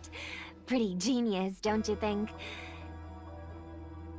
So no hiding behind your group mates or anything like that. Just you and me, nothing else. A proper competition. And this time, I'll show you exactly how wide the gap really is. You're out of your damn mind. One's already been dealt with, so now it's just the two of you. like, even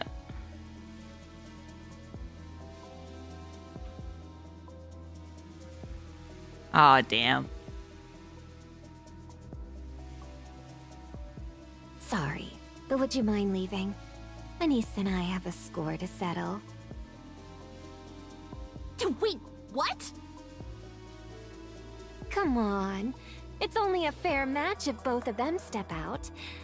Why are you so surprised? Wait. You said you took one out. What does that even mean? Yo-Yo has been living on the forums. Every scene that we have like seen her after she left Mustang, she has been glued to her phone. she absolutely probably contributed to some of the message boards and like escalated messages being sent. Your manager? Who else? I've already killed her. Now I just need to get rid of these two, and then it'll be you and me. That's what I'm assuming. That's what I'm assuming happened, is she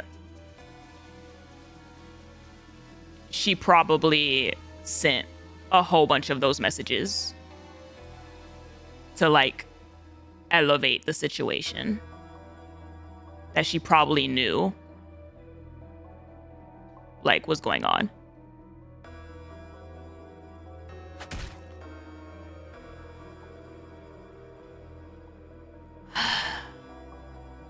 Anis's fist connects with Yo-Yo's face.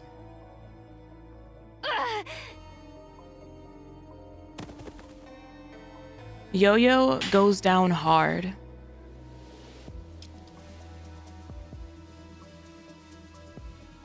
Something flies from her clothes and skids across the floor. It's Riss's glasses. Oh, she did a little bit more than message boards. What the hell? Why are you hitting me, Anis?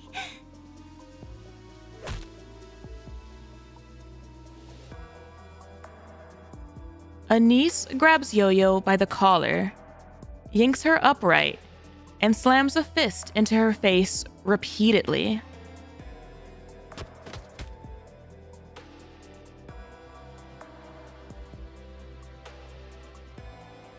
Mint and Prika are shouting, but Anis can't hear a thing.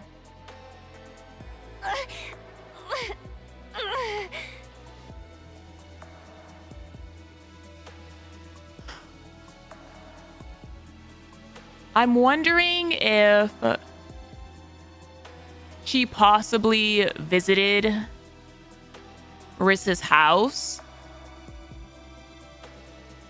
Like, I'm still pretty sure she probably contributed it to messages on, like, the message board. And then it might have, like, visited her house. And then, like, while Riss was in, like, the deepest, darkest, like, spot, similar to how Anis was. Like, Anis had Avastar come in and, like, took the phone from her hands.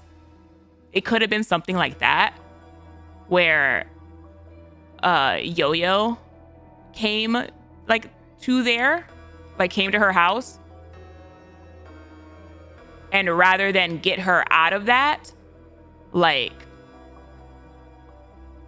again continue to push the mental like to that like breaking point. Like, this is all your fault, you know, like you should just do this, blah blah blah. You're an orphan. Ooh, switching to class president. You only got in here on some scholarship. You've got absolutely nothing. So why do you strut around like you're in charge? You like got rid of her name, and now she's just class president again. I'm the leader. I'm the class president, not you.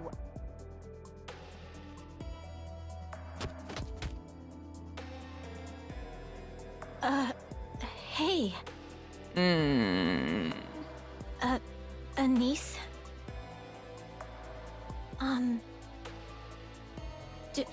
Do you like pretty?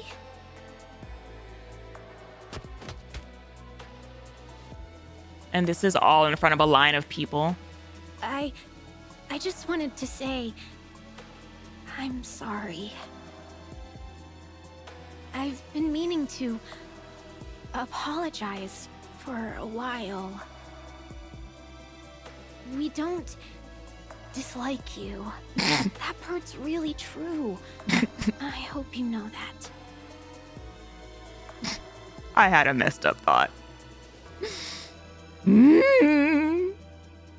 my mind is like disassociating and coping right now. So heavy. I was like, I wonder if this was Siren's POV. Yeah. I love you, If fish. you ever become one, I'd want to be your manager. I love you so much, my fish. It'd be so much fun, traveling around, performing everywhere. It's not like your goal is just to watch the concert, right?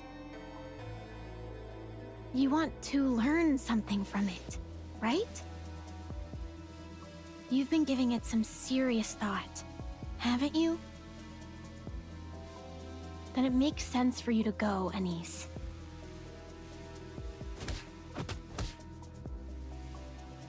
I thought if you ever came looking for me, I should be ready. So, I became a manager and worked hard to learn the job. Because someday, I wanted us to become something special together. Don't you dare take it out on my pop star! Stay away from her! Don't come anywhere near her, you hear me? Get lost! All of you, just get the hell away! I'm so sorry. I screwed everything up. But I just can't do this anymore. I hate this. No, I hate myself. I can't stand watching you fall apart. Please, know your place. Just because everyone humors you, doesn't mean they actually like you.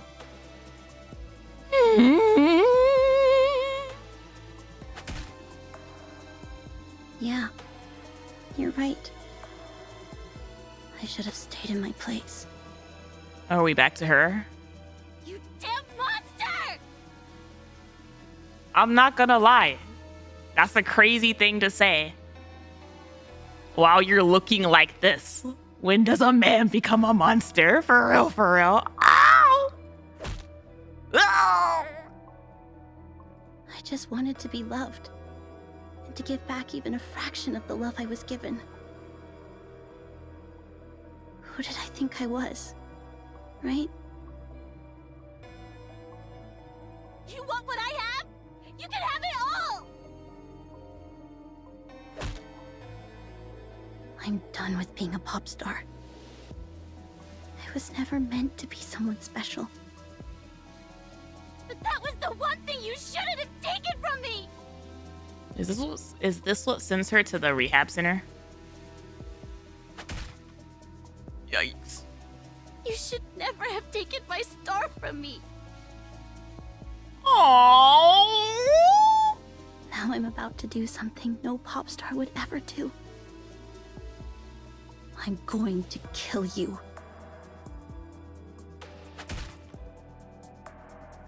Who the hell do you think you are? Going after my star! Oh! Oh! Doro! This is that inner Doro! Oh my god! ANIS! That's enough. Stop. Let go! Let go of me! I swear I'm gonna kill her!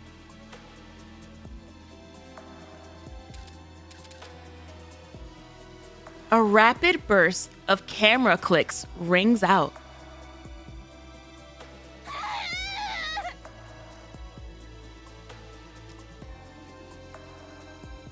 She's looking pretty clean for someone who just got her entire face bashed in, probably.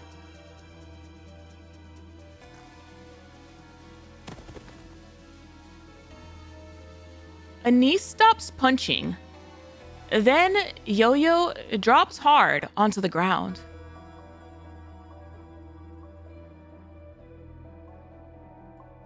Her face is so badly beaten that it's unrecognizable. I want to see it. I want to see it. I know Shift Up would never show me.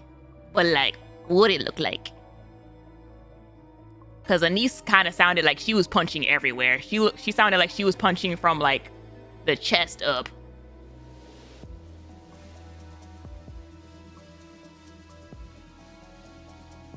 By now, a crowd has gathered, closing in from all sides. And once again, it's an effed up situation of like, they're so disassociated with reality. You're saying that her face is getting so bashed in that it's unrecognizable, and yet you're still just filming it from a distance. You're still just like, this is a really effed up, the way the flashes look like stars. Like, these are your stars. These are the stars that make up your little star jar. No wonder you wanted to throw the entire jar away.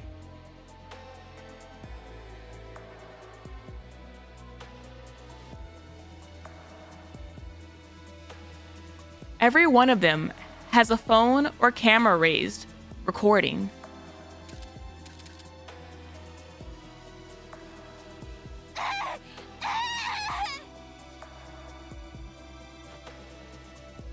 ANIS springs to her feet. You enjoying this? Huh? I'm asking you whether you're enjoying this! Is other people's misery really that entertaining to you? That do be Mustang's slogan. Another rapid burst of camera clicks rings out. Don't look at me! All eyes on me. So don't look at me. I said don't look at me! Stop it! Get the hell away from me, you damn animals!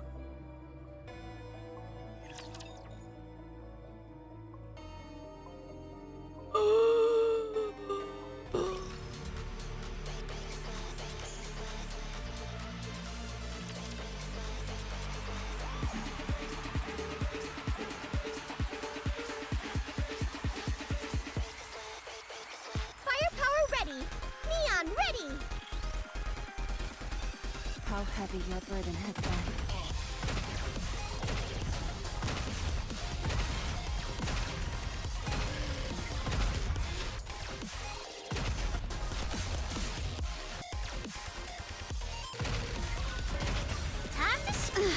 Let's just play. Concentrate your fire!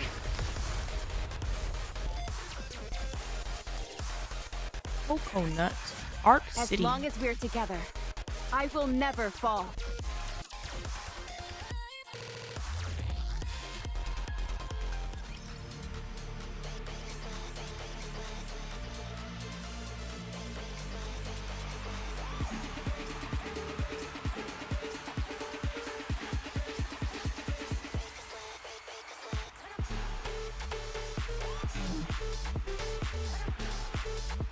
Be my star.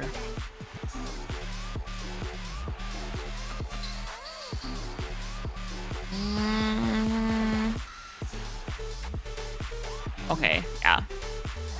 I'll take a bathroom break for real this time. Before this final stretch that I'm sure it's gonna go silly with the Mustang boys.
I'm not gonna lie to you. It utterly fascinates me. It utterly fascinates me how long My brother can go playing Overwatch. Like, he can go so long playing Overwatch. And like, not just throughout the day, but also throughout the week. Maybe it's the ADHD talking. But like, even when I was in my like peak Final Fantasy 14 era, where that's all I did for like hours, days at a time, I was doing like 5 different things inside of the game. There was always like, you streamed Pretty Star for almost 12 hours. Yeah, that's like binging a TV show. It's not like, it's different to me.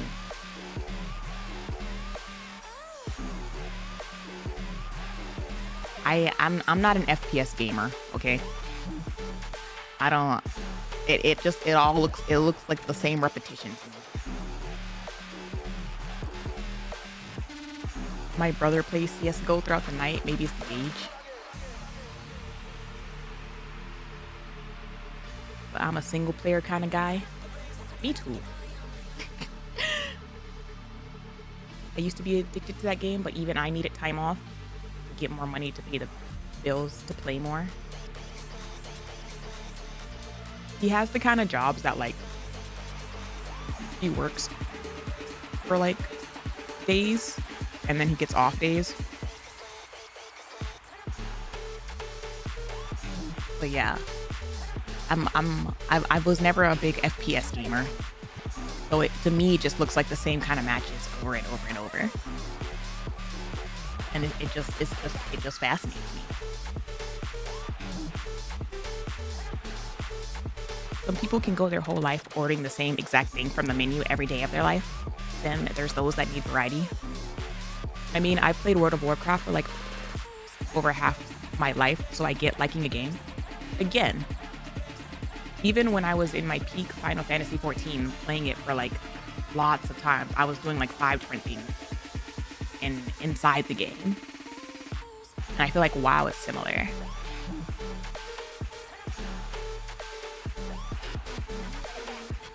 It's basically sports. You fight against people and prove yourself. Maybe that's what happened. Because he used to be like a big athlete. Maybe he just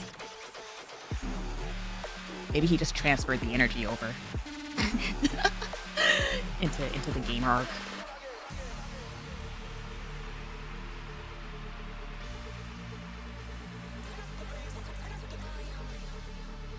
Me, who can usually only get 2 things on a fast food menu, the fish burger and the veggie burger. Okay, but if you're talking about a fast food menu, there are probably only a couple things that you can like safely get without effing up your stomach.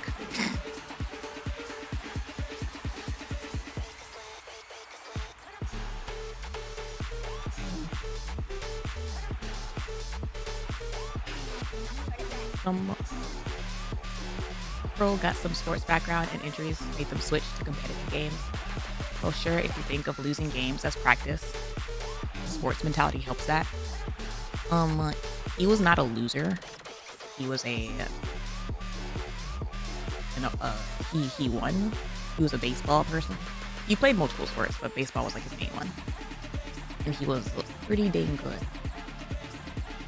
I've told y'all before that growing up, my mom's mentality about putting us in like activities was y'all wouldn't be in it. I told y'all this story. I was like, it was whenever my brother was younger, and there was like this little kid who was like crying on the field, and I looked at my mom and I straight up asked her, if we were not that good and we were like out there crying on the field, would you take us out? And she point blank looked at me and said, you would not be playing. It's like, I'm not gonna put my time and energy into taking y'all to practice and all this stuff if y'all sucked. And I was like, so the fact that we're all still going to practice means we like passed the bar. of not sucking. And she was like, yep, none of my kids are bad at what they do. And I was like, this seems like a twisted compliment. Thanks, Mom.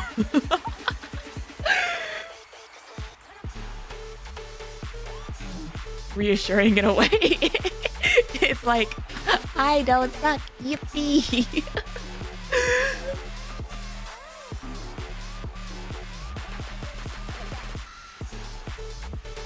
a good thing we were never in the position of facing what it would be like if we sucked at something. Meanwhile, my mom forced me to go to drama class for like 4 years of my life, and I hated it and sucked at it. My mom is similar. I get, as I've grown older, I've recognized multiple traits from my mother, and one of those big traits is being a homebody. And so, like, my mom did so much of her life driving us to practices and rehearsals and all that stuff, that whenever she like didn't have to, she did not want to. Were you at least a drama queen? Me? Never. That was my sister. Like I probably seem like a drama queen when I'm like on my own, maybe. But I grew up with like bigger drama queens. So like I think I'm pretty mellow compared to them.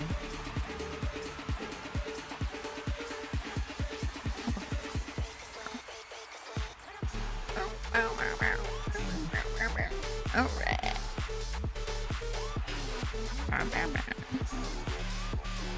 Okay.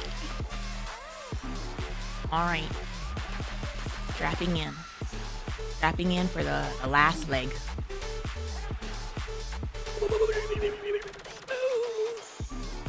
You and I.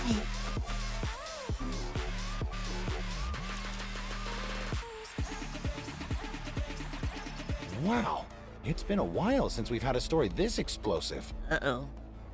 Uh-oh. Uh-oh. A niece of TT Star has just turned the former chart-topping singer Yo-Yo into, well, mush. That's effed up, sir. That's effed up, you sing it like that. Not something you see often these days. Sounds like these two go way back, even from before they were Nikkes. So how did it end up turning into a full-blown showdown in front of a crowd? They talk as though they haven't been like feeding and watching this fiasco escalate. You're aware TT Star's manager died, right? Oh yeah. She caused quite a scene during the Smile Time project, and the forums really blew up over it. She caused a scene. From what I understand, she took responsibility and took her own life. Okay, grown-ass man. That's effing wild to say. Apparently, Yo-Yo straight up confessed to ANIS that she killed Riz. So ANIS lost it and beat her to a pulp. Wait, what? Yo-Yo did what? This guy reminds me of the freaking dude from Hunger Games. That announcer. But he's over here looking like the dude from Curious George. Acts like one man, looks like another. Hang on, that's weird. Can a Nikke even kill a human? No, they can't. No, they can't. She says that so like happy toned. Like, Wow. So how did she manage to kill her? It was a lie. According to Yo-Yo, she did break into the manager's place to hurt her. But by then, it was already too late, and she's the one who reported the body. real quick. When did Yo-Yo say this? When did you interview her? Before or after her face got bashed in? Because I don't think she was able to talk much after. She says she just slipped the glasses into her pocket without thinking, but that's hardly the point. So why'd she lie to ANIS? I mean... She wasn't about to go down alone, obviously.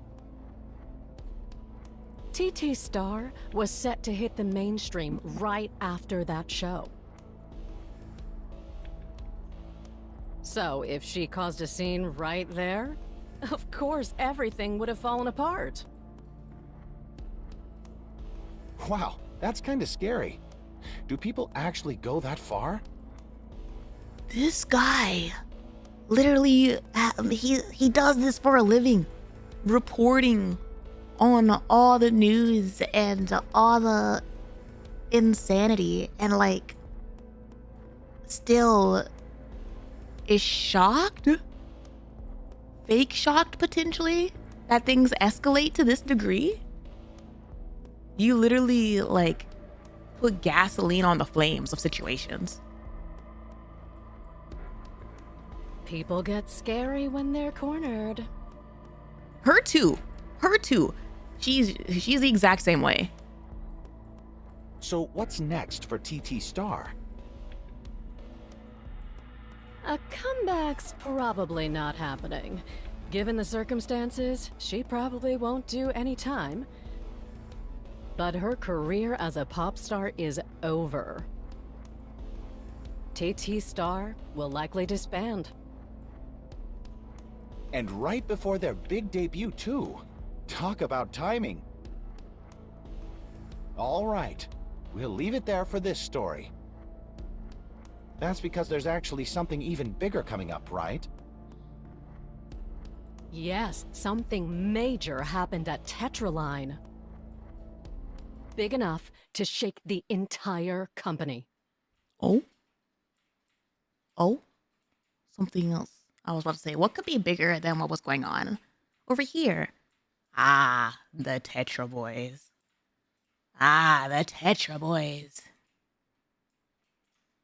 If you destroy that thing in your hand, I die. That'd solve all your problems, wouldn't it? No. You and TETRA Line are vital to the Ark. If anything were to happen to you, it would collapse. And what exactly makes you think you can tell me to die? I'll do it. I'll become Mustang.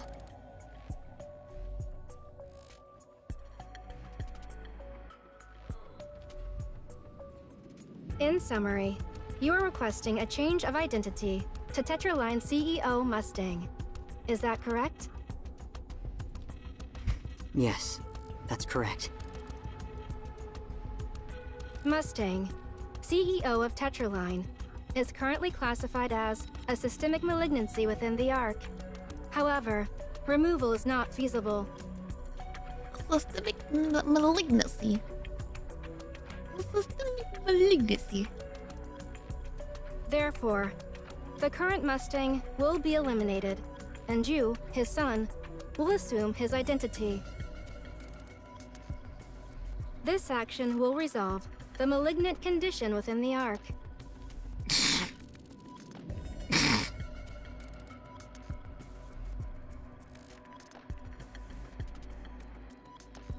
And this is why I am not a fan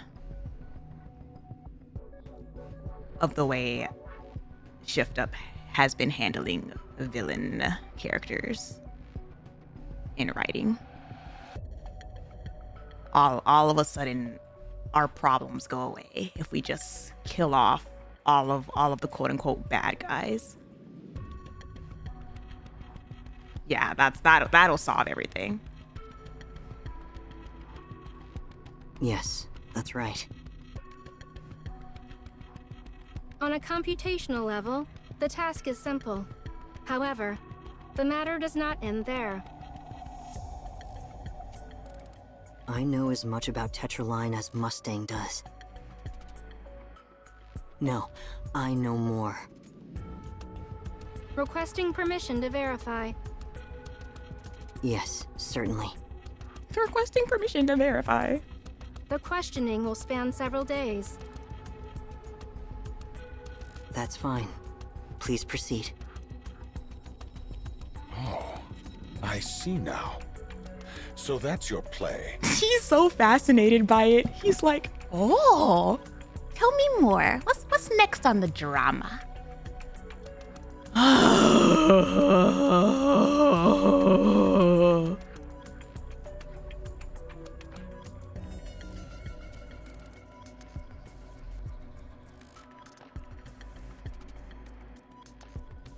I mean, it is what it is. It is what it is. If this is the route they took, it is what it is. I thought I was reading like a Gundam story. When it comes to handling villain types, it's effing Power Rangers or something. I don't know. Bad guy is bad guy. Bad is bad and good is good. And like, when you have a bad, mean person in your life, you can just make them disappear. You're going to become Mustang and run TETRA yourself. Yes. Right, of course. You know TETRA inside out. In the Ark, identity manipulation is easy enough. And you're my son, so you even resemble me. No, you even resemble. You kind of look like me. Now I'm looking at you. So what? You're going to imitate me? My voice and my mannerisms? He's going down like a boss. He's going down like a total boss. I love this man. So what? You're going to imitate me? My voice and my mannerisms? That's correct. You think you can be me? It's fortunate that you've already established such a clear persona. Of course, no one pulls off a persona like I do. In its own pocket,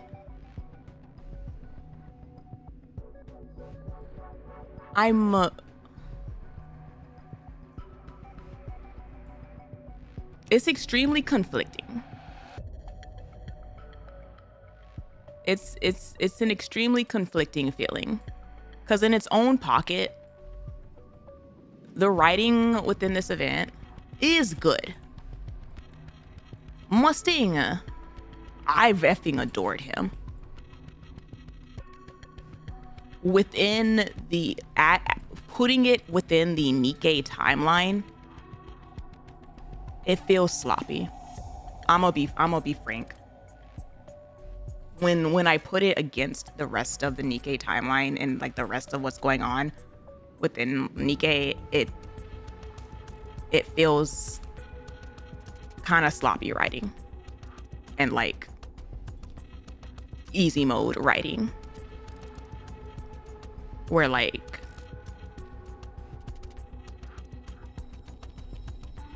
it probably also doesn't help that we're getting conclusions of villains all within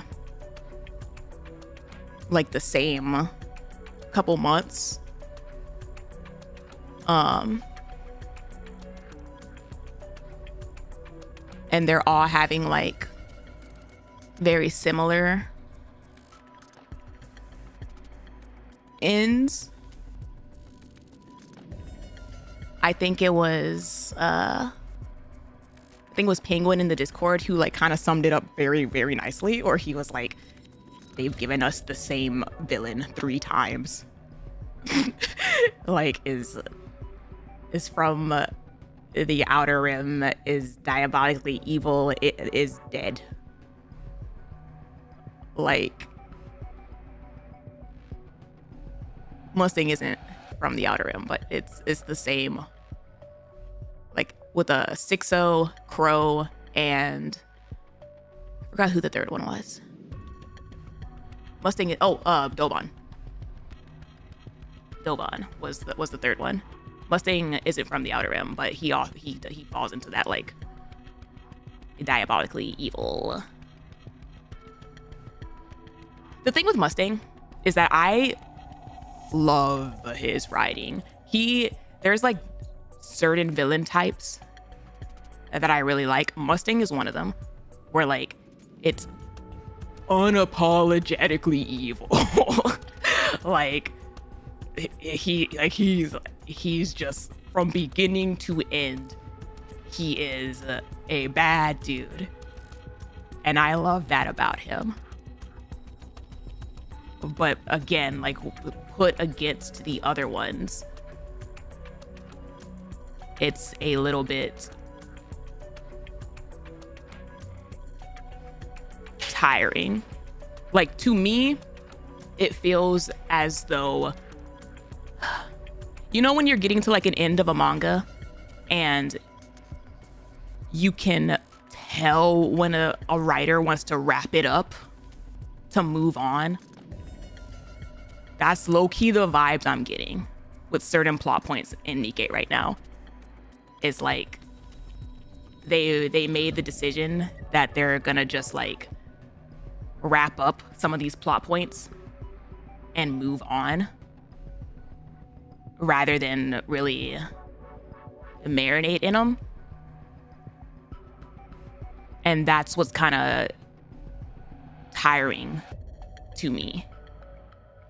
Like, I understand the decision. The decision makes sense. There is a lot going on the surface. And we've always talked about how, like, Nikke has a lot of plots, a lot of cookie crumbs all over the place. And that's always kind of been, like, a double-edged sword for them. In terms of, like, it's cool, but it also leaves a lot of strings at all times. And so like I do respect the decision, I guess, that you wanna tie up some stuff so that you can actually focus in on a couple plots and marinate on only a couple plots, like if that's the direction that you want to take. I understand that, as long as, you know, you decide, as long as after 4th anniversary it slows down again. That's my thing. As long as after 4th anniversary we stick to a couple plots and that like we just go into it, because like right now I am a little bit disappointed that like, again, we're just simplifying all of these villains and then getting rid of them. Like, and I'm saying this talk like during this event with Mustang, but it's not about purely Mustang. I would have been perfectly fine with Mustang written as he is and just being evil. It's him against all of the other villains. Again, on its own, this event writing has been good. When I put it against Nikke's story as a whole, that's when it's like, okay, you're kind of doing the same theme here, where like a bad person is just bad, they're just crazy. Like, they can never get points across because it just leads to they're just cartoonishly bad now. So like we gotta kill them off. We gotta end them. And I'm not gonna lie to you, it does make me slightly concerned about my missiless plot. I had big hopes for 6-0, and then I had big hopes for Mirror, but then even Mirror became an effing dumbass, switching sides without like getting the full POV.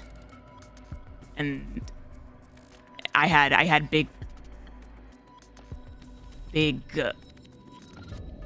hopes for the missiless drama plot, but now I'm about to go into that. I'm at a crossroads where I'm having like my hopes and dreams on the missiless drama, but at the same time I'm trying not to get my hopes up too much because I've been hurt. I've been hurt too many times in like the past couple months. Like, and it's the thing is, like, it's once again just a matter of point of view. I am totally fine with like villain, like if we're gonna have a villain, and they're gonna be more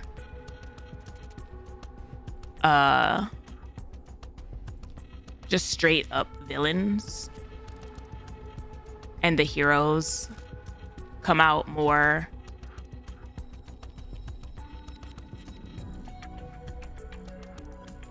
on top or whatever, that's perfectly fine. I consume stories like that all the time, and I adore stories like that all the time. Nikke just didn't feel like that story. I just wasn't sure which direction Nikke would go. And so again, it just kind of feels like, okay, if this is the kind of story this is gonna be, where like bad people are bad people, and that like it's just ending at that, then like okay, that's fine. I'll still be hype with everything that's happening with the counters and everything that's happening with literally everybody else. I will still be just as happy about that.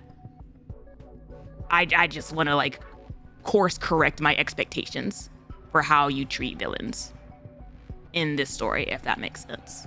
Like,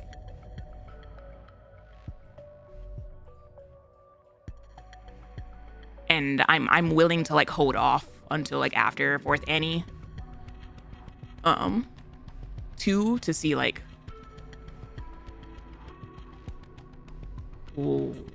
if they change things, you know, when they go into like the next phase of storytelling. But yeah, I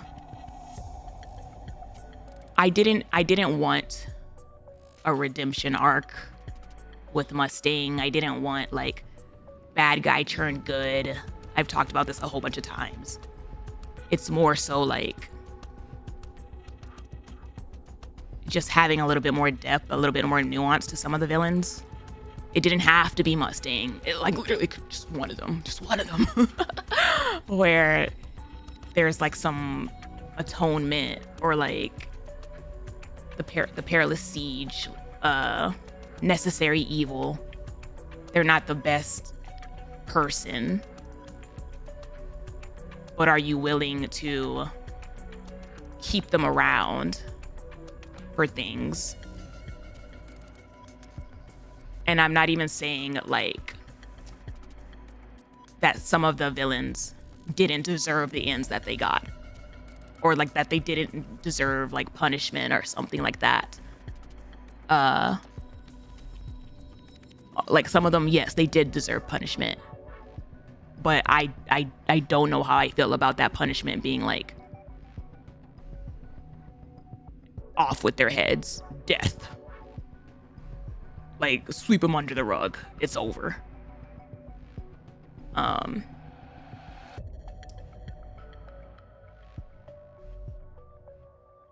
that being said, I've noodled on this a little bit as well, where and this is why I'm not just being like, F this game, this is the last anniversary for me, I'm out of here. Like, I'm not saying that, because it's a double-edged sword of we're in a transition point of they're obviously trying to wrap up multiple plot lines and move on to like this like phase 2. And I want to see where phase 2 goes, because right now I'm and this took me like weeks, okay? This took me like weeks of noodling about this. And then another week after doing chapter like 45, 46. You can thank Epic the Musical for keeping me in Nikke chat, because I was listening to Epic and I was like, I got to the end when Athena and it was I always forget the song name. I can't help but wonder, the second to last song that Odysseus sings with his son. And there's a part towards like the end of the song where Athena comes in and she's like because at the beginning of the musical, Odysseus is like, see the world with open arms, you know, hear people out. And, you know, by the end of the musical, he's like, F that. Like, I nip it in the bud. Like, that part of him is gone. But Athena, after like hanging out with Odysseus' son, she comes to him and saying, I've been thinking about that, and maybe there is a world where we can, you know, have open arms and we don't always have to kill our enemies and blah, blah, blah. And in the song, there's like this very noticeable pause where he hesitates to respond. And then he says, maybe a world like that exists, but not for me. You live a long time, so maybe one day you can help make that world a reality. But as of right now, that's not my world. And I heard that and I put that into like Nikke perspective, and that's low-key what it feels like we're in. Where it's like,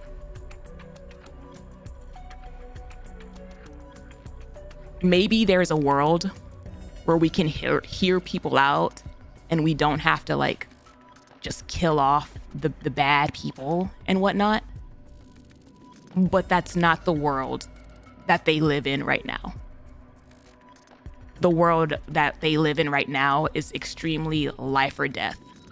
And things that like are like left to fester creates problems. And so like they're kind of nipping them in the bud a little bit. And maybe in the future, you know, you can hear people out a little bit. But that's not the reality that they are. So that made me feel a little bit better about it. That made me feel like, okay, maybe it's that kind of situation. And eventually there can be a point where we get a little bit more gray area people, a little bit more gray area in the villains and the people that they're willing to keep around, I guess. But yeah,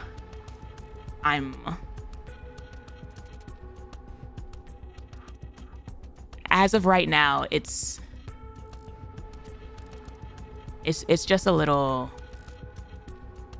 I don't know if it's tiring, demotivating, like what it is exactly that just encourages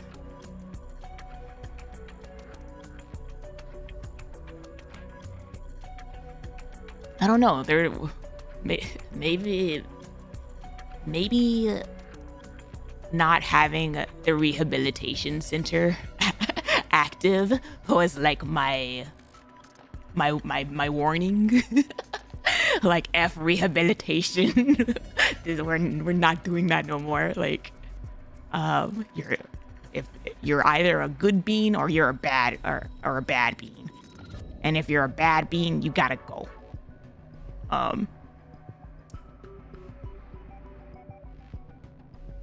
Because Nikke is extremely nuanced in its writing. It can get extremely nuanced with its writing, with characters. I just haven't quite seen that nuance with its villains. And a part of me just kind of low-key feels like they just don't. They don't want to. It does take time, and it takes thinking and stuff to make it work. And there might just be a little bit too much going on right now that they're like, nah, we moving on. But yeah, I don't know. Maybe if we literally didn't get the Liverin, the Pathfinder end, the Pathfinder end, the 6.0 end, the Doban end, and now the Mustang end, all within the same patch update. Oh, and then the EH thing. EH's lore kind of got a little. He didn't effing really do anything. Like, it was all on Crow, you know. Maybe it's just because of the way they released in such close proximity that it just feels a little bit like,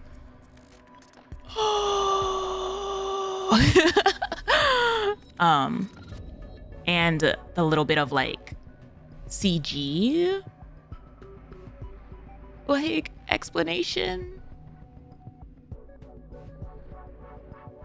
I'm still confused about that, not gonna lie. I'm still confused at like how they're handling the CG, where it's like they're always talking about needing approval from the higher ups and like other people involved, and yet they only need the 5 of them plus the CEOs to go to war. Like,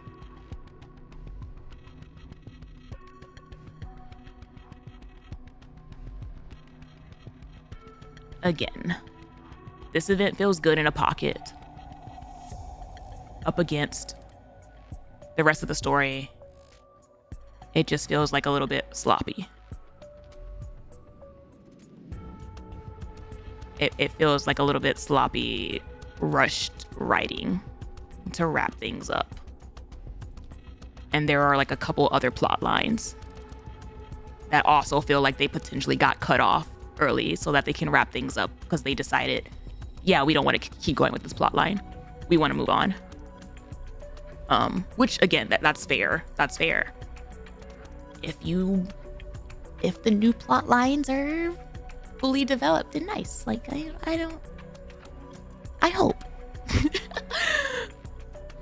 But yeah, as a villain fan,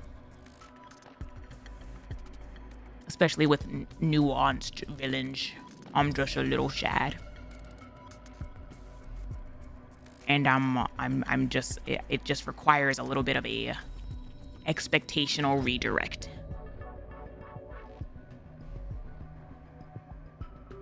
Because the hype moments are still hella hype. The sad moments are still like really good. Like, it's everywhere else is really nice. And not gonna lie to you, a part of me also wonders, like,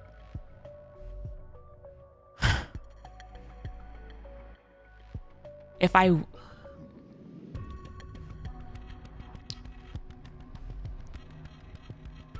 think if Mustard wasn't named Mustang, that probably would have helped. Like, if it was like a Frinka situation where we just knew of Mustard as Hansen's dad, and this is like the origin story of Mustang, which it is. That would help. I've said this multiple times where Nikke is full of cliches.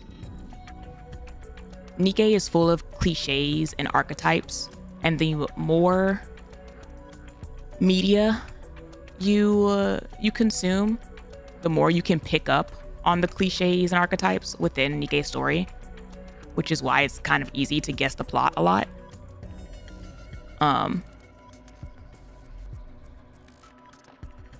The reason I play Nikke isn't really for like surprises, it's for execution. And that's where Bald Man is really, really good. He's really, really good at like executing these cliches and archetypes very, very well. I feel like this one was just a bit sloppy, and the execution wasn't. It's not at its normal, like, polish.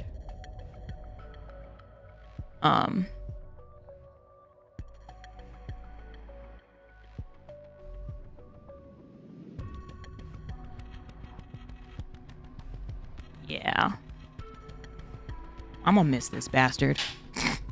I'm gonna miss him so much. How is he about to go out? I'm gonna miss him so much. I'm putting my hopes in the missileless guy on the phone because they're taking my Mustard away.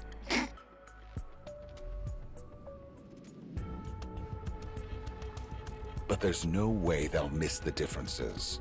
Wouldn't you agree? Okay, but here's the Hansen, buddy, pal, amigo, homie, is there any way, now that we know who you are, can you take some of your father's drip? Can you incorporate like a little bit of that drip into your present day? Like just a little bit, just a tiny bit, just please. Because he's growing into quite the badass himself. I will say, his character development from the side story to now, it's been really good. Like, his character, he's grown as a person.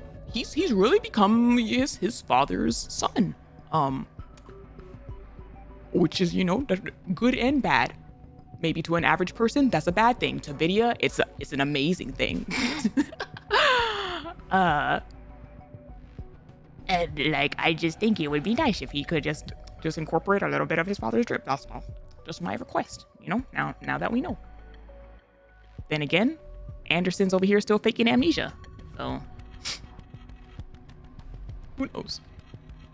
Who knows?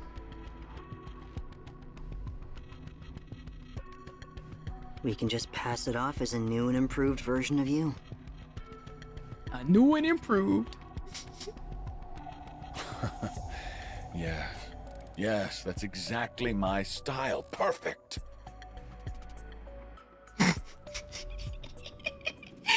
It's the way he's excited about this.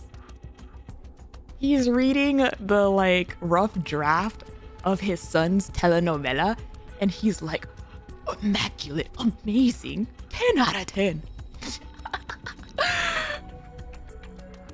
So what happens to Hansen then? His smile's so big. What's next? If you become Mustang, where does that leave him? Hansen will die and cease to exist in this world. No, because that's a hot face right there. That's a hot as hell face right there.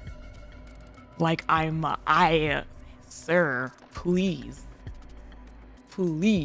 You don't have to go around looking all goofy with a damn disco ball in your ass. Like, please, please. I just want a little bit of the ruthlessness. If I cannot get a full villain from Shift Up, all right, give me the ruthless guy. That's like the ruthless good guy. That's like I will change my expectations. I can adjust, okay? Like, please. Right now, Commander, our commander, he's carrying. He's doing some heavy lifting, all right? That whole line with the you won't die a pretty death, or like something like that. Like Commander is really growing into himself. I'm all for it. I love it. And I just want a little bit of this. I just want to see a little bit of this. Okay. I see there's glimpses of it. Okay. There's Hansen. Now that I look at Hansen's, hands, I can see that those are the hands that crushed Seelan's phone. Those are. This bastard was the one who turns Coin Rush into a jungle gym every year. Really shifting my perspective. Sorry. That realization.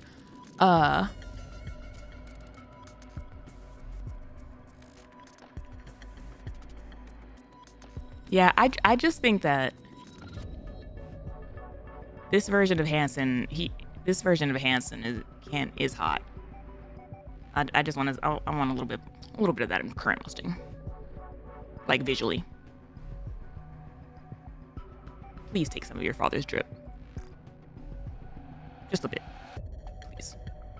So that's it? You're gonna spend the rest of your life as Mustang, and Hansen's just gone for good? Nah, they made him ugly. They really. Okay then. Wow.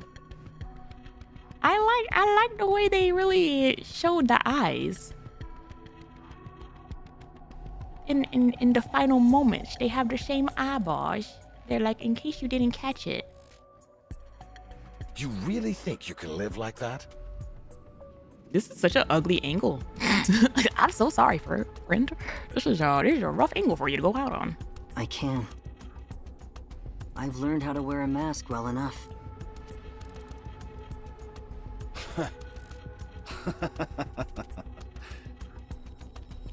This is what they tell you when you're taking selfies, chat. When you're taking selfies and pictures, okay? Some face shapes are better from a high angle, and some face shapes are better at a low angle. This is an example of that. So what's your move with TETRA, huh? You don't pull off something this crazy without a plan. I will turn it into a true entertainment company. Like, his son just looks really good. His son just looks really good at this angle. Because you don't entertain. You don't make people smile. Nor do you give them hope. You don't entertain.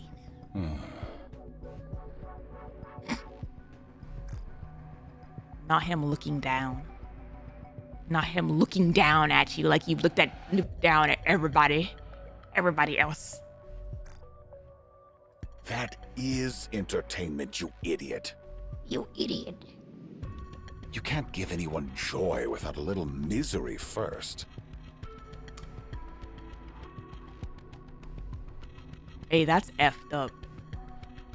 No, that's Bodman's philosophy, actually. That's actually Bodman's philosophy. No, I don't think that's the case. Yes, it is. This is the misery part, and then the concert will be our joy. I see what you're doing. Entertainment is meant to bring joy to everyone. That's what it's all about. You're dreaming. Look at the Ark. It's nothing but a cesspool. A place full of people who can't be happy unless someone else is miserable. Whoop. There are more good people in the Ark than you think. I'm tired of them. It's for them that Pretty became a star. You really think you can pull it off? I can do it. And I will.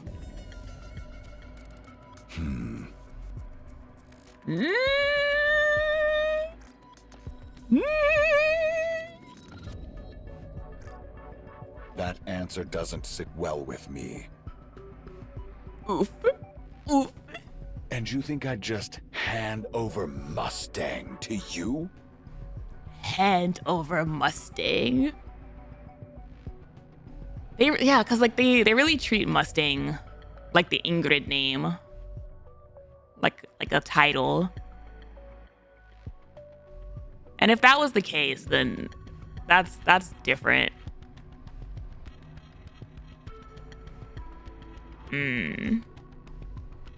Bleh.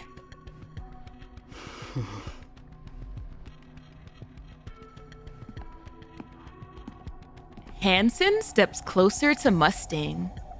Oh, he looks so tired. Got the eye bags, lips are chapped. He leans in, his voice dropping to a near whisper. I thought you might not like it. But don't you find it amusing?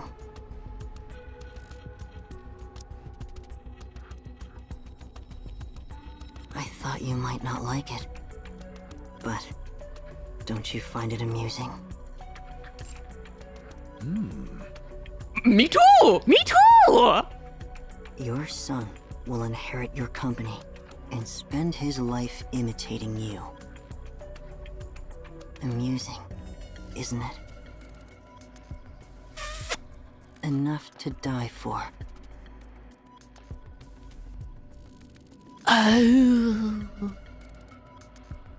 Oh, suffering. That's a effed up checkmate.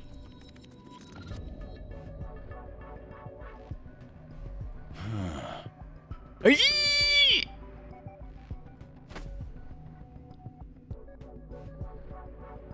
Mustang snatches the device from Hansen's hand and hurls it to the wall. It shatters on impact, spraying liquid everywhere. Entertainment.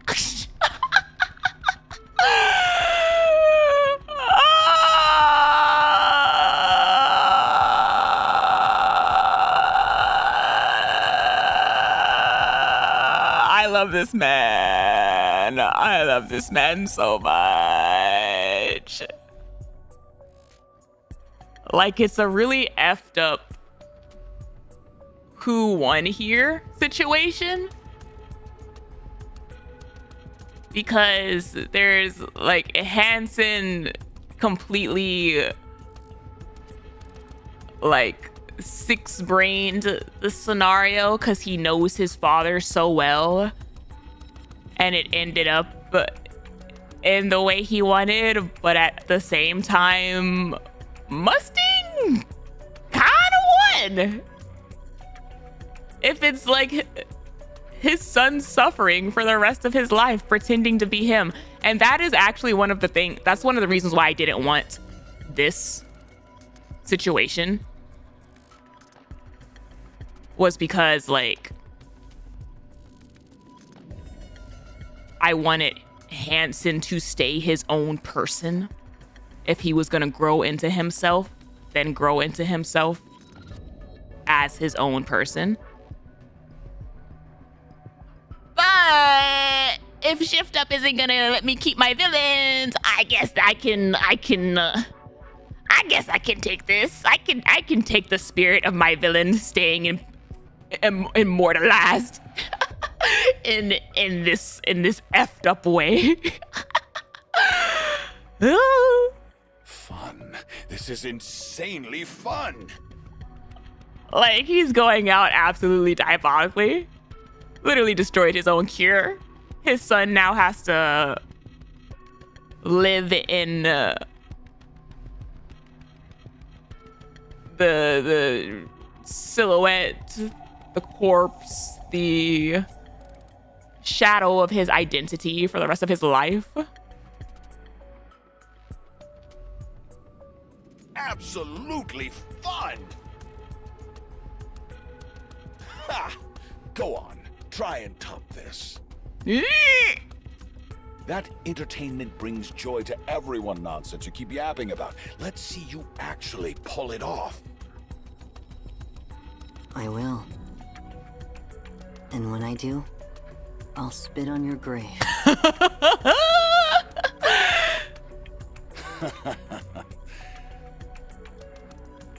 There are two things keeping me from utterly being upset about this ending. It's the fact that Mustang kind of won, and the fact that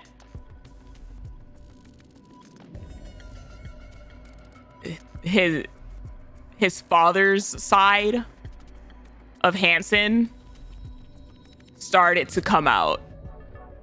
That like ruthless side of him like started to come out as the event progressed.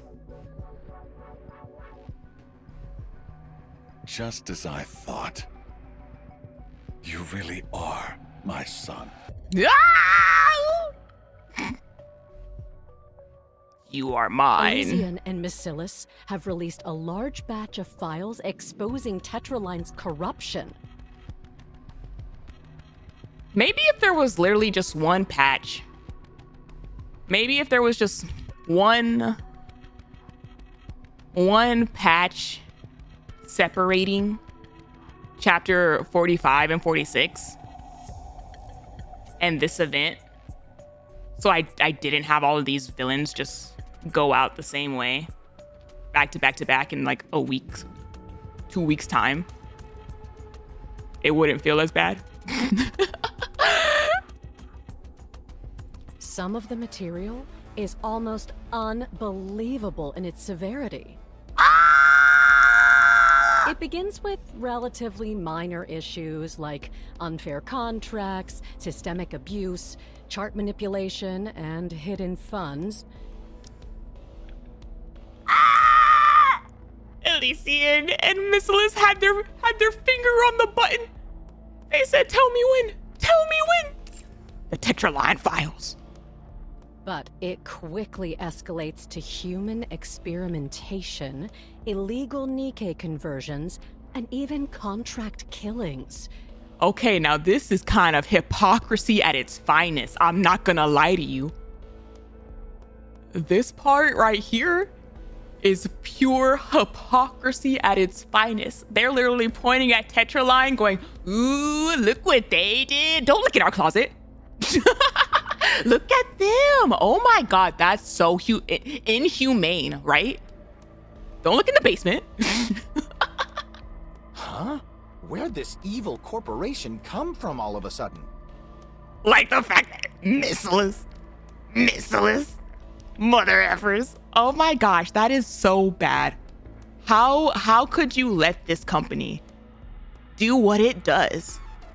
You have an entire hospital dedicated to one floor each is a different experiment. Like, hello. They're getting hammered from all sides right now, and their stocks hit rock bottom. Meanwhile, Elysian and Miscellus are on the rise. But that's just my take, so take it with a grain of salt. I bet this lady right here specifically, her bank account must be insane. I bet she gets payoff after payoff by some of these shady people to say what she does. So where does that leave Tetraline then? Tetraline's CEO, Mustang, hasn't issued any kind of response so far. Even for him, this isn't something he can just brush off. Oh, hang on. What's this? Oh, what's this? Oh, looks like we've got some breaking news coming in. Uh-oh. Let's see. Ah, this just in. Hansen, a director at TETRA Line, was found dead this afternoon. He's really gonna say that in the most calming of voices. Oh, wow, look at this. He was discovered in his car. Oh. Not the car. Not the car. The car from his dead mom. Well, this is kind of unfortunate timing. Looks like they'll pin everything on him. Hansen! That's a bit risky to say, isn't it? Nah, this is what they're doing with Rapunzel. Modern day. Pinning all these VTC crimes on her while she's, like, incapacitated. I saw that coming, so no surprise there. I saw that coming. Shut the hell up. What the hell did you see coming? It's not exactly interesting, so let's move on.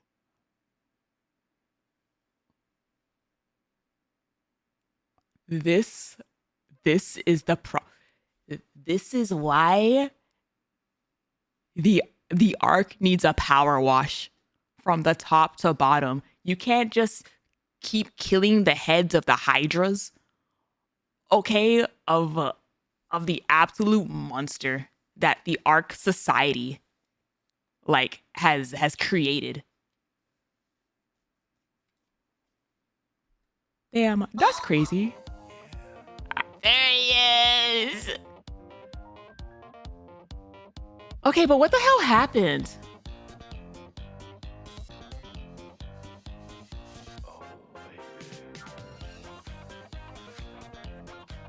Like, did he...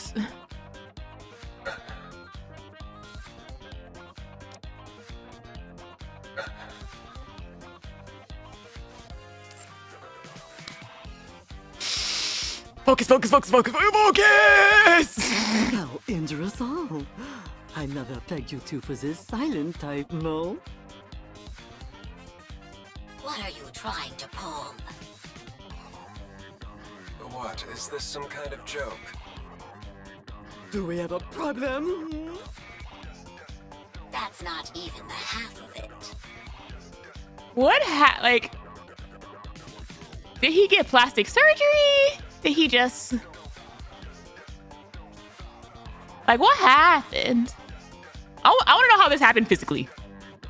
And now you're trying to imitate Mustang, Hansen? Mundio, I haven't seen faintest idea what you're talking about.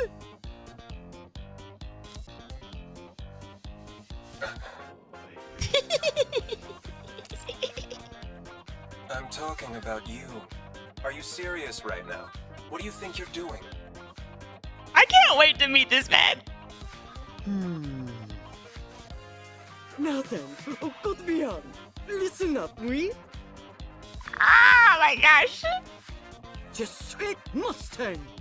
What?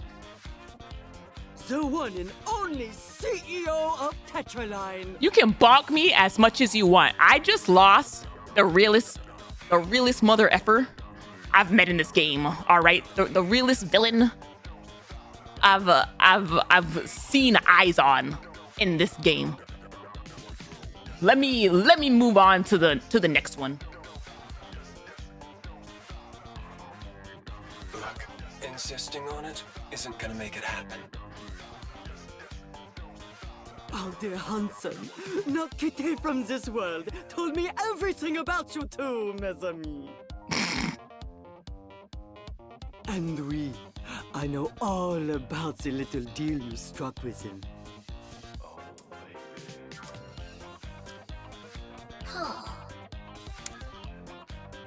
On a chance for granting Hansen's wish, TETRA Line will withdraw its support from the second surface reclamation war. Bien sûr. Oh, look, the second one. Is that a part of why my boy New Hope lost? Cause y'all took away some funding.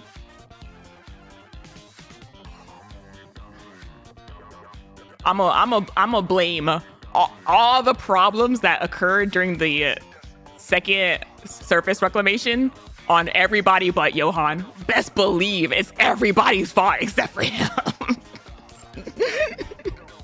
And all rewards go to Elysion Imbecilis. Très généreux. No. Like, F you guys.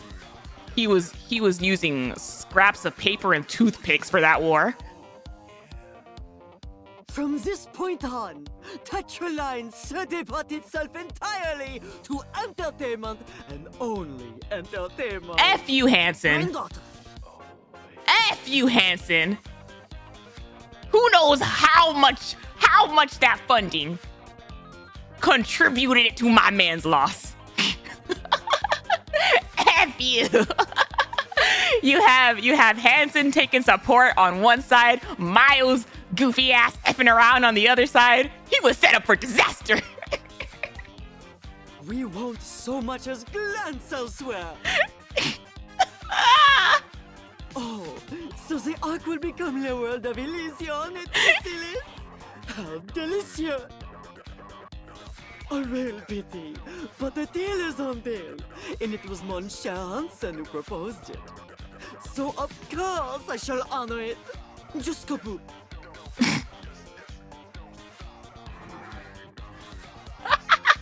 Is there any problem with the deal? He's tired of you. He's absolutely tired of you. No. Sounds good to me. I'll play along. Okay, that's what I thought. They know. They absolutely know. That's what I thought. They said, who the hell are you fooling?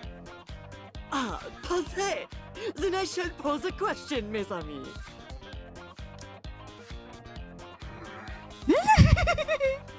Tell me, who am I?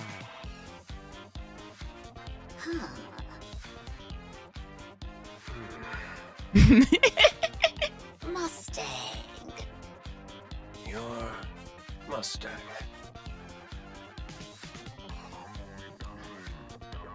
I've said this multiple times, but after going through part 2 as well, the corporate shenanigans literally have been my favorite part of Star Anise. Like, yeah, there was the whole idol stuff and blah blah blah, but the 4D chess on these phone calls have done some real caring for this event. They've been so fun. Oh, now that's entertainment!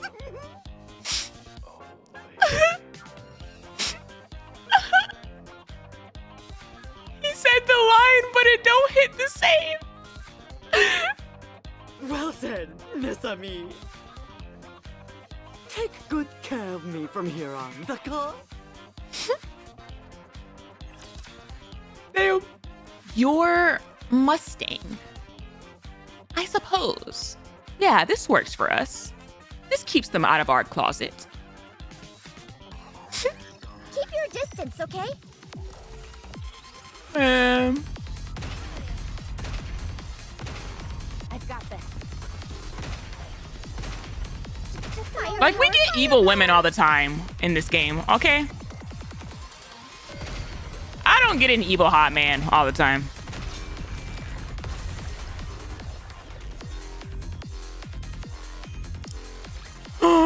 As long as we're together, I will never fall. Pour one out for my evil hot man.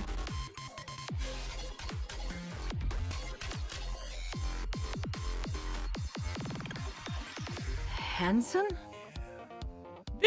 He ain't fooling nobody. That's crazy. No, I'm Mustang. If you keep saying it, they gotta believe it eventually. What exactly do you think you're doing? Mrs. Smith, I require your help. No refusals, oui? Where's Mustang?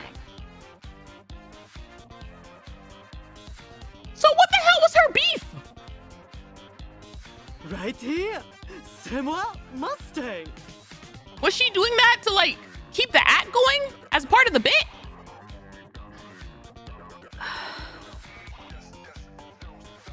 I don't know what kind of farce this is, but what exactly do you expect me to do?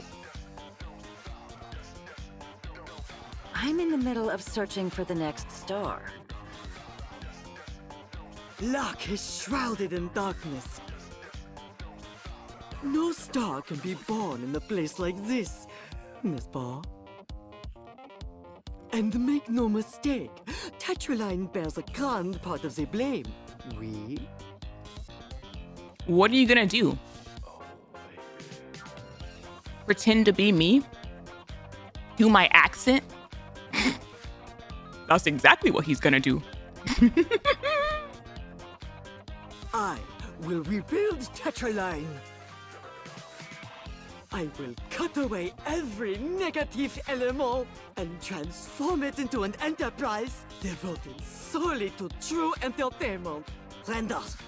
Mother effer, you put my face on the big screen with a bounty on my head.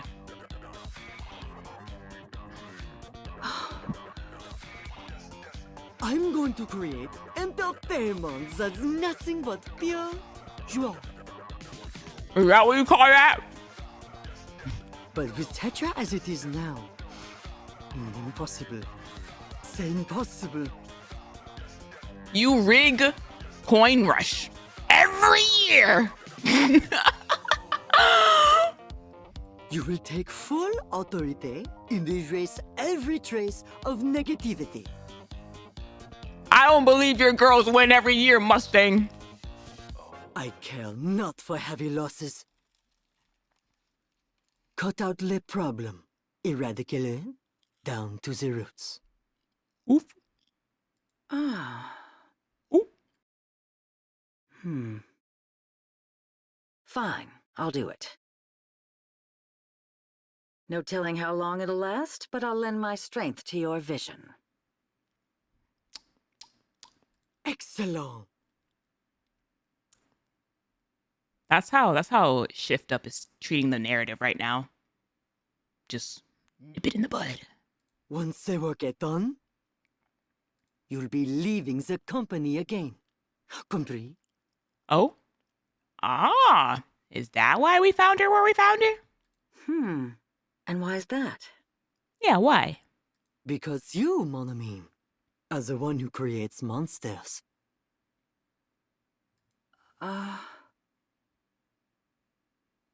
Yes, that's the right call. A sound decision. Damn. Put a team together for me. I'll have them all wiped out. Wow. Wow. All right. Interesting. Merci. Interesting. Do you think you can pull this off? Oh, I'll make it happen. Absolument. We have no need for smiles born from an ocean of tears. Again, I appreciate them taking away the music for this part of the conversation. Like, okay, but in all seriousness though, People should simply enjoy themselves, sans condition. That, mon ami, is entertainment. I guess. I suppose. Say it for me now.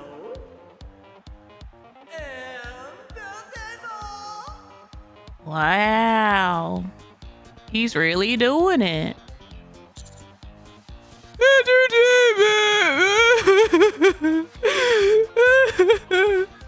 I miss this suit. Mustang hits the stage and shouts, "Entertainment!" The crowd roars it back, louder than I thought possible. It's deafening, but I love every second of it. The twinkling stars, the lovely people, merci for gracing TT Star stage. Did you enjoy the spectacle? Oui, oui. I suppose. Yes. You're putting words in my mouth. Excellent! And the diamond brings joy to all the show. My lovely people, are you happy? We? Oh, this is our war concert. I just remembered that. Let's go war! Entertainment, my behind. Yeah! Ah! War! Whoa, Master! You're really fired up today. Yeah, I think so too. The concert's incredible. I'm wearing my headband. Hello?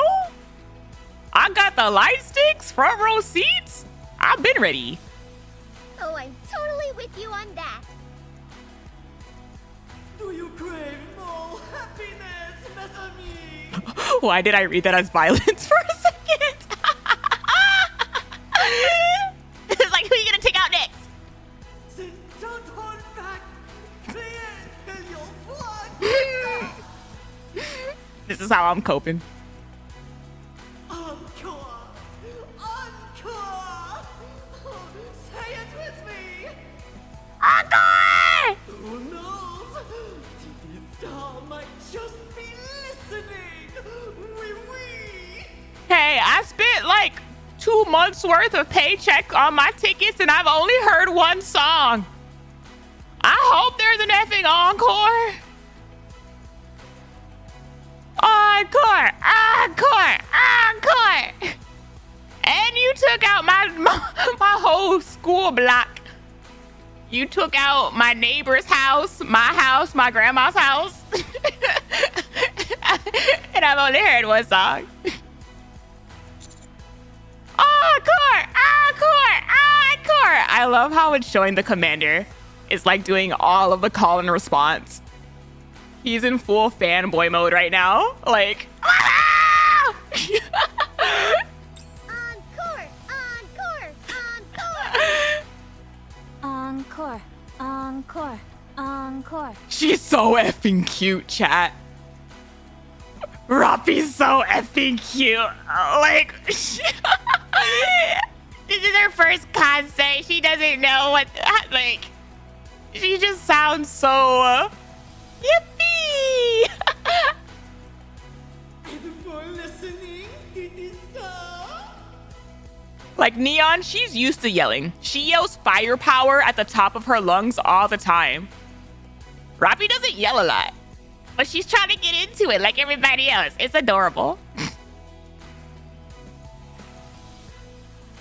Encore! Encore! Encore!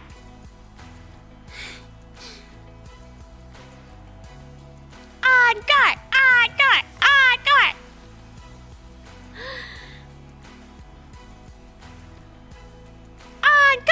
Encore! Encore! Encore! Encore! Encore! Encore! Hear that? They're calling for you. Go on. Give them a finale to remember. Let's go. Yeah! One last song. That's right. Leave no regrets. Give it everything you've got.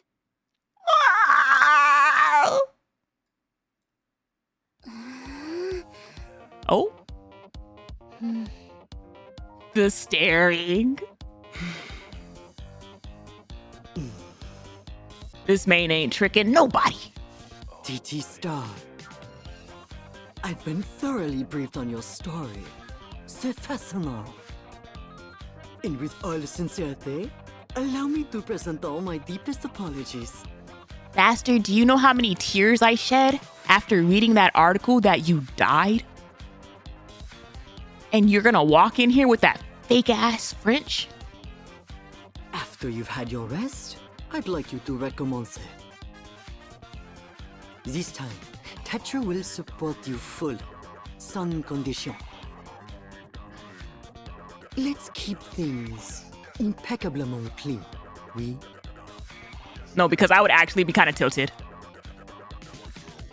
Depending on like what the time period was between that article getting out and them meeting, like how many tears I shed. I'm like, get over here. Look, one punch. Let me get in one punch.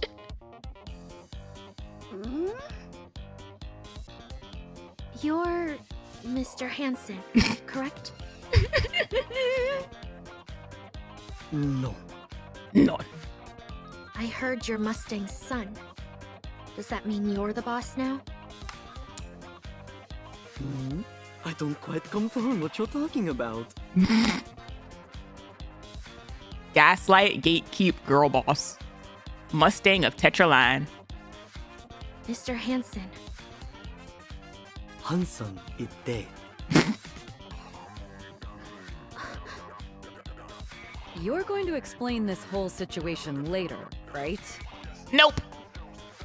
Oui, I'll tell you everything someday. C'est promis. Someday? Someday? How many years later did you actually tell him? Fine. I'll go along with it. Did he not tell him until after this concert? That's a long ass time. So, what happened to Yo-Yo? My memory would be so cooked. I would have to write that down to make sure to ask him. That affair has been handled exquisitely. Oh? Yo-Yo has retired, and no, she will never grace the stage again. That's effed up. Because she already retired. She literally retired under 2 different Mustangs. She'll continue her duties as a TETRA-affiliated Nikke in a role de front.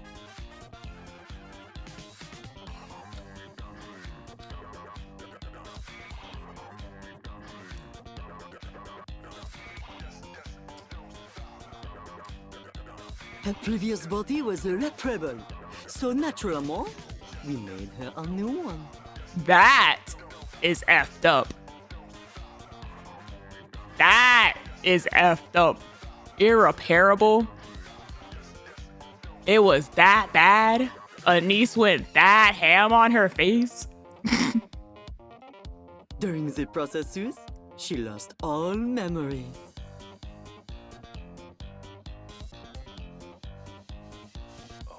Don't piss me off, Shift Up.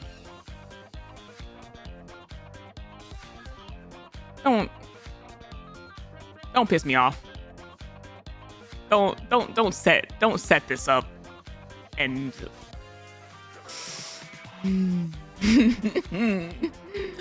please let it be a new character. Please let it be a new character. Please let it be a new character.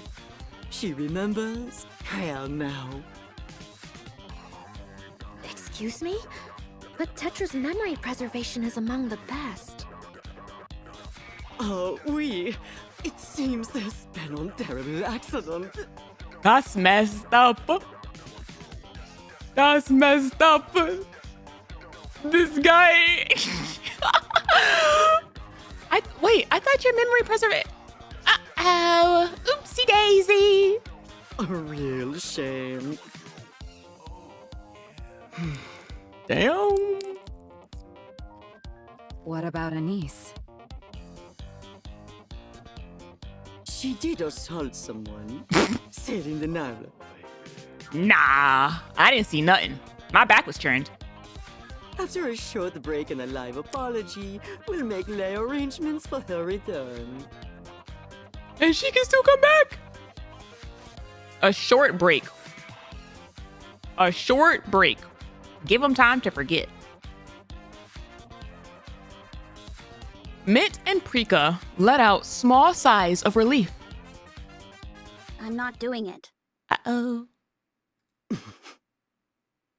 I'm done being a pop star. Oh, you were serious about that? ANIS. I'll stick to what actually suits a nobody like me. Me being someone's hope? Yeah, that was never happening.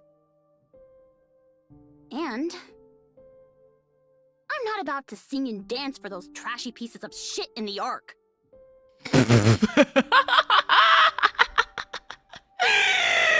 They're letting her say this word so much. ANIS, you're there special. Send me to the surface. Yo-Yo's about to bust out of here, becoming the 4th member of 777. And if that happens, I'm not sure how I'm gonna feel about that. I want to join a combat squad. ANIS. You seriously? I'm sorry. I can't do this anymore. I just can't. ANIS. Mashai, there are far more good people in Lark than you think. Sorry, but I don't want to hear it. I haven't found anyone like that, so I don't buy it. No! No! All I've seen are people who treat us like toys. And the ones who killed Riss. No! ANIS. Send me to the surface. Really said, get me out of here. I'm tired of this place. Allah, you wish to die.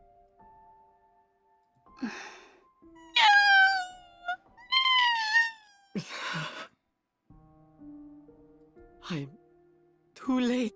No! Again. I don't blame you, boss. You pulled off something big, and TETRA's doing better than ever. It's finally turning into a proper entertainment company. And yeah, that's great. But me? I'm not into that stuff anymore. There's nothing here for me. He's like, but I'm wearing this stupid disco ball on my behind. And I'm using this fake accent. I did everything so you could come back to the stage, Anise. Hear me out. So I'm going to the surface. I'll wait for you. Then we'll recommence again. Please. Please. No. Just let me go.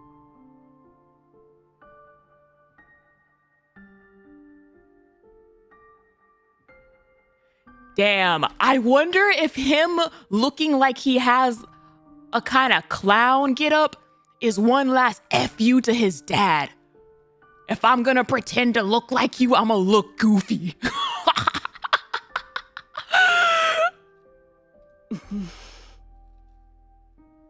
Fabian, I shall honor your request. Boss?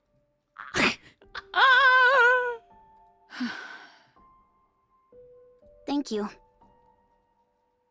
Mint? Frika? I'm really sorry. But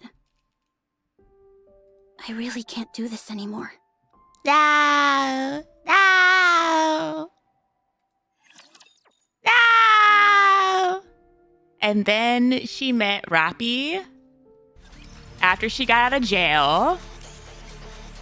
And then she met the commander when we almost died on the battlefield. And Neon.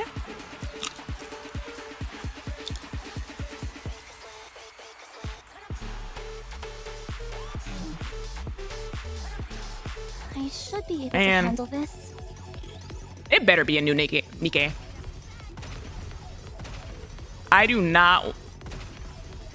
I've had enough with characters being characters from the past and blah blah blah for a little bit. If they're gonna bring her back, You'll distract me. that's so cute. If they're gonna bring her back, she can be a whole new person.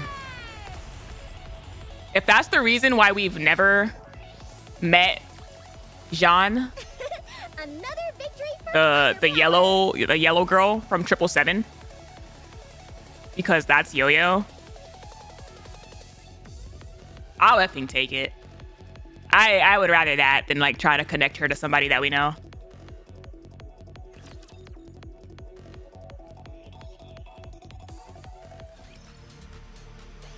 It would kind of make sense if that's why they hit her for this long. Be my star. Let's go say bye to Noise.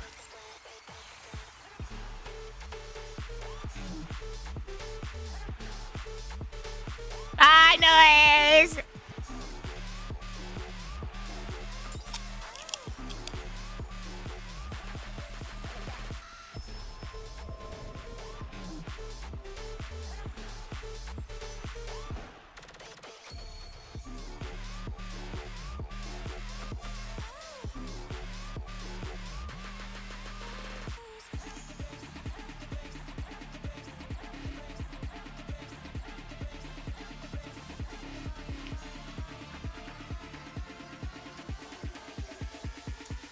Hold on.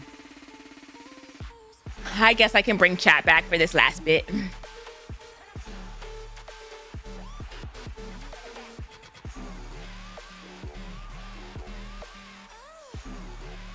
Hi, chat. What am I eating? Chips.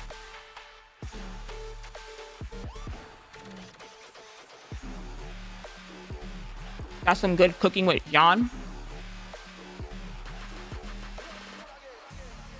She's like the only acceptable person that I would take if it's not someone like completely new.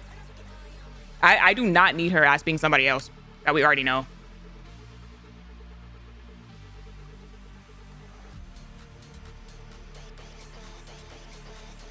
You're gonna hate me in the comments after this? No. I just got here, didn't know I was talking into the void.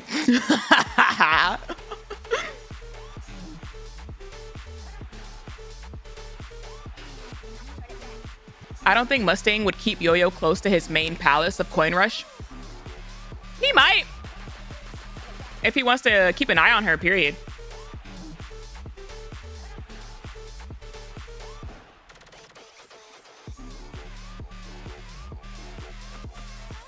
Yo-Yo is Jan taking all our money. She lost her memory? How bad can she be now? That's exactly what they want you to think when they bring her back. You remember that.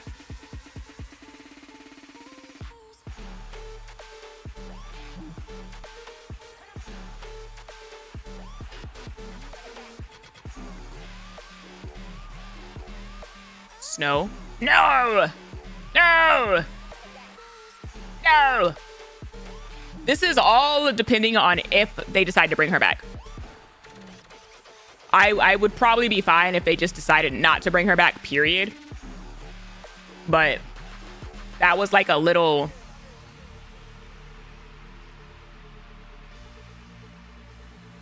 I feel like they... It's a 50-50 chance that they'll bring her back. I feel like they wouldn't have gone into that much detail about like what happened to her if it wasn't a possibility that they would bring her back. But I wouldn't be upset if they just decided not to bring her back, period.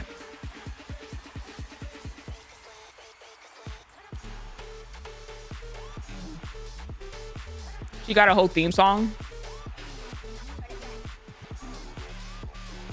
Not only did she get a whole theme song, she got a whole design. Like, not even wrists got eyes under those glasses.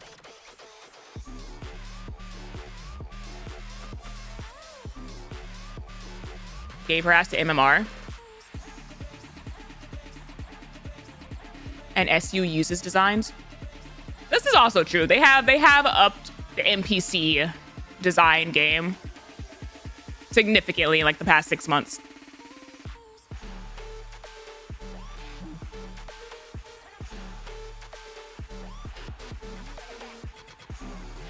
All right.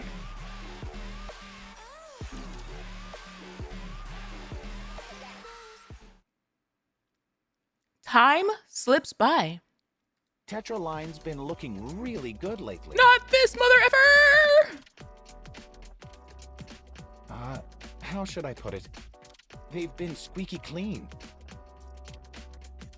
After Director Hansen's incident, CEO Mustang said he'd overhaul the company. Squeaky clean? They just got better at hiding their stuff. Tintin? No one believed him at the time, but I suppose I'll give him that. It's hard to argue they're not a good company now. Mustang loves his son so much, the company changed. Oh my god, the cope. We got the ending we wanted. He really did make a 180 after his son died. It really changes a man, you know? The polls reflect that too. TETRA's public image is overwhelmingly positive. Wait, did everyone just forget they used to be absolutely terrible? People forget things quickly, and what TETRA's doing now makes that easy. This guy, if he keeps talking like that a week from now, there's gonna be a new host on this show. They're gonna take him to a back alley and be like, remember what, sir? But they've gotten a lot weaker than the other big three, right? Check your lawyer's about to pull up. What's my name? What's my name? What was that? Squeaky clean, right?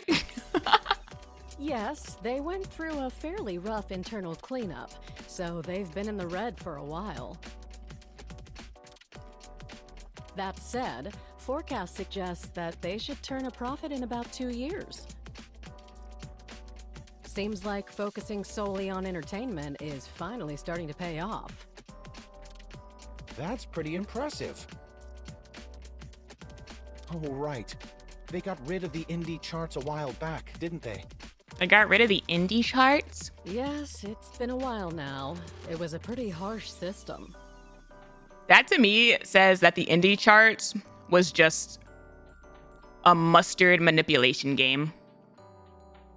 Like it actually was like controlled by Mustang. Wow. TETRA line's really something, huh? At this point, it practically feels like a whole new company. Kind of like CEO Mustang's new look, TETRA line seems to be reinventing itself. Did they reinvent themselves with maids? Definitely one to watch going forward. Anyway, moving on to our next story.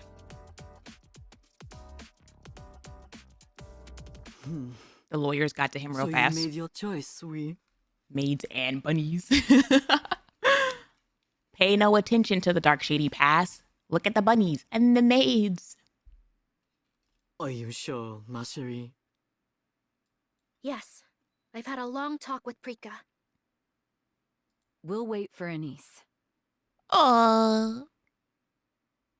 When she comes back someday, we can start again.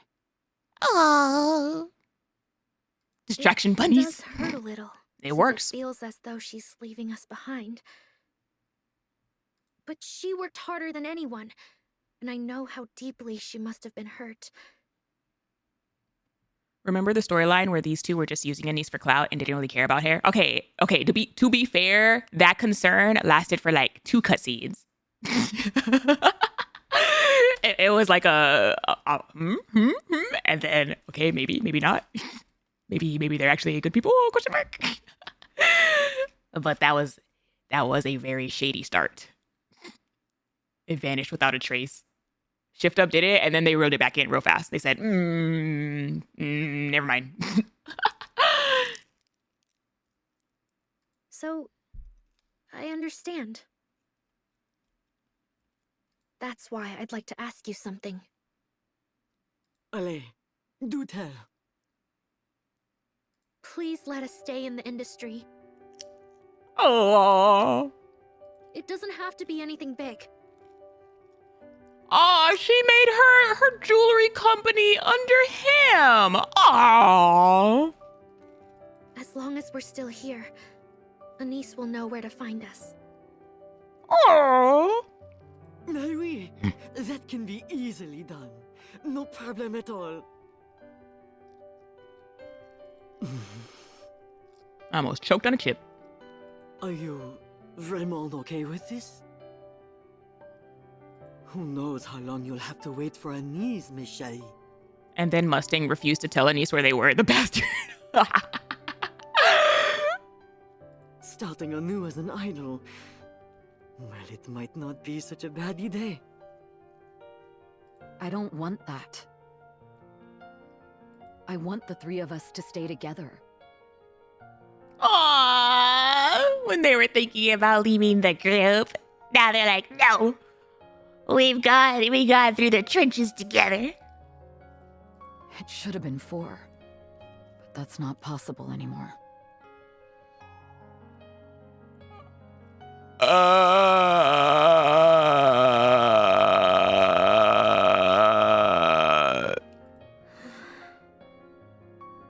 We haven't done anything yet. If we start over with even one of us missing, then we're just a failed group. Oof. Oof. I'm not letting TT Star end like that. Très bien. I understand. Then I shall wait with you. Mes twinkling stars.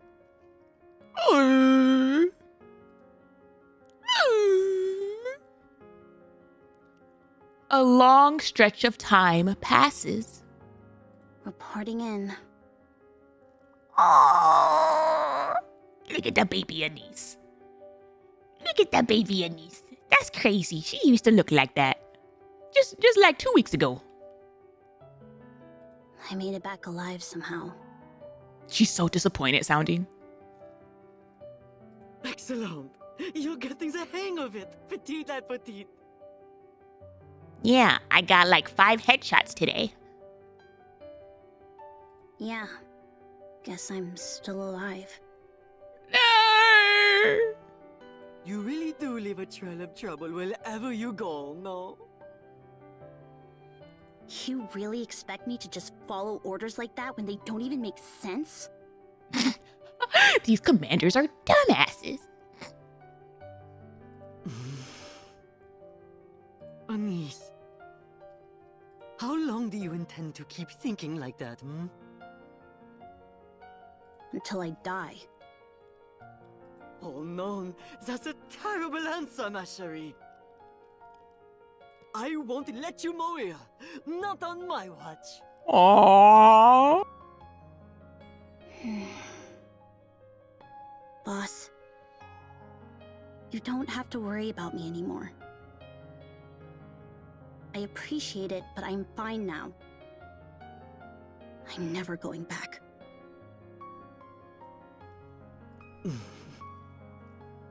I have something to show you, mon ANIS. Oh?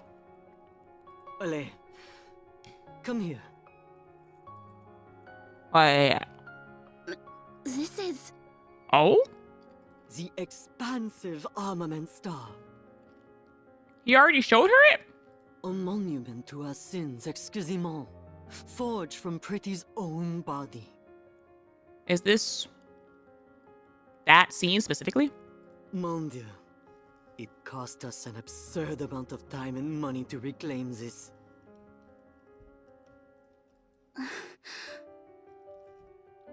Pretty's body was... très particulier.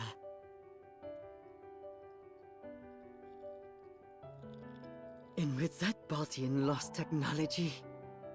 voila! We created this weapon. When we saw it in main story, he did say he's shown it to her in the past. Oh, I don't remember. So, this is Pretty's...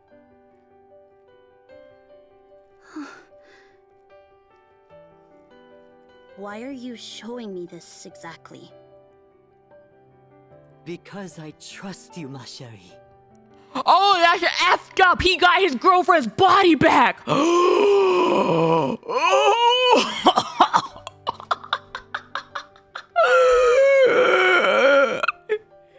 really went and banged on the doors and said, "Give me the body my father sold you."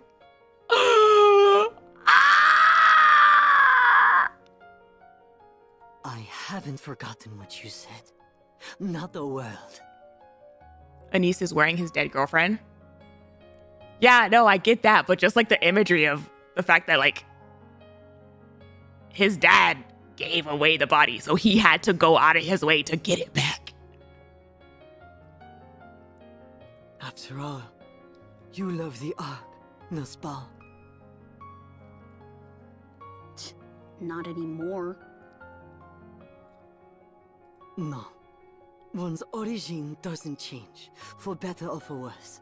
And you miss Red Mustang? That's crazy, bro. Hell yeah, I miss him. I'll wait, mon ANIS. For the day you learn to love Lark again. Aww. The day you choose to protege it, just as Pretty once did. The day you decide to become a goddess of victory, after casting aside your life as a pop star. Decide to become a goddess of victory! On that day, I will give you l'expansive armament star. Why me? You may be different from her. Très différent, even. A lot different. But I do believe you're the girl destined to carry on Pretty's legacy. Like, Pretty didn't throw punches like you do, but...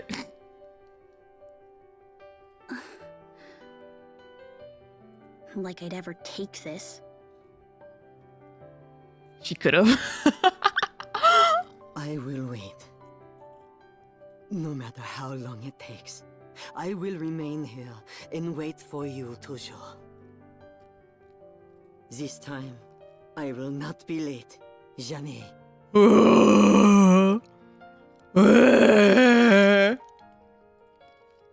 Damn. ANIS walks through the Ark's city streets, taking it in for the first time in a while. People pass her in steady streams. She searches their faces one by one. But the ones who used to torment them back then are nowhere to be seen. A small weight lifts off her chest, and she keeps going. Mustang Jr.'s been doing a deep clean. All of a sudden, she stops.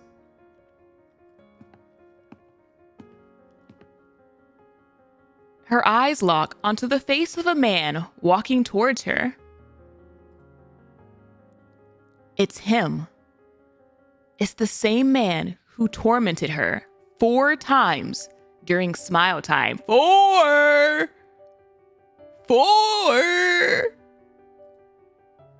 His clothes and hair are different now, but there's no mistaking it. She can never forget his face. What was his deal with the April shower event?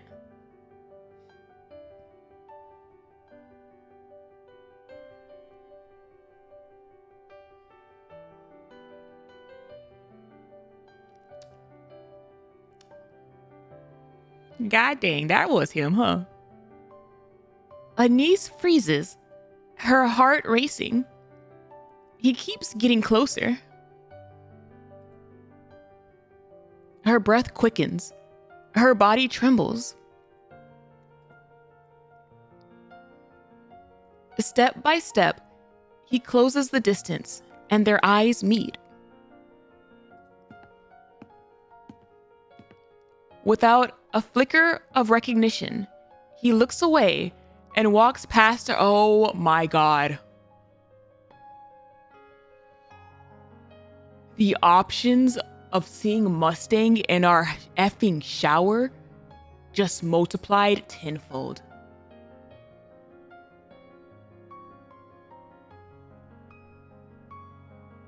The options of what that would look like as a potential Hansen in our shower.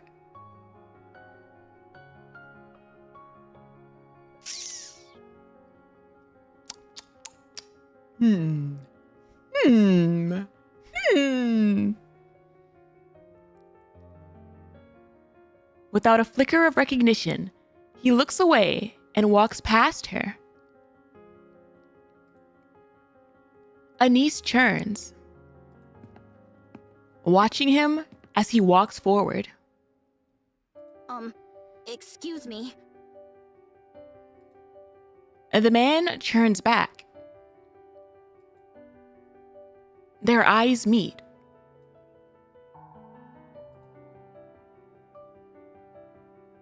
Anis's breath grows ragged, cold sweat running down her face.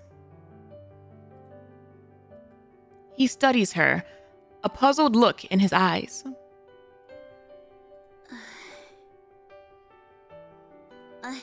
My bad. Thought you were someone else. With an indifferent expression, the man churns and walks off. Nar, trip him. Trip him. He can get tripped by a stranger. I don't give a damn. Like, he doesn't recognize me. I'll trip him anyway. What if that's Tricky Boy's grandpa or something? A generation of haters. ANIS steadies her breath, and soon it evens out.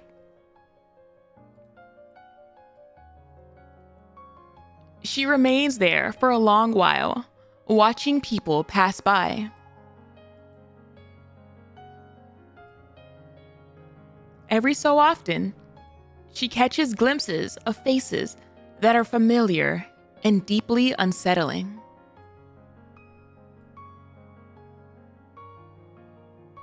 But no one recognizes her. A faint laugh slips from her lips. Figures. That's just how this place is. Yikes. Yikes. I went through all of that, and you've all moved on. Don't even remember what you did to me. Yep. That's how life be.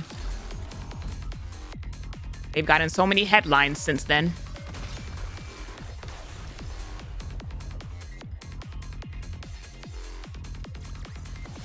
I think I managed to pull my weight.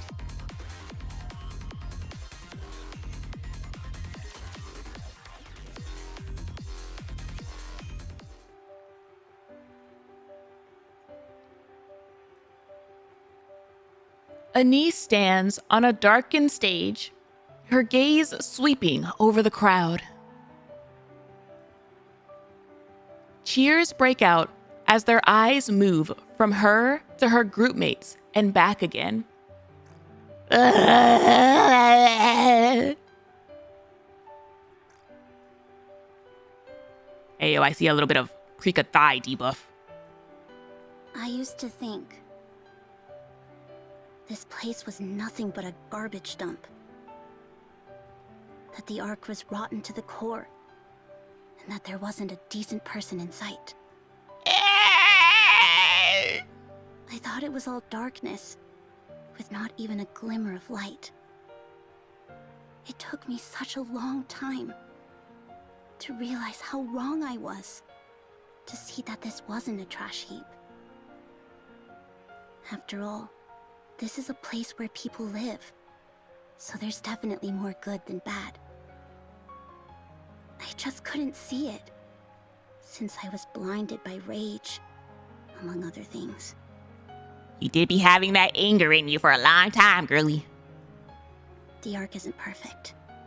It's still filled with grime and shadows. But now I see the stars shining in the darkness. And so, I can love the art. I can dance and sing for those stars that shine. The reasons why you play the chapters first, finally. I mean, it was kind of referenced in part 1 too. Like, overall, this event is definitely more ingrained into the campaign than any other anniversary. Even Goddess Fall was like kind of off to the side. But this one's been pretty intertwined.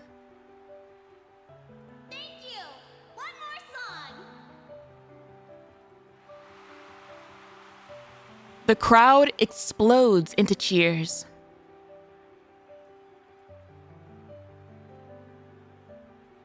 A sea of glow sticks shimmers and dances. So many people are here for her. ANIS scans the audience, desperate.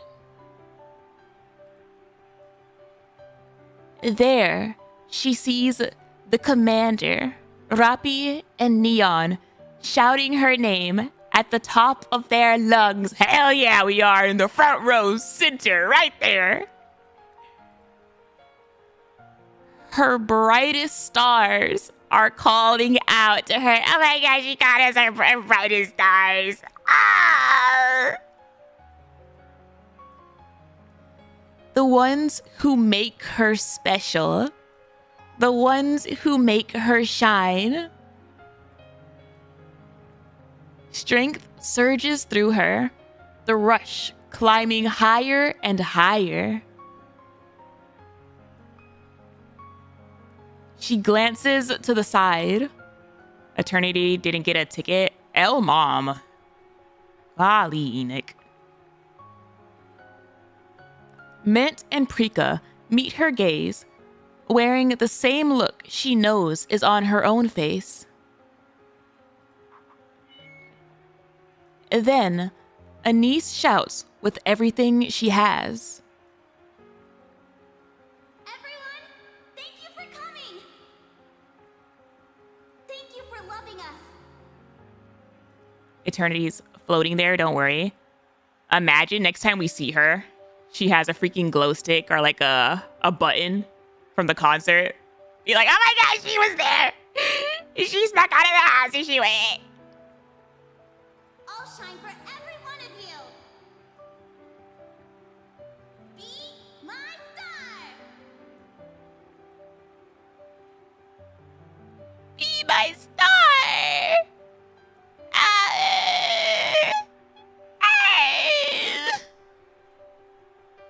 Riss, my first friend.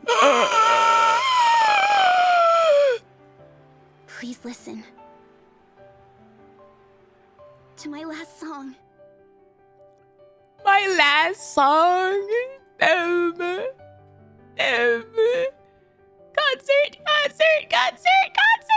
Oh boy. Ew. Full stage. Let's go. Let's go.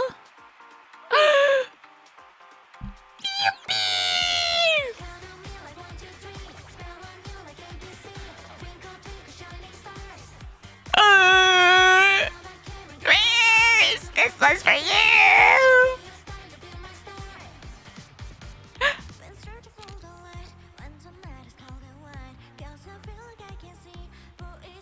They made it, Riz. They did it.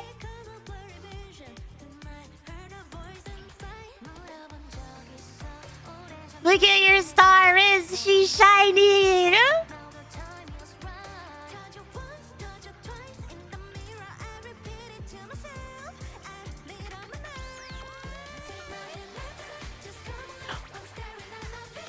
Oh.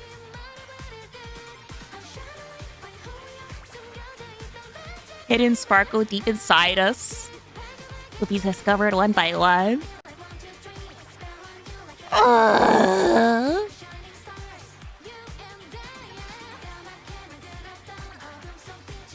illuminate your wish. Oh my gosh. The risk POV really F's up these lyrics.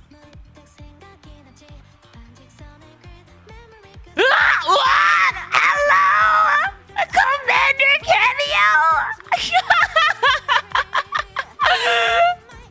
I love it. With our headband and everything.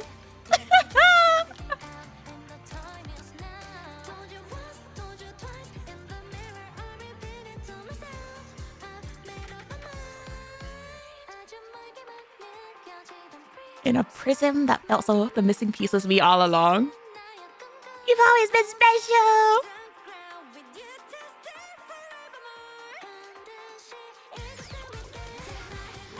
I'm obsessed with the camera work for these concerts.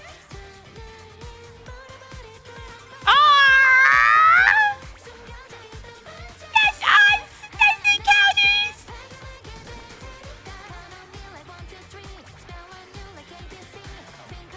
Whoa! War!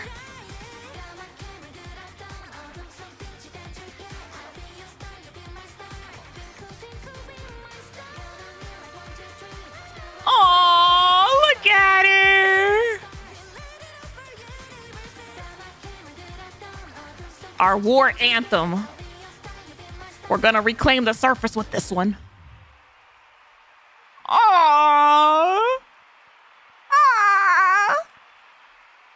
That's how we defeat the queen. We're gonna get this song stuck in her head.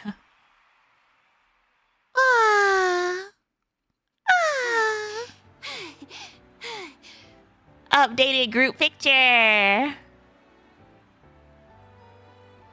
Blast this song while charging the lift. To the front lines.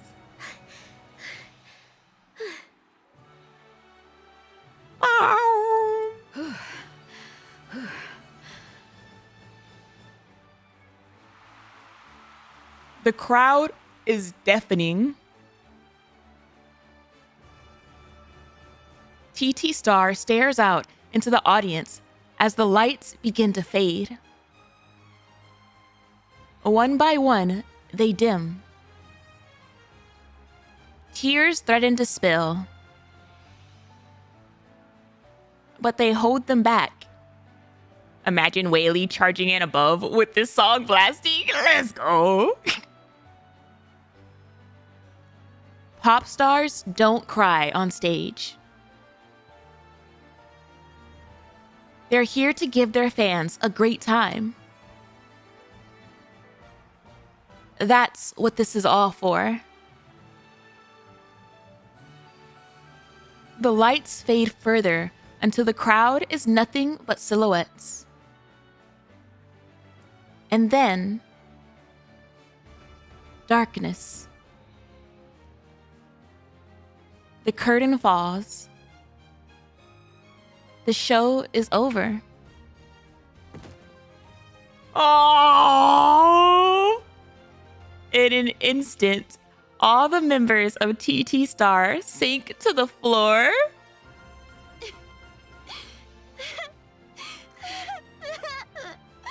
You work so hard. You work so hard for this. Oh.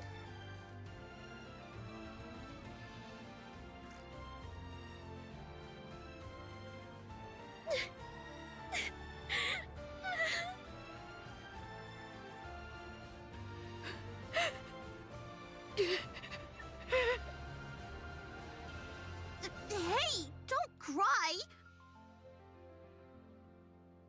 Honestly, it's like double effed up that the last time that they were like on the floor crying was when they were hugging Riss. At least like what when we saw. Why? Why are you crying on a day like this? I'm trying, but I won't stop. Oh.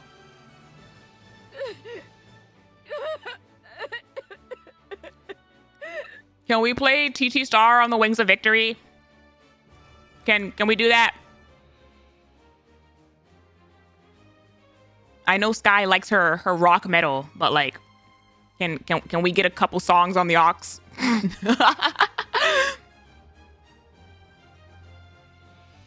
The three of them collapse into each other, sobbing uncontrollably. Past the ox, bro. Mustang makes his way towards them. Uh-oh. Boss! Uh-oh. Did we do okay? Get in here. Get in here. Get in this group hog boil.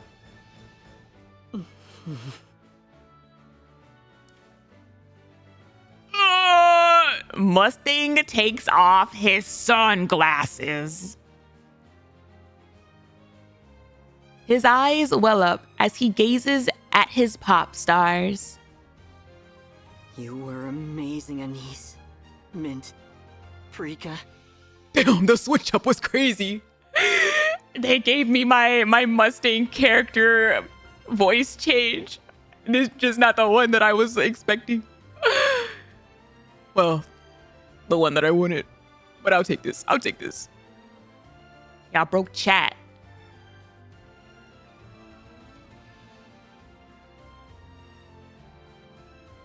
Just like I knew you would be, my pop stars. I knew you. I knew you were Mr. Hanson. You tried to lie to her face, but we knew it. We could tell.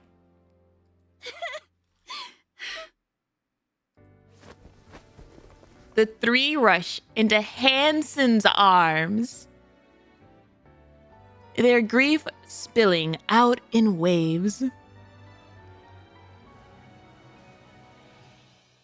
After pouring out all their sorrow, only joy remains. Oh, his wish came true. Stars shouldn't be built on tears Of people's misery and sadness and blah, blah, blah. Oh, does this mean that he can spit on his dad's grave? Is it time for that? Can he do it now? Star Anis, the end. Can I go visit it too? Count on me, 1, 2, 3. The concert hall is bathed in shining starlight.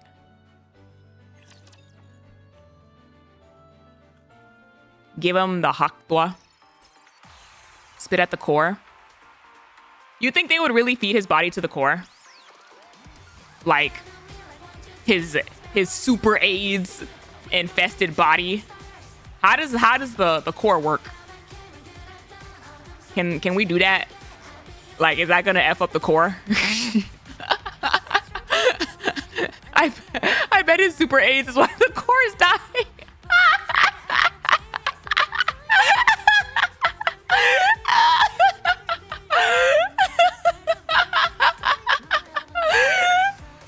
Oh my goodness, no! The AIDS probably cut the core's life in half. It's a first-gen Rapture core, so I'm pretty sure it's taken worse. Sure, they're like eating other Raptures and stuff. Not every effing sexually transmitted disease known to man on the arc. That's a new flavor. You never know.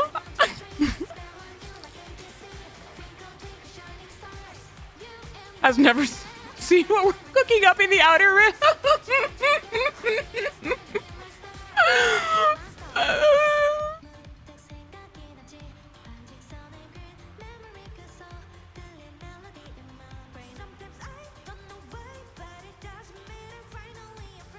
They really didn't have to go this hard on the effing chibi animations. The chibi animations. They've been eating every STD, just not in one corpse. Yeah, it's like a bodily bomb and direct missile to your guts. The chibi budget was well spent. Well, they weren't using it on surface mode anymore. Might as well.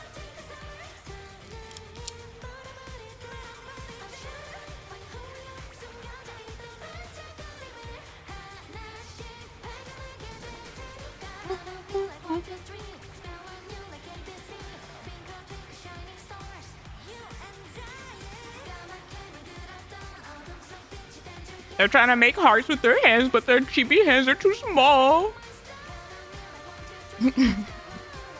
They feeding Quagmire to the hardcore.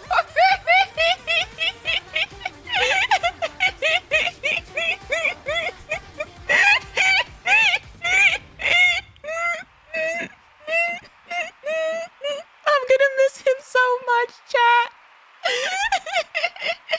I'm gonna miss him so much, damn it. There they go. Bye. Bye.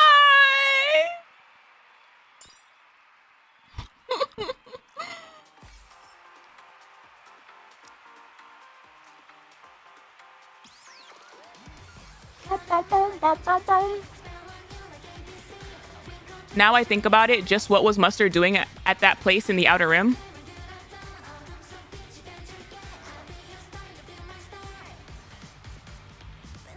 Is that a for real question? What was he not doing out there?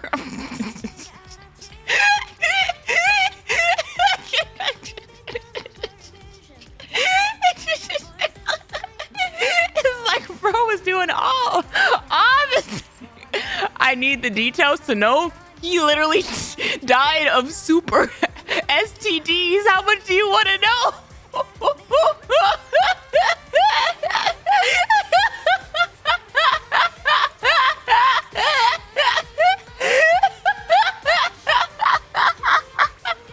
It's like you need to know. He died from super STDs. Like.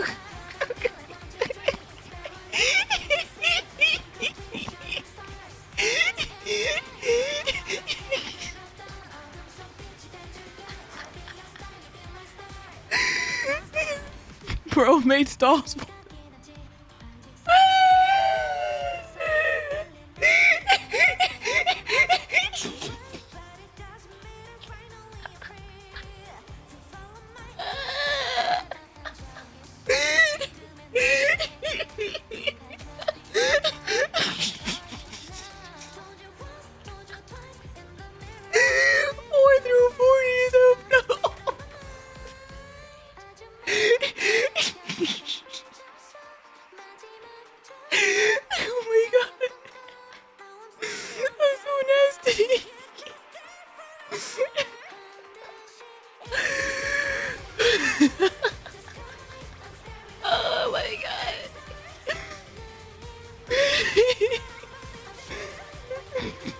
What did he do? Oh my gosh.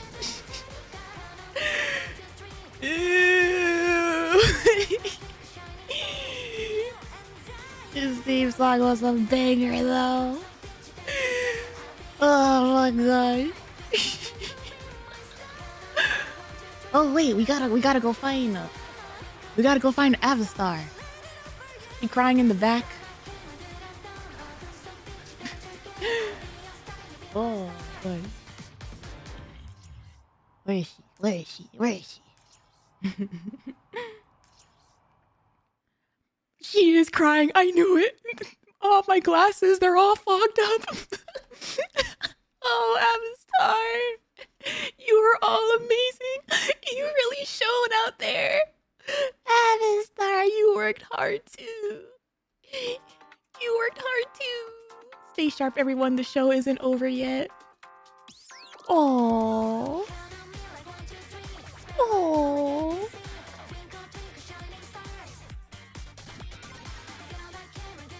You probably funded the next 50 years of FBLTs.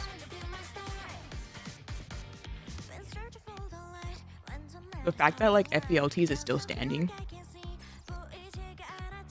Because like, of course, those kind of places would still be standing. Wow. Wow.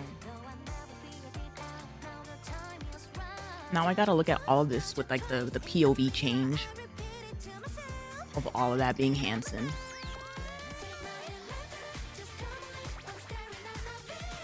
Like,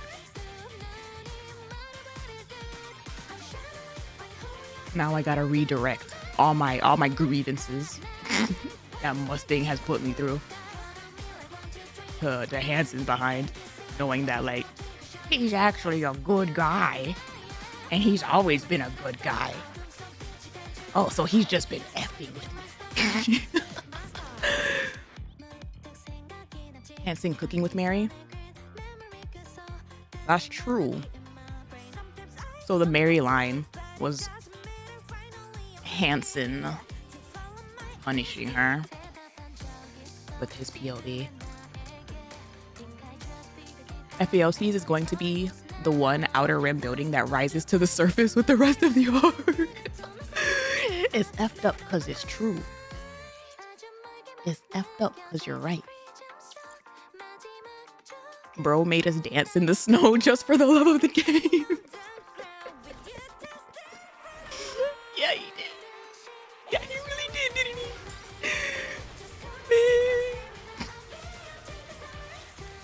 We bringing them all up.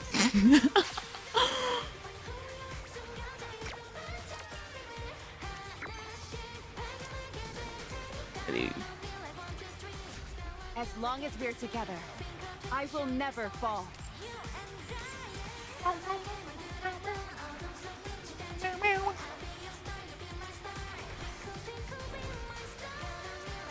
Mini game time. Unless I find a way to hook up my iPad, y'all are not seeing me play the minigame.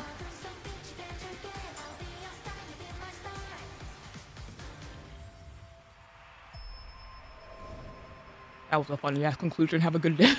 Have a good day. That means Volume killed Hanson in Ice Dragon Saga.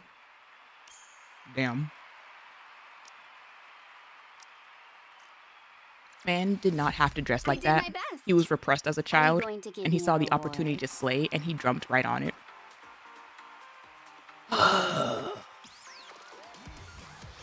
The same way I side-eye Anderson, wanting him to like admit who he was. Mustang now, Hanson now he's getting a special side-eye from me. Like now he will have a different kind of, who's he gonna admit it to? I don't need him to admit anything. I need him to change his fit. I need him to spruce up his fit a little. He doesn't have to admit nothing. That's all I want.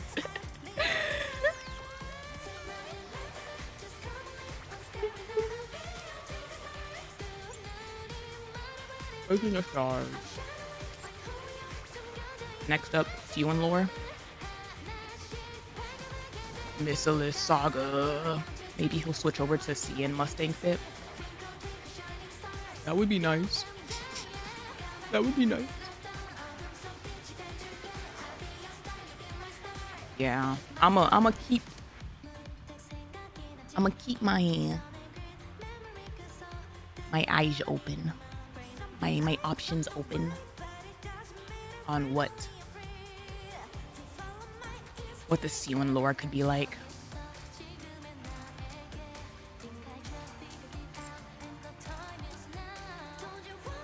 That's 2 generations of the effed up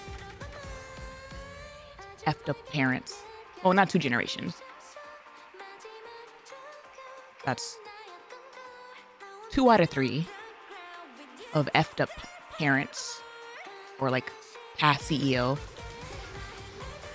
Even though we know that past CEO Missilus must have also been effed up. You know, that's probably like the funniest thing about this to me, is that like before they really started going into the CEO lore, Missilus was like the one that we knew had to have been like messed up for like a good hot minute before Siwon. But then learning the extent that the other CEOs are like also messed up is again like an interesting narrative choice that they've gone with, of like, yeah, this past generation before we got here and cleaned it all up was something. Just wait, the Missless CEO is gonna be the most attentive and caring father in all of Nikke.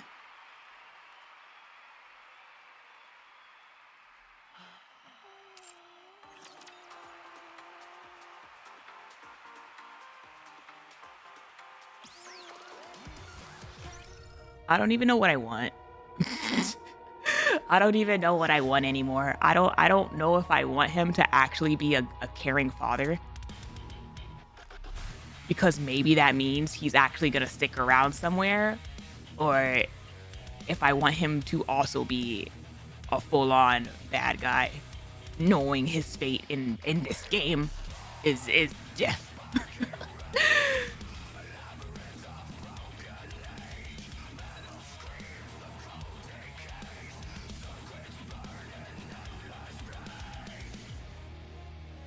So they gave us...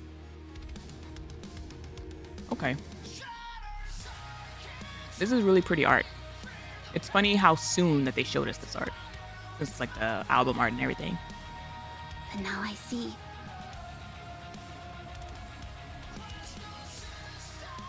They're holding wrists. That's an effed up POV. I'm going to accept that as my canon. That is being accepted into my mental head canon. That's wrist right there. The four of them made it. And so? Well, I didn't even hear it. And now I see. And so? I can love the art. The damn art book touches on previous CEO and Siwon's description. Nar, they didn't just spoil Frisia? I can dance and sing. So avoid that. For those stars that shine. And right in front of them, we'll become better than anyone else. We'll become stars that shine. Let's become stars and say it to their faces. The book has a lot of details. It's fine to have a lot of details about like extra things.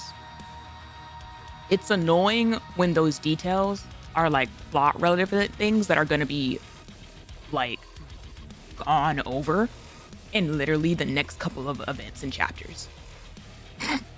Like that's where my annoyance is.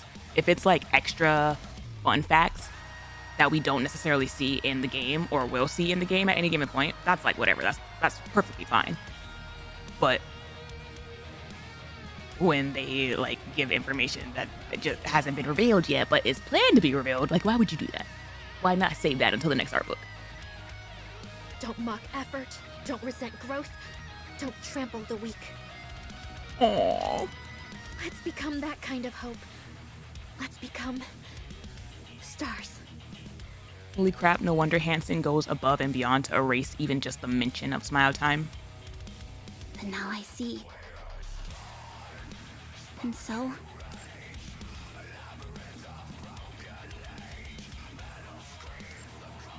That's why they take you out back. It makes sense.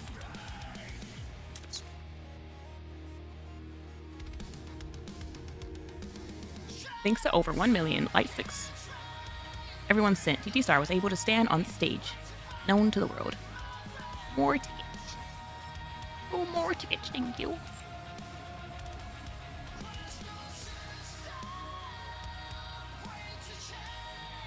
I need a whole vid recapping all the foreshadowing to this event. I don't. I do not. To be honest with you. Like I said, this event is really, really cute in its own pocket. When put against the rest of the Nikke plot line, it is a little sloppy.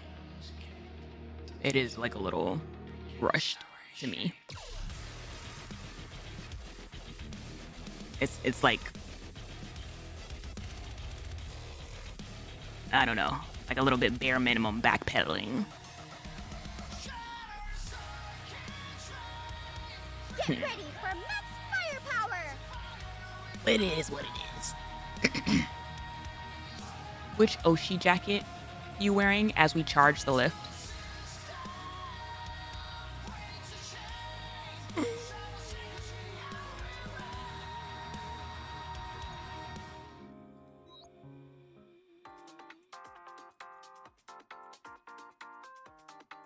To me, when I look at this event as Mustang's backstory and let go of the who is Mustang part of it, the event was really good for me and I really enjoyed it. Like I said, like in its own pocket, it's an enjoyable event against everything else. There's like concerns.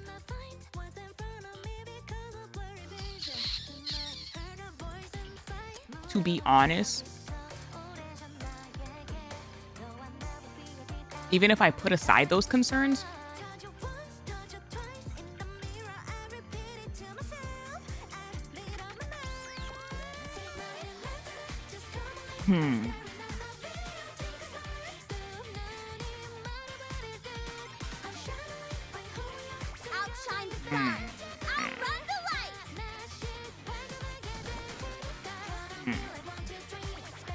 even if I put aside those concerns and try to think about like my personal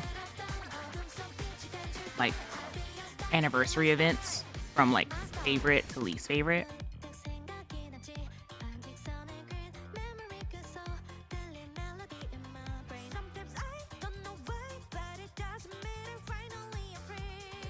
this one might be the bottom of the list for me.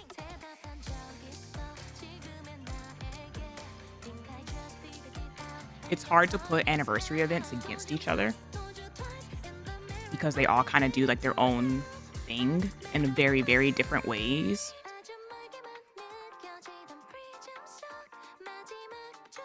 But it might be on the lower end of the list. Outshine the stars. Outrun the light. Mustang carried a lot of this event. The CEO stuff carried a lot of this event.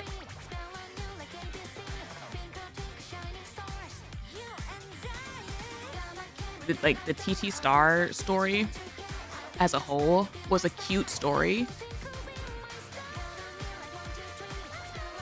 But even that, worse than 2.5, you obviously don't realize how much I love Siren. Yes, I adored 2.5.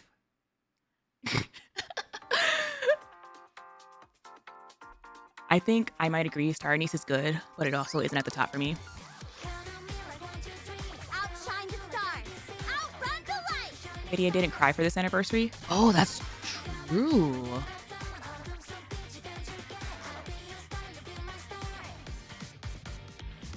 Oh, that's true. I don't think this anniversary got tears out of me. It might be the first one.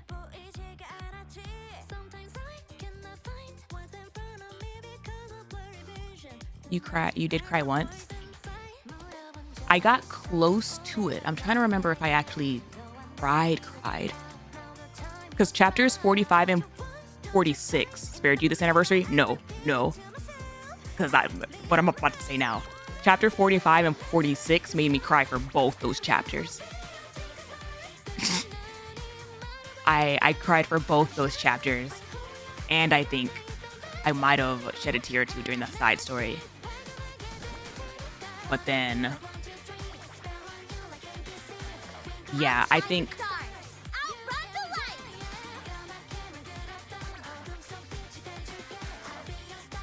because this isn't a big battle hype, no. That's not my reason at all. I've said a million times on my streams that my favorite stories in this game are the ones that have nothing to do with battle. It's not because of that for me.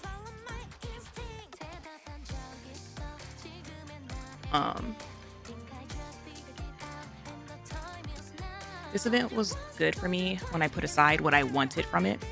I was just thinking that since a few TETRA Nikkes have themes of redemption, that was the biggest POS and the ARC being their CEO and advocating for a redemption would have been a neat message. If this utter bastard can pursue redemption, what's stopping anyone else? Again, it's usually odd number chapters are set up for even ones, but lately both have been peak. Again, it's like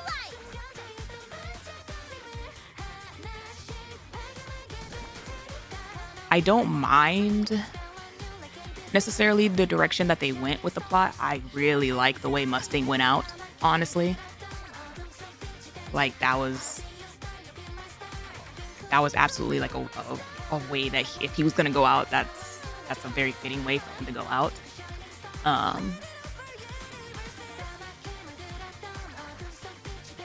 I just feel it was a little sloppily done. Like sloppily rushed. The execution just wasn't fully there. Like on how they delivered it. The beginning was good with like Pretty Star. The latter half of it was really, really good. There's just something in that in between that was like a little messy. And that's like my biggest gripe, aside from the fact that like all of the villains in this story are in this state of very black and white. Like, was it rushed?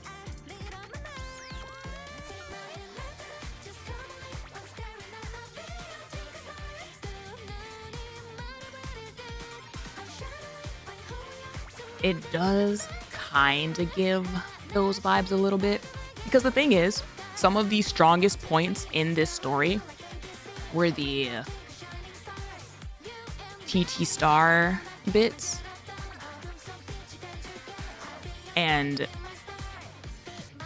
with proper research,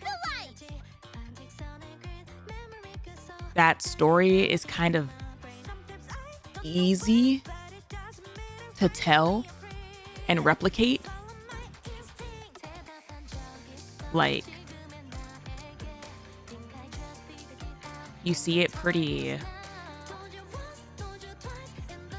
like literally, like Oshinoko did it, like 3 other mangas cover, like it's a fairly simple story to tell if you know what you're talking about.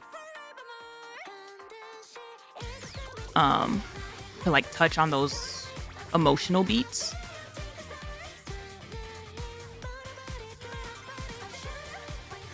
But how they connected points.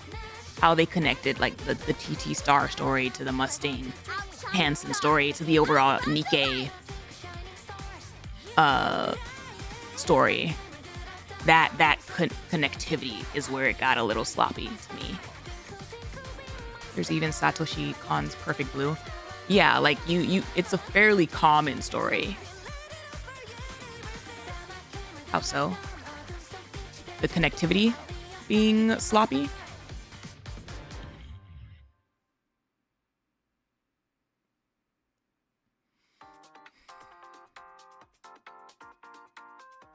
I would have to circle back to this and think about how to word it properly.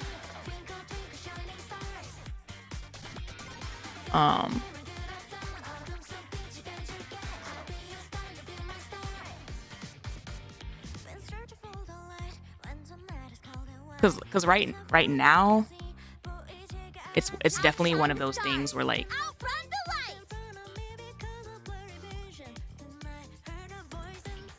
right now it's early enough to where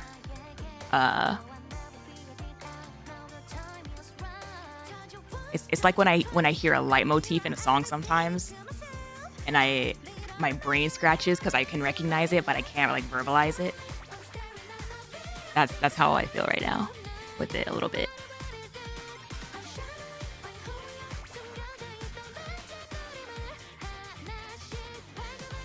Was it Hansen leaving his girls to just take on Smile Time alone? No. again, like in its own pocket, this event on its own reads fairly well. It's when I put it against the rest of Nikke plot that it gets a little Outshine the stars. Outrun the light. not quite there. I think for me, the issue is that they're trying to weld 3 different movies into this one story, and 1 or 2 of them didn't get the time in the oven that they needed. That's part of it, yeah. There's a couple of different points, and that's kind of how I feel with a couple different bad guy villain narratives, that they just decided like that they don't want to spend the time really going anywhere with those. This one, yeah, this one was kind of like they had ANIS's main story to tell, but then there's also some cookie crumbs into the overall arc lore progression that they're doing.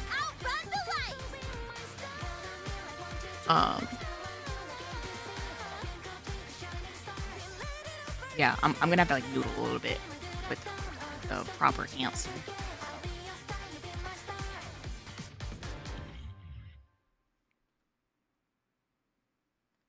Maybe if they show Hansen slowly drip feeding the idea of his entertainment to Mustang before this final convo.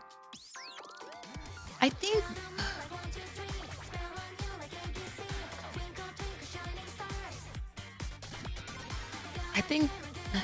it probably could have helped if Mustang was a little bit more drip fed earlier. Like Hansen drip fed earlier. Like there are these crumbs that wouldn't that give out that Hansen is current Mustang? No.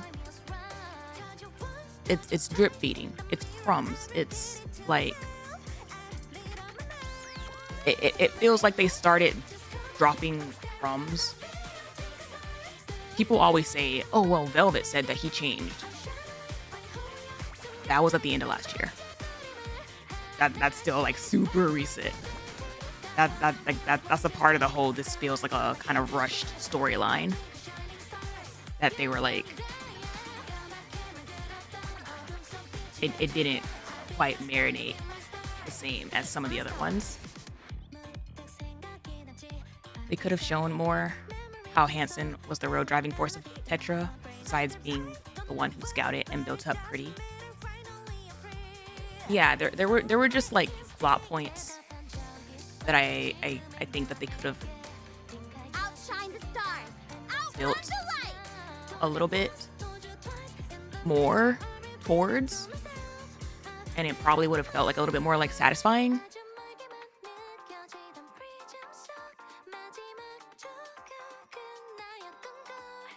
But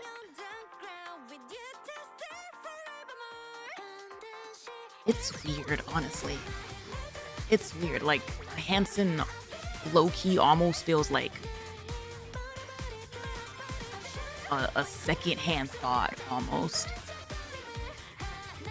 Like, they had one plot, and then they might have had, like, another plot, and then they decided to go the Hansen route. And it was like, I don't know. It's... I also have gripes about the VA thing. I think that low-key tilts me the most. The fact that some people, that the VA similarity thing, like, started the basis for their argument, that low-key pisses me off. That ended up being true. I need them to stop doing that. Like, from a narrative analyzing perspective, Anderson and Legendary Commander work so well, not just because they're the same VA, but because you can literally look at the story and narratively see, like, all the ways that it works. With Mustang and Hansen, it's like it didn't have the same narrative build up. And that's like a part of my issue into the whole like drip feeding, like the lack of drip feeding or like cookie crumbs to lead us here.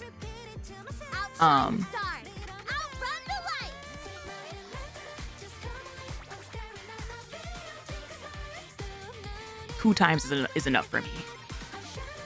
I'm done with it. I'm over it. Give.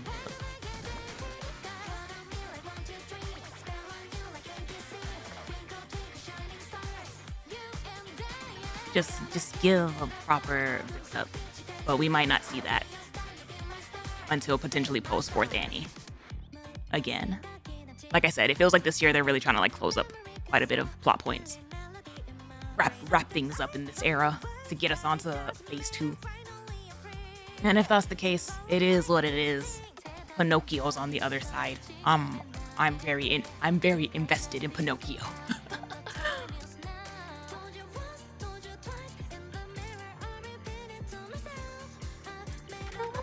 Outshine the stars. Outrun the light.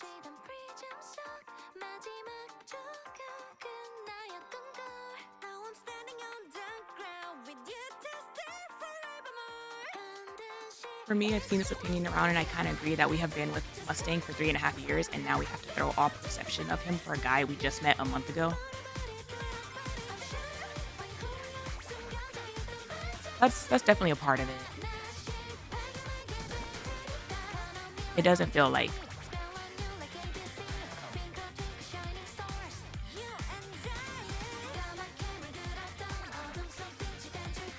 I gotta think about it. I'm interested to see what they do with the missless drama lore. I'm interested to see what they do with villains in general going forward. I feel like a lot of people on the redemption of OG Mustang side ignore most of the crumbs that they laid out and pushed it as he can change OG Mustang, giving 0 Fs about pretty blah blah blah blah blah blah blah blah blah blah.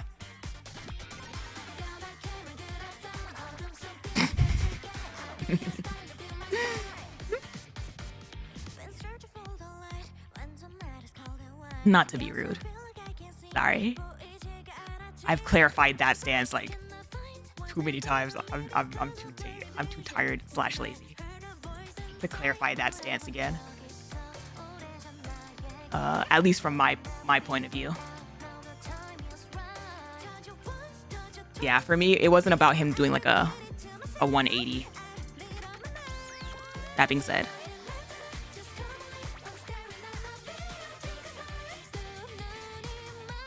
thank you.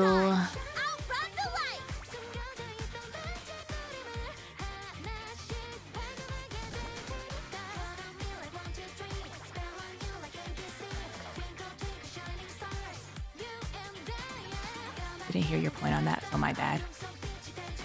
I've said it a couple times. If I wasn't as tired as I am mentally, I would go over it again. So it's just bad timing. Sorry. I didn't think it would be the song. What, part 1? Or part 2? Mother effer. Double digits. I've kept all of ANIS's arc under double digits. Like, I think all of them have been like around 9 hours. Of course, this one got 2 good hours. How you score this event in the survey? I mean, if I were to, again, looking at this event by itself, it's okay. What would you give this event on a 1 to 10 scale? As a standalone,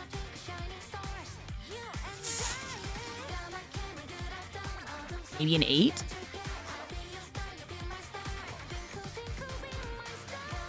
Compared to the rest of, when I put it up against the rest of the story, maybe a 6 for 7. Again, it's not a bad event. I don't think it's a bad event. It just shut the hell up. Shut the hell up. It's when I look at it from like a narrative POV against everything else. Shut the hell up. I'm so upset. I'm so upset. That's still pretty decent. Yeah, no, I don't dislike it. If that can put some perspective of, if that number perspective helps. Like,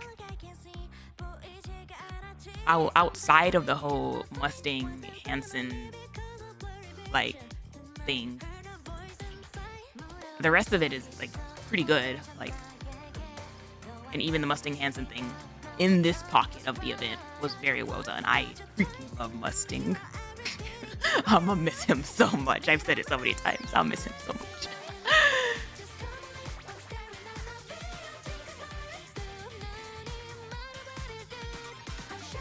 Mr. Villains, let's hope we get some good ones by 4th Annie.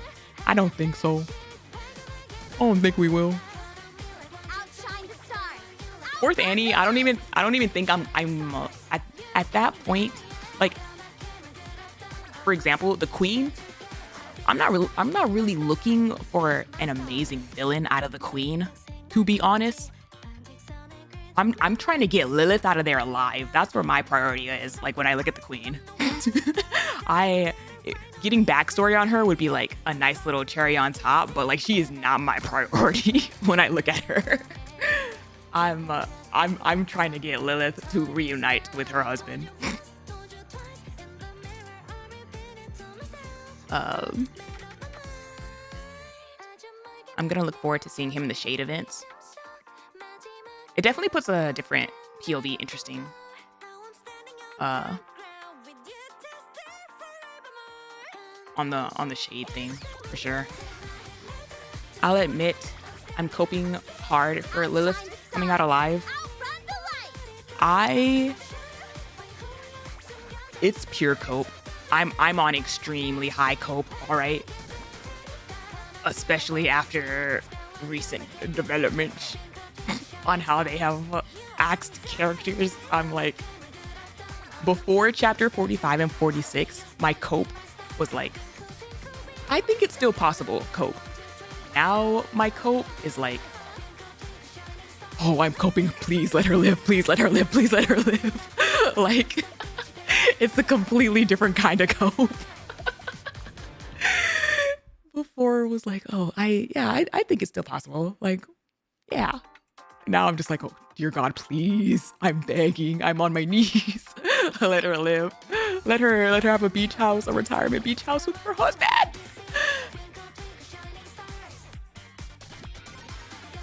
I think Anderson is a goner, but the rest of Goddess Squad needs to enjoy retirement. Stop. If I'm gonna be so for real. If they take Anderson out, first off, I'm gonna be pissed. But if they take him out, let him go out with his wife. Like, let them go out together, damn it. At the very, like, if you're gonna take them out, like, damn, let them go out together.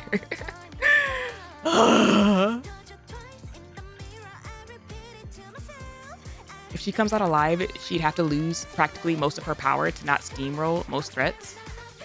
Oh no, I'm absolutely, if she comes out alive, I am not expecting her to join us as like a fighting force at all. At all. If she comes out alive, like, then she would be basically like with Anderson in terms of like an advisor role. Like, that's the most I can see.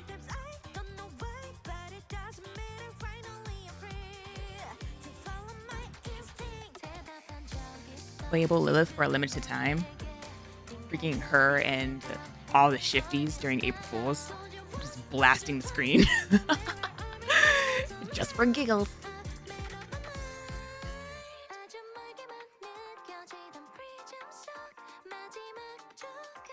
Banner would be a lot of money. I don't expect a banner for her. But yeah, I'm coping that they survive together. Please, that would please. But yes, thank y'all for hanging out with me today, sticking through this. Thank you for understanding about the not looking at chat. I'll probably be like reading comments that y'all sent through at a later point. And those of you who are in my community, thank you again for mostly being a good beans. Good beans and nice to me. I appreciate you all immensely. And every time I get down about things people say and whatnot, y'all ultimately always keep me around. Outshine the stars. Outrun the light.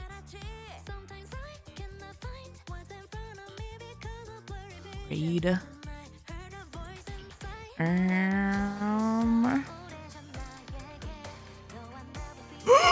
Dreamy's doing Birdie Star. I can see mustard. I can go back to the better times when he was alive. Yeah, we'll read her. We'll read her.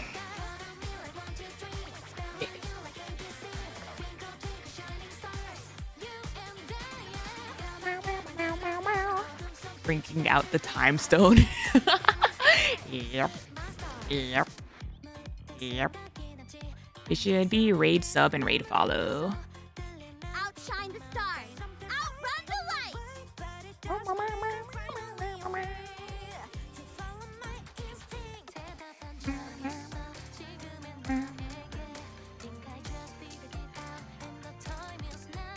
Ah. It's this. She's at the scene where Pretty finds out about Oddwald's stuff with the goddess squad. Oh boy. Oh crap. Oh, he's gonna do the entertainment thing. I will see y'all next time. Next time we will be doing we will be trying out Neverness to Everness. I will see y'all later. Bye bye. Bye. I have to catch him. I have to catch him when he says it. Bye.